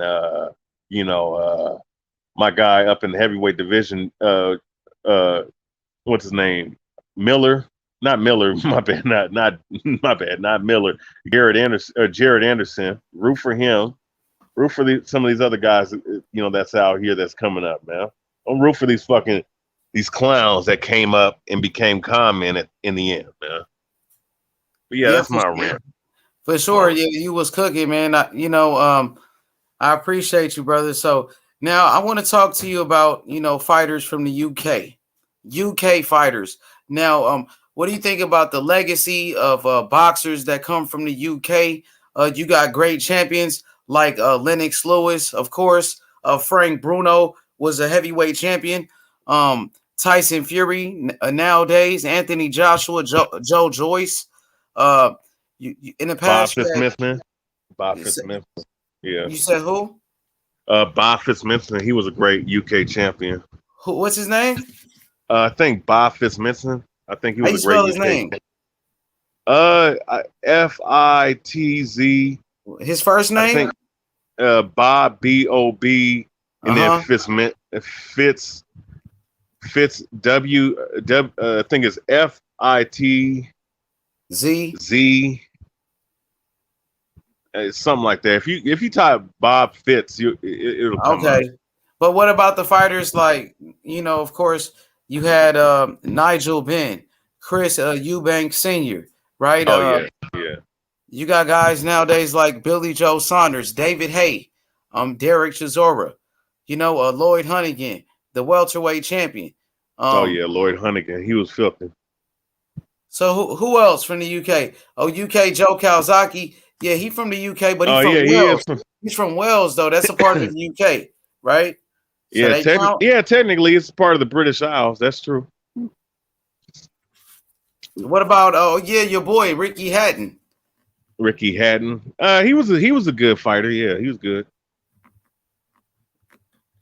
So what you think about UK fighters? Who am I missing? I said Lennox Lewis. I mean, what about Brian London? He was a great heavyweight, or not great, but he was a good heavyweight in Ali's era. Herbie Hyde, back in the day. Herbie Hyde. Yeah, he was solid. Herbie Hyde. I'm trying to think. Said Frank Bruno, he was a good champion. What about Daniel Dubois? He's pretty good nowadays. He took a loss. Yeah, he's decent. He's a real contender. He's gonna be a real contender in the heavyweight division. Trying to think, Joe Joyce. I can't stand his style, but it works for him. You like Joe Joyce? You don't like him? I don't like his style.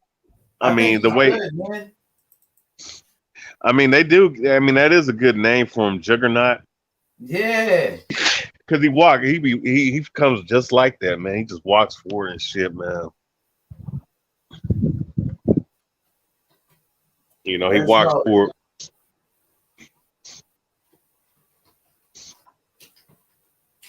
Yeah. So who else from the UK? Trying to think.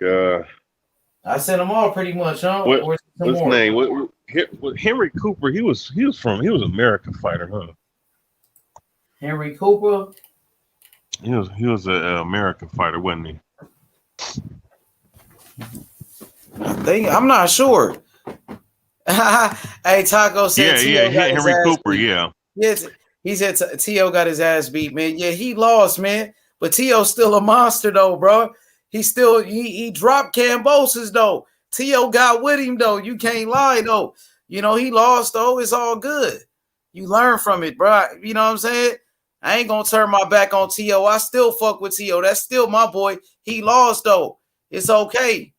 You know what I'm saying? He gonna come back. He still accomplished so much though, Taco. You know what I mean? Like he did his thing though, but he gonna come back for sure. He got to come back better though. You got to come back better this time. You know? Yeah. Yep. But yeah, so the UK fighters. So what you think about like people like David Hay, Derek Chisora?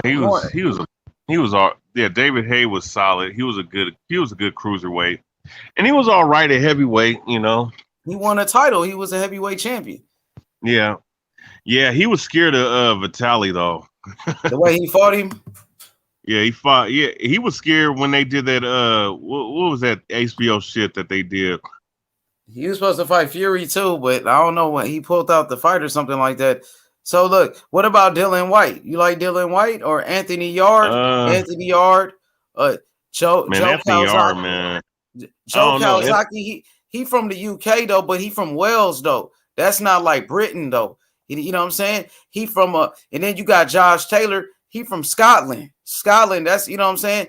It's a part of the UK, but Scotland, you know, at the same time, that's not Britain though. You know what I'm saying? It's not. So, I mean, it's part of the British Isles, but they do kind of segregate themselves though. Yeah, Ricky Hatton. You know. So who you like? You like Lennox Lewis? You like Lennox Lewis out that bunch? You trying to tell me who the best of them are? Yeah, I mean, like UK fighters, it looks like they known for heavyweights. You got some good heavyweights. You got Lennox Lewis, Frank Bruno, Tyson Henry Fury, Anthony Joshua, Joe Joyce, Dylan White. You know what I'm saying? You like they heavyweight?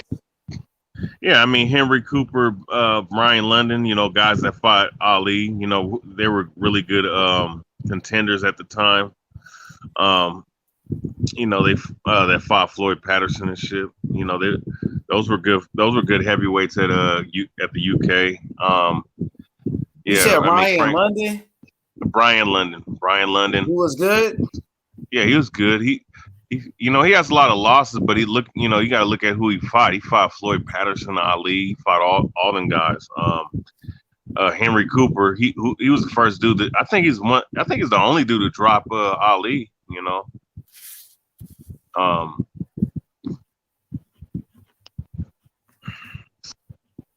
mean, UK fighters, man, they're the type of dudes that they know how to box, most of them. But a lot of them, I don't know, in the times that we see now, like a lot of them are kind of soft, man. You can't say that. Well, not all of them. I'm not saying all of them. Tough fighters. Lennox, come on, Frank Bruno. Tough. Tyson Fury tough as fuck though, but he like gypsy though. He a gypsy though, you know what I mean? But that nigga tough though. He come from the UK though.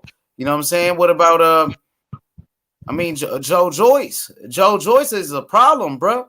He a monster, Joe Joyce, bro. I'm telling you, David Hay had hands back in the day. At cruiserweight, David Hay, he used to be, man, come on, bro. Derek Chisora, Dylan White, them niggas tough. Dylan White, tough, nigga. You know he tough. Come on, man. You can't say Dylan White soft or Derek Chisora soft. Come on, bro. Oh no, Derek Chisora, I'm just saying, like, when I look at like American is technically he's from the UK. You know American. There go another one. He got to make the list. Now you talking? There you go, Kell Brook. Yeah, I think. Kell Brook. Yeah, he was good. From the UK. They got fighters over there. Champions be coming out of the UK.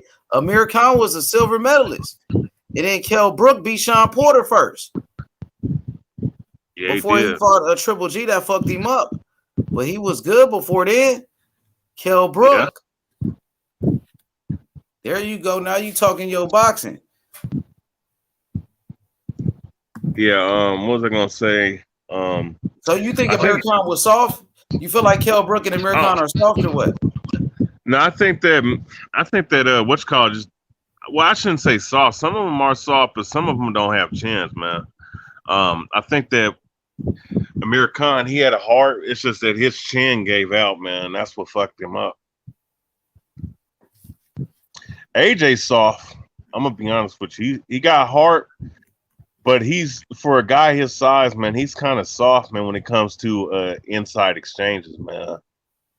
You know, I don't think he wants to fight motherfuckers that want to bring the fight to him. That's why Andy Ruiz, fucking morbidly obese ass, took his ass out.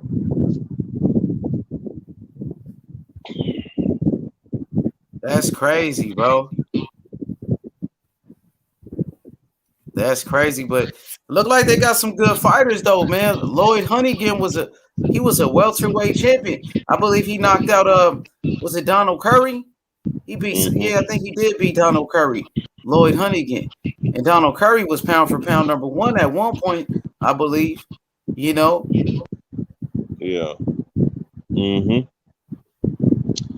Yeah, but overall, you like the UK fighters like Billy Joe Saunders, Callum Smith, and shit? No. I mean, I say that Callum Smith, he's all right. Billy Joe, he's all right, but he quit against Canelo though. Oh, Carl Froch, huh? Carl Froch is Carl Froch is good.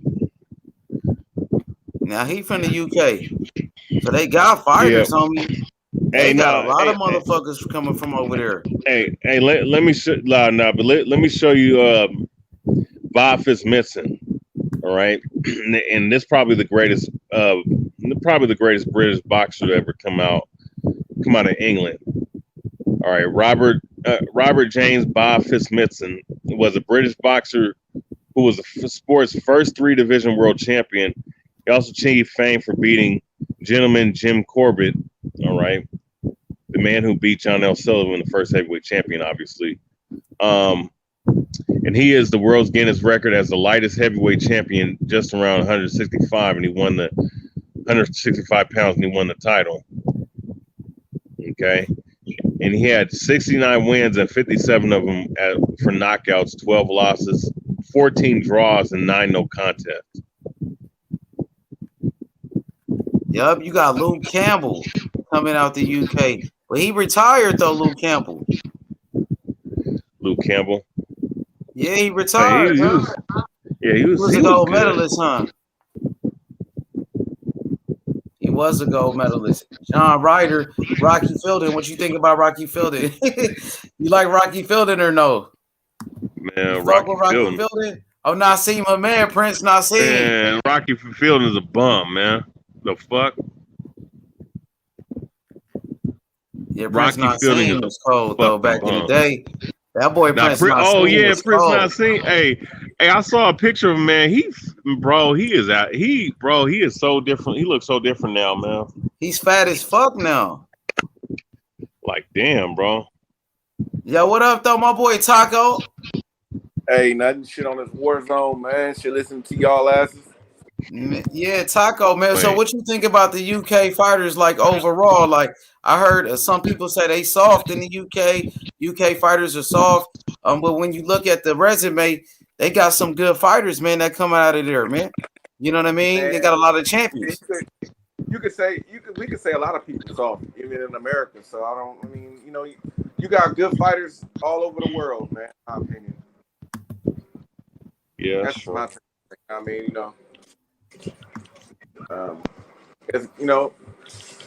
they got a case to be made though. They got a case, but like it's good European fighters though. Like you said, there's a lot of them that have good resumes.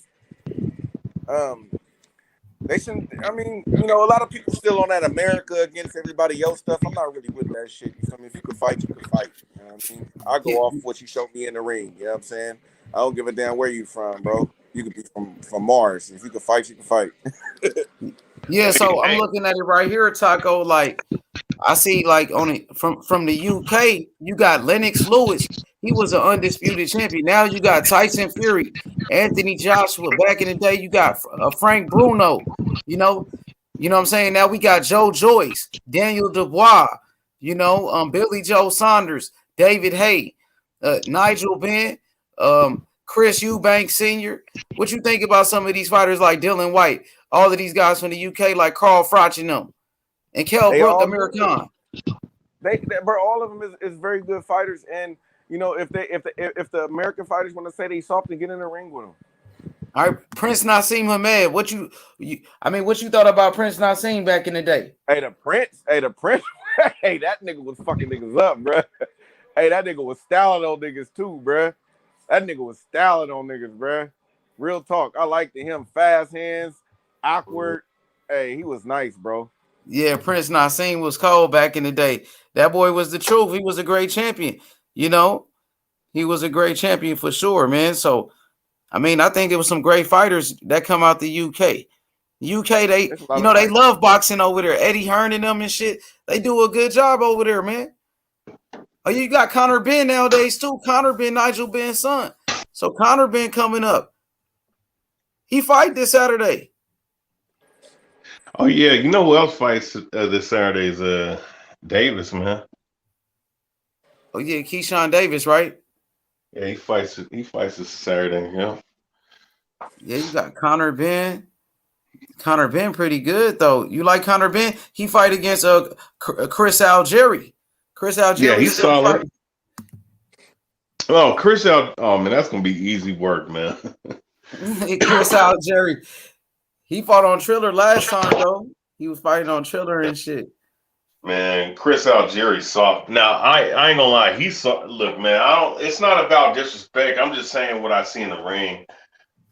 He don't like to fight, bro. He fights to survive a lot of times, bro. You know, he's one of those outboxers that don't like to get hit, bro. I think that's a good win for Conor Benn. If you ask me. Oh yeah, there's a lot of fights too. Vasily Lomachenko and Richard Comey. Yeah, that's a good fight, man. Lomachenko's, man, he the truth, bro. Lomachenko the truth, bro, for real. Oh yeah, he's one of my top 5 favorite to watch, man. He's you know, he brings a whole unique style to the game of boxing. I'll be honest with you, we ain't never seen before, to be honest with you. Man, Loma about to do his thing, bro. I mean, I will say the first 4 rounds gonna be pretty.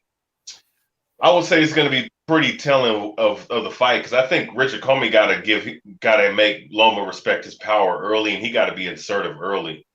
Because if Loma is able to just pick him apart, snipe him, come in and out on him with the footwork, and give him all kinds of angles and shit. And if Loma's defense is going to be there with his footwork, it could be a long night. But if Comey can be aggressive and, and probably land some good body shots, and, but I think he might also have range. If he can kind of get his range going and, throw some, land some good shots, he could, he can hurt. He could possibly stop Loma, but Loma could possibly stop him too. So it's going to be deciding the first 4 or 5 rounds, and we'll see what happens. But I think Loma gonna stop him probably in the 10th or 8th or 9th round.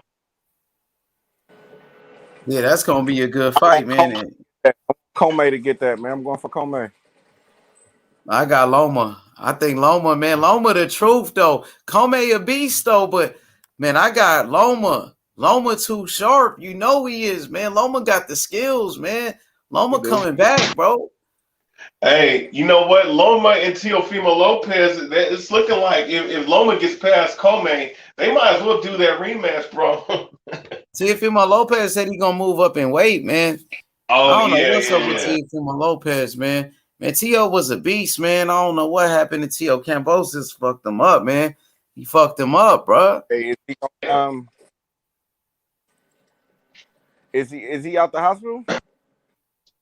I think so, man. He be posting a lot of shit on Instagram and shit. Like, man, it looked like he doing okay, man. I don't know, bro. I don't know what to think with him.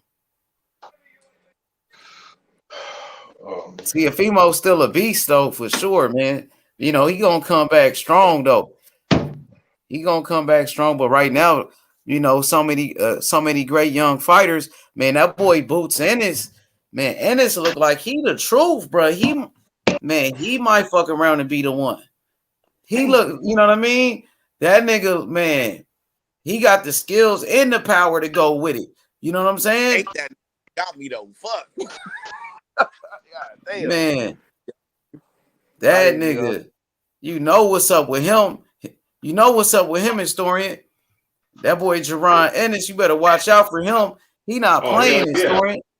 Hell yeah. And the beast. And this is the beast.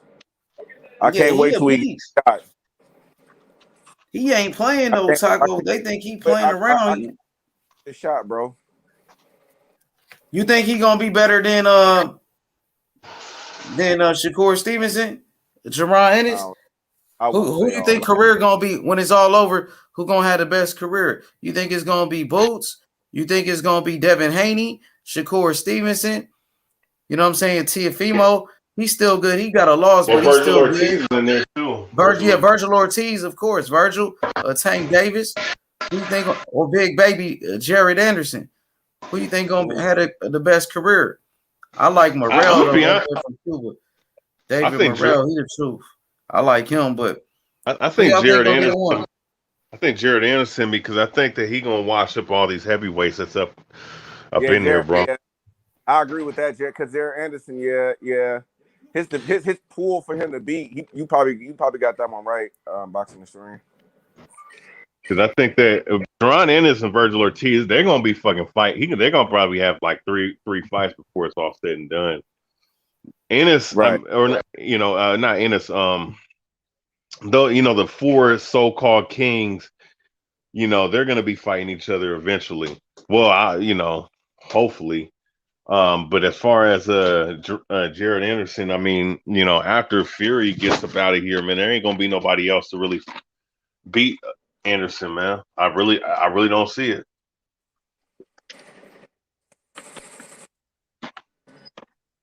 Yeah, man, I'm looking at it right here, man. Jared Anderson. What about David Benavidez though? Benavidez, he a monster too though. He only 24 years old. Benavidez. Jared. If he move, I think.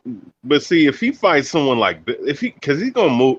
I'm gonna be honest with you. He's gonna be 175, and eventually he's gonna be cruiserweight too. Like when he gets up, and 6 years later, he's gonna be cruiserweight eventually. But as far as light heavyweight, that's where he's gonna be at, I believe. And I believe that he's going to. I believe that, like in light heavyweight, there's gonna be certain guys that probably gonna give him a lot of problems, man.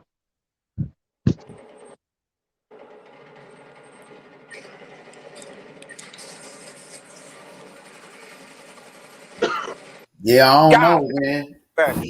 Hey, that boy Jared Anderson, the truth though. Jared Anderson, come on, man. You got my boy Jerron Ennis, Boots Ennis, Shakur Stevenson, Devin Haney. You know what I mean? David Benavidez, Tank Davis, man. I hear you hating on Tank, man. You was going in on Mayweather, man. But come on, man. Floyd Mayweather is a legend, bro. You come on, man. We gotta have some respect for the legends, though. Come on, historian. No, it's not about his career. It's not about his career. What you mean? As a promoter, he's doing a good job. Look at Tank Davis is a superstar. No. Tank Davis is a superstar, but you can't say that. Mayweather made him a superstar, bro. No, he made him money and shit, but eventually that shit's gonna fade out if they don't fucking give their fans what they want. It's not about disrespecting his career. He's a great fighter and he's accomplished a lot of great things. Oh man. I'm going on a 2-day fast, man. Fuck this shit, bro. I feel fucked up right now, man. Fuck. Floyd Mayweather, bro, he's doing a great job with Tank Davis. You can't take that away from him. Tank Davis was a nobody. Nobody knew who Tank Davis was, and Floyd Mayweather made him a star, bro. So Floyd Mayweather is a very good promoter. Without the belts, nigga, he say he the man without the belts. He don't need no belt. And everybody want to fight him, just like Calendo. So you know what I mean? By that definition, you would have to say that nigga there. But what's so funny? Tank ain't gonna fight. Oh my bad. Huh? Go ahead. I'm just saying, Tank ain't gonna fight nobody. Nobody want to see fight, bro. I mean, that's my problem. My hiccup with it is just that when Mayweather said that shit, oh yeah, you know, he's only gonna fight any fighters out of his own promotion. That right there is just bad, bro. That's bad for business. Rematch again, bro. It's already set up because people want to see it, so it's going to even make it a bigger fight, bro. Like people think he lost. You got people saying it's a draw, all this and that and the other. No, I remember he said hell no. Nah, he probably just said that in the ring, but once they go back to the drawing board, that's gonna make sense, bro. That's the money fight for them, bro, because that's gonna sell, because that's what everybody gonna want to see, bro. They're gonna be able to sell out whatever arena they go to, bro. You feel me? And they're gonna probably get more pay-per-view buys because they're gonna have people stupid talking about, oh yeah, he lost the fight, bro. He really lost the fight. You know what I'm saying? So you're gonna have those fans right there, so it's gonna make the fight bigger. I mean, I had a draw on that, so. See? But my thing is though with this fight is that if the Kambosos fight is there, right? I mean, fighting in front of 80,000 people in Sydney, Australia, it only makes fucking money sense, bro. Like, come on, man. Like, you talk about money, motherfucker, the belts is where the money is at. The belts don't make you, but who the fuck is gonna buy your pay-per-views, though, man? On a fucking Sunday. Like, come on, man. Like, that's stupid, bro. I'm sorry. What the projected numbers did, I think he did pretty good. What is the projected numbers? I said, I don't know. I said, I want to know him because I think he did good. I mean, look, he could sell out an arena, or at least close to it. But as far as pay-per-view numbers, hey, I don't know, man. Other fight, bro. That was the only fight. Yeah, and that's another problem too, man. Like you gotta stack your fucking cards up, man. If somebody pays for a pay-per-view fight, man, you want to give them at least 2 or 3 fights before the main event, man. And I'm talking about either a high level boxing match or 2 prospect, bro, or 2 up and coming prospect fights.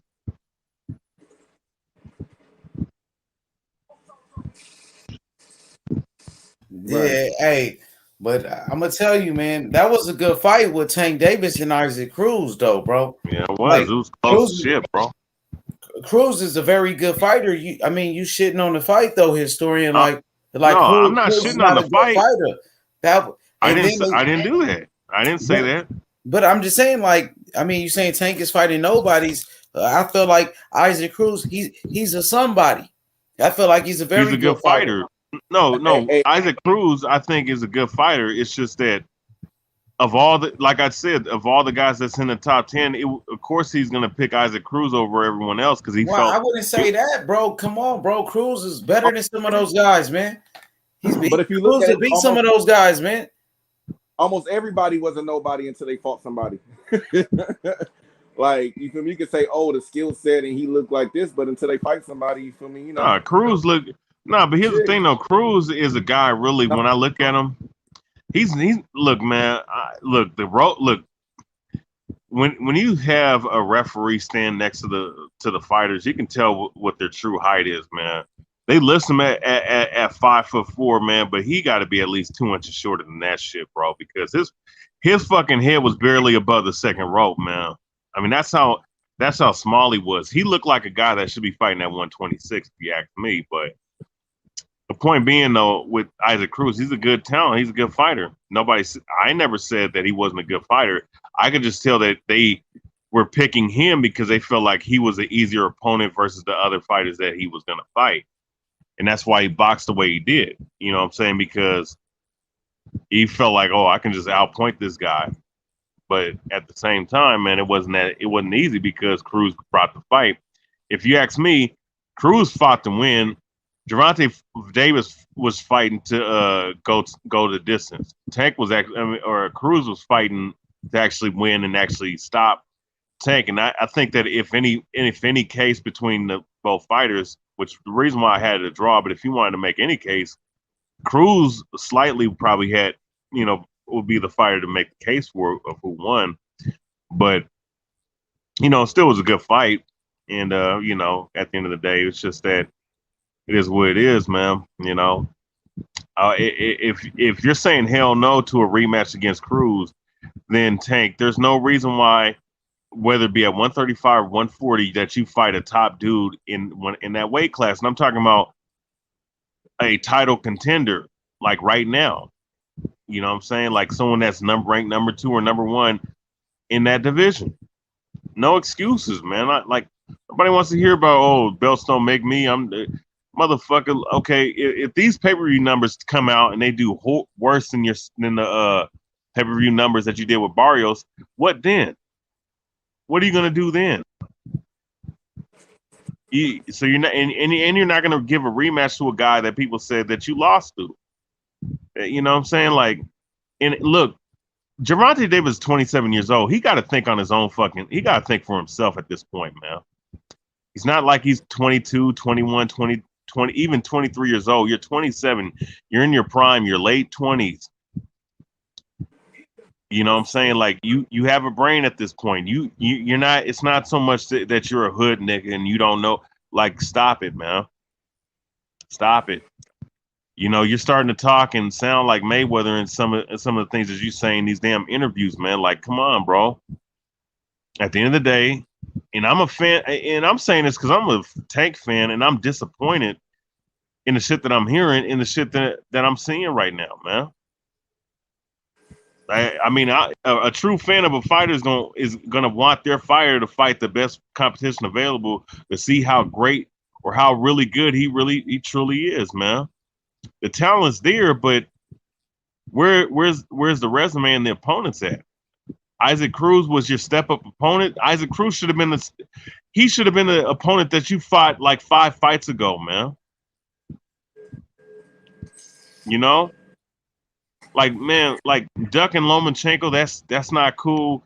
And not wanting to fight Devin Haney, not wanting to fight fucking Teofimo Lopez, not wanting to fight, saying that, oh, well, I could make the fight with George Kambosos. I don't want to make, like, man, nobody wants to hear that shit. Just say yes or no, man. And just be done with it.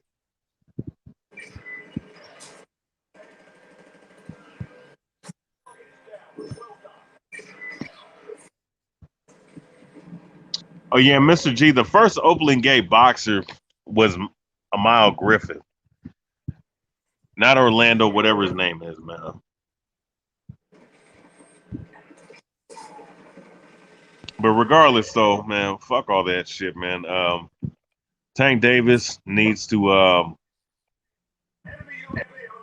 don't know, Tank Davis needs to leave Mayweather eventually, man, if he wants to be his own man, because, you know, look, you know, a guy that made you money, that's great. A guy that helped you, you know, steer your career a certain way, that's cool. But as a man, you want to be your own man, your own boss, like these cats like to say, even though these guys' daddy is Al Heyman or Floyd Mayweather or whoever the fuck else, you got to step out and branch out for yourself, man. And I think, man, Floyd Mayweather might be hindering the training that's going on with Tank Davis in his own camp, bro. I'm going to be honest with you. You know, so I'm just kind of a little disappointed, but, you know, at the end of the day, we don't know who the fuck Tank's gonna fight again. He's probably, if you don't fight Cruz again, because if you're not gonna fight them other guys, if you ain't gonna fight Cruz, who else are you gonna fight? You gonna move back up to 140? Are you gonna fight Jose Ramirez or Regis Prograis? Or are you gonna go up and challenge yourself and fight Josh Taylor? You talking about Tank Davis?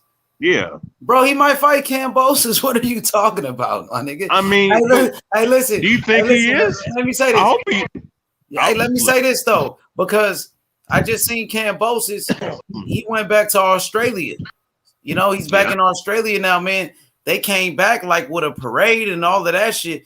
They treated him like a hero, bro. You know what I mean? It was so many people that came to the airport to come see him, and they asked him who you want to fight next. The first person name he said was Devin Haney. He said Devin Haney got the WBC regular belt. He said, you know what I'm saying, I would like to fight Devin Haney. And then he said Tank Davis. And he said Lomachenko. You know what I'm saying? He was like, y'all got to come get it. That's what he said. He in this country now. He was talking plenty of shit. Kambosos said Haney name first, though. It's like, man, it might be Haney, though. Like, that nigga Haney get that motherfucker. Haney fuck around and get that fight, nigga. Well, oh shit, bro. Haney gonna be that nigga. If Haney win and become undisputed, Kambosos give him that fight. It's over with, man. It's gonna be, man. Haney gonna be the undisputed champion, bro. He can beat Kambosos. He can beat him. That's the most likely fight to happen, bro. But he said Tank Davis second, though. Then he said Lomachenko. Yeah, but who do you think Tank Davis really gonna fight Kambosos, man? You think Tank Davis can beat Kambosos? You picked. No, you said, I was saying they could beat Kambosos. See, that's why he will fight him, because people think he could beat him. He think he could beat him. But I don't think that. But I'm just saying, though, I don't think that Tank is gonna actually take the fight, though. That's what I'm saying. Why not, though? That shit. He got that WBA regular belt. I heard Tank Davis, he dropped his belt at 140 so he could fight Kambosos. You know what I'm saying? That's what I'm hearing. And then Mayweather was calling Teofimo undisputed. Mayweather calling Kambosos undisputed. It looked like, you never know what can happen in boxing, man. That's all I can say. You never know what can happen in boxing. You know that shit, historian. Yeah, anything can happen. But I'm just saying, though. I mean, I hope he does, but will he? I don't know, man. I hope he does. Why not? You don't think he could beat Kambosos? You don't think it's possible? No, I think he can. I'm just saying. I mean, with what he's been doing, man, we want to see him actually challenge himself. That's all I'm saying. Shit, it look like he's been challenging himself, right? Hopefully so. Shit.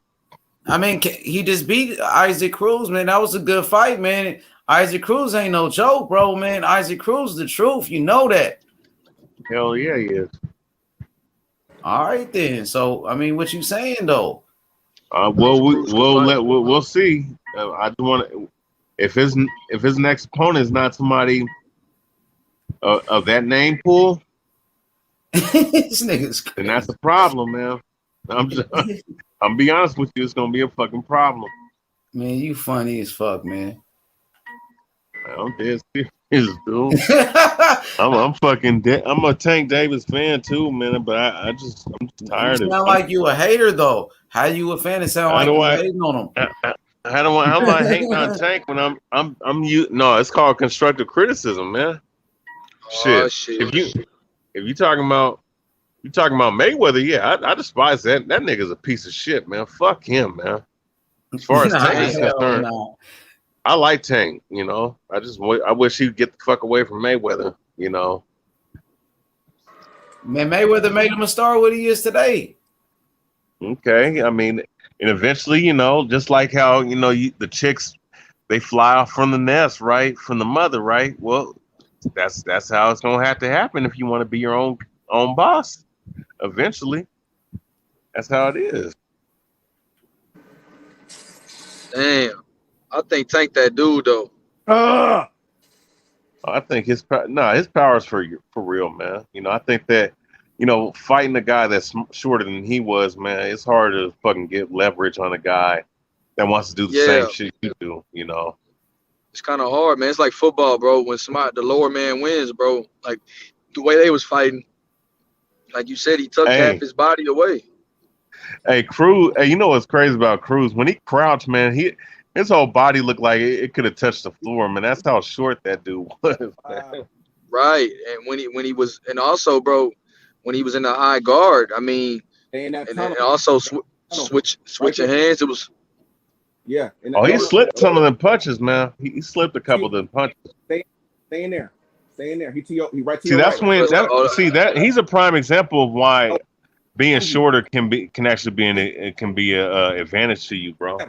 Right. Because punches may not land cleanly, especially if you move your head and you keep that guard up, man, and you can burrow right through a guy. And he wasn't no little, even though he's short, he's not no little dude as far as his build goes. Oh, he's a pit bull. He's built like a pit bull. Man. He got a. Hey, look, that motherfucker got a pack, bro. Damn, bro.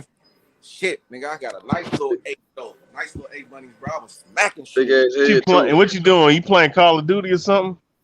Yeah, I'm playing Warzone, man. The new map on Warzone, but I don't like it because they only got it on Rebirth and shit. I play Rebirth. I normally like the Battle Royale and shit. They kind of like the way you fucking shit.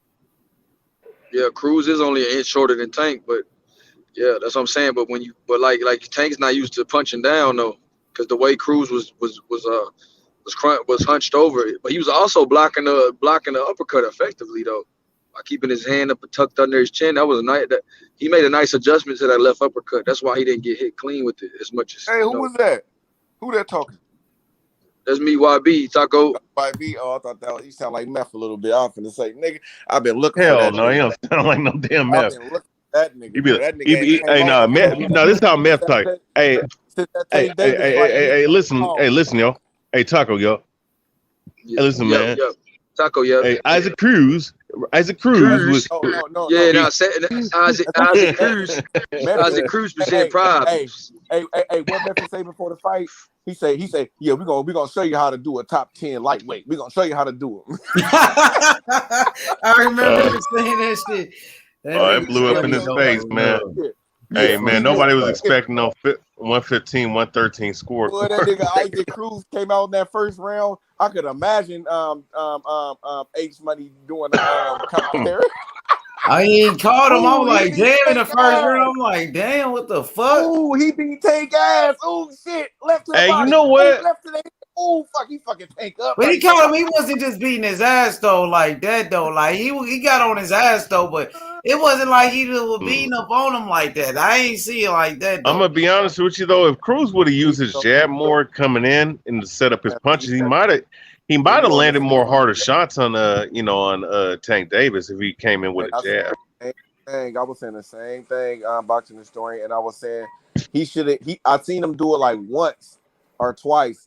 He faked to the body and then with the hook to the body and then went to the head and it worked. But then he didn't do it no more. Like he should have kept doing that shit because he had that shit set up all day. Bitch ass nigga, when you run up on me, nigga, you better kill me, nigga.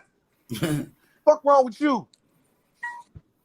Yeah, man. So he looked like he was doing good though at first though, man. I thought he won the first 2 rounds though on Tank. Oh, you think he was all over Tank in the beginning. That third? You didn't give him that third? I think I gave Tank the third though. Tank came back strong in the third. I wouldn't be mad at that. I wouldn't have been. Tank mad came at that, back kind of strong though. I think Isaac Cruz kind of took it at the end, and I with the round I know for sure Tank won was that 4th round because he came on like with a minute and like something left and just started putting it on Cruz. Mm-hmm. That 4th Tank, he showed me he can box though. Yeah, no. Tank was looking quick though, man. Tank had some speed in there too. I'm like, damn, Tank fast than a motherfucker though. I would like to see him box with 2 hands though instead of 1. Yeah, Tank kind of impressed me though, like low key though. Like Tank showed me he can box, man. He showed me some speed in there too. I was impressed a little bit by Tank though. I mean, it wasn't his best performance, but I was impressed though a little bit by Tank though. Together, faggots. Yeah, man, they gotta have a partner. Old faggot ass niggas. Tank, you know what I'm saying? Tank gonna get better, man. I want to see Tank versus Kambosos. I want to see Devin Haney Kambosos. I got to get one of those fights. And then Lomachenko about to fight. I heard Lomachenko gonna be the mandatory for Kambosos. So we gotta wait and see what happens with this shit. That's out, bro. That's why I want Comey to knock his ass out. That's exactly why I want Comey to knock his ass out. And then Comey might get the fight then if Comey knock him out though. Whoever get, They gonna have to get that shit to there. I know shit. How can Kambosos have a mandatory when technically he was the mandatory? He should be able to at least fight one fight who he want to. Like, damn. They say Bob Arum was talking about it, like how Loma's gonna be the mandatory. I guess Bob Arum gonna petition and shit. He gonna try to get Lomachenko that fight with Kambosos. They got a year. Oh shit, they own me. Damn, this guy hella slow. Don't they got a year to make the fight or something like that? I'm not sure. I'm not sure how that worked right there, but I know Bob Arum was talking about it. He pushing for that fight for Loma. And then you got Tank. Tank sound like, I don't know if a Mayweather and them want to do it. I know Steven Espinoza and Showtime, they was like, we can go to Australia if that's where the money is at and shit, So they was talking about it. Kambosos' dad and them was right there. So he met up with everybody. He met up with Al Hammond and them. If you was Kambosos, who would you pick? Out of everybody, he might be able to beat Tank though. I could see him beating Tank for sure. Like, but Tank can catch him. You know, Tank might knock him out. You never know. But I could see him outboxing Tank. I don't know if he can outbox Devin Haney, but he can box though. You know, Devin Haney can box too. I think Kambosos might have better stamina than Devin Haney. Because Devin Haney looked like he was he got kind of tired. I wouldn't say really tired, but Devin Haney looked like he was slowing down a little bit. Kambosos doesn't slow down at all. He don't slow down. That motherfucker keep coming. Kambosos. That's because Kambosos ain't cutting the same amount of weight as a lot of them guys. Oh, you little lucky ass motherfucker. Kambosos keep that shit coming, bro. Like you said, Kambosos ain't, struggling to make weight like you said. You feel me, YB? Yeah, that's what I was saying. Like Kambosos and like T.O. and Dev, man, they struggle to make that weight. It's amazing that Dev is as active as he is. You know what I mean? Like Dev, like you said, Dev gonna be a problem for anybody at 35. I agree with Joe on that shit. Like, because his activity, his size, bro, his range, the ability to pump, the ability to move, his the way he could lead, his jab. Man, bro, Dev is a problem, bro. He showed me a lot versus JoJo.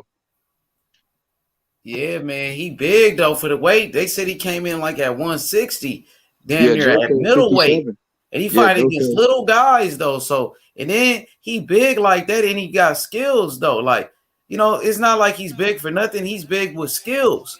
So it's gonna be hard for fighters to beat him at that weight because he's so big, and then he got skills. He fast and all of that. So we gotta wait and see, man, to see what happens. Kambosos sound like he want that fight. He keeps saying Devin Haney name and shit. Sound like they might have something going on over there, man, with Kambosos and Haney. That's what it sound like. Eddie Hearn pushing for that fight. They serious about that fight, Devin Haney and them. Kambosos said he gonna take a big fight right away. That's what Kambosos said. He said no tuna fight. He said he going straight for the big fights. Hell yeah. Yeah, I just want to see the best fight the best, man. Hit the like button, subscribe to the channel. Kambosos, Devin Haney. Is it going to happen next? Haney versus Kambosos next. That shit gonna be crazy. We need that fight. Definitely need that fight, my boy.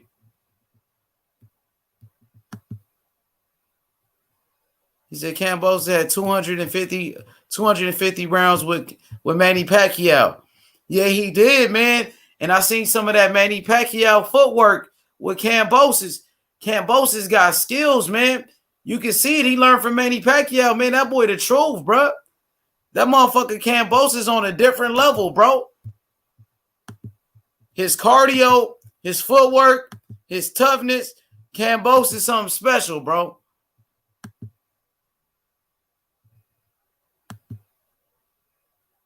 My boy, Mr. G. That boy Kambosos is a problem for anybody, man. Kambosos is the real deal, bro. That boy the truth. That boy T-Pop, what up, though, my boy? Kambosos is a problem, bro, for anybody. That's for anybody, bro. That boy can box. He got skills. He got cardio. That feet work with them fast-ass hands. Hell yeah. With the accuracy. You caught it. I don't know, man. You seen it. I didn't know, man. You did your homework on Kambosos. No, I really did. I just seen in his fights, bro. I was just like, damn, this little nigga got quick feet and fast hands, bro. This nigga, I'm talking about like accurate though, like not no like just like he throwing them like, and he know what he doing with them. So I'm like, ooh, I'm like, not that Amir Khan speed. I didn't really think that he was gonna beat Teal, but I was just like, you know what, I'm gonna go with it. I'm gonna keep it real, bro. I didn't. Like I was like, fuck, I'm just gonna go with it. Fuck it, bro. Like I'm gonna go with him. It wasn't like I knew that he was gonna win or nothing. I ain't trying to take that much credit. I wish I had Now that you knowledge. called But it though. You were I saying was it from the just, beginning. I just seen something, bro. I'm like, damn, I don't think T.O. because I didn't think T.O. faced nobody with fast hands like that. You know what I'm saying? And like, if you haven't faced nobody with no fast hands like that, it's gonna give you problems. But T.O. didn't help himself neither with the corner, with the you know what I mean, not being ready. So, you know, it is what it is. T.O. lost the fight. He should come back strong, man. But Kambosos is a great competitor, a great fighter, and game for anybody. I respect that shit, bro. Your ass out of here. Nigga, it's my house. Damn. I don't know, H. That nigga Kambosos, bro. His IQ on point too. He got that IQ, man. You know exactly what he doing out there. Kambosos is gonna be a problem, man. For real. Kambosos, Haney gonna be a good fight, man. I wonder if Kambosos will take that fight with Haney. If he does, man, that's gonna be great for Devin Haney, bro. That gonna put Devin Haney, man. If Devin Haney can be undisputed, hey, even if Kambosos lose, I still think he give every lightweight problems. Because I think if Devin Haney win, he probably gonna move up. You know what I'm saying? So I think even if he loses to Devin Haney, he gonna be a problem for anybody, for everybody, for every lightweight, and he gonna be a problem for Devin Haney too. But I'm just saying, if Devin Haney when Devin Haney win that fight, then Kambosos is gonna be a problem for a long time for everybody else at the lightweight. hell yeah, man. If Devin Haney get that fight, bro, man, that's gonna put Devin Haney on the map. Devin Haney said he want to go to Australia. He taking that shit serious. He just want to fight. You know what I mean? He want his opportunity, and I think Kambosos. That's a. What'd you say? This way he been holding for a while, bro. How long he been trying to get undisputed, bro? Man, for a minute he been waiting. He wanted to fight Lomachenko. Now, you know what I'm saying? Now he get a chance to fight against Kambosos. He wanted T.O. Remember him and T.O. going at it. So now he get his chance right here, man. So, man, that's all he been waiting for. Kambosos give him the opportunity. Now I know Haney gonna jump on it. He said he'll go to Australia. Now Tank ain't talking about that, you know. So Haney, he's serious, man. In the zone, they pushing for the fight. Eddie Hearn want the fight. So yeah, man. I think Kambosos, he see that, like, man, they serious about making a fight. So Kambosos on it too. They gonna pay him a lot of money. We gonna see what happened.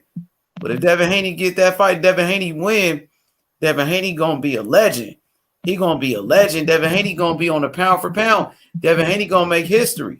Be the youngest undisputed champion. I know T.O. was undisputed. T.O. was 23 when he was undisputed. Haney 23 right now. You know, shit. That shit gonna be hard though. That shit gonna be hard. What up, my boy Rakeesh? You already know what time it is, Rakeesh. It's Haney time. That boy Devin Haney, he coming with the smoke, man. Haney time.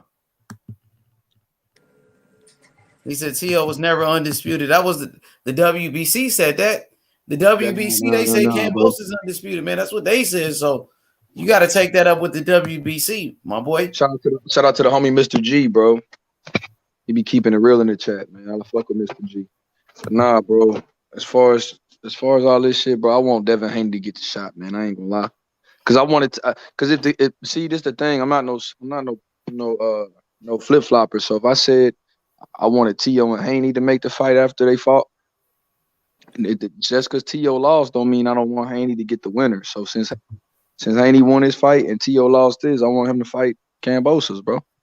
Simple as that. Because I wanted to see Haney versus T.O. ASAP. So I got to keep the same energy. Yeah.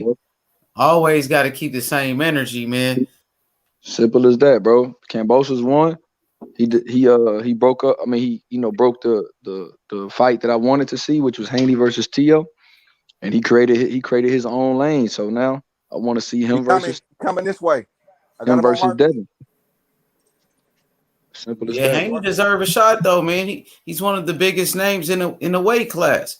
You know, he want to fight. That's all he want, bro. You know, if Kambosos is undisputed, you know, Haney want to fight, you know, the champion. He want to fight the undisputed Right here, y'all. champion. Right here, y'all. What's Come wrong on, with come on, that? come on. He right You know what I here. mean? He deserve a shot at the title. He deserve it. He been fighting the top guys. He just beat Jojo Diaz. His mandatory. Teofimo moved out the weight class. Lomachenko fighting right now. So, you know, Haney deserve a shot too. I want to see Haney be great. I want to see him, you know, take a chance. You know, he want to fight the top guys. You know, I see you, Danny, the greatest. Haney time. Haney versus Kambosos, man. Let's make it happen, Danny. I know it. You ready? I know you ready, my boy. We need that fight, huh? Shit. We never know what can happen. Lomachenko is an option. But right now, Haney look like he leading the way, man. They coming with that money. Eddie Hearn and DAZN. Kambosos, he just got his biggest payday with DAZN, with Eddie Hearn. So, you know, they did good business already, man. So we'll see what happens. But he got so many options, though, man. Kambosos, he taking his time right now. He said, Haney in Australia. Haney in Australia was good. Haney said he ready to go to Australia, too. He accepted it, bro. He said, okay, I agree to all terms. I just want to fight. Give him a shot, man. Give Haney opportunity, man. Why not? Give Loma a chance. Give Tank Davis a chance. My boy, Jason Brown. What up, JB? What up, my boy? Kambosos versus Devin Haney next, man. It might happen. Kambosos, he keep talking about Devin Haney like he want to fight him. So shit, let's make it happen then. Fuck it. Bitch. Fuck it. I got one. Oh, my bad. Yeah, give my boy Haney a chance, man. Give Haney a chance. Danny the Great. Haney going for undisputed. What you think about that, Danny? I love Devin that Haney shit. undisputed. What'd you say, bro? I love that shit. I can't wait. Yeah, man. My boy T.O., you know, he had his time, man. T.O. came up short. You know, now, you know, it's Haney time now. Now it's Haney time. Give my boy Haney a chance. Let him fight for undisputed, bro. Lomachenko, he got a chance to fight for undisputed. Haney the only one that didn't get his chance. Ryan Garcia been missing in action. You know what I'm saying? You can't find Ryan Garcia. Shit, my boy Haney showed up, man. He gonna show up and fight. He ain't gonna pull out. He gonna be responsible, man. You know what I mean? Haney gonna be responsible. He not pulling out of fights. He not missing weight. You know? Ryan Garcia pulling out of fights and shit. You can't count on Ryan Garcia. You gonna do a good business with Eddie Hearn and Devin Haney right here. That's what I think, man. You ready, Danny? What's up, Danny? What's up with that fight? Devin Haney versus Kambosos. You ready? What's up, my boy? Hey, man. Your boy Kambosos said he want Ryan to get back. He said he want Ryan to get back fighting and shit. Hey, Kambosos is real, bullshit, man. I don't know what's up with Ryan.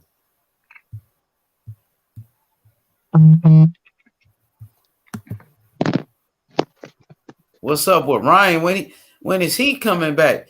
And who is he gonna fight next? I like Ryan too, man. He just gotta focus, man.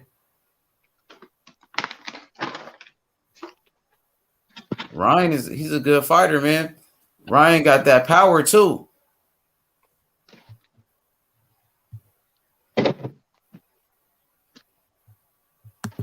That boy Danny said, Haney, Haney, Haney. You already know, Danny. You represent it. Man, bro, I just feel like Lomachenko, Coleman fighting this weekend, bro. I'm excited about all this shit, man. Boxing is back, bro. Boxing is amazing right now, H. We've been lining I can't wait. Better Hey, be even about to that beat the fuck out of Marcus Brown too this weekend, hey, bro. that no Nito Donaire fight gonna be good too. That's a good fight coming up. I can't wait. No Nito Donaire, he a problem though. He's still a That problem. boy a legend. He's still a problem, bro. And then he That beat boy a fucking O'Malley. legend for sure. Yeah, he got a pretty good resume too. We was talking about resumes. He got a good ass resume too, no Dito. Who Yeah. Man. And he's fighting an undefeated fighter from the Philippines. You know what I'm saying? So he trying to dethrone the legend. He trying to dethrone No Nito Donaire. So we gonna see what happened, man. No Donaire, an older fighter, man. He been boxing for a long time, so we gonna see what's gonna happen. Hell yeah. No, I just wonder. And then the next week, man, you got plenty of fights coming up. You know, Inoue finna fight anyway. Inoue finna fight, bro. He fight like on a Tuesday. Bro. Next Tuesday, I think. Inoue. That's another problem. It's monsters out here.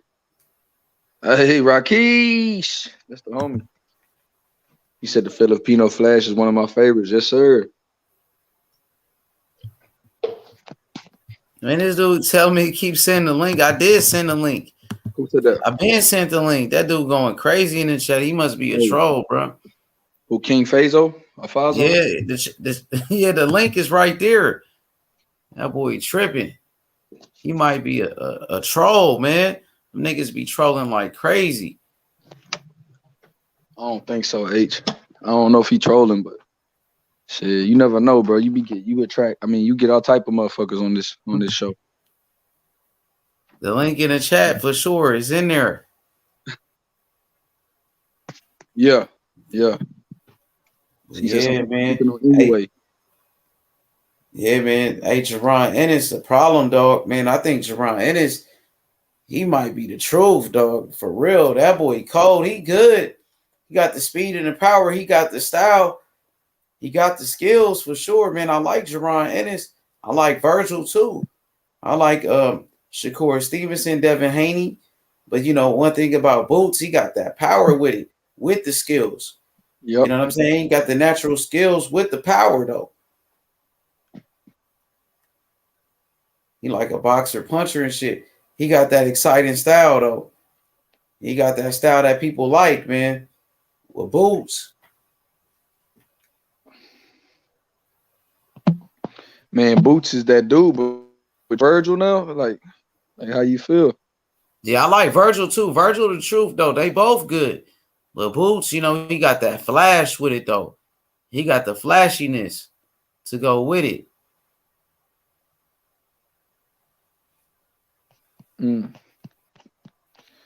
Hell yeah, I do too. So do you think he'll beat Virgil if they fought? I don't know. I think it's a 50-50 fight right now. I think it's too early to say right now, but they both good, man. They both, it's damn near equal, bro. You know, I think Boots is faster, though. He's much faster. They both got power. They both, you know, got a good jab and shit. That's a good matchup right there, man. That's a hell of a fight right there. We got to see it. I want to see that shit. You got to get that motherfucking fight. Hell yeah. My boy Rakesh, he said Ennis could beat Ugas today. He said, you like his style, though. You like that boy Jerron Ennis. Yeah, Ennis the truth, man. He got the speed and the power, man. He got the flash. That boy got the skills, man, for real. Man, I can't wait. Like, I wonder who he gonna fight next, though. H, who the fuck they gonna put him in there next with? Boots, man. Keith Thurman, man. Why not Keith Thurman ass, bro? Keith Thurman be bullshitting, man. I think he should fight Keith Thurman ass, man. What the fuck is Keith Thurman doing, bro?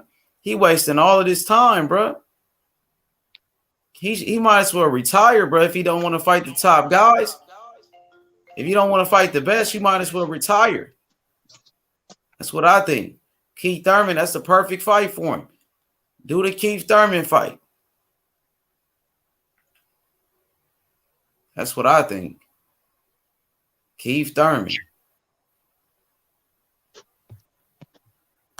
Yeah. I don't know though, bro.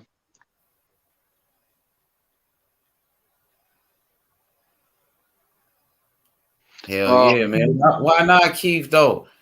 That's a good fight right there. Oh, it's that boy Chavo. Oh shit. He said you got my Chavo account blocked. Man, that bitch ass nigga been trolling, my nigga. But I dropped the link, my nigga. You's a bitch, nigga. You over here trolling like a bitch, nigga. You a fucking troll, my nigga. That's why your shit got blocked. Y'all niggas trolls, bro.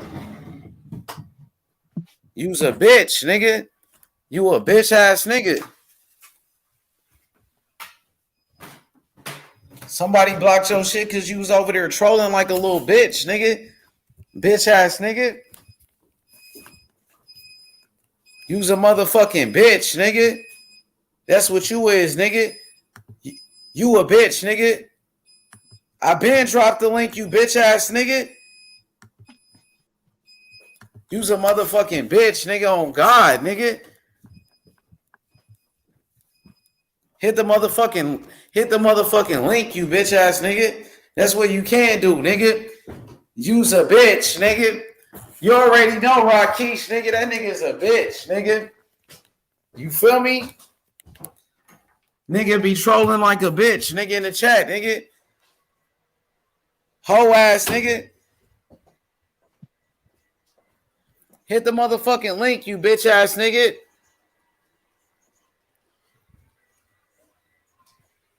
Feel me?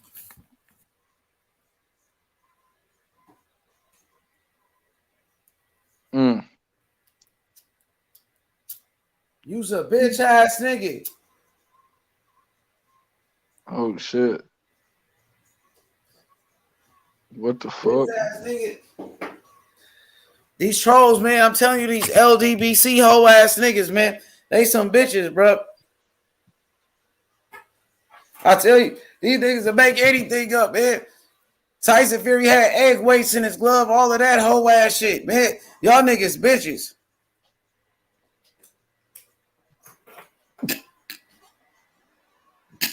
Oh shit. Y'all, hey, you niggas don't know shit about boxing, though. You don't know shit about boxing, for real. Oh, Tyson Fury cheated, all of that bitch ass shit, man. For real, bro.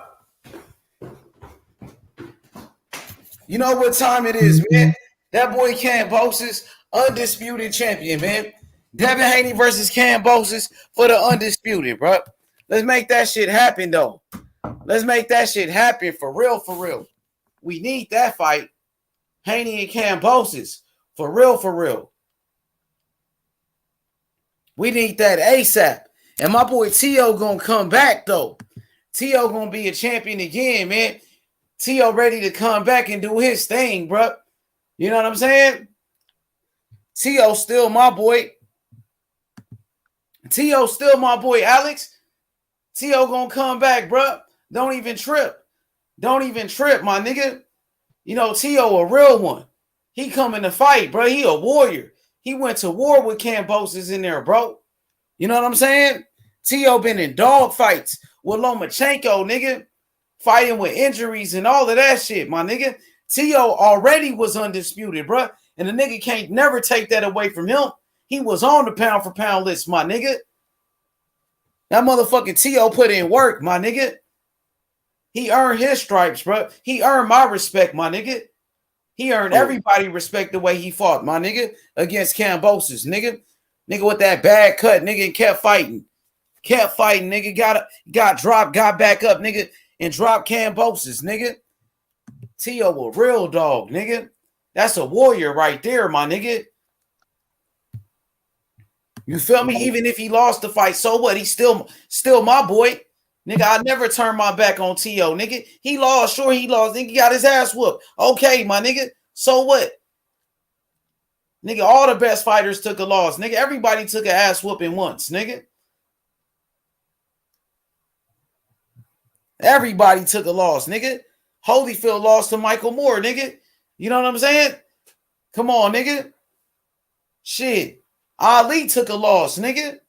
Lennox Lewis got knocked out before, nigga. T.O. wasn't even knocked out. He just got outboxed. You know what I'm saying? Roberto Duran, he lost to Esteban de Jesus. It happens. Shit happens, nigga. Mike Tyson, he lost to Buster Douglas, nigga. But T.O. gonna come back, though. You know, shit. But let him take his time off, man. Let him deal with his first loss. You know what I mean? Hell yeah. You already know. Hit that like button. Subscribe to the channel. It's your boy H Money. You feel me? Hey, we gonna end this live, man. Tiafimo will be back. You already know, Rakesh. Shout out to my boy Alex. Rakesh in the building. Danny the Great. My boy YB, Mr. Gito. Hit the like button, man. Devin Haney versus Kambosos. Undisputed, man. Let's make it happen, bro. We out, y'all. I'm going to see y'all tomorrow.